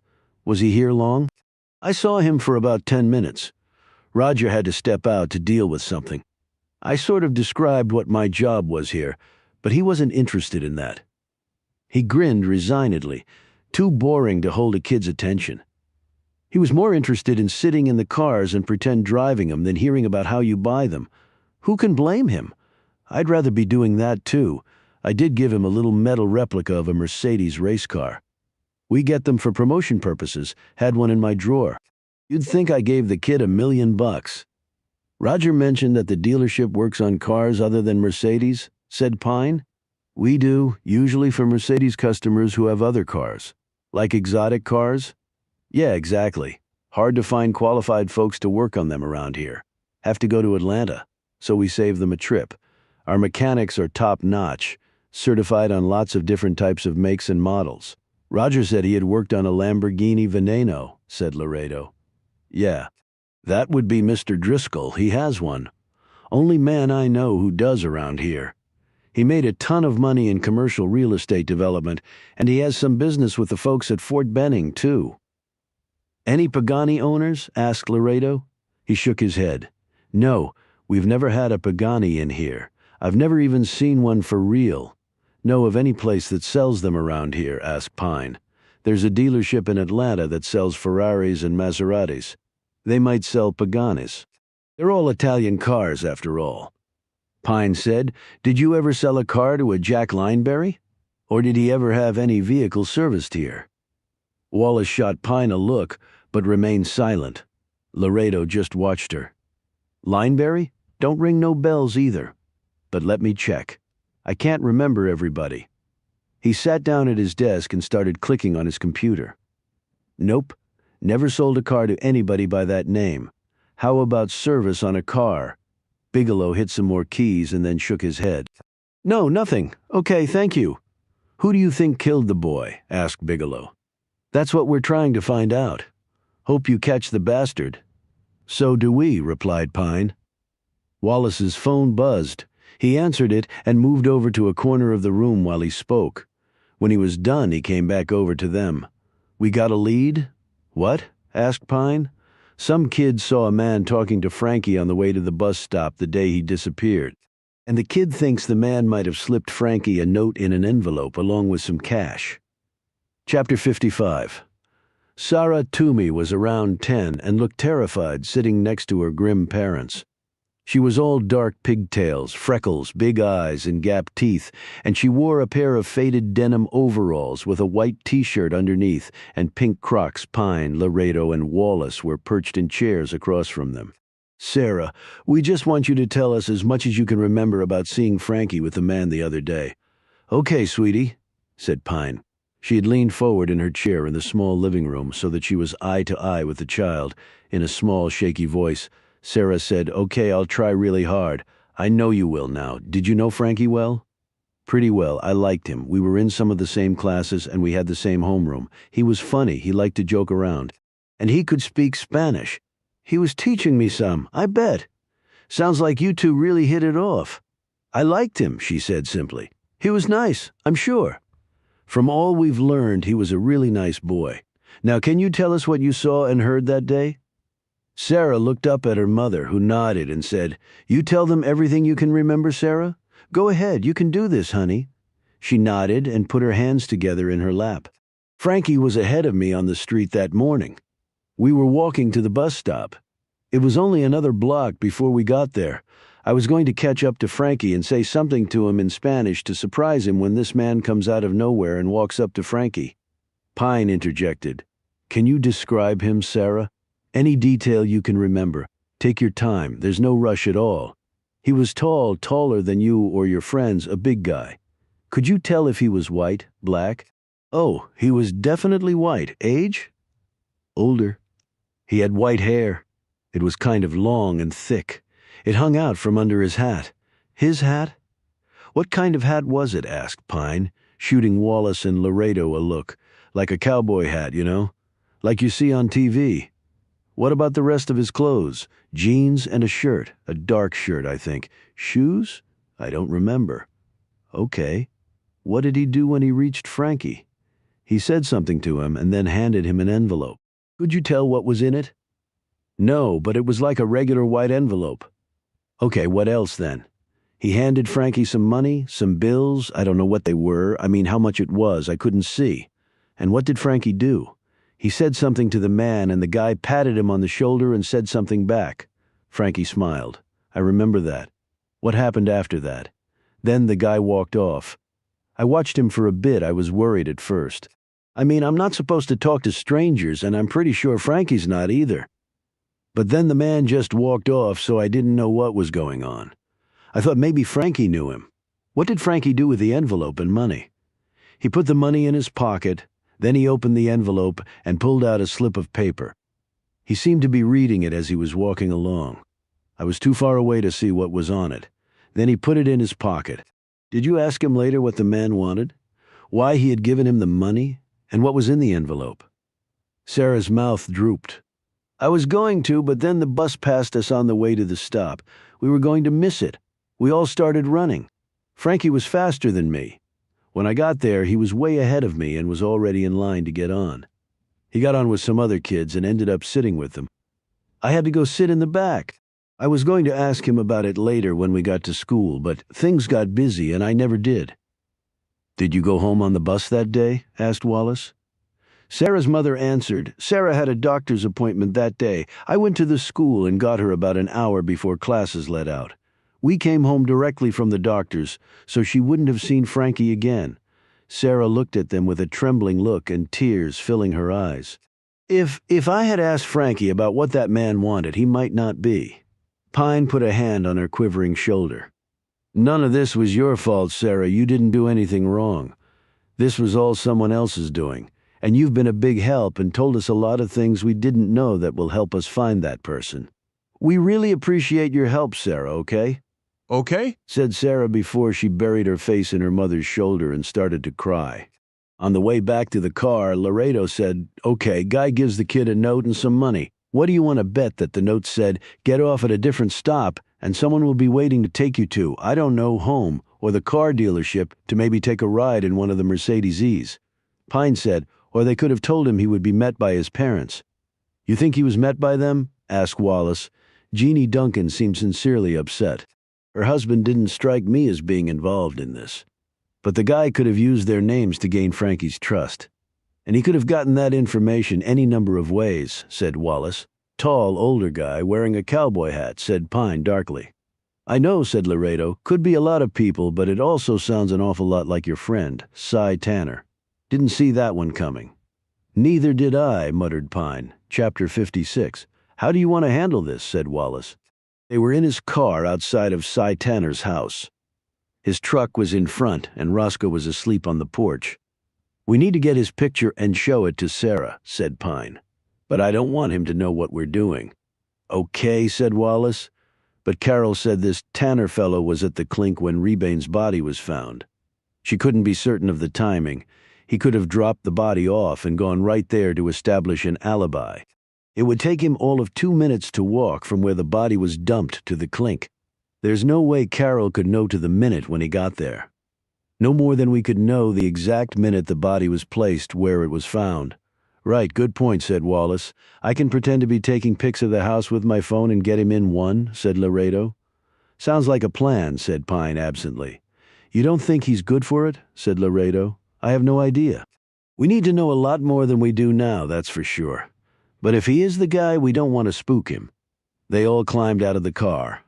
A moment later, they heard the sounds. "He's in his workshop in back," said Pine. "That's the sound of a saw. I wonder what he's cutting up," said Wallace nervously.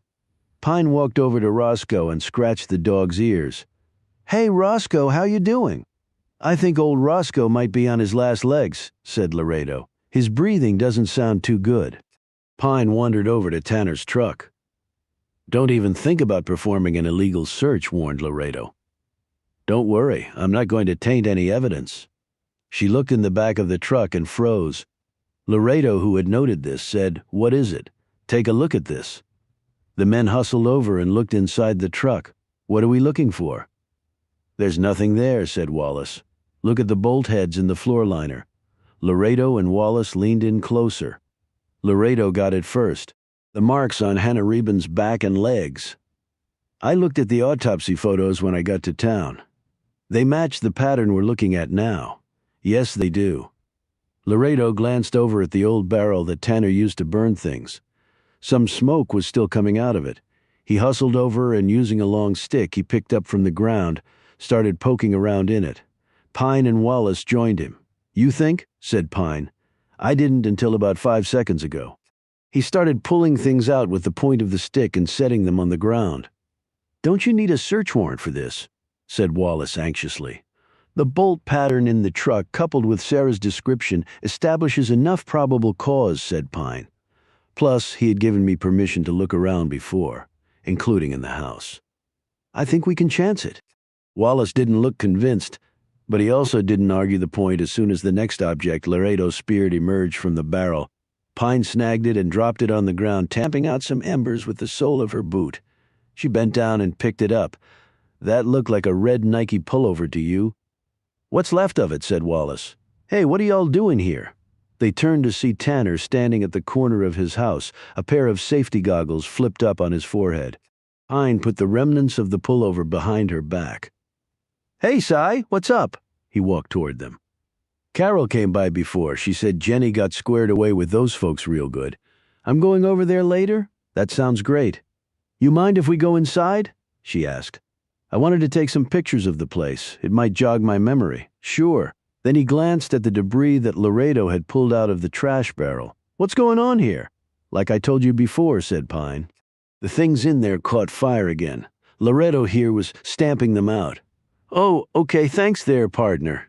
"You're welcome." Laredo whipped out his phone. "Hey, let me take a picture of you two together to make sure I have everything adjusted right." He snapped a picture of Tanner and Pine, and then they headed inside with Tanner leading the way. Pine handed off the pullover to Wallace, who stuck it under his trench coat. They wandered around inside, and Laredo took pictures along the way with his phone. "You make any headway on the bastard that killed all them people?" asked Tanner as they trooped back down from the upstairs. "Working on it. We identified the boy. Went to talk to his foster parents. I'll bet they're all broke up." Pine shot. Laredo a glance. Someone might have seen the guy. "Really? Who blurted out Tanner?" "A witness in Columbus who saw the guy with the little boy we found dead." "Well, hell, that's great. You could nail the sucker then." "We're going to try you? Heading over to see Jenny now?" "Yeah, just going to clean up some. Look, I made her this. What do you think?" He lifted a doll off the giant beanbag chair and handed it to Pine. She looked at it. "You made this from what?" "Scraps I found here and there." It's really good, Si. Hope she likes it. Yeah, I'm sure she will. Pine handed it back, and he replaced it on the beanbag chair. We'll wait for you, how about that? And then head over with you. Okay, be down in a jiffy. Can't take no regular shower or anything, just gonna wash off in the sink. Why not? No hot water. He headed up the stairs. Pine looked at Laredo and Wallace. Well? In a low voice, Wallace said, if he is the killer, he's the coolest cucumber I've ever met. I mean, he kills 3 people and he's making his granddaughter a doll for Chrisakis. She looked at Laredo. And you? Jury's still out? We need to show this photo to the girl. Agreed. But until we get a positive ID, we don't let him out of our sight. Chapter 57. The Quarleses were a very nice family. That was Pine's initial impression. Their house was big and sprawling and old and rickety with lots of yard to run in and lots of kids with whom to run. There were also 2 floppy-eared dogs, 3 cats at least. Those were the ones Pine could see, a pig named Oinks and a parakeet in a cage in the front room. Ted Quarles and his wife, Emma, had greeted them at the door and invited them in. Pine had seen her rental in the driveway and knew that meant Bloom was also here. Tanner had ridden over with them in Wallace's Crown Vic, at Pine's suggestion. When Tanner got down on his knees and gave Jenny the doll he'd made, Pine was watching Bloom. The older woman looked like she might cry. That was when Pine sidled over to her and started whispering in her ear, telling Bloom the eyewitness account and what they had found at Tanner's. To her credit, Bloom's features barely changed. She glanced at Pine and then over at Laredo, and then her gaze returned to Tanner, to whom Jenny was now giving a hug. Do you mind if I try something? Bloom asked Pine. Like what? Do you trust me? Yes. Okay. After some chit-chat and Jenny running off to show the other kids her doll, Bloom walked over to Tanner, who had accepted a glass of lemonade from Emma Quarles. Jenny seems really happy, Bloom said to him. He nodded, though he looked a little sad. Thing is, I'm her grandpop. I should be able to look after my family. It's not like you won't see her, Si. You can come by here as often as you want. I'm sure the Quarleses won't mind. Yeah, I guess, but I want to pay 'em. Or at least fix up some stuff for them as barter. I don't want no handout. I'm sure that can be arranged well. Okay then, he said awkwardly. But it's a good thing you do have them looking after Jenny. What do you mean? I would imagine you'll want to visit your daughter in rehab. Oh yeah, I do. I plan on going next week, in fact. I want to let Linda get settled in and all. She's going to be there about 2 months. That's what the boyfriend said. You going to drive your truck over? Well, yeah, I can't walk to Tuscaloosa. It's not the most reliable thing, but it's all I got. You drove it into town that night at the Clink, right? When I was there and you and Agnes came in the night? They found the woman's body. Tanner shook his head. Matter of fact, I didn't. Why not? Don't tell me you walked. That's quite a hike. Pine was a few feet behind them, listening intently to this exchange. Well, the damn thing wouldn't start. Wouldn't start? You have trouble like that before with it? No. I mean, the darn thing's got problems, all right, but not starting wasn't one of them. Till that night anyways. How'd you get to town then? Walked over to Agnes's and I drove her car in with her. She don't drive it much. In fact, I don't think she drives it at all. Clean as a whistle. It belonged to her husband. It's a Buick, right? Nice machine, although the tags expired a long time ago, but hey. Blum surreptitiously glanced at Pine. So that's why you two came in together? I remember that. Yep. Though it was the darndest thing. What was? The truck. I went out the next morning figuring I'd have to check it all out and fix stuff, but I turned the key and she started right up. Blum once more glanced at Pine. Will miracles never cease? Got to have a vehicle out here. Only way I can get to my work. Customers want me to come there most times or haul what needs fixing back to my workshop. When did you get back from the restaurant that night? What? Oh, I took Agnes home and we talked a bit. She made me some coffee, then I walked back. Probably around 11 or so, that darn Roscoe was dead asleep on the beanbag, so I slept on the floor. Didn't do my old back any good, I can tell you that. Blum's face crinkled into a smile. You do have a soft spot for that dog. Tanner's eyes became watery. He was all I had till Jenny come to town. Blum patted his shoulder. Well, now you have both of them to look after. She walked back over to Pine. That was some nice work, Carol. I think someone is working awfully hard to frame Cy Tanner for something he didn't do. Pine blew air out of her cheeks. I think you might be right. He would make a prime fall guy. They might have sabotaged his truck that night so they could use it, then dress up like him and meet up with Frankie Gomez, counting on the fact that someone might see him. Which means the real killer is out there watching and manipulating things, Pine said. The guy in the Pagani. You think that was why he was watching Cy's house? Learning his routine and such, you mean? It's certainly plausible. We still have to show Cy's photo to our witness. I know you do, and I know you also know that eyewitness testimony is wrong more often than it's right. Still have to do it, and then there's the other evidence we found. Do you really think he has the wherewithal to come up with a veil and a tux and a corsage? And after seeing how he is with his granddaughter, do you really think he has it in him to kill a little boy? I'm not saying you're not making good points, because you are. But I can't exclude him as a suspect just because of how I might feel about him. I have to look at the hard evidence. But what will you do if your witness does ID him? Pine looked over at Tanner, who was now patting one of the Quarles's dogs affectionately on the head. She said miserably, I don't know, Carol. I really don't know. Chapter 58. Sarah, Culden, be sure, said Laredo. He was on the phone with Pine. It was the next day and he had gone back to Columbus to show Tanner's photo to Sarah. She said she only saw him from the back. Okay, said Pine, who was sitting in her rental SUV outside her old house. So where does that leave us? In no man's land, apparently, said Laredo. But we do have to check the pullover we found for DNA and take a cast of those bolts in the truck bed to compare against the marks on Hannah Raybane. We'll need a search warrant for that. That won't be a problem. Wallace is already on it. We have more than enough probable cause. Pine said nothing. What? He said in a prompting tone. I don't think he's good for it. I've been outside his house all morning. I checked on him a couple of times. He's dead asleep in the beanbag chair with Roscoe on top of him and 5 beer cans lying all around him. And the portable radio plugged into the wall is playing Charlie Daniels nonstop. So you're telling me that's the guy who successfully killed 4 people, dressed them up, and is making it hard for us to track him down? But then he conveniently burns evidence in his trash barrel and doesn't bother to wrap the body in something so the bolt heads in his truck bed don't get transferred to the victim. Laredo sighed. Well, when you put it that way. And there's something else, what? Roscoe? Who? Tanner's dog. How many serial killers are you aware of who had a pet that they doted on? Laredo didn't answer right away. Well, I can't think of any right now. Serial killers usually start off their careers by torturing and killing animals, not befriending them.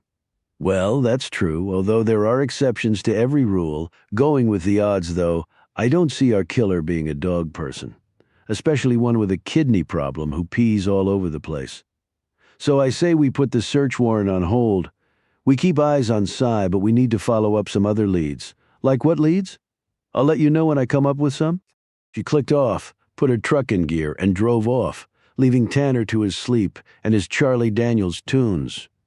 Well, the devil has come down to Georgia. I just have to find him, and I'm pretty damn sure he's not dead asleep in that house. On impulse, she drove over to Jack Lineberry's. The gate was open for some reason, and she drove through and up to the main house. As soon as she stepped out of her SUV, a man approached. It was Jerry, the not-so-friendly security man. He was dressed in a dark suit, white shirt, and tie, and a comm piece was inserted in his right ear. What do you want? He asked briskly. I just wanted to see Jack. Did you make an appointment with Mr. Lineberry? No, I'm just paying a friendly call. Is he in? You have no reason to know that or not. Pine took a step back and appraised him. What's your last name? Why? Does everything have to have a reason? With me, it does. Where were you stationed with the Secret Service? None of your business. Ever on the presidential detail? Same answer. Pine nodded and gave him an amused look. Okay, Jerry, hang on a sec. She pulled out her phone and punched in a number. Hey, Jack, it's Atlee. Yeah, I'm right outside, but Jerry needs a reason for me to talk to you. What? Oh, sure. With pleasure. She handed the phone to Jerry. He wants to talk to you. Jerry looked at the phone like it was a cobra about to strike. He snatched it from her, cleared his throat, and said, "Yes, sir?" He listened and nodded. "Yes, sir," he said again and handed the phone back to Pine. "Well," she said, "this way." He turned and marched toward the house with Pine following him and doing nothing to hide her gleeful look. Lineberry met her at the front door and took Pine back to his office. He had on blue slacks, a white button-down shirt open at the collar, and tasseled loafers. Pine noted once more what a handsome man he was. But there was something underneath the strong features. She couldn't be sure, but it seemed akin to a penetrating sadness. He said, "Sorry about Jerry, he's overzealous at times." "What's his last name?" "Jerry's? It's Danvers. Jerry Danvers." "You said Secret Service." "Yes, so to what do I owe this visit?" She looked at the stacks of paper on his desk. "You look like you're busy." "Nothing that can't wait. Please sit down. Would you like something to drink?" "No, I'm good, thanks." They took their seats and he looked at her expectantly. "Do you own a Pagani?" she asked. He looked puzzled. "A Pagani? What's that?" "A car, a really expensive car, runs about $3 million. "No, I don't own a Pagani." "Not to be too personal, but could you afford one?" "Yes, but that's a lot of money for an asset that will depreciate as soon as you drive it off the lot, okay? For the record, I usually drive a Jag Hunter Green. Is that the only car you own?" "No, I have the Porsche SUV you rode in the other day. And I have a silver Aston Martin convertible. Why?" "Just wondering." He looked at her appraisingly. "Why do I doubt that? Did you ever know a man who used to live here named Barry Vincent?" "He apparently knew my parents." Lineberry's expression hardened just a jot, Pine observed, and he sat back in his chair. "Barry Vincent? I seem to remember that name from somewhere." Pine told him about Myron Pringle breaking up a fight between Vincent and her father. Yes, I remember something like that too. I think Myron might have mentioned it back then. But to answer your question, I didn't know this Vincent person. I'm not sure, but I don't think he was in town long. But why would he come here in the first place? Where did he come from? I have no idea on either count. He seemed to have it in for my father. For a guy who didn't live here long, and who didn't work at the mine, what would his beef be with my father? I guess you'd have to ask Vincent? I would if I knew where he was. It's been nearly 30 years. Well, that is a puzzle. He fell silent, and they spent a few beats staring at one another. You know, you really do look remarkably like your mother. I'll take that as a compliment. It was clearly meant as one. An awkward moment passed. He said suddenly, "Would you like to go out to dinner tonight in Atlanta? It's a 1-hour drive from your place, long way to go to eat. It's a nice day and the evening forecast is for clear skies. The Aston Martin hasn't been out in a while. We could head out at 6, then home by 11 or midnight. I can pick you up at your place." She considered this. "Okay, but I'll come over here. It's on the way, and in the interest of full disclosure, I might have some more questions for you. And hopefully I'll have more answers for you than I did just now." Pine left and passed Jerry at the front door. The other guard had also turned up and was watching her closely. "Mr. Danvers, nice to see you again?" Jerry bristled at her remark. "Right?" Pine looked at the other man. "And you're Tyler, right?" He grinned and put out his hand. "Tyler Straub, nice to formally meet you, Agent Pine." Pine shook his hand and said, "Well, it's nice to know one of you has manners. You're leaving?" Danvers said, scowling, "For now. But I'll be back tonight. I'm going to dinner with your boss in Atlanta." He looked over her clothes. "I hope you have something else to wear. Mr. Lineberry only goes to the best places." "Hey, Jer," said Straub, frowning. "Let's dial it back. No reason to go down that road. She's cool and she's friends with the boss, so don't rock the boat." Pine looked at Straub. "Good advice. I'm not the enemy here." Straub slowly nodded. "Mr. Lineberry thinks very highly of you." "Well, it's reciprocated." "Just remember to dress up," said Danvers. "Mr. Lineberry will be." "Don't worry, Jerry. I'll knock your socks off tonight." He looked at her as though that would be absolutely impossible, and it never hurts to smile, Pine added as she walked to her truck. On the way out she could hear Danvers giving Straub grief for standing up to him. Jack Lineberry had an interesting household, she thought. Chapter 59. On the way back to Andersonville, Pine called Max Wallace. I need to get a line on a guy named Barry Vincent who lived here back in the 80s, and I was wondering if you could help. Okay, what does this pertain to? Could he have something to do with the killings? No, replied Pine. It has to do with my sister's disappearance. I was hoping that you could do me a favor. Well, considering you've been helping me, how can I refuse? He said good-naturedly. I really appreciate this, Max. Sure thing. What do you want to know about him? I want anything you can find out about him, including his picture. I'll see what I can do. I should be able to run something down on him. That would be great. One other thing.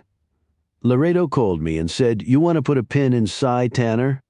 Look, that's my opinion, Max, but this is your show. If you want to execute the search warrant and haul him in, I can't stop you. But you think it'd be the wrong move? I think it would be the wrong move right now. That may change. Okay, he said doubtfully. What are you up to today? I'm going to dinner with Jack Lineberry in Atlanta. We're driving over in his Aston Martin to someplace fabulous, I'm sure. Well, ain't you high and mighty? Said Wallace in a joking manner. But aside from the nice car and food, I want to find out what I can about that night back in 1989. You think he's been holding out on you? I think this whole town has been holding out on me, and I'm getting tired of it. Blum sat in Pine's room that night as her boss got ready to go to dinner. That black dress you wore before should do the trick. Well, it'll have to, since it's the only trick I brought. But I have to tell you, high heels are highly overrated. Well, with your height, why bother? I like looking down on men, said Pine with a smile as she slipped into the dress. When Blum raised her eyebrows at this remark, Pine added, "I'm just kidding." She looked at herself in the mirror hanging from the wall. Not that I care, but Lineberry's already seen me in this. When? When I had dinner in Americus with Lauren Graham. He was there and came over and joined us for a drink. And you still had it on when you went out with Eddie Laredo later that same night. How did you know that? Heard you two coming back in. She added in a hesitant tone, I don't know where you went after that. We went to our separate rooms and stayed there, said Pine firmly. Although at the same time she was thinking it could have turned out differently if she'd had a few more drinks and was not wrapped up in investigating serious crimes. Never doubted it. Pine glanced at her. You'd fail a polygraph on that one. Blum smiled. I have a different rap from the one I gave you before. That will make the outfit look fresh to Mr. Lineberry. I'm not trying to sell myself to the guy, Carol. No, but you do want information, and within the bounds of reason and good taste you're entitled to use every tool in your arsenal to get it. Pine shot her another glance. Why do I think you want to use the term feminine wiles? I didn't think I had to, and there's nothing wrong with using what you have to your advantage. She glanced at Pine's earlobes. Do you have earrings other than those diamond studs? Turquoise would look great with the wrap I'm thinking about. No, I only got my ears pierced when I was 14. Way after all my friends. I guess I wasn't into it. I just have the ones I'm wearing. Blum rose left and came back a minute later with a pair of hoop earrings with turquoise stones set in them.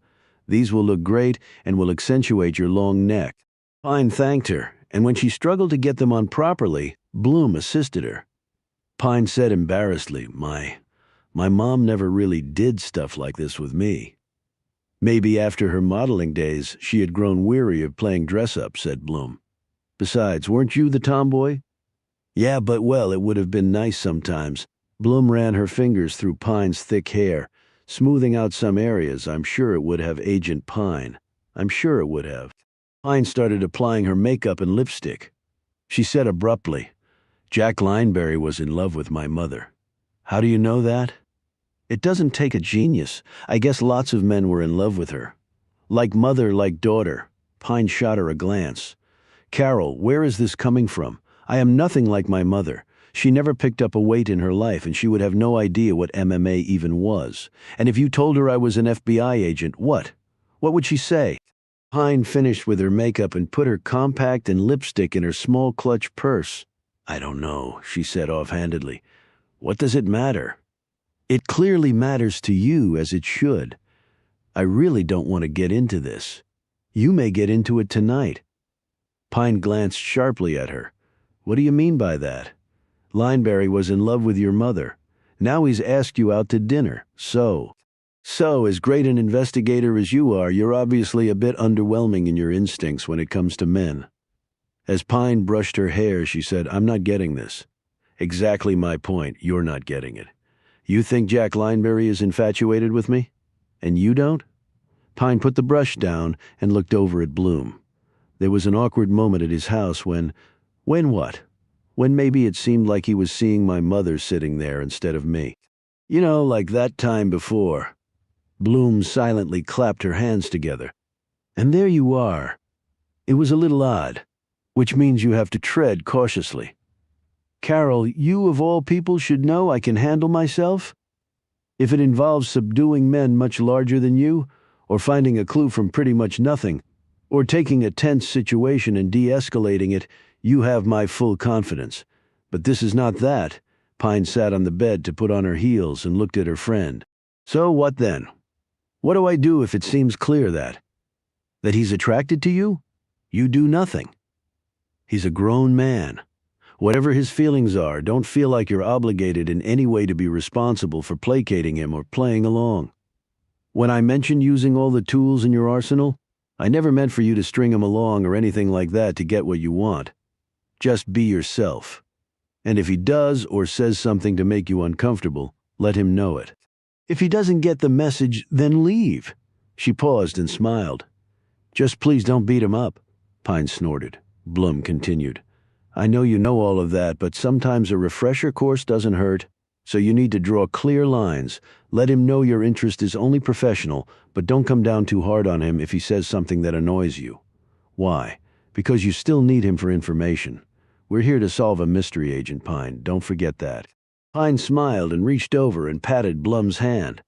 "What would I do without you? Well, let's hope we don't have to find out for a very long time." Chapter 60. "Is that too much air?" asked Lineberry. They were sailing along on their way to Atlanta in the top-down Aston Martin. "No, it actually feels good. This is the Georgia I remember, warm and humid." He grinned. He was dressed in a dark brown blazer, tan slacks, and a patterned shirt. A pocket square completed the look. "So life's good for you?" said Pine. "No complaints." He glanced at her. "What about you? You have some issues I've never had to face." She moved a few strands of hair out of her face and studied the straight road ahead. "Issues have solutions. I just have to find them." "That's the proper attitude," he said admiringly. "Are you further along in your investigation of all these awful murders?"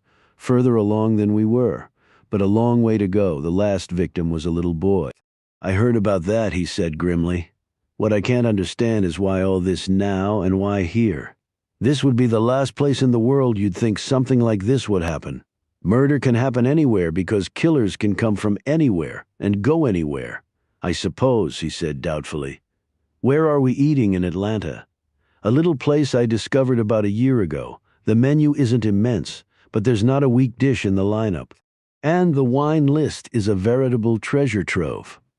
"I'm afraid I'm more into beer. You know your mother told me that very same thing when I had them over for dinner once." "Did she?" said Pine without enthusiasm as she continued to stare down the road. "But she opened up to wine, first white and then red. She was an apt student. Her taste became quite refined. I look forward to doing the same with you." Pine's pulse quickened a bit at this as Bloom's earlier words and warning came back to her. "How did you get into wine? Not from your work at the bauxite mine?" No," he replied, like a man who had said too much. "Just from traveling around here and there." "Right," thought Pine.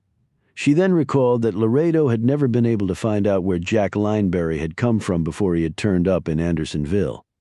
"I guess that's the good thing about traveling, you learn things," said Pine cryptically. "I try to do the same." He gave her an inquisitive glance at this remark, but said nothing. The restaurant was intimate, but every table was occupied by what looked to be well-heeled clientele.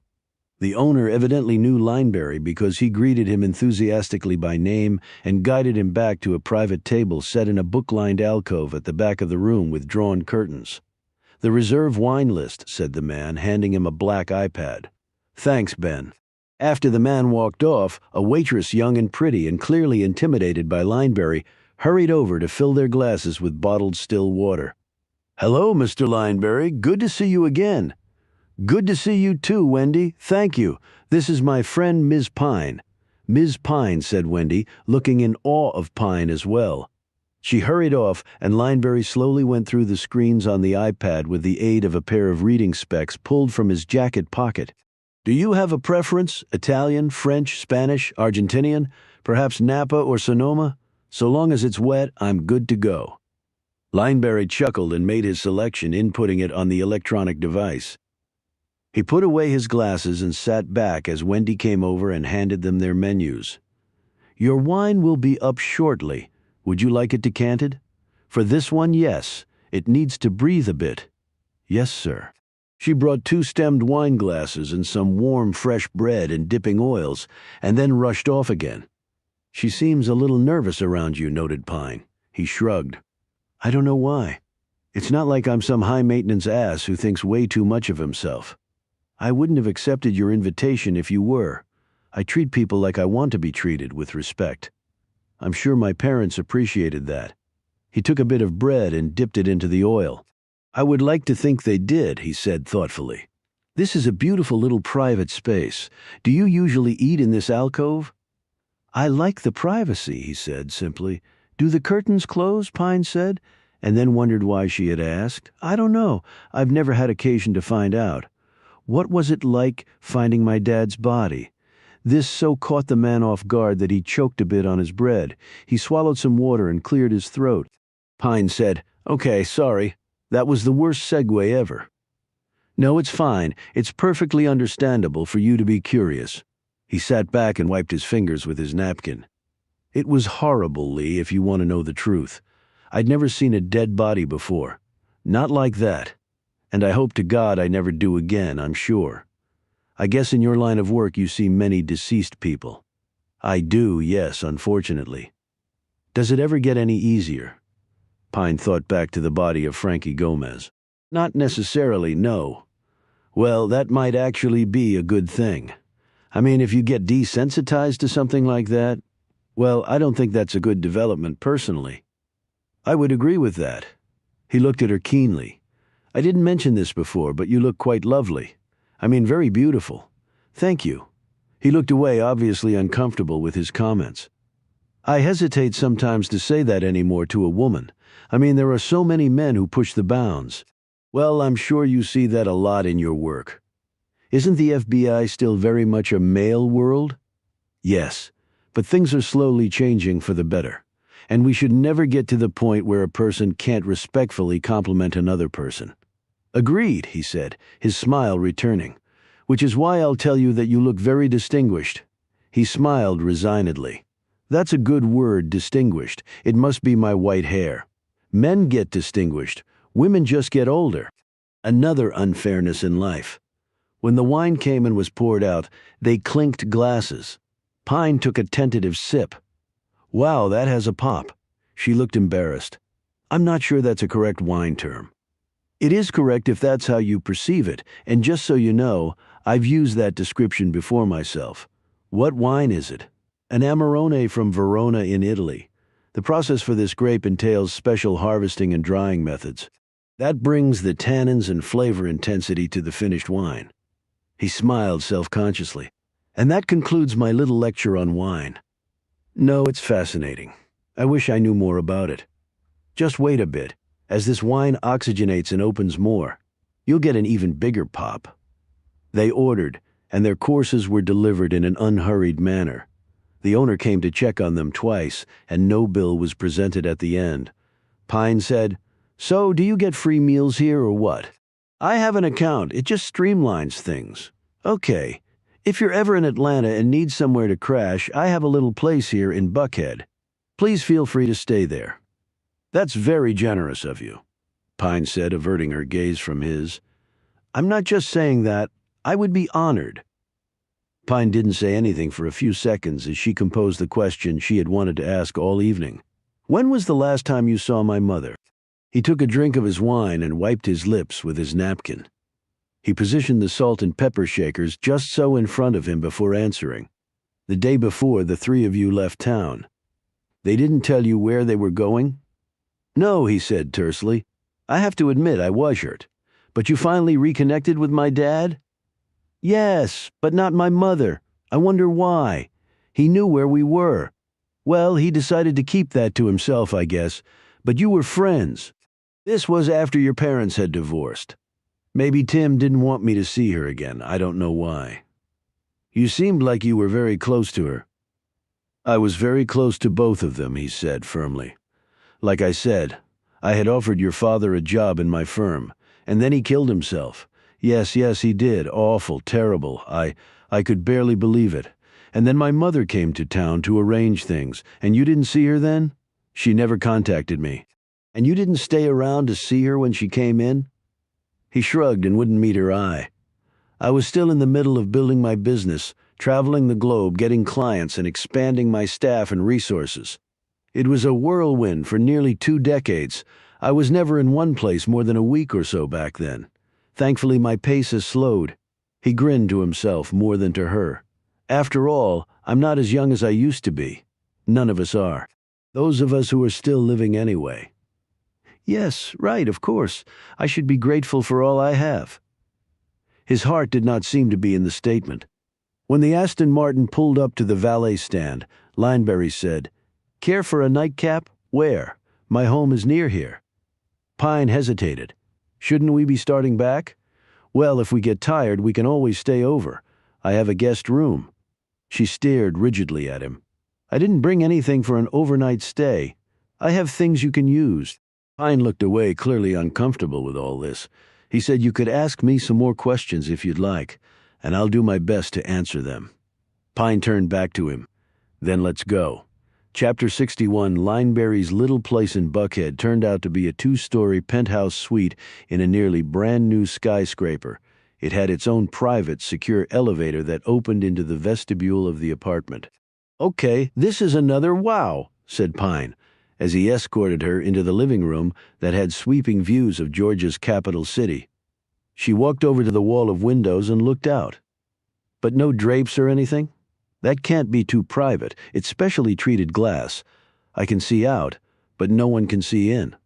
Oh, well, that makes sense, but I doubt it was less expensive than drapes. You would be correct, he said with a smile. He had taken his jacket and draped it over one of the armchairs. What would you like to drink? I have a full bar. Actually, do you have any more of that Amarone? I do indeed. I could tell you liked it back at the restaurant. Come on, I can show you the wine cellar. He led her down a long wood-paneled hall and then turned right. Confronting them was a wall of stone with 2 immense wooden glassed arched doors built into the middle of it. He hit a switch on the wall and the lights behind the doors came on. He opened one of the doors and motioned her in. He followed and closed the door behind them. Pine shivered a bit. About 58 degrees and a constant level of humidity, he explained. I have some rare bottles in here, and it wouldn't do to let them go bad by having the wrong climate. Pine could see that both the bricks overhead and the ones making up the floor looked reclaimed, the wood beams dark and aged. The built-in cabinetry had evidently been done by master craftsmen, with every cut, joint, and curve perfect. This is gorgeous. I feel like I'm back in medieval times. That's remarkably close to the effect I told the company who did this to go for. He slid open a rack of wine and looked over the bottles laid there. I think this one will do. He pulled it out and held it up. It's not the same vineyard as the one we had at the restaurant, but I believe this bottle will have even more pop. I trust you. Do you? He asked. Is there a reason why I shouldn't? No, but from the moment I met you when you came back to Andersonville, I detected a level of uncertainty. Don't take it personally. I'm that way with everyone. They drank the wine on one of the outdoor terraces that covered 3 sides of the apartment. They sat in a pair of upholstered wicker chairs around a glass table. The breeze was warm and lightly lifted Pine's loose tresses. Large potted plants abounded around the terrace, and there was even a small pudding green. Overhead, they watched a line of planes heading to or from Atlanta Hartsfield, the aircraft lights winking in the distance like a string of airborne Christmas lights. This is really quite something, Jack. You've done well. She held up her glass. Here's to being really rich and successful, and also a nice guy." Her face crinkled with a smile. "I'm sure you know that's not always the case. I do indeed, but all of this means nothing if you have no one to share it with." "So you never found the right person?"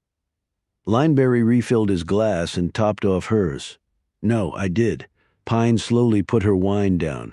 "Who are we talking about?" "I think you already know that, Lee." She settled back in her chair. "How long were you in love with my mother?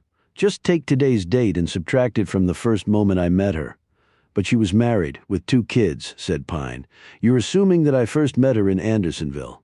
"That's what you told me." "No, I never said we met there," he responded, shaking his head. "So where did you meet my parents?" "I met your mother first. I met Tim later when he came on the scene."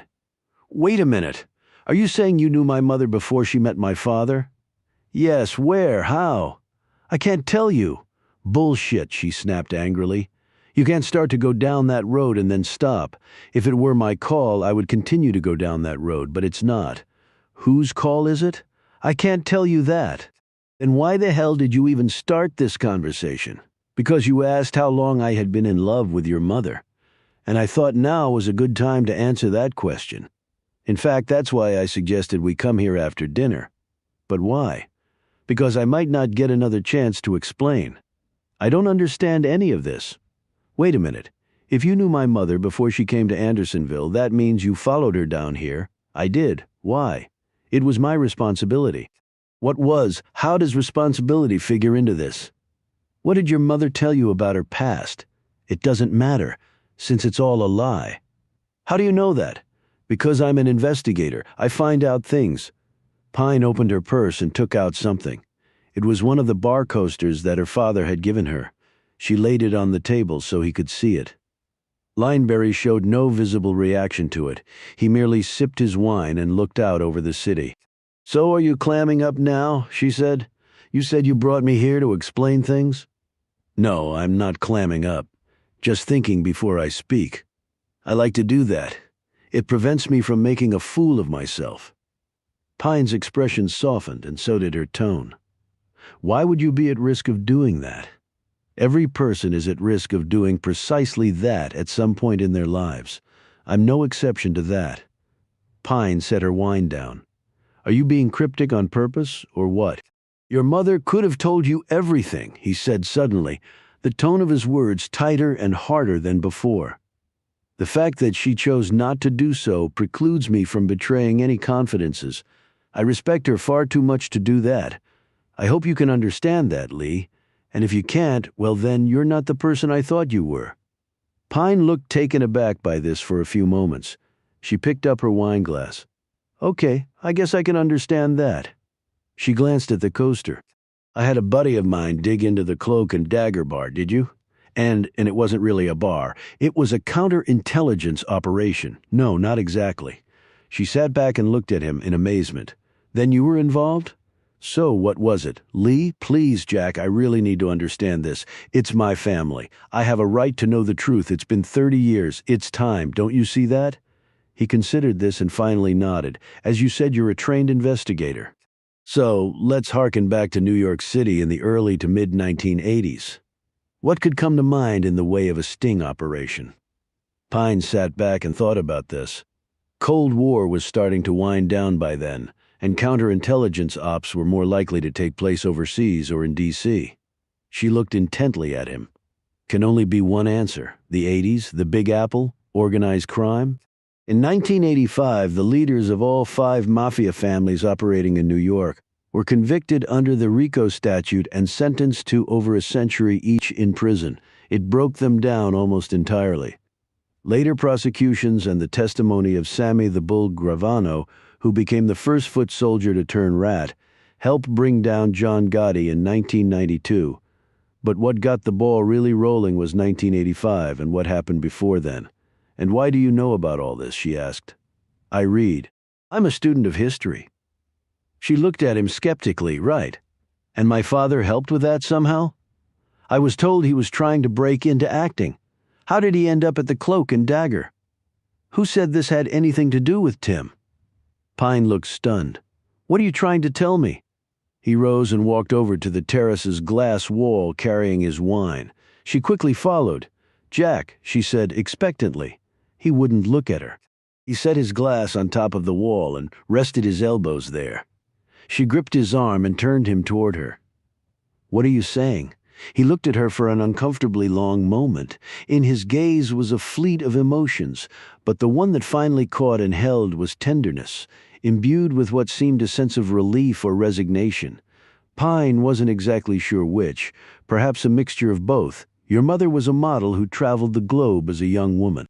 During that time she met some interesting people who took a liking to her, people who wanted to be around her. "What sort of people are we talking about?" said Pine slowly. Though she feared she knew the answer already. People who had a lot of money and also dubious backgrounds, but she eventually did the right thing, Lee, at great personal risk to herself. "Are you saying she was a girlfriend to mobsters? Is that what you're telling me?" She wasn't even old enough to vote yet. How all-knowing were you at that age? "I would know enough not to get caught up with mobsters." "Well, you can't know that for certain. What they had could be intoxicating. And it's not like any of them personally murdered anyone. They had foot soldiers for that. She never saw that side. In fact, she didn't know they were criminals at first.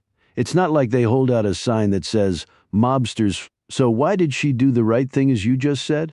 There came a time when she was made to see their dark side, and when she did, she was repulsed. And who made her see the light? You? Why? How? What was your involvement? And don't lie and say you read about it in a book as a student of history. I didn't always work at a bauxite mine or manage other people's money. Were you a cop? Were you a spy for our side? I was an asset. I'll leave it at that. And you recruited my mother to do what? She never testified, if that's what you wanted to know. But she was our mole. She wore wires.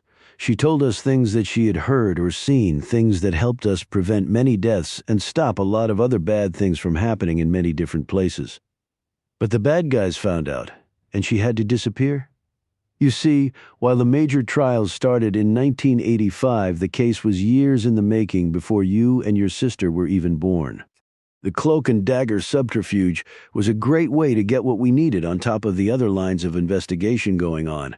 And your mother exploited that venue to the fullest.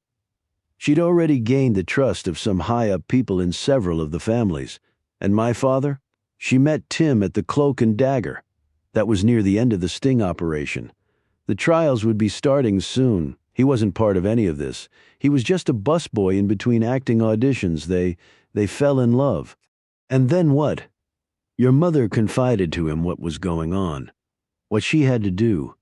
She only told me she had done so later because I would have objected. He was supportive. He married her.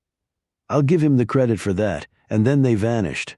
But you knew where they were. You came here to watch over them. Yes, we helped them vanish. Again, it was my job. And was it also because you still loved my mother? He looked out over the cityscape. Something like that, he said. But I did my best to protect them. After a few years passed, it seemed they were in the clear. The mafia was significantly weakened. The bosses were in prison. The new bosses were not dwelling on the past. They were trying to secure their own futures. And then your sister disappeared and you were nearly killed. Do you know who did it? No, if you're lying to me. I'm telling you the truth, Lee. I don't know, he added sharply. But you suspected it had something to do with my mother's past? Of course I did.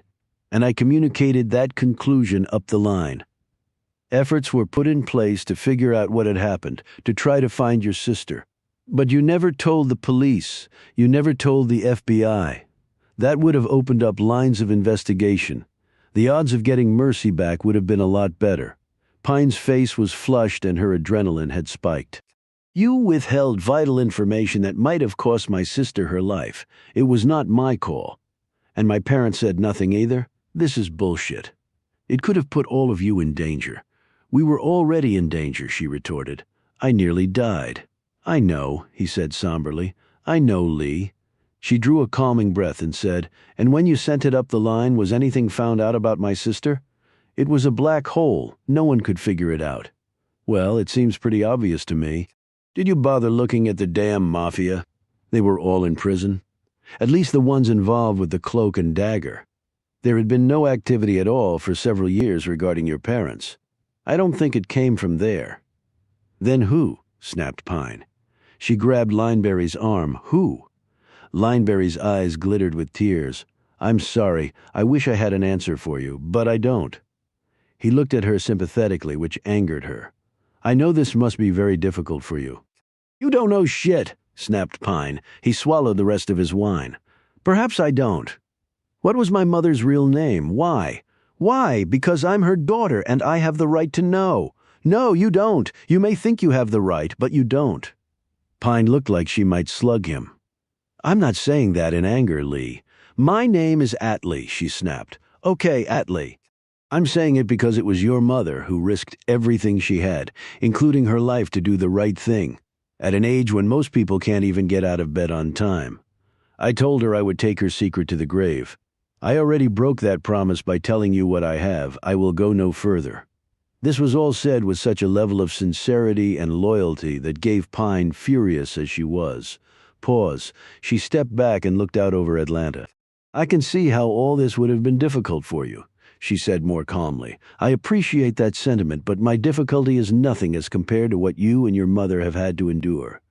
He looked down at his empty glass. So you really have no idea where she is? No, and even with my skills and resources as an FBI agent, I haven't been able to find her. I take blame for that. Why? I taught her how to fool people, how to hide. I did it to keep her safe because the forces coming after her would be as clever as they would be ruthless. But she became paranoid about it, especially with her 2 daughters. Why not just put her in witness protection, said Pine. Those guys are good. What makes you think we didn't try that, was his surprising reply. What happened? You and your family were almost killed, twice. I think you girls were maybe a year old. What? Said Pine, stunned. It's like you're talking about somebody else's life, not mine. I can certainly understand your absolute astonishment. So that's when the element I was aligned with, stepped in and made a plan. And my parents ended up coming to Andersonville with Mercy and me? Yes. It seemed to be far enough away and not a place that anyone would think a former globe-trotting model would escape to. The other good thing was, it would be easy to spot any strangers in town. He went back over and sat down. Pine joined him. He looked across the table at her. I'm sorry for all this. I guess you had to do what you had to do, just like my mother. And now what will you do? I will do what I have to do, said Pine firmly. Will you take me back now? I've got a lot to think about, and I can't do it here. When they went back down to the garage, Pine said, You mind if I drive? No, but why? I feel like I need to be in control of something right now. Otherwise, he passed her the keys. I understand on the drive back to Andersonville. The 2 didn't say a word until the shots rang out. Chapter 62. Pine's first instinct was to pull her Beretta Nano from her clutch purse. Her second instinct was to keep hold of the steering wheel and start taking evasive maneuvers. Jack, are you okay, Jack? She turned to see him slumped back against his seat, his face ashen. He turned to the side and vomited, his breathing accelerating.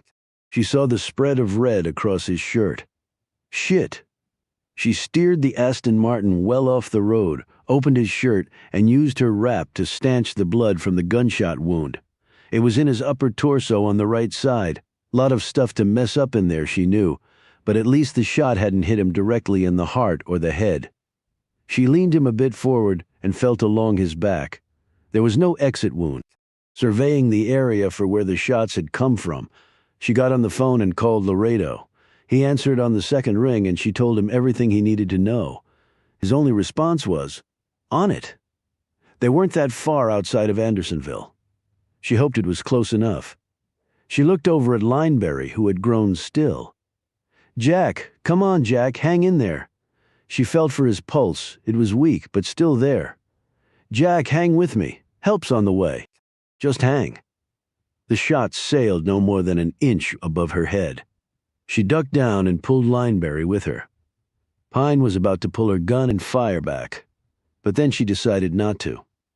She heard a car engine start up. Okay, that was interesting and told her a lot. She could smell Lineberry's vomit commingled with the sweet, humid Georgia air and her own adrenaline-fueled sweat. She opened the driver's side door, slipped off her heels, and dropped to her knees, using the car as a shield. The headlights appeared about 100 yards from her position.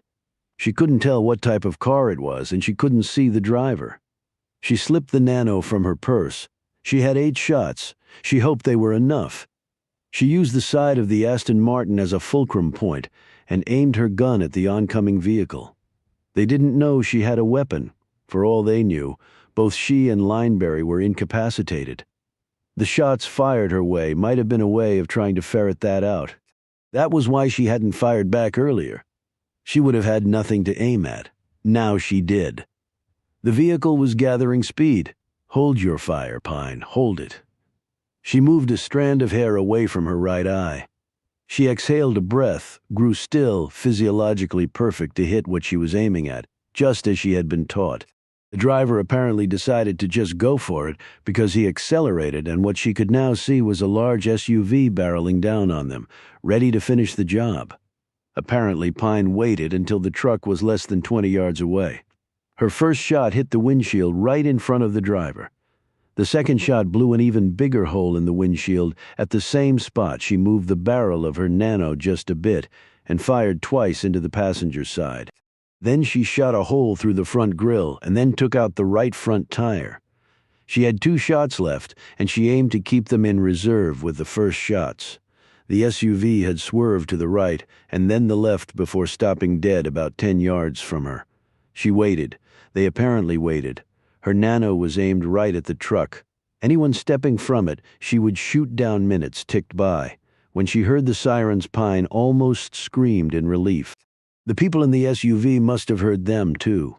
The truck backed up, its rear wheels spinning to gain traction, and then it reached the asphalt and barreled off down the road, heading back the way Pine and Lineberry had come. She ran out into the road, leveled her pistol, and fired her last 2 rounds at the wobbly truck, the steam coming out of the engine compartment because of the shot-through radiator. There was no way that truck could keep going long. She ran back to the car and checked on Lineberry. He was still breathing, and his eyes even fluttered open. "Help's almost here, Jack. Hang on." "Lee, I'm right here." His eyes remained open and fixed on her. He put a hand out and gently touched Pine's face.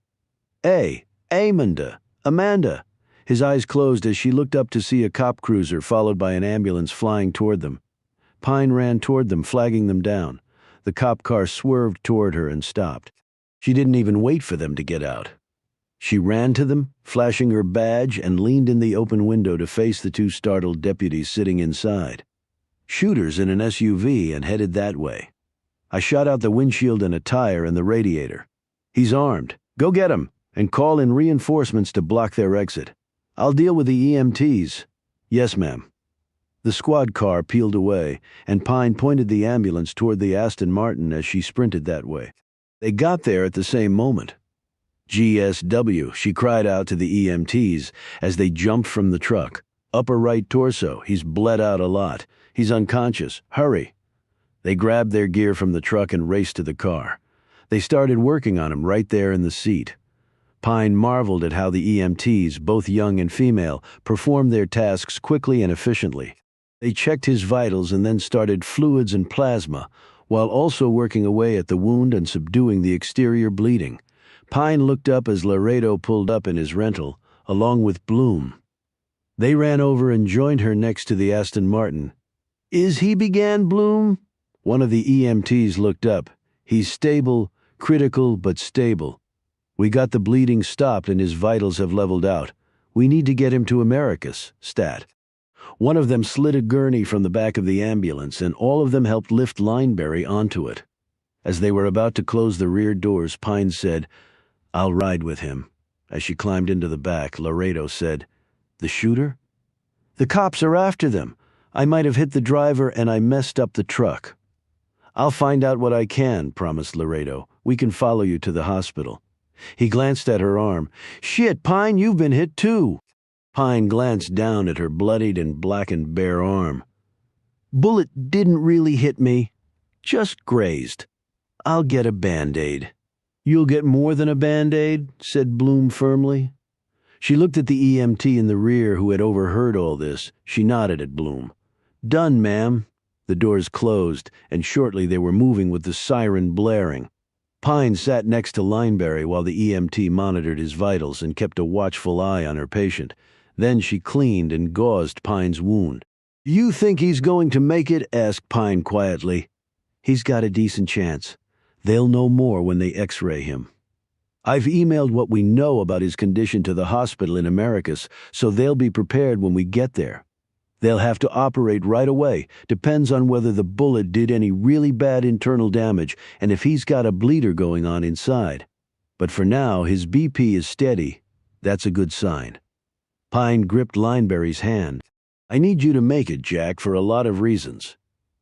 She pushed her hair out of her face, leaned down farther, and gave him a kiss on the forehead. As she rose back up, it surprised her. A tear was rolling down her cheek. She couldn't remember the last time that had happened. She hadn't had a real, certifiable cry since losing her sister. Back then, she had wept for what seemed like months.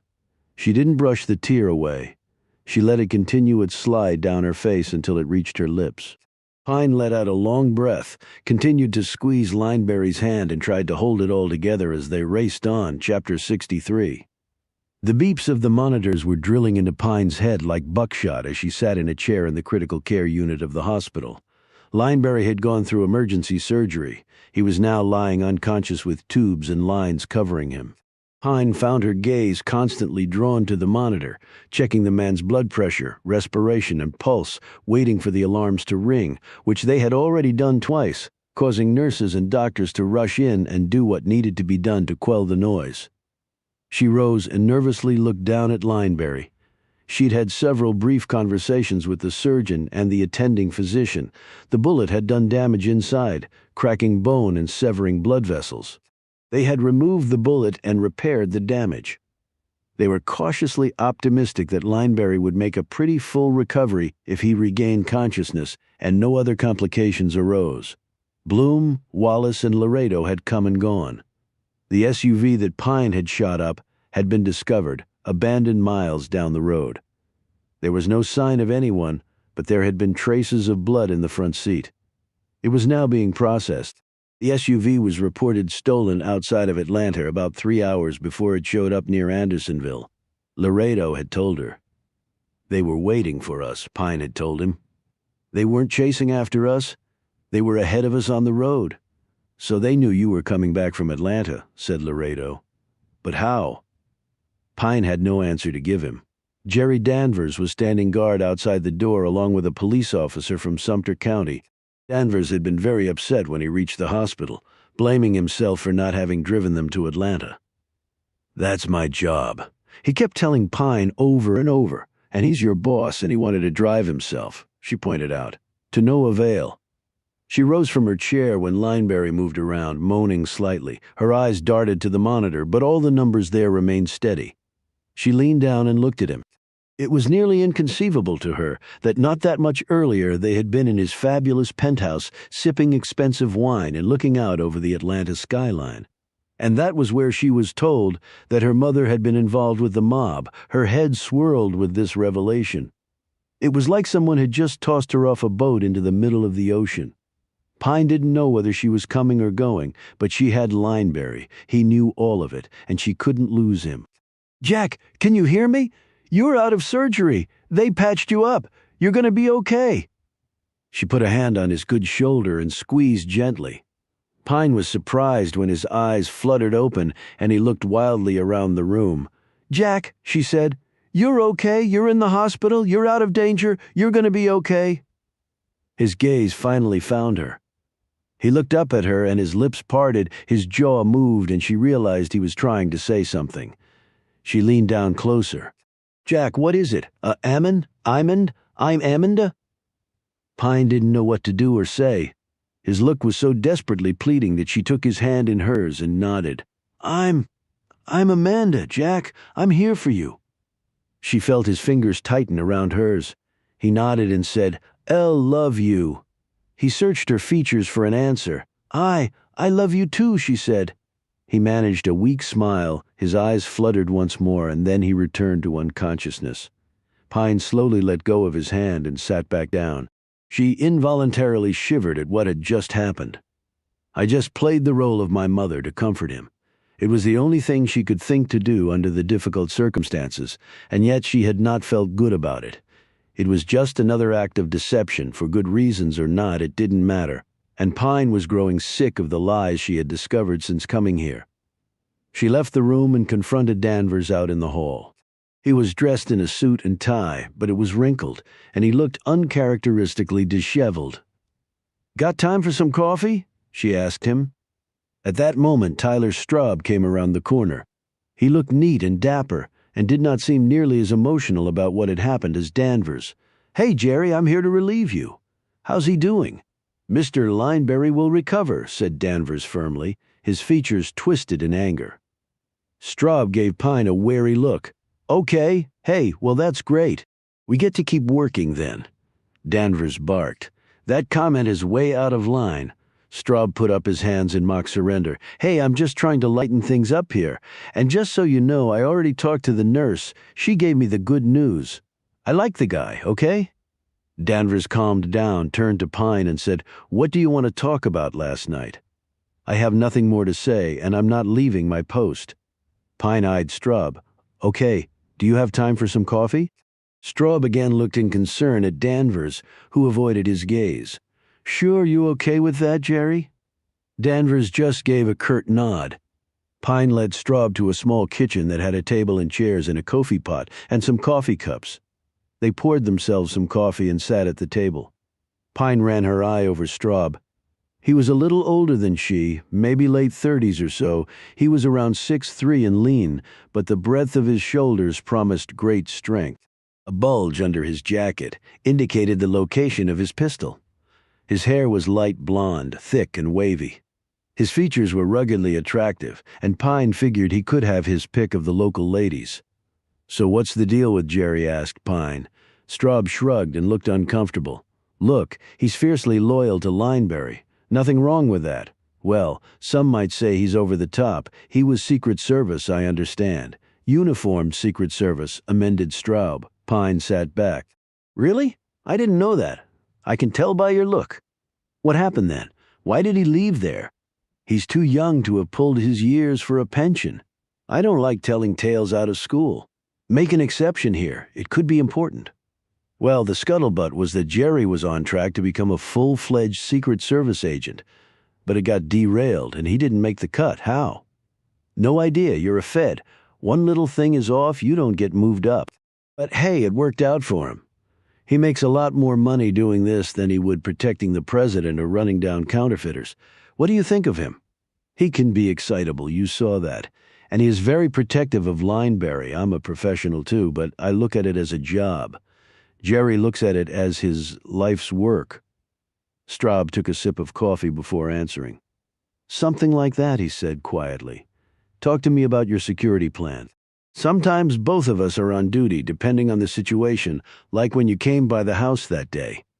At night, we have electronic surveillance around the whole perimeter, and it's wired with alerts to our cell phones. So it's not like we have to be up all night patrolling or watching a security monitor. I mean, the guy's rich, but it's not like he's a celebrity or anything. Do you sleep on the premises? Yeah, only a few hundred yards from the main place, and last night Mr. Lineberry told us he was driving with you to Atlanta and did not require our services. How did Jerry take that? He was never a big fan of Mr. Lineberry's going out alone. Does he have anyone who oversees his penthouse in Atlanta? Yeah, full-time housekeeper, property manager, and a maid. They have sleeping quarters on premises. I was there last night with him and saw nobody." Straub sat back. "Huh? You went to the penthouse?" "It was at his suggestion. He might have given the help the night off. I don't know." He eyed her curiously. "Maybe he wanted to be alone with you." "What did you and Jerry do last night?" "I went to sleep. Like I said, we have quarters behind the main house, 2 cottages. Well, cottage doesn't do it justice. They're nicer than any house I ever lived in. And Jerry?" Straub shook his head wearily. "He said he was going to track Mr. Lineberry on the app." "The app? Yeah, it's no big deal. But all the cars have a transponder and the app uses a sat tracker to show the location of the Aston Martin, so Jerry would know when we were coming back. Well, that's the whole point of an app like that. When did you find out what had happened? When Jerry called me last night. Well, I guess it was early morning by then, he said. Mr. Lineberry had been shot and was being taken to Americus. That's why he's so upset. He thinks he should have been there for Mr. Lineberry. Dude would take a bullet for the man, I can tell you that. In that regard, he would have made an excellent Secret Service agent. Pine didn't answer him. She just sat there thinking that with an app like that, Jerry could have been waiting for them at the spot in the road and opened fire. But why try to kill the man he was devoted to? And, as Straub had pointed out, with Lineberry alive, they had jobs. With him dead, they were unemployed. So Jerry had the opportunity and the means. But what would his motive be? Agent Pine? She looked up to see Straub staring worriedly at her. You okay? He asked. I'm not sure, said Pine. I'm really not sure, but I want you to do something for me. Okay, anything seems off, give me a call. She handed him one of her cards. Off? How? Use your gut, your instincts. It's important. Okay. Pine walked out, her mind going 1,000,000 miles an hour. Chapter 64. Pine and Blum were sitting in the breakfast room at the cottage having coffee. She had just finished filling in Blum on all that Lineberry had told her about her parents. Blum sat there speechless for quite a long time. Finally, she leaned in and said, Well, that is quite extraordinary and actually explains a lot. Pine sipped her coffee and set the cup down carefully, though her fingers trembled a bit. Well, I, for one, feel like I just got run over by a train. Blum poured Pine some more coffee and then patted her hand. And is there any wonder in that? You were told last night that your mother was a plant, or informant, or call it what you will, against the mob. That they had to flee for their lives because the 4 of you were nearly killed while in witness protection. On top of that, you were nearly killed last night, and you were wounded. I mean, that's more stunners than most people get in a lifetime. It had to be the reason Mercy was taken, and I was nearly killed all those years ago, but as I said before, I think Mercy was the winner on the nursery rhyme. She had to be. Otherwise, why wouldn't he have tried to kill both of us? Why bother taking her? I don't know, Agent Pine, but what you say makes sense, she added slowly. But you don't believe it, said Pine warily. As you advised before, I don't want us to get ahead of ourselves. You're right, I am getting ahead of myself. But I guess one thing is clear. What's that? Asked Pine. Daniel Torr was not involved in this, Pine grimaced. He was stringing me along the whole time. I can't believe I wasted all that time with the bastard. But you had to go down that road because it was a viable lead, only it didn't pan out like most leads. But looking back, it didn't fit his M.O. He told me himself he had never taken a child in that way, and what we knew about his crimes supported that. But I was trying to pound a square peg into a round hole because I wanted a boogeyman to point the finger at. I understand that, but there is a positive. Pine recalled her last meeting with Torr, where he had demanded that she call him Dan. I'm never going to have to see that asshole again. She tacked on a grim smile to this. Exactly. Okay, we need to follow this up, but in a logical way. She set her coffee aside and sat forward. If what happened to me and my sister is connected to what my mother was involved in back in New York, that means someone from that world found them down here. But in such a small town, wouldn't a mobster from New York have been noticed? Well, it's not like all mobsters look like Al Pacino or Marlon Brando and talk like they're on an episode of The Sopranos. But how could someone have gotten past your parents, even if they were drunk? They wouldn't let a stranger just waltz past them and go upstairs unless they were completely unconscious. That's never made sense to me. I have a theory about that. What is it? My mother's routine was abnormal that night. Remember I told you that? Yes. I assume you've been thinking about it. Have you reached any conclusions?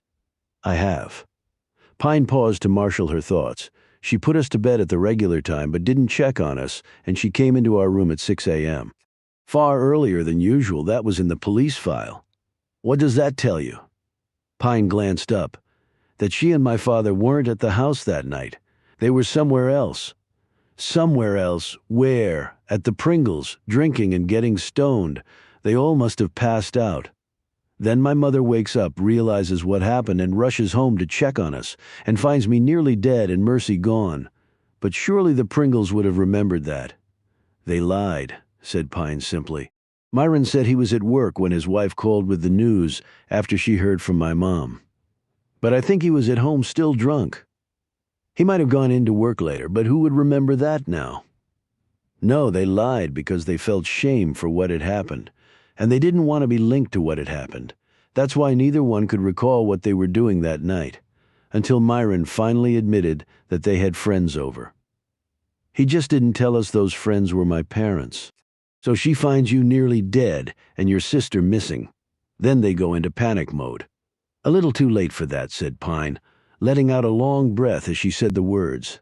The damage was already done, and why the nursery rhyme as a way to choose? I don't know. Maybe it was the only thing the kidnapper could think of. Maybe he conjured it from his childhood when he was picking or being picked for teams. What are you going to do now? I need information on Barry Vincent and any connection to folks in New York. If there is one, I can start making some traction. If not, I'm back at square one. Lauren Graham came in at that moment looking pale and disconsolate. Are you okay? Asked Pine. I'm just so worried about Jack. When I left the hospital, he was doing fine. The surgeon was in to check on him, and the latest set of pictures they took showed they got all the damage corrected. It'll be a long rehab, but he's no longer in danger, and he can afford the best care. I think he's going to be okay. Did he ask about me? Pine glanced at Blum before answering. He was unconscious, Lauren. He couldn't ask about anyone. She was not going to tell the woman about Lineberry, referring to her as Amanda twice. Is he able to have any visitors? He's in protective custody right now because of what happened, but you should check with Detective Wallace. He might have more information. Graham thanked her and left. She's got it bad for him, said Blum. Yes, she does. But he's handsome, insanely rich, and nice. I would imagine lots of women would like to be part of his world. It is an attractive package, noted Blum. Pine thought about her time with Lineberry the night before, how he had looked at her. Maybe Graham has a shot because he does seem to like them younger. Blum was about to respond when Pine's phone buzzed. Hello, she said. It was Don Bigelow from the business office at the Mercedes-Benz dealership. Agent Pine, I just found something that might be helpful to you, he said. What's that? Pine said, sitting up straighter in anticipation. I ran that name, Jack Lineberry, through some other files and I got a hit. You got a hit? So Lineberry did buy something from the dealership. No, not him. Another guy who bought an AMG S63. Sweet car, fully loaded. It can run you over 200 grand. Now, that's no Pagani, but still a nice ride. What does that have to do with Lineberry? Well, the guy paid cash for the ride, but we still collect information from the customer for sending them stuff and warranty applications and the like. He listed his employer as Jackson Lineberry and Associates. Figure that might be the same Jack Lineberry you were asking me about earlier. It is. So what's the name of the guy who bought the AMG? Pine thought she knew Jerry Danvers. But Bigelow's answer was about to stun her. His name is Myron Pringle. Chapter 65. Myron Pringle, really. Eddie Laredo was sitting in the front passenger seat of Pine's rental. That's what the guy from the dealership said. How much does Lineberry pay this guy that he can afford a $200,000 car? Well, he said he sold an algorithm at some point for a six-figure payday. Maybe that was how. But still, I'd like to know how much this guy makes. I'm trying to find that out. I can't ask Jack for obvious reasons, but I've put in a call to his firm. So what's our plan? We go out there and talk to him, but we don't spook him. It's not illegal to buy a car. He has a connection to a dealership where Frankie Gomez was. You think he's our killer? He's a little taller than Cy Tanner, but he could probably pass for him with a disguise on, at least to someone who didn't really know Tanner. And his motive? That's why we investigate. She punched the gas and they sped off. Along the way, her phone rang. She answered it and listened for a few moments. I really appreciate that, thanks. She clicked off and looked at Laredo. That was someone with Lineberry's firm. It's fortunate that Jack apparently had told some folks there about me. I didn't ask for Myron's salary, but I did ask if he made enough to pay cash for a $200,000 car, and he can, damn. I'm in the wrong line of work. You just figured that out now? I thought you were a fast learner. They reached the Pringles house and Pine slowed her truck. When they passed the curve and saw the house ahead, Laredo said, "Wow, I'm really in the wrong business. You should see Jack Lineberry's place. It would make this look like a guest house. Right, kick me when I'm down." No one answered their rings or knocks. "Nobody here?" said Laredo, looking up at the front of the house. "Let's try around back. There's a big garage. We might be able to see if there are any cars in there." They walked around the left side of the house and reached a courtyard where there was a 6-car garage with large wooden doors. But there were glass windows set in the wood about 8 feet off the ground. "Give me a hand up," said Pine. Laredo made a stirrup with his hands and boosted Pine up so she could see in one of the windows. Holy shit! Her hip bumped against his head in her agitation. "What do you see the Mercedes?" He let her back down and eyeballed her. "What? Talk to me. I can't be sure, but I think I just found the Pagani." "What?" She made a stirrup with her hands. "Take a look. You sure you can lift?" She cut him off with an incredulous look. "Oh, never mind," he said. She easily boosted him up and he peered through the glass. "That's a Pagani, all right," he said. She lowered him down to the ground and they both studied the garage. "What do you think?" said Laredo. "I think I want to get into that garage and the house. We don't have a search warrant. Probable cause? Of what?" he retorted. They turned when they heard the car approaching. It was the Mercedes AMG. Britta Pringle rolled her window down. "Agent Pine? I thought I recognized the truck out front. What's going on?" "Is Myron home?" "No, he's traveling. Traveling where? On business." "He doesn't tell me much, I'm afraid."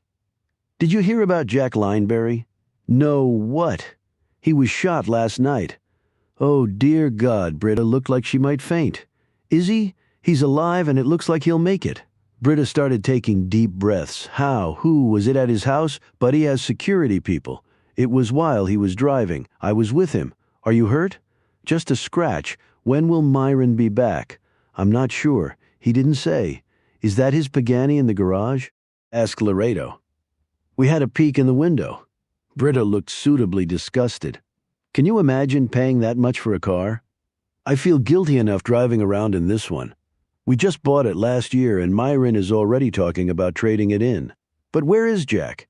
"He's at the hospital over in Americus." "Did they catch whoever did this?" "The police are working on it. Can we go into the house?" "Certainly, let me park the car." "And I'd like to take a look at the Pagani," added Laredo. "I'm a car guy." "Okay," said Britta, looking a bit confused. She opened the garage door and drove in. They walked in behind her and Laredo immediately headed to the Pagani. "Wow," he said. "This is a Pagani BC," he said, kneeling down behind the car. "Named after this guy, Benny Kiola Pine joined him." "Why does he get that distinction?" "He's a big-time car collector and good friend of Horacio Pagani, who builds these suckers.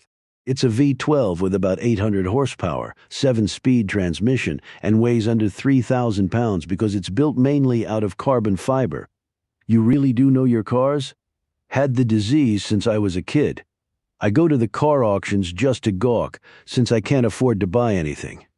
Well, Cy Tanner was remarkably accurate in his description. "This does look like the Batmobile."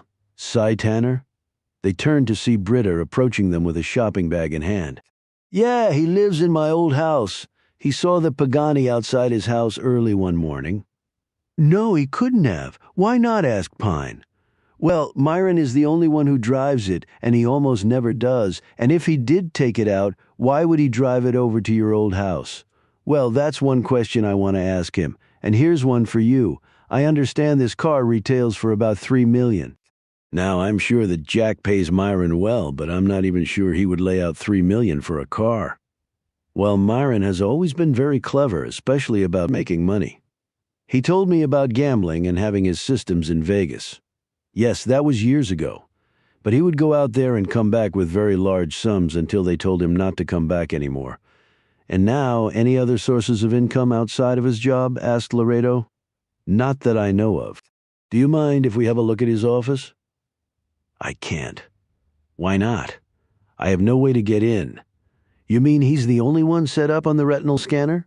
said Pine, drawing a sharp glance from Laredo. "Yes. I mean, I never had any reason to go in there. I'm not technologically savvy. I have a hard enough time making the TV work. What about his little study? He showed me into that before, and there was no security on it. Why do you want to look in there? She said, her features showing suspicion. I like to be thorough. I'm not sure, Lee. I mean, it's Myron's space. I don't think I have any right. Pine interjected, It's important, Britta. Otherwise, I wouldn't be asking. It might be that something has happened to Myron. Britta paled and put a hand to her throat. What Myron might be in trouble, I don't know for certain, but I might discover something in there that could help me find him, and he might need that help. Britta looked uncertain for a moment, but then nodded her head. All right. They headed into the house. Chapter 66. Britta led them up to her husband's study and left them there. The pair stood in the middle of the room and looked around. What exactly are we looking for? Asked Laredo. Know it when I see it. I hope, she added. She walked around the room while Laredo looked at the computer on the desk. So this guy is some sort of tech genius? He said, sitting down in front of the desktop and hitting some keys. Apparently so. Any idea what his password is? Not a Pine stopped pacing and strode over to stand behind him. What? He asked. Try 1-357-997531. Where'd you pull that out of? Sometimes geniuses think they're too smart to make mistakes. He typed it in. Well, it didn't work. Genius. Got another one? Thinking quickly, she said, Try what I just said. But instead of the one at the end, put in a 0, Laredo did, as she said, and the screen opened up. Whoa, how'd you manage that? Something Myron told me. He likes odd numbers up to a point. Get it? A point that's represented by the number 0? Exactly. Laredo hit some keys and scrolled through some screens. I'm looking at his search history. Take a gander at some of the stuff he's been streaming. A number of titles with provocative pictures filled the screen. It's all porn, said Pine. What was your first clue? A few thick men, good and horny, or teachers' wet dreams. So Myron is a porn addict. A lot of guys are. When she gave him a funny look, he added quickly, Present company definitely excluded. Pine looked over at a cabinet set into one wall. She walked over and tried to open it, locked. Well, the owner of the house gave us access, so... Pine took out her Swiss knife, drew out a blade, and pushed back the lock bolt. Well, look what we have here. She stepped back so Laredo could see the exposed shelves bulging with DVDs. She started pulling some out. Porn, porn, porn. She looked on the back of the boxes. Hold on, what? She started pulling more boxes out. These all say Stardust Productions. Okay, so... Stardust is the name of a software program that Myron had patented. He named it that because he would go to the Stardust Casino in Vegas and gamble. She looked up at him. And speaking of gambling, what do you want to bet that Stardust Productions was the money behind the films that Rebane, Clemens, and Gillespie acted in? But I don't remember that name coming up when we were digging into it. There was a shell company that we couldn't penetrate to find out what was behind it. Why do I think we just did? So are you telling me that Myron Pringle is the money source behind the porn films? I'm thinking he is, yeah. Damn, and maybe it's more lucrative than we thought. What do you mean? The guy has a Pagani in his garage. Laredo looked dumbstruck. There's that much money in porn. They were paying Hannah Rebane and Beth Clemens big bucks. Why do I think their boss was making a Hiluva lot more than that, and they were only 2 actresses working for him? He probably had dozens. Hold on, then. What's your theory? That he was killing his own actors? Frankie Gomez sure as hell wasn't one of his actors, replied Pine. That's true, but Rebane, Clemens, and Gillespie were. And you think Clemens was probably killed not because she was a porn actress, but because she could tell us something about the connection between Rebane and Gillespie. But why kill Rebane and Gillespie? Well, the most obvious answer is that Rebane and Gillespie had some sort of dirt on Myron and were threatening him with it. So are you saying he killed them and dressed them up for some reason? And grabbed Frankie and did the same? He might have done it to make it look like a serial killer was at work to throw us off, replied Pine. And he has the connection to that dealership. He could have met, or at least seen Frankie there. Come on, that's pretty damn warped, said Laredo doubtfully. The guy's a genius. He doesn't think like the rest of us. And if that's not the reason, then the truth has to be just as off the wall. Well, that's for sure. So the big question is, where is Myron? Is he off on a trip killing someone else? Is he down in South Florida overseeing his porn empire? Do you think his wife knows about the porn thing? She doesn't strike me as the type to be into that. And maybe he was being blackmailed with it. Pay us or we tell your wife the whole story. We've got to find this guy fast. Pine was looking absently at the ceiling. What? Someone shot Jack Lineberry. Don't tell me that you believe Lineberry's into porn too. I told you I checked him out. The guy doesn't have to sell porn. He makes plenty off his legit business. That's not what I was thinking. What then? Said Laredo in exasperation. What if I was the one who was supposed to get shot last night and not Jack? You? The person who shot at us knew our route, knew our plans. We were coming back from Atlanta. Tyler Straub, Jack's other security guy, told me that Jerry Danvers has an app on his phone that tracks his boss's movements. So he would have known where you were. And the shooter wasn't following us. He was waiting for us. I only heard the truck start up after he had shot at us. But why would Danvers want to kill you? 1, he's an asshole who doesn't like me. 2, maybe he has this weird thing about his boss, anyone who gets too close, and he was in the uniform division of the Secret Service but couldn't make the cut to become a Secret Service agent. So, you think he's got a chip on his shoulder? Maybe. But could he also be working with Myron and they wanted to get rid of me because I was asking too many questions? Now that's a leap of logic with lots of gaps to fill. I know, Eddie, barked Pine. I'm just thinking out loud. They went back downstairs and found Britta in the kitchen. Did you find what you were looking for? She asked, rising from her chair. Did you find something to help Myron? Maybe, said Pine. I want you to tell me what's going on, Lee. I would if I could, but I don't really have a lot of answers. I can't even call Myron, said Britta, in evident distress. He doesn't even have a phone. She looked like she might start crying. Pine hesitated. She was torn between going full bore after Myron before he possibly struck again and asking Britta a question that was burning a hole in her gut. Finally, the latter won out. Britta, can I ask you something? What? Said Britta cautiously. The night my sister disappeared? Yes. Britta looked surprised at this abrupt change in subject. My parents were at your house, weren't they? Britta looked down at her feet. Aye. Pine walked over to her. You see, I thought about it, and things didn't add up on both ends. Our bedtime routine was off. Your recollection was shaky. Myron admitted having friends over that night, but couldn't remember who they were. Britta looked up at her, eyes filled with tears. They never imagined anything like that would happen, Lee. Never in a million years. None of us did. They left us alone, 2 little kids. Britta looked down. When she woke up, she rushed out of the house. She ran all the way there to check on you both. And when she got there, she found Mercy gone and me nearly dead. So much for never imagining. Britta looked up. Her eyes were dry now. Her features set hard. This surprised Pine.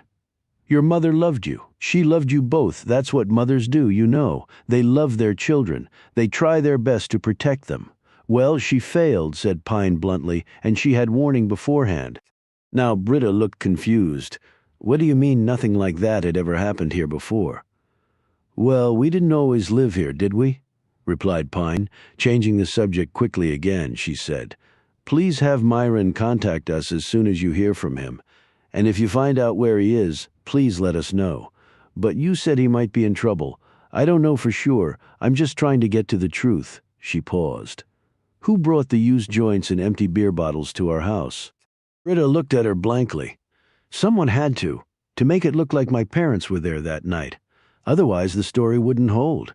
Britta said in a hollow tone, That was Myron's idea. He was afraid he might get into trouble. I don't believe your parents even noticed. As a disgusted Pine was about to walk out, Loretto turned to Britta. Does your husband have any hobbies? Pine stopped and turned back around, awaiting the woman's answer. He likes cars, but you saw that. Spends way too much on them, in my opinion, but it's his money. Was he into movies? Asked Pine. Movies? No, not really. Does he travel to South Florida? Asked Laredo. South Florida. Aye? Not that he's mentioned. Is that where he might be now? He didn't say anything about taking a flight, But did he take an overnight bag with him? He might have. I wasn't up when he left. But you heard him leave? We sleep in separate bedrooms.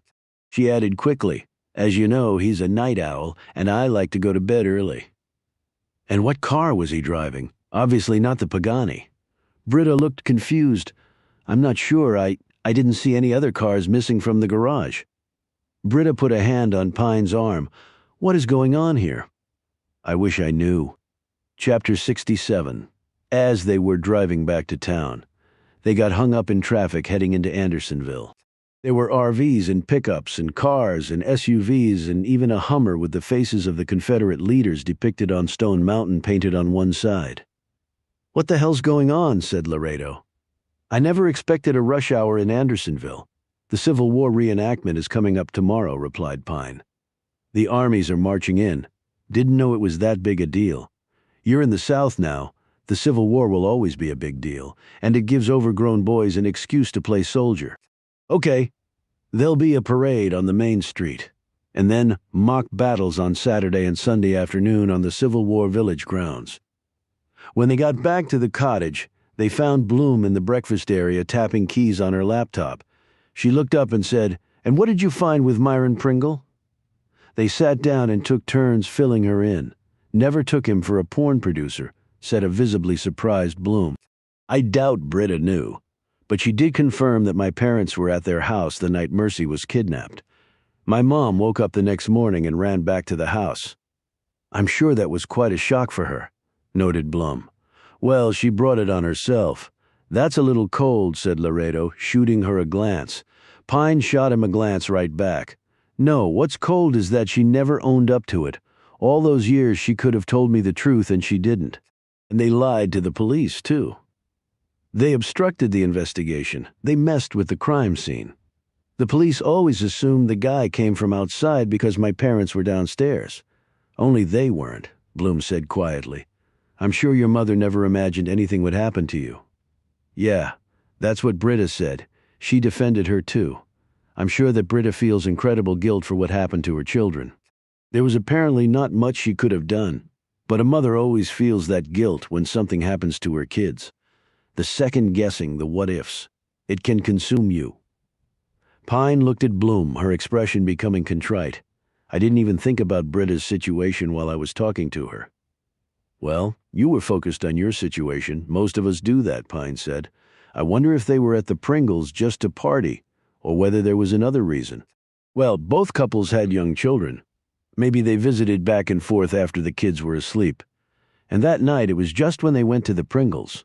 Nice, thoughtless routine, said Pine bitterly because she was feeling bitter. Go party and leave your kids home alone. They probably thought Andersonville was the least likely place for something like that to happen, said Laredo. It was just a disaster from A to Z, snapped Pine. But do you really think it was a coincidence? Asked Bloom suddenly. What? That the night your parents decide to party at a neighbor's house after putting their girls to bed, someone just happens to come to your house, nearly kills you, and takes Mercy? Pine let out a long, tortured breath. He could have been watching the house. I believe he was definitely watching the house. Bloom sounded so certain that Pine looked at her funny and glanced at the open laptop. What did you find out? Bloom slid her computer around. After we spoke earlier, I started doing some digging into the mob world in New York in the 80s. See this guy here? They both bent down to study the picture of a tough-looking man in a dark suit. He was on the steps of a federal courthouse in New York City. Who is he? Asked Laredo. Bruno Vincenzo. Bruno Vincenzo? How does he figure into the equation? Laredo scrolled down to some writing beneath the photo. Vincenzo was a big-time foot soldier for the Castellano crime family. He was convicted, ratted some people out, went to prison, and within 2 months got a shiv in his carotid for his betrayal. He bled out before they could get him help. Pine looked up at Bloom blankly. Am I being obtuse, or are you? Barry Vincent? Bruno Vincenzo? You don't see the similarities. Pine scanned some of the article. I do, but Vincent couldn't be Vincenzo. This says he died in prison in 1987. What happened to Mercy and me took place 2 years later. But Bruno had a younger brother, Ito. I found a picture of him, too. She went to another screen on her laptop. "The brothers don't look alike," said Pine. "Well, here's a likeness you'll find interesting." She opened an email. "I know you had asked Max Wallace to look into Barry Vincent. When I found what I did about the Vincenzo brothers, I called him to talk. He had pulled the DMV records and gotten a hit on Barry Vincent. He sent me what he found. It's a photocopy of a driver's license issued by the state of Georgia back in early 1989. This is Barry Vincent, the guy who had a fight with your dad. Look familiar?" Pine took the photocopy and compared it to the photo of Ito Vincenzo. "Oh my God. Ito Vincenzo is Barry Vincent." She looked up at Laredo. "Why in the hell did no one see this before?" "Don't look at me. I was in 3rd grade," Blum said. "Ito was enough of a degree of separation, I guess. And he wasn't here long. And he so kept to himself that almost no one remembered him, other than Myron Pringle." "He came down here all those years ago to avenge his brother," said Pine. Blum nodded. "Apparently so. But how did he find them? How did he even know my mother was involved in all of it?" "Lineberry told me that she never testified. She just acted as an undercover agent and wore a wire." "What?" exclaimed Laredo. "I forgot I didn't fill you in on my conversation with Jack Lineberry. She spent the next few minutes doing just that. I doubt there's any way for us to find out for sure that he discovered your parents were here, unless we can find this Ito guy and ask him, and then he has to tell us the truth, but why not just kill us? The mob had apparently tried to do that before. Bloom said, maybe Ito Vincenzo didn't have it in him to kill. I couldn't find anything that showed he had mob connections. I think he did what he did for his brother. He obviously blamed your mother for what happened to Bruno." "What happened to Bruno falls squarely on Bruno," said Pine sharply. "But if his brother didn't intend to kill me, just knock me out, maybe. Maybe he didn't have it in him to hurt Mercy." "That's possible," said Blum, "but we can't know for sure." "You can have hopes, Atlee," said Laredo, "but don't get them up too high, because it's a long way down." "Yeah, I know, I've been there," Blum said. "We need to find Ito Vincenzo. I can start searching databases and making phone calls and sending emails." "I can work on that too," volunteered Laredo. But Pine put her hand up. "You're on the clock, Eddie. I'm not letting you get in trouble on my account. So let's let Carol do her thing while we run some things down based on what we learned today. Namely, where the hell is Myron Pringle?" said Laredo. But Pine didn't hear him. Since it now seemed clear that Barry Vincent Ito Vincenzo had taken Mercy and nearly killed her, the man's words, as recounted by Myron Pringle, came back to her. He said, "My dad had killed one daughter and nearly killed the other. So had he killed Mercy Pine. Just sat there, her whole body feeling numb." Chapter 68. Pine Awuk. The next morning, after a mostly sleepless night, she had just finished showering when her phone buzzed. It was the ME with an answer to one of her questions. She sat on her bed and quickly read through the brief but detailed email. The damage to the St. Christopher's medal had been caused, in the ME's opinion, by a gunshot. She had found powder burns and the partial indentation of what looked to be a shotgun pellet, and she had, on a hunch, hit the metal with luminol, which would show blood traces, and she had found them, and they didn't match Freddie Gomez's blood type. She could make no sense of that. Pine called the hospital to check on Jack Lineberry. His condition hadn't changed, which she was told was a good thing. They expected him to grow stronger each day.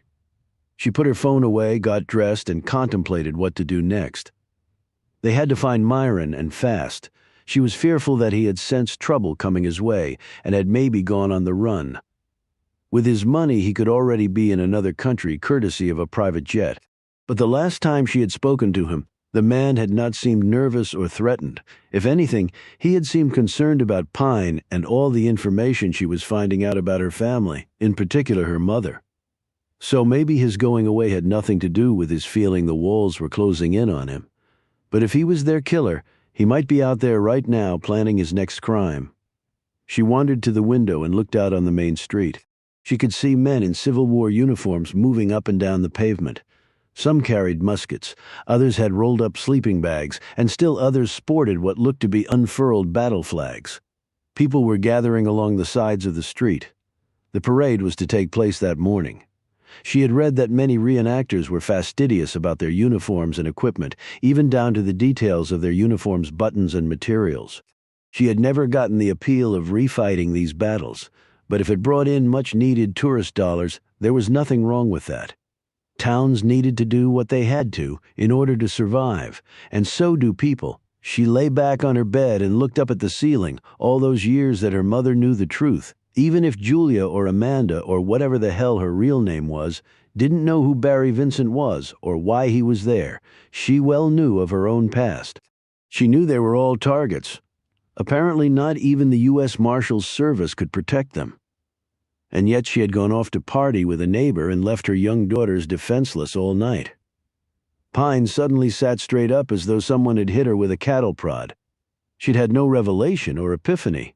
She was just angry, furious, white-hot beyond anything she had felt before, and it was all directed at her mother. Slowly, far too slowly for her personal comfort, Pine calmed. Still, she felt weak and sick. She snatched a complimentary bottle of spring water off the nightstand and drank it down so fast. Some of it missed her mouth and dribbled down her front. She wiped the droplets off her with her hand and set the bottle down. Get a grip.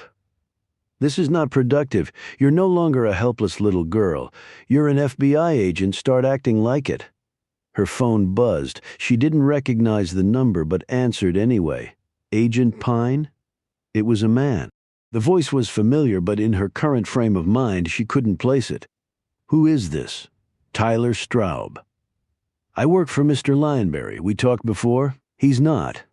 No, he's fine. He's awake now, and the doctors are in there now checking him out. So why are you calling?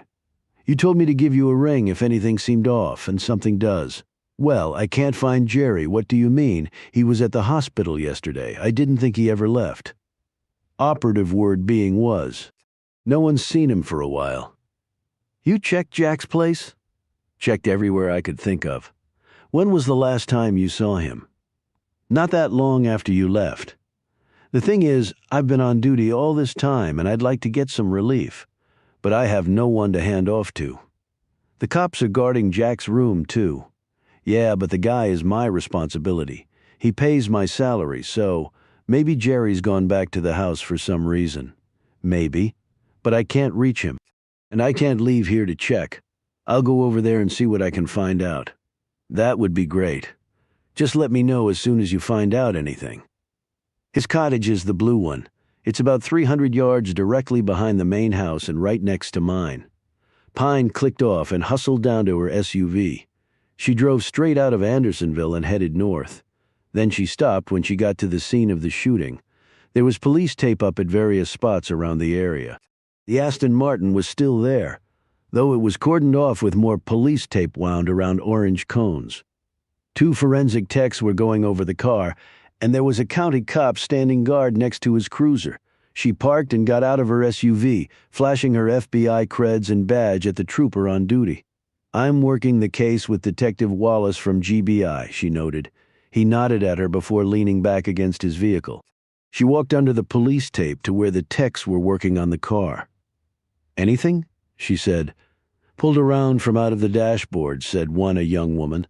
What was the type? 5.56. That's a NATO round, said Pine. Very reliable killing at long distance.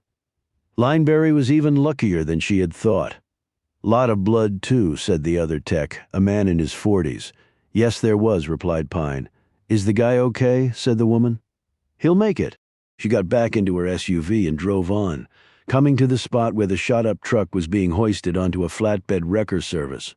After she showed her creds to the cop stationed there, he told her the truck was being taken back to a police facility to be thoroughly checked for trace, including more blood, DNA, and prints. She eyed the bullet holes in the windshield, in the grill, and the shredded tire. The cop noted this and said, "Whoever did all that was a damn good shot. Thanks." The startled deputy said nothing but looked at her suspiciously. Pine drove on, arriving at Lineberry's about an hour later. The massive estate was unsettlingly quiet. Lineberry was not here, of course. Tyler Straub was at the hospital. Jerry Danvers was the wild card. The gate was closed and no one answered her call on the video screen. She drove past the main house and to the rear of the property. This was all fenced in as well, but she managed to clamber over a section of wall and dropped inside the grounds. She stood and looked around. There was a lot of land back here, outbuildings, impeccable landscaping, hardscapes, formal and informal gardens. Lineberry had spared no expense in making his home an exceptional place. She walked along a pea-gravel path and was surprised not to encounter anyone. She assumed that Lineberry employed people to take care of the grounds too, and there was the house staff as well. But she was all alone right now. That did not make her feel any better. She saw the twin cottages, one blue and one green. Straub had been right. They weren't your typical cottage. They looked to be about 3,500 square feet each. She walked around the blue cottage and looked in the windows. They all had shades pulled down, so that was terrifically unhelpful. She knocked on the door, no answer.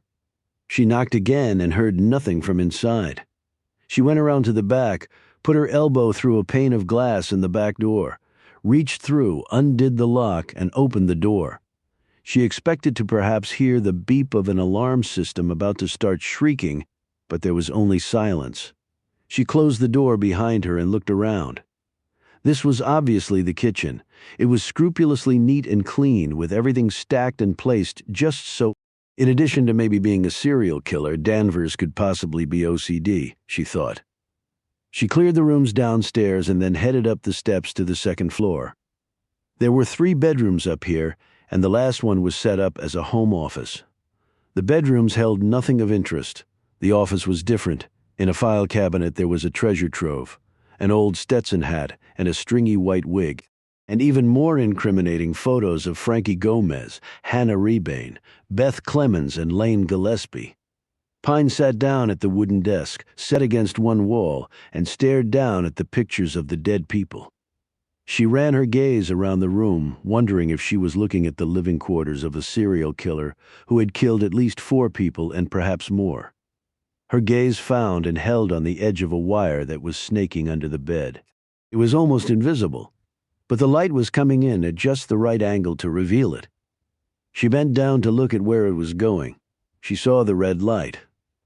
The next moment she leapt up, pulled the mattress off the bed, ran for the bathroom while dragging the mattress behind her, slammed the door, and threw herself into the bathtub with the mattress covering her.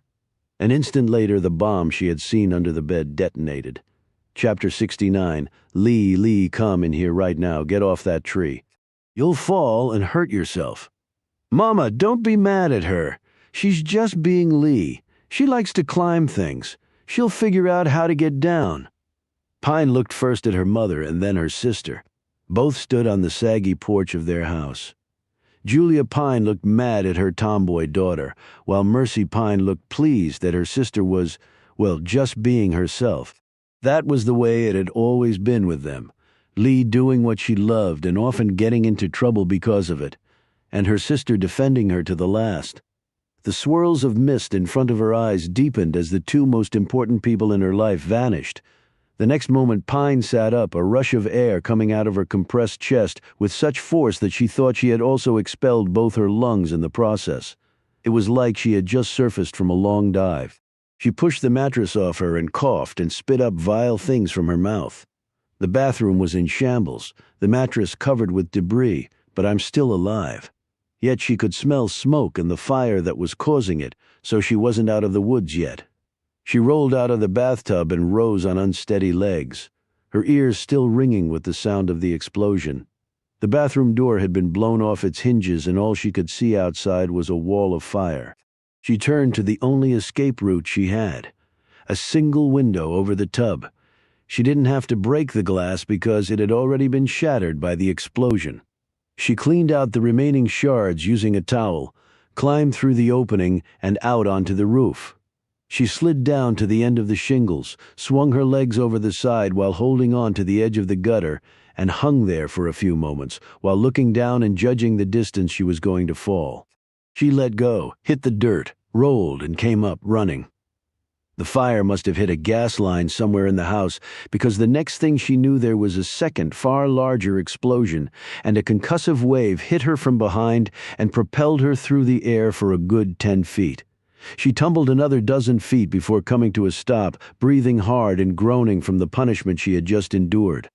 She slowly stood, holding her lower back, her left arm dangling uselessly because it had been popped out of joint. Son of a bitch.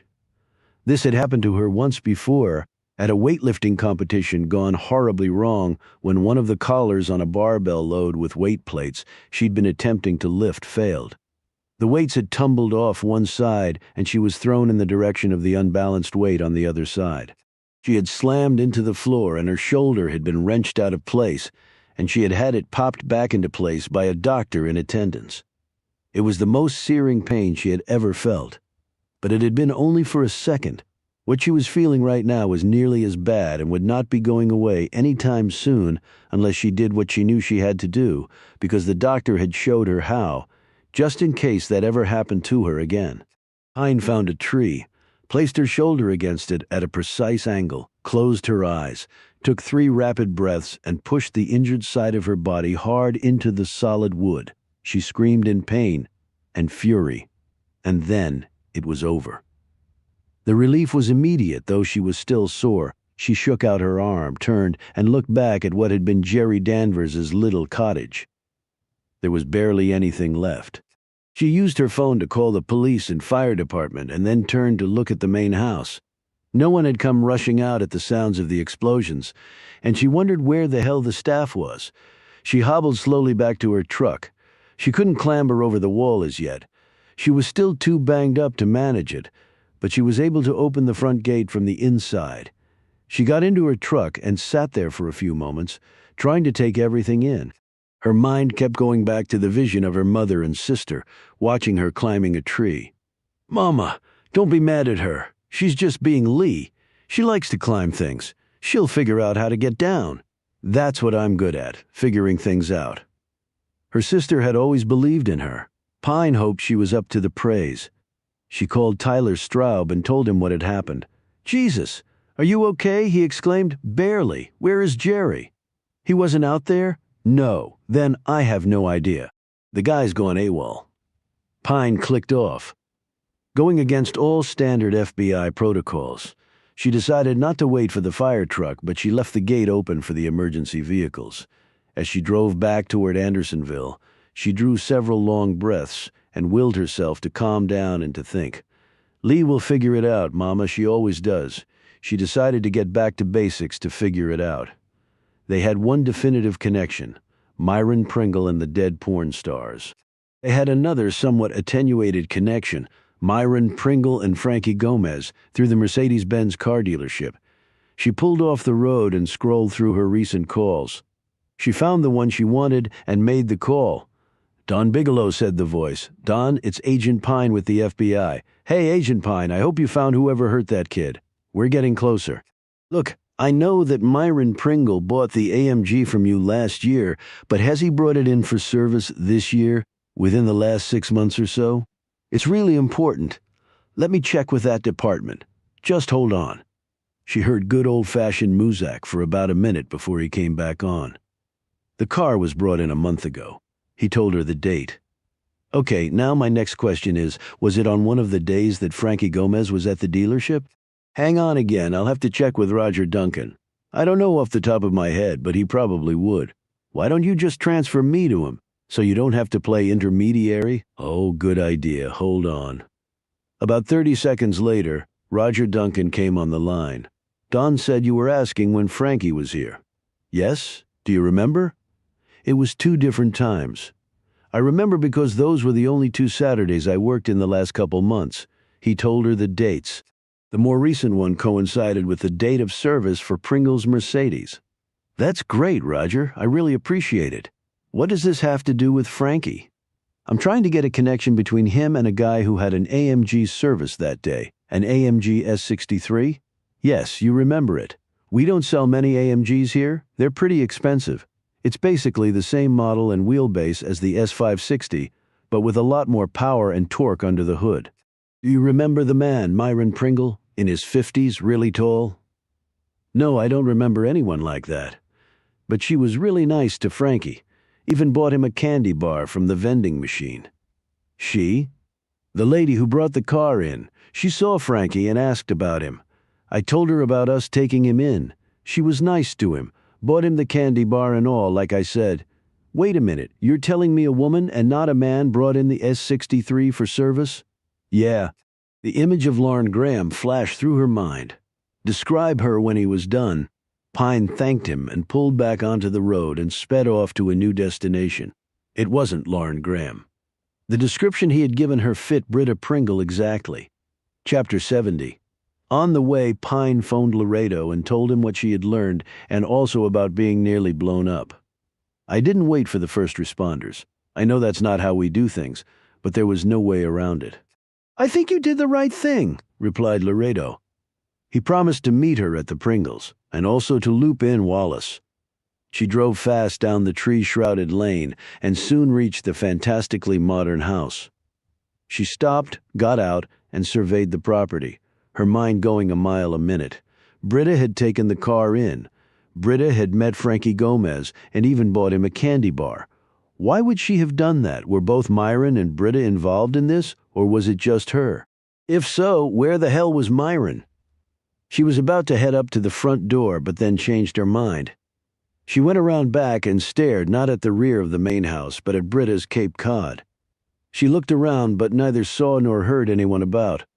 She pulled her gun, skirted by the side of the pool, hustled up the steps to the Cape Cod, and peered through the window into the room overlooking the pool. She tried the door adjacent to the window, and it opened. She moved through and closed it behind her. The only illumination was from the sun coming through the glass. She swiftly made a search of the house. It was decorated beautifully and looked totally unlived in, which surprised her. This supposedly was Britta's thinking place. She wondered where Britta really did her thinking. On the top floor and in a room at the back of the house facing away from the pool, she found it. She knew that because it was the only door in the place that had been locked. She shot the lock off with her Glock. When Pine stepped into the room, she noted that all the shades were drawn, casting the room into near total darkness. She found and turned on a light. It was a sterile environment, plainly furnished with not a trace of warmth in the place. And then she noticed the bureau. She opened it. Inside was what could only be described as a shrine to her dead children. Along with numerous mementos from their childhood and lives as young adults, there were multiple pictures of Mary and Joey Pringle. Pine recognized them from the photos Britta had shown them earlier. One showed them sitting next to the pool. Mary was wearing a bikini and Joey was shirtless and in jeans. Pine peered closer at Joey. She picked up the photo and took it over to the window, where she drew back the drapes to let the light in. The next moment, Pine confirmed what she thought she had seen. Joey had a St. Christopher's medal around his neck. He died by gunshot. An accident, Britta had said. The St. Christopher's medal found on Frankie Gomez had been damaged by a gunshot. Blood and remnants of a buckshot found there by the ME. Now Pine was certain the medal had belonged to Joey. He'd been wearing it when he died from a gunshot wound, apparently a shotgun. Now the question was, had it been an accident, as Britta had said? Or had he been murdered or committed suicide? And if so, why? There was a TV housed in the cabinet, and in a drawer underneath the TV was a DVD. Written on the case in pen was Dorothy and the ruby red nipples. She slipped it out of the case and put it in a DVD player that was attached to the TV. She took up the remote and fast-forwarded through the credits and into the opening scenes. She hit the play button and the film slowed to normal speed. It took about 3 minutes before she saw her. Mary Pringle stepped in front of the camera. She was dressed in the same sort of outfit that Judy Garland had worn in The Wizard of Oz, complete with ruby red slippers, although it was far more revealing than Garland's. The doorbell rang. She opened it, and there were 3 men there dressed as the Scarecrow, the Tin Man, and the Cowardly Lion. Within 2 minutes, and after limited stilted dialogue, they had no clothes on and were going at it full bore, right there on the couch. 3 on 1. Mary was groaning and moaning on cue, but Pine doubted the woman had really enjoyed a minute of it. The act looked painful and debasing. Pine hit the reverse button and went back to the opening credits. Dorothy was played by Desiree Debauchery, obviously Mary's stage name. She turned the film off and put down the remote. In the same drawer with the DVD was a faded news clipping from a paper in Florida. She picked it up, unfolded it, and read the headline, "Porn Actress Overdoses." The news article was brief, but it did say that the person who had discovered the body was Joey Pringle, and then Joey Pringle died from a gunshot wound shortly thereafter. Suicide. Pine took pictures of everything with her phone, including some of the film footage. She was putting the things away when she heard it, a splash. She pocketed the DVD and news article, closed up the bureau, and hurried down the stairs. She walked quickly across the room and looked out the window facing the pool. There was a red hand truck perched next to the pool. The surface of the water was rippling. She pulled her pistol and stepped outside. She looked around but saw no one. She slipped over to the side of the pool and looked down into its depths. As the water stopped moving and cleared, she saw something. It was Myron Pringle staring back up at her. He was bare-chested and in his swim trunks. A yellow float was nudging one side of the pool. Pine laid her gun down, took out her phone, the DVD, and the news article and put them on a lounge chair, then dove into the water. She quickly reached the bottom, gripped Myron under the shoulders, and kicked off the bottom. She struggled to bring him to the surface, but finally managed to break the top of the water. She drew in a long breath before going under again. She kicked her feet and started moving to the side of the pool. She finally managed it and reached the steps. She tugged Myron up them and onto the side of the pool. She checked his pulse and found none. His eyes were closed, his chest still. She started performing CPR, pushing down on his chest, silently counting as she did so. Come on, don't die on me. She kept pounding away, willing his heart to start breathing and his lungs to fill with air and push out the water there. Finally, with a long gasp and his body lurching upward, he started breathing again. She turned him on his side and manipulated his diaphragm until he vomited up the water he'd swallowed. Pine laid him back down and checked his pulse. It was weak, but his heart was still beating. If the splash had been him going into the water, she thought she might have pulled him out in time to avoid any brain damage. Now she had to get him to a hospital as fast as possible. She turned to reach for her phone, and that was the last thing she remembered as the stunning blow landed against her head. Chapter 71. Pine slowly came to and looked around. She had a searing pain in her head, and her wet clothes felt as if they weighed 1,000 pounds. She discovered she was back inside the Cape Cod Pine, focused on the woman sitting across from her and pointing her own Glock at her. Britta looked remarkably composed. Her hair was perfectly styled, and her cream slacks held not a single wrinkle. Her light blue blouse and white sweater over it were immaculate. She could have been heading out to a garden party or a lunch at a nice restaurant. "Where's Myron?" said Pine. "Back where he is supposed to be," she said calmly. "In the pool?" "Where he's supposed to be." "Then he's dead." "I certainly hope so. A terrible accident. It happens when non-swimmers fall off their float when no one is around, especially when they've been drinking. When they test him at the autopsy, he will be found to have a very high blood alcohol level. You panic, your lungs fill with water, and it's over very quickly." Pine looked at the woman somewhat in awe. This was a very different person from the seemingly frightened and out-of-her-depth wife that she and Laredo had recently interviewed. "You really put on a show for us at your house," said Pine. "You had me convinced you knew nothing and were genuinely worried about Myron." "I was worried, only not about Myron." "You wanted us to find the porn videos?" observed Pine. When Britta didn't respond, she said, "Is this all about revenge?" "I saw the video of Mary. And your son's accident was really a suicide, right?" Britta looked down at the gun in her hand as though she had just noticed it. She started speaking slowly and quietly. "Can you imagine a man who had a daughter who got into porn because some bastards convinced her it would be wonderful? And these same bastards got her hooked on drugs, and then he decides that producing porn films is obviously so lucrative that he jumps into the business? And this after his only surviving child discovers his sister's body and blows his head off.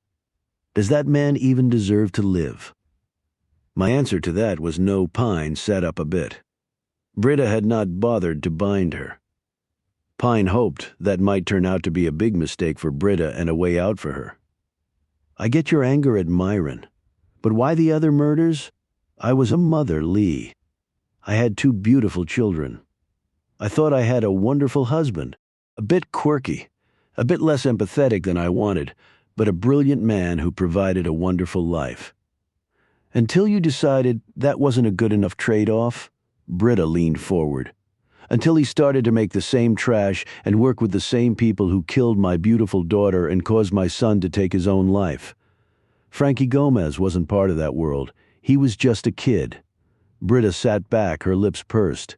She didn't answer right away. As soon as I saw that boy, I knew what kind of life he would have. He was probably an illegal. He'd grow up in poverty and die before he was out of high school in some gang-related thing. I just saved him a world of trouble. And who gave you the right to decide that for him? I'm not going to argue with you. And the veil and old tux and dressing Frankie up like that, was that your doing or your accomplice's? Accomplice? There's no way you could have carried Lane Gillespie that far. And you weren't the one impersonating Cy Tanner when he was seen talking to Frankie? It's of no importance. So why did you pick the porn actors to kill?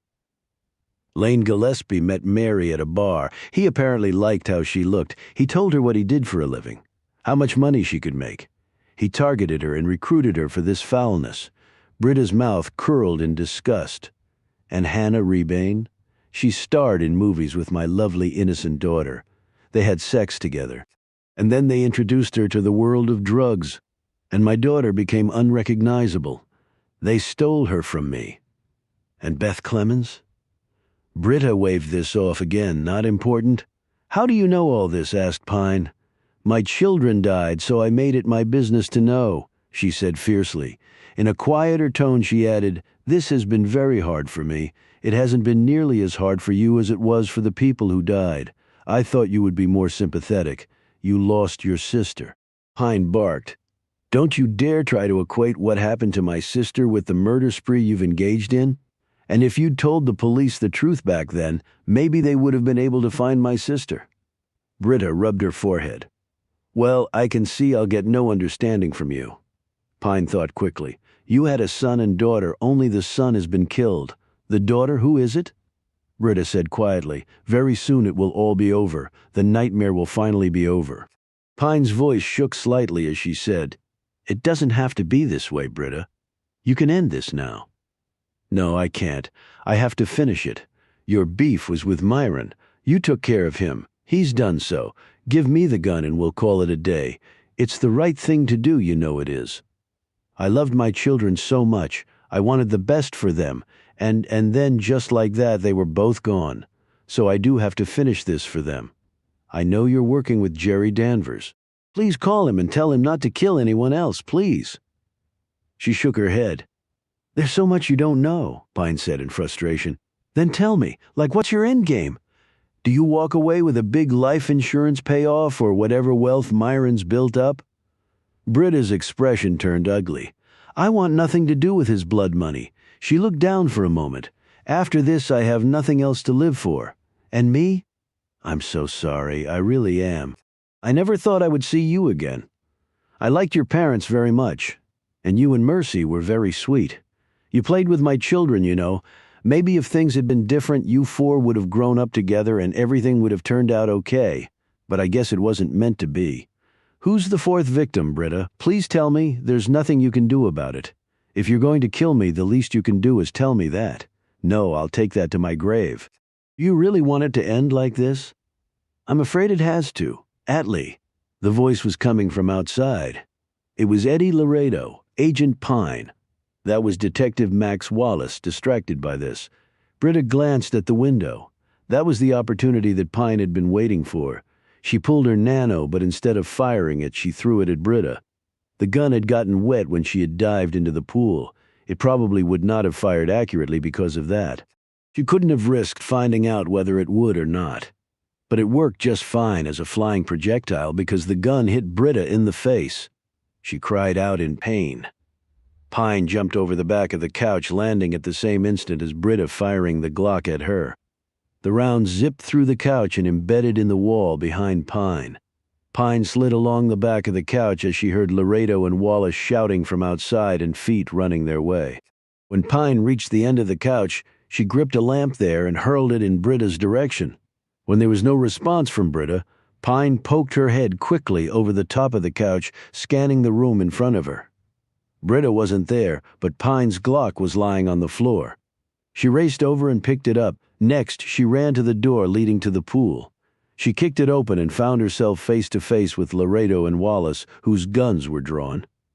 Began Laredo. She raced right past him and looked into the pool. Myron was once more at the bottom, and this time he wasn't coming back. He was clearly dead, his eyes open and still. "Shit!" she screamed. Laredo looked over her shoulder and saw the body. "Is that Pringle?" She nodded. "I saved him once, but not twice. We heard a shot." The next instant they heard a car start up. "But it wasn't any ordinary car. That's the Pagani," exclaimed Laredo. "The what?" shouted Wallace. Pine sprinted toward the garage area with Laredo right behind her and Wallace puffing along at the rear. They reached the courtyard fronting the garage area when the Pagani shot out of one of the bays and accelerated so fast it seemed like a plane about to take off. Pine changed direction and raced toward her SUV. She and Laredo reached it at the same time. She jumped into the driver's seat and he into the passenger seat. She fired up the engine, and they roared after the Pagani while Wallace was still 20 yards behind. "You're never going to catch her in this thing," warned Laredo. "We'll see about that." All they could see in front of them was a swirl of dust thrown up by the Pagani. It was like driving into a tornado. "Hang on," said Pine. She cut the wheel to the right, went off the road, tore between two huge oaks, punched the gas, ripped right through a hedge, and cut the wheel to the right. The Pagani was 20 feet to the right of them, but they were almost even with it now instead of eating the car's dust, Pine said. "See if you can shoot out a tire? Of a Pagani? Yes, of a fucking Pagani. But just make sure you don't hit her. We need her to tell us who the last victim is." Laredo pulled his gun and reluctantly took aim. Right before he could fire, though, the Pagani accelerated at a blistering rate. "Jesus," said Pine, who had her gas pedal to the floor. The Pagani hit the asphalt and accelerated so fast it was nearly out of sight by the time Pine reached the pavement. "We'll never catch her." Laredo pulled out his phone. "We can set up roadblocks, and the Pagani has one weakness. It gets lousy gas mileage. She can't run the thing at that speed for very long before she sucks the tank dry." But as it turned out, they didn't have to worry about that. As they rounded a bend and the Pagani came into sight, they saw a deer bounding across the road right in front of the Pagani. "Oh shit!" exclaimed Pine. The Pagani cut hard to the right, then back to the left. But it was too late. The rear wheels started to fishtail. "She's lost it!" exclaimed Laredo. A moment later, the entire rear of the car lifted off the road. The front wheels turned right and left, and then they rose off the asphalt as well. The airborne Pagani missed the deer, which had frozen in the middle of the street, and it sailed past the animal. The deer was gone in a blink onto the other side of the road and disappeared into the thick wood line. The Pagani slammed sideways into a thick stand of oaks fronting the shoulder of the road. The punctured gas tank ignited, and the flame ball was so fierce that Pine had to slam on her brakes, shift into reverse, and floor it so as not to be engulfed by the fire and concussive force. They sat in the truck, staring at the smoke pouring into the sky. "It's gone. The whole damn car is gone. Laredo looked like he might be sick. And she's gone," said Pine, "and that means the last victim is dead." She beat her fists against the steering wheel. Chapter 72. After calling the police and fire department to come to the scene of the car crash, they drove back to Britta's place and met up with Max Wallace. They explained to him what had happened. When the police and forensic crew arrived a few minutes later, they hauled Myron's body out of the pool and laid it on the deck. They gathered around him and looked down. Pine had explained to Laredo and Wallace what she had found out about Mary and Joey Pringle, and also what Britta had told her. "He was really financing porn films," said Wallace. "Yes," said Pine. "After what happened to his daughter," said Laredo. "And his son, what a bastard. He was too logical," said Pine. "Too interested in making money, to the point where he lost his heart. I'm sure it was very hard for Britta to live with that." "But it doesn't excuse what she did," said Wallace. "Nothing could excuse that," replied Pine. Her phone buzzed and she answered it. Carol Bloom was on the line and her normally calm demeanor was frayed. Cy Tanner was just here. "What's wrong? It's Jenny, his granddaughter. What about her? She's disappeared." Pine made it back to town in record time. Blum was waiting in front of the cottage. She, Laredo, and Wallace jumped out of the SUV and ran up to her. "Where's Cy?" asked Pine. "Out looking for Jenny." "How did she disappear?" Laredo wanted to know. "She was out in the backyard playing. When Mrs. Quarles went to check on her, she was gone. They looked everywhere, then called the police." "How long ago was this?" "About 2 hours," said Blum. Laredo glanced at Pine. She could still be alive. Rebane, Gillespie, and Gomez were taken long before their deaths. Pine looked around at the empty streets, then she heard gunfire. "What the hell?" she exclaimed. Bloom said sharply, "No, it's only the reenactment. They're just starting. The parade was this morning. Everyone's over at the Civil War Village." "Civil War reenactment," said Pine, almost to herself. "What?" asked Laredo, noting her strange look. Rebane in an old veil laid out on the main street. Gillespie in an old tux with his body on top of a Civil War grave. Frankie in the drummer boy's uniform in a museum on the main street. And now the reenactment? "But there are too many people around to try something," countered Wallace. "That's a fair point," said Laredo. "But this guy likes to take risks," said Pine. "Do you know who it is?" asked Bloom. "I think so," said Pine, who'd had a sudden idea. She punched in a number on her phone, but no one answered, which surprised her. She next called the hospital in Americus and was put through to Jack Lineberry's room. When the person answered the phone, Pine could scarcely believe it. "Jerry? Hello, who is this? Atlee Pine.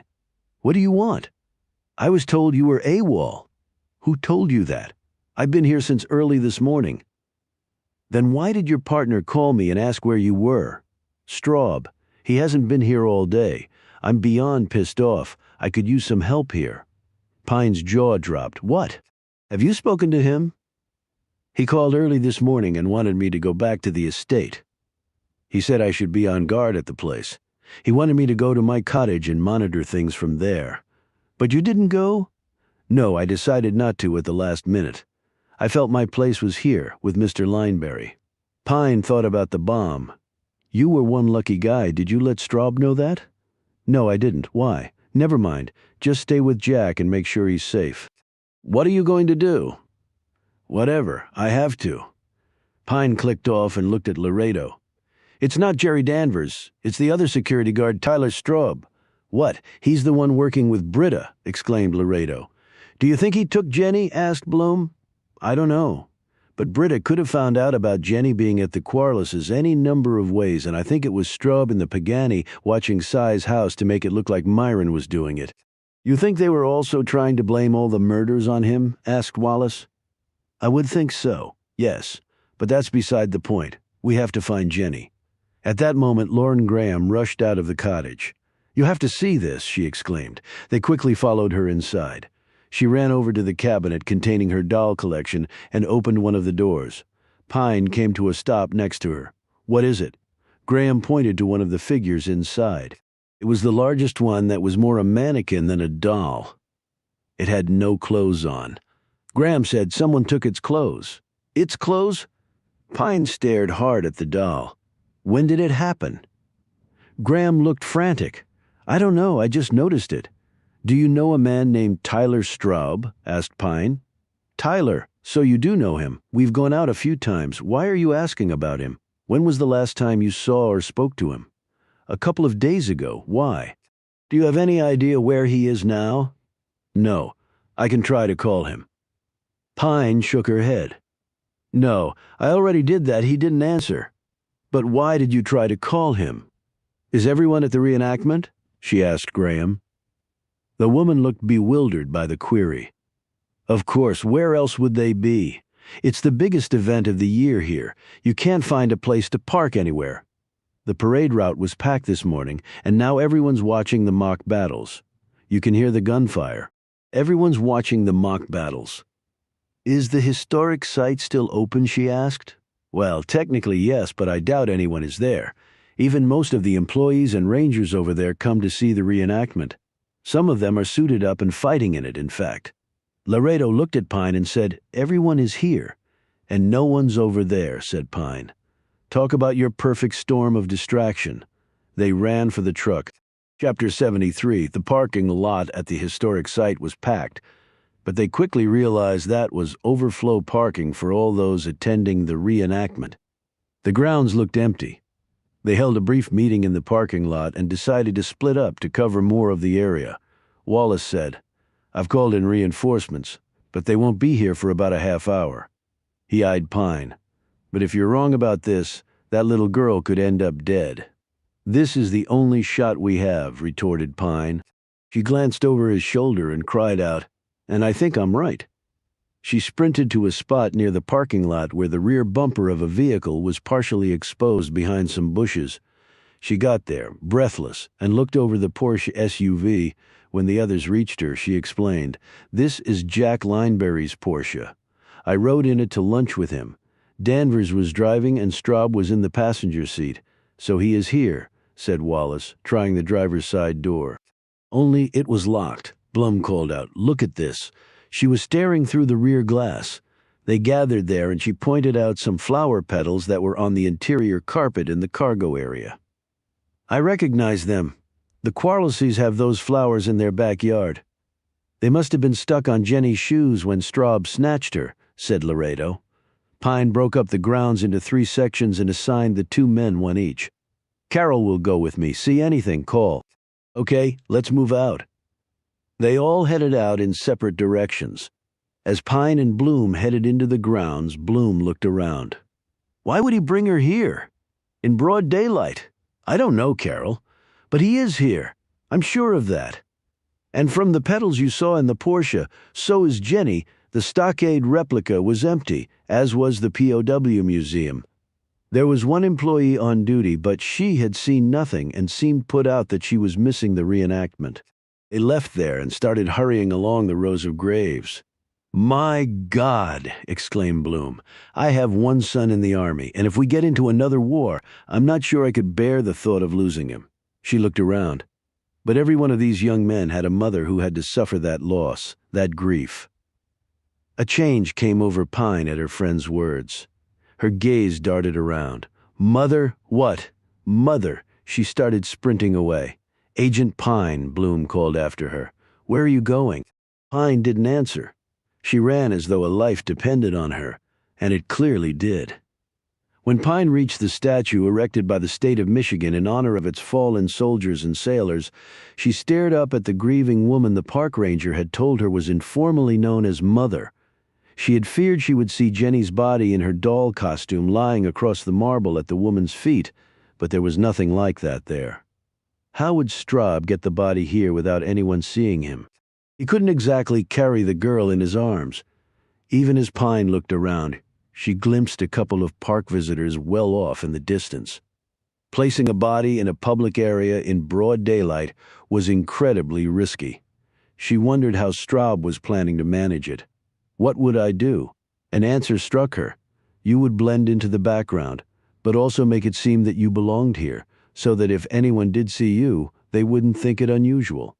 She saw the building in the distance, the Park Service office building. She sprinted in that direction.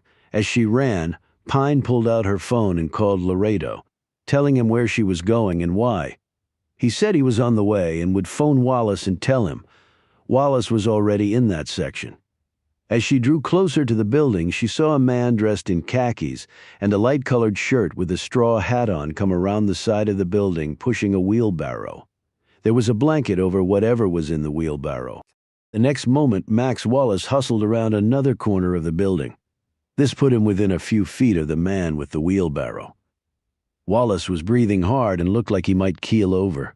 "Hey, you!" cried out Wallace to the man. "Stop right there." Pine saw it before Wallace did. She aimed her pistol, but the man in the hat had already fired at Wallace. The round thudded into the detective's chest and he dropped where he stood. Straub screamed Pine. Before she could fire, he stooped down behind the wheelbarrow, lifted the blanket, and pulled something out. The something was Jenny. She was limp with his free hand. Straub held the gun that had just shot Wallace. "Straub, put her down and throw your gun away," called out Pine. His answer was to fire at her. She ducked down but didn't return fire because he was holding Jenny in front of him. Pine didn't know if she was alive or dead, but she couldn't take the chance. Straub ran to his left and disappeared around the corner of the outbuilding, with Jenny over his shoulder. Pine rushed forward and knelt down next to Wallace. She felt his neck for a pulse and found none. She rolled him over and saw the wound in the center of his chest. His eyes were open and fixed. Pine reached down and closed them. "Damn, I'm sorry, Max. Pine." She looked back to see Laredo running up to her. She got to her feet. Wallace is dead. Straub shot him. He's got Jenny. Come on.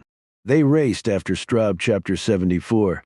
Despite running through a cemetery with wide open spaces, Straub had managed to completely disappear somehow, with Jenny. Pine and Laredo raced around the corner of the outbuilding and quickly scanned the surrounding area. They saw no one. "Do you think Jenny is still alive?" "Yes.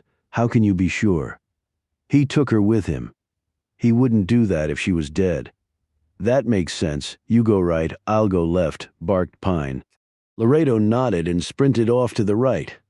Pine raced ahead for about 50 yards and stopped. How could he have just vanished? Then the answer hit her. He had an escape plan in place, just in case. But what plan would that be? She looked down at her feet, suddenly remembering something she had been told about this place. Escape tunnels dug by Union soldiers. She ran to the spot that the park ranger had shown her on her first visit here. The steel grate had been forced open. She looked around for Laredo but didn't see him. She called him on her phone and told him what she was about to do. He was clear on the other side of the park. She would have to do this alone. Pine clipped a maglite on the rail of her Glock and climbed down into the hole. She landed on her feet and stumbled a bit.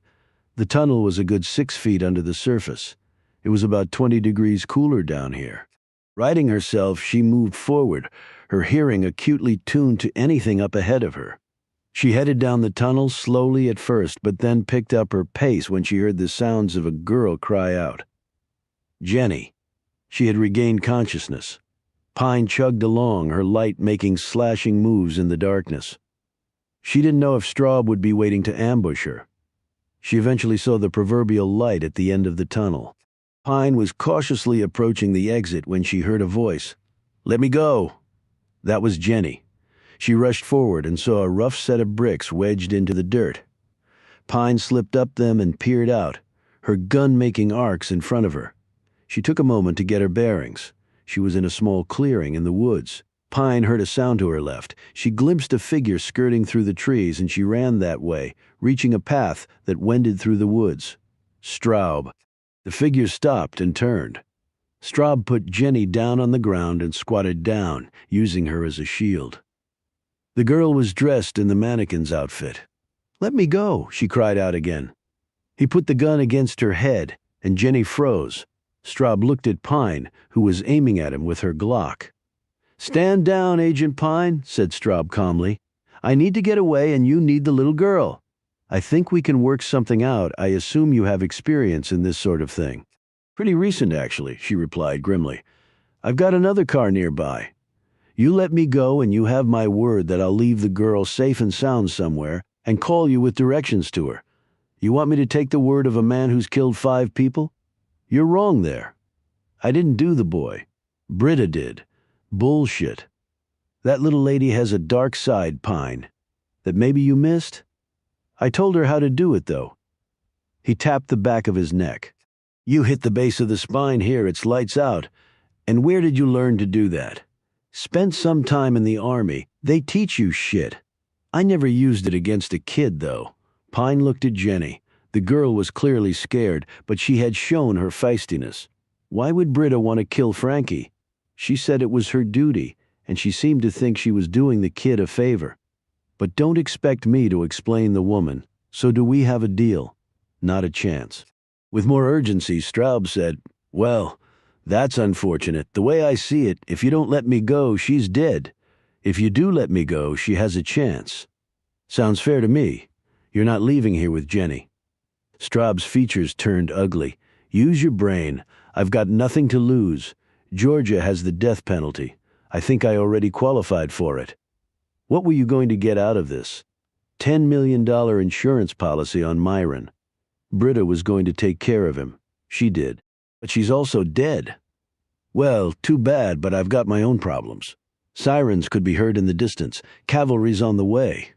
Don't really care, said Straub. Kill or be killed. It's been sort of my whole life, so the ordinary scare tactics won't cut it. You tried to frame Cy Tanner and then Jerry Danvers. Well, you didn't arrest Tanner despite all the evidence we planted. It was too well planted, including someone watching his house in the Pagani. I guess you were trying to implicate Myron, too. That was Britta's idea. I thought it was too many cooks in the kitchen myself, but she was calling the shots. Speaking of, the night Jack Lineberry was shot. That was you, wasn't it? But you were aiming at me.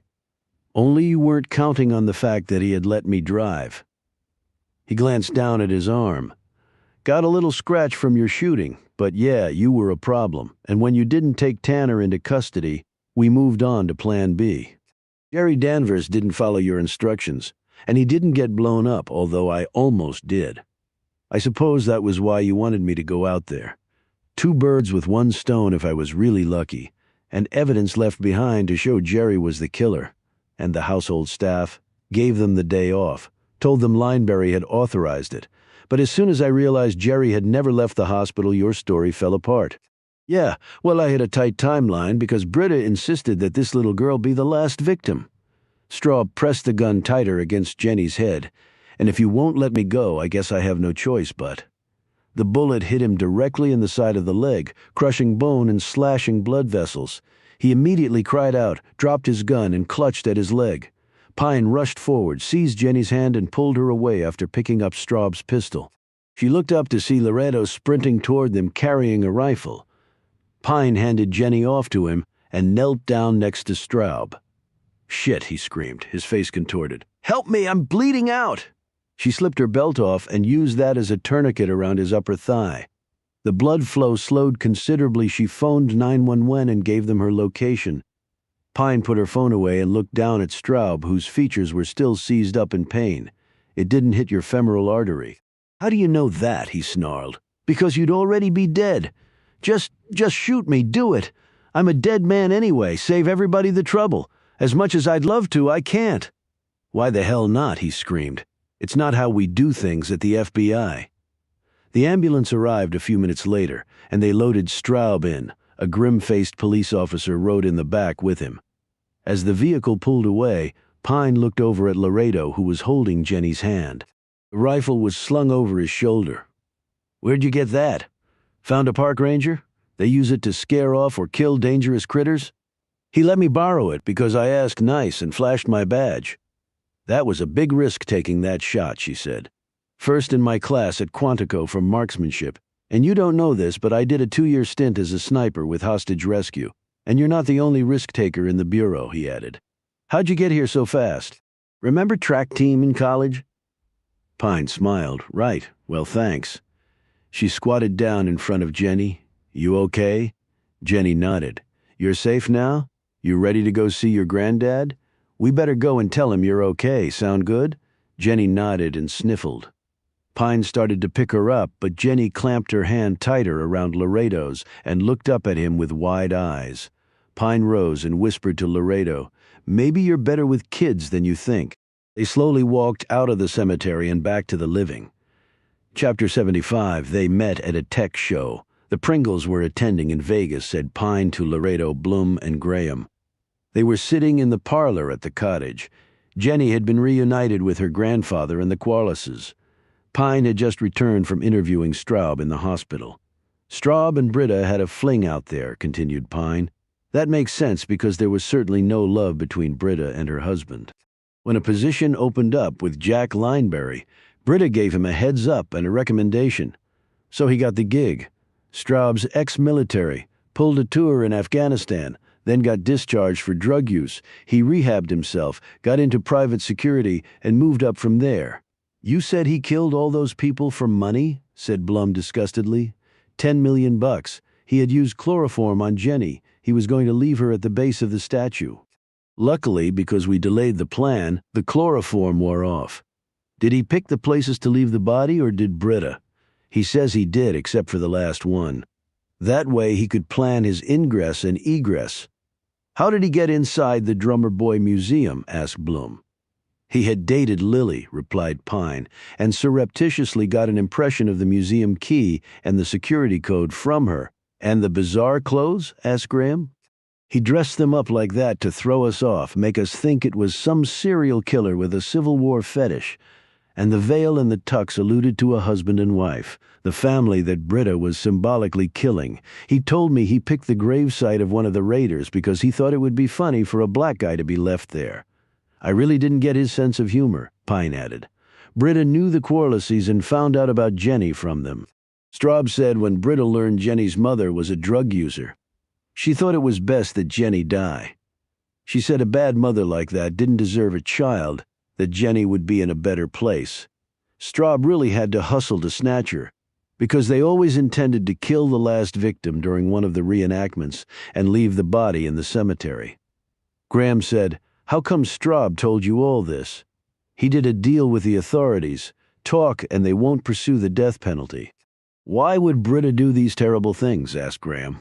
Straub said Britta wanted to avenge her kids. She blamed Gillespie for Mary's acting in porn films and getting hooked on drugs, and she blamed Hannah Rebane for being Mary's lover in a bunch of films. And Clemens? Blum asked. Why did she have to die? Straub was the new man in Hannah Rebane's life that Clemens alluded to. That's how he got close to her and then killed her. He was careful never to let anyone, especially Clemens, see them together. But he eventually got worried that Rebane might have described him to Clemens or told her some information that could help us track him down. So when we started poking around, he decided she had to die. She glanced at Laredo. And I'm not sure Britta crashing the Pagani was an accident. Straub told me that she had planned on committing suicide when this was all over. One seriously disturbed lady, replied Laredo. Your real shooting skills saved the day, Eddie. But for that, Jenny would be dead. Hey, that's what partners are for. Later, Pine was sitting in her bedroom when Bloom knocked on her door. Bloom said, "We have one mystery left to solve." Pine rose and looked out the window. No, not one mystery, several, including where is Ito Vincenzo and where is my mother? And, most important, what happened to Mercy? And I'm not sure I'll ever solve them. But you do think it possible that Mercy is still alive, don't you? Pine came to sit on the bed again. That's the way I want to see it, but Ito told my father that he was responsible for one daughter being dead and the other one badly injured. So, well, if she is alive, there certainly are tools available today that might be of some use. Such as? Asked Pine. Genealogy sites you put in your DNA and they do what they do. Pine waved this off. I've tried that. It's not that simple in my case because the process they typically use wouldn't necessarily help me find a match with Mercy. But it would if the Bureau lends a hand. And you think the Bureau would? You just saved another little girl from certain death and solved the murders of multiple people. I would think the Bureau would give you anything you wanted at this point. Why do I think you've already checked into this? Will you trust me on this? Pine let out a long, troubled breath. I suppose I'll have to. Chapter 76. 2 days after Pine had provided the DNA sample, and it was compared by the FBI against millions of others on a number of online sites, a match of sorts came back, only it had nothing to do with Mercy Pine, and it would provide the second biggest shock of Pine's life after losing her sister. When Pine was told about it, she sat in her room at the cottage, staring at the wall. It was like a theft of her identity that had nothing to do with the cyber world and everything to do with simple flesh and blood. Finally, she rose and left her room. In the foyer, she spotted Bloom, who had obviously been waiting for Pine to come down. Bloom said, "Would you like me to go with you?" "I'd be glad to." Pine shook her head. "I think it needs to be just me. Then I'll be right here when you get back." Outside, she ran into Eddie Laredo, who was packing up his rental. "Well, I guess I'll see you around, Atlee." Her mind was 1,000 miles from here, but she put a hand on his shoulder. "You saved my butt more than once down here. Like I said, that's what partners are for, so things are good between us. They are from my side. I've already called Denise, and we're in discussions to give me more time with my sons." "That would be great. They need their father, their real father." He looked at her closely. What about you? Back to Shattered Rock and being the only FBI agent at the Grand Canyon. After I finish up something here, maybe I'll come out to visit you. I would like that. Just as friends, though, he added with another grin. Nothing wrong with that, Eddie. She gave him a hug and a kiss on the cheek and watched him drive off. Then Pine climbed into her SUV and headed out, too. Thankfully, the trip to Americus was mercifully short because she wasn't sure how much longer she could manage to hold it all together. She felt in some ways that she was walking the last mile to her own execution. Jerry Danvers was sitting outside of Jack Lineberry's private hospital room. He had been transferred from the ICU 2 days ago and was expected to be released in another few days. Danvers looked at her with new respect and said contritely, "I guess you saved my bacon and then some." "Right," she said absently. "And who would have believed that about Straub? I need to see Jack now." He looked at her funny. Pine knew she was acting oddly, but she didn't care. "Okay, you can go on in. He's just finished his lunch. I'm sure he'll be glad to see you." "I'm not sure about that at all," said Pine. She went in and closed the door behind her. Lineberry was sitting up in his bed and looking much stronger. She approached slowly and sank down into the chair next to the bed, never once taking her gaze off him. He looked back at her with great trepidation and sadness, and also with perhaps a bit of relief thrown in. He said, "I can tell by the look on your face that you finally know." "You're my father," said Pine. "I am, yes." Tears started to slide down his face as he said this. Pine had something she wanted to say, and now was the time to say it. "But you have another daughter out there somewhere. And my mother, the mother of your children, too. Maybe together we can find them." Lineberry tentatively reached out his hand. "Do you really believe we can?" Pine's strong fingers closed around his as she said quite firmly, "I don't think we have a choice.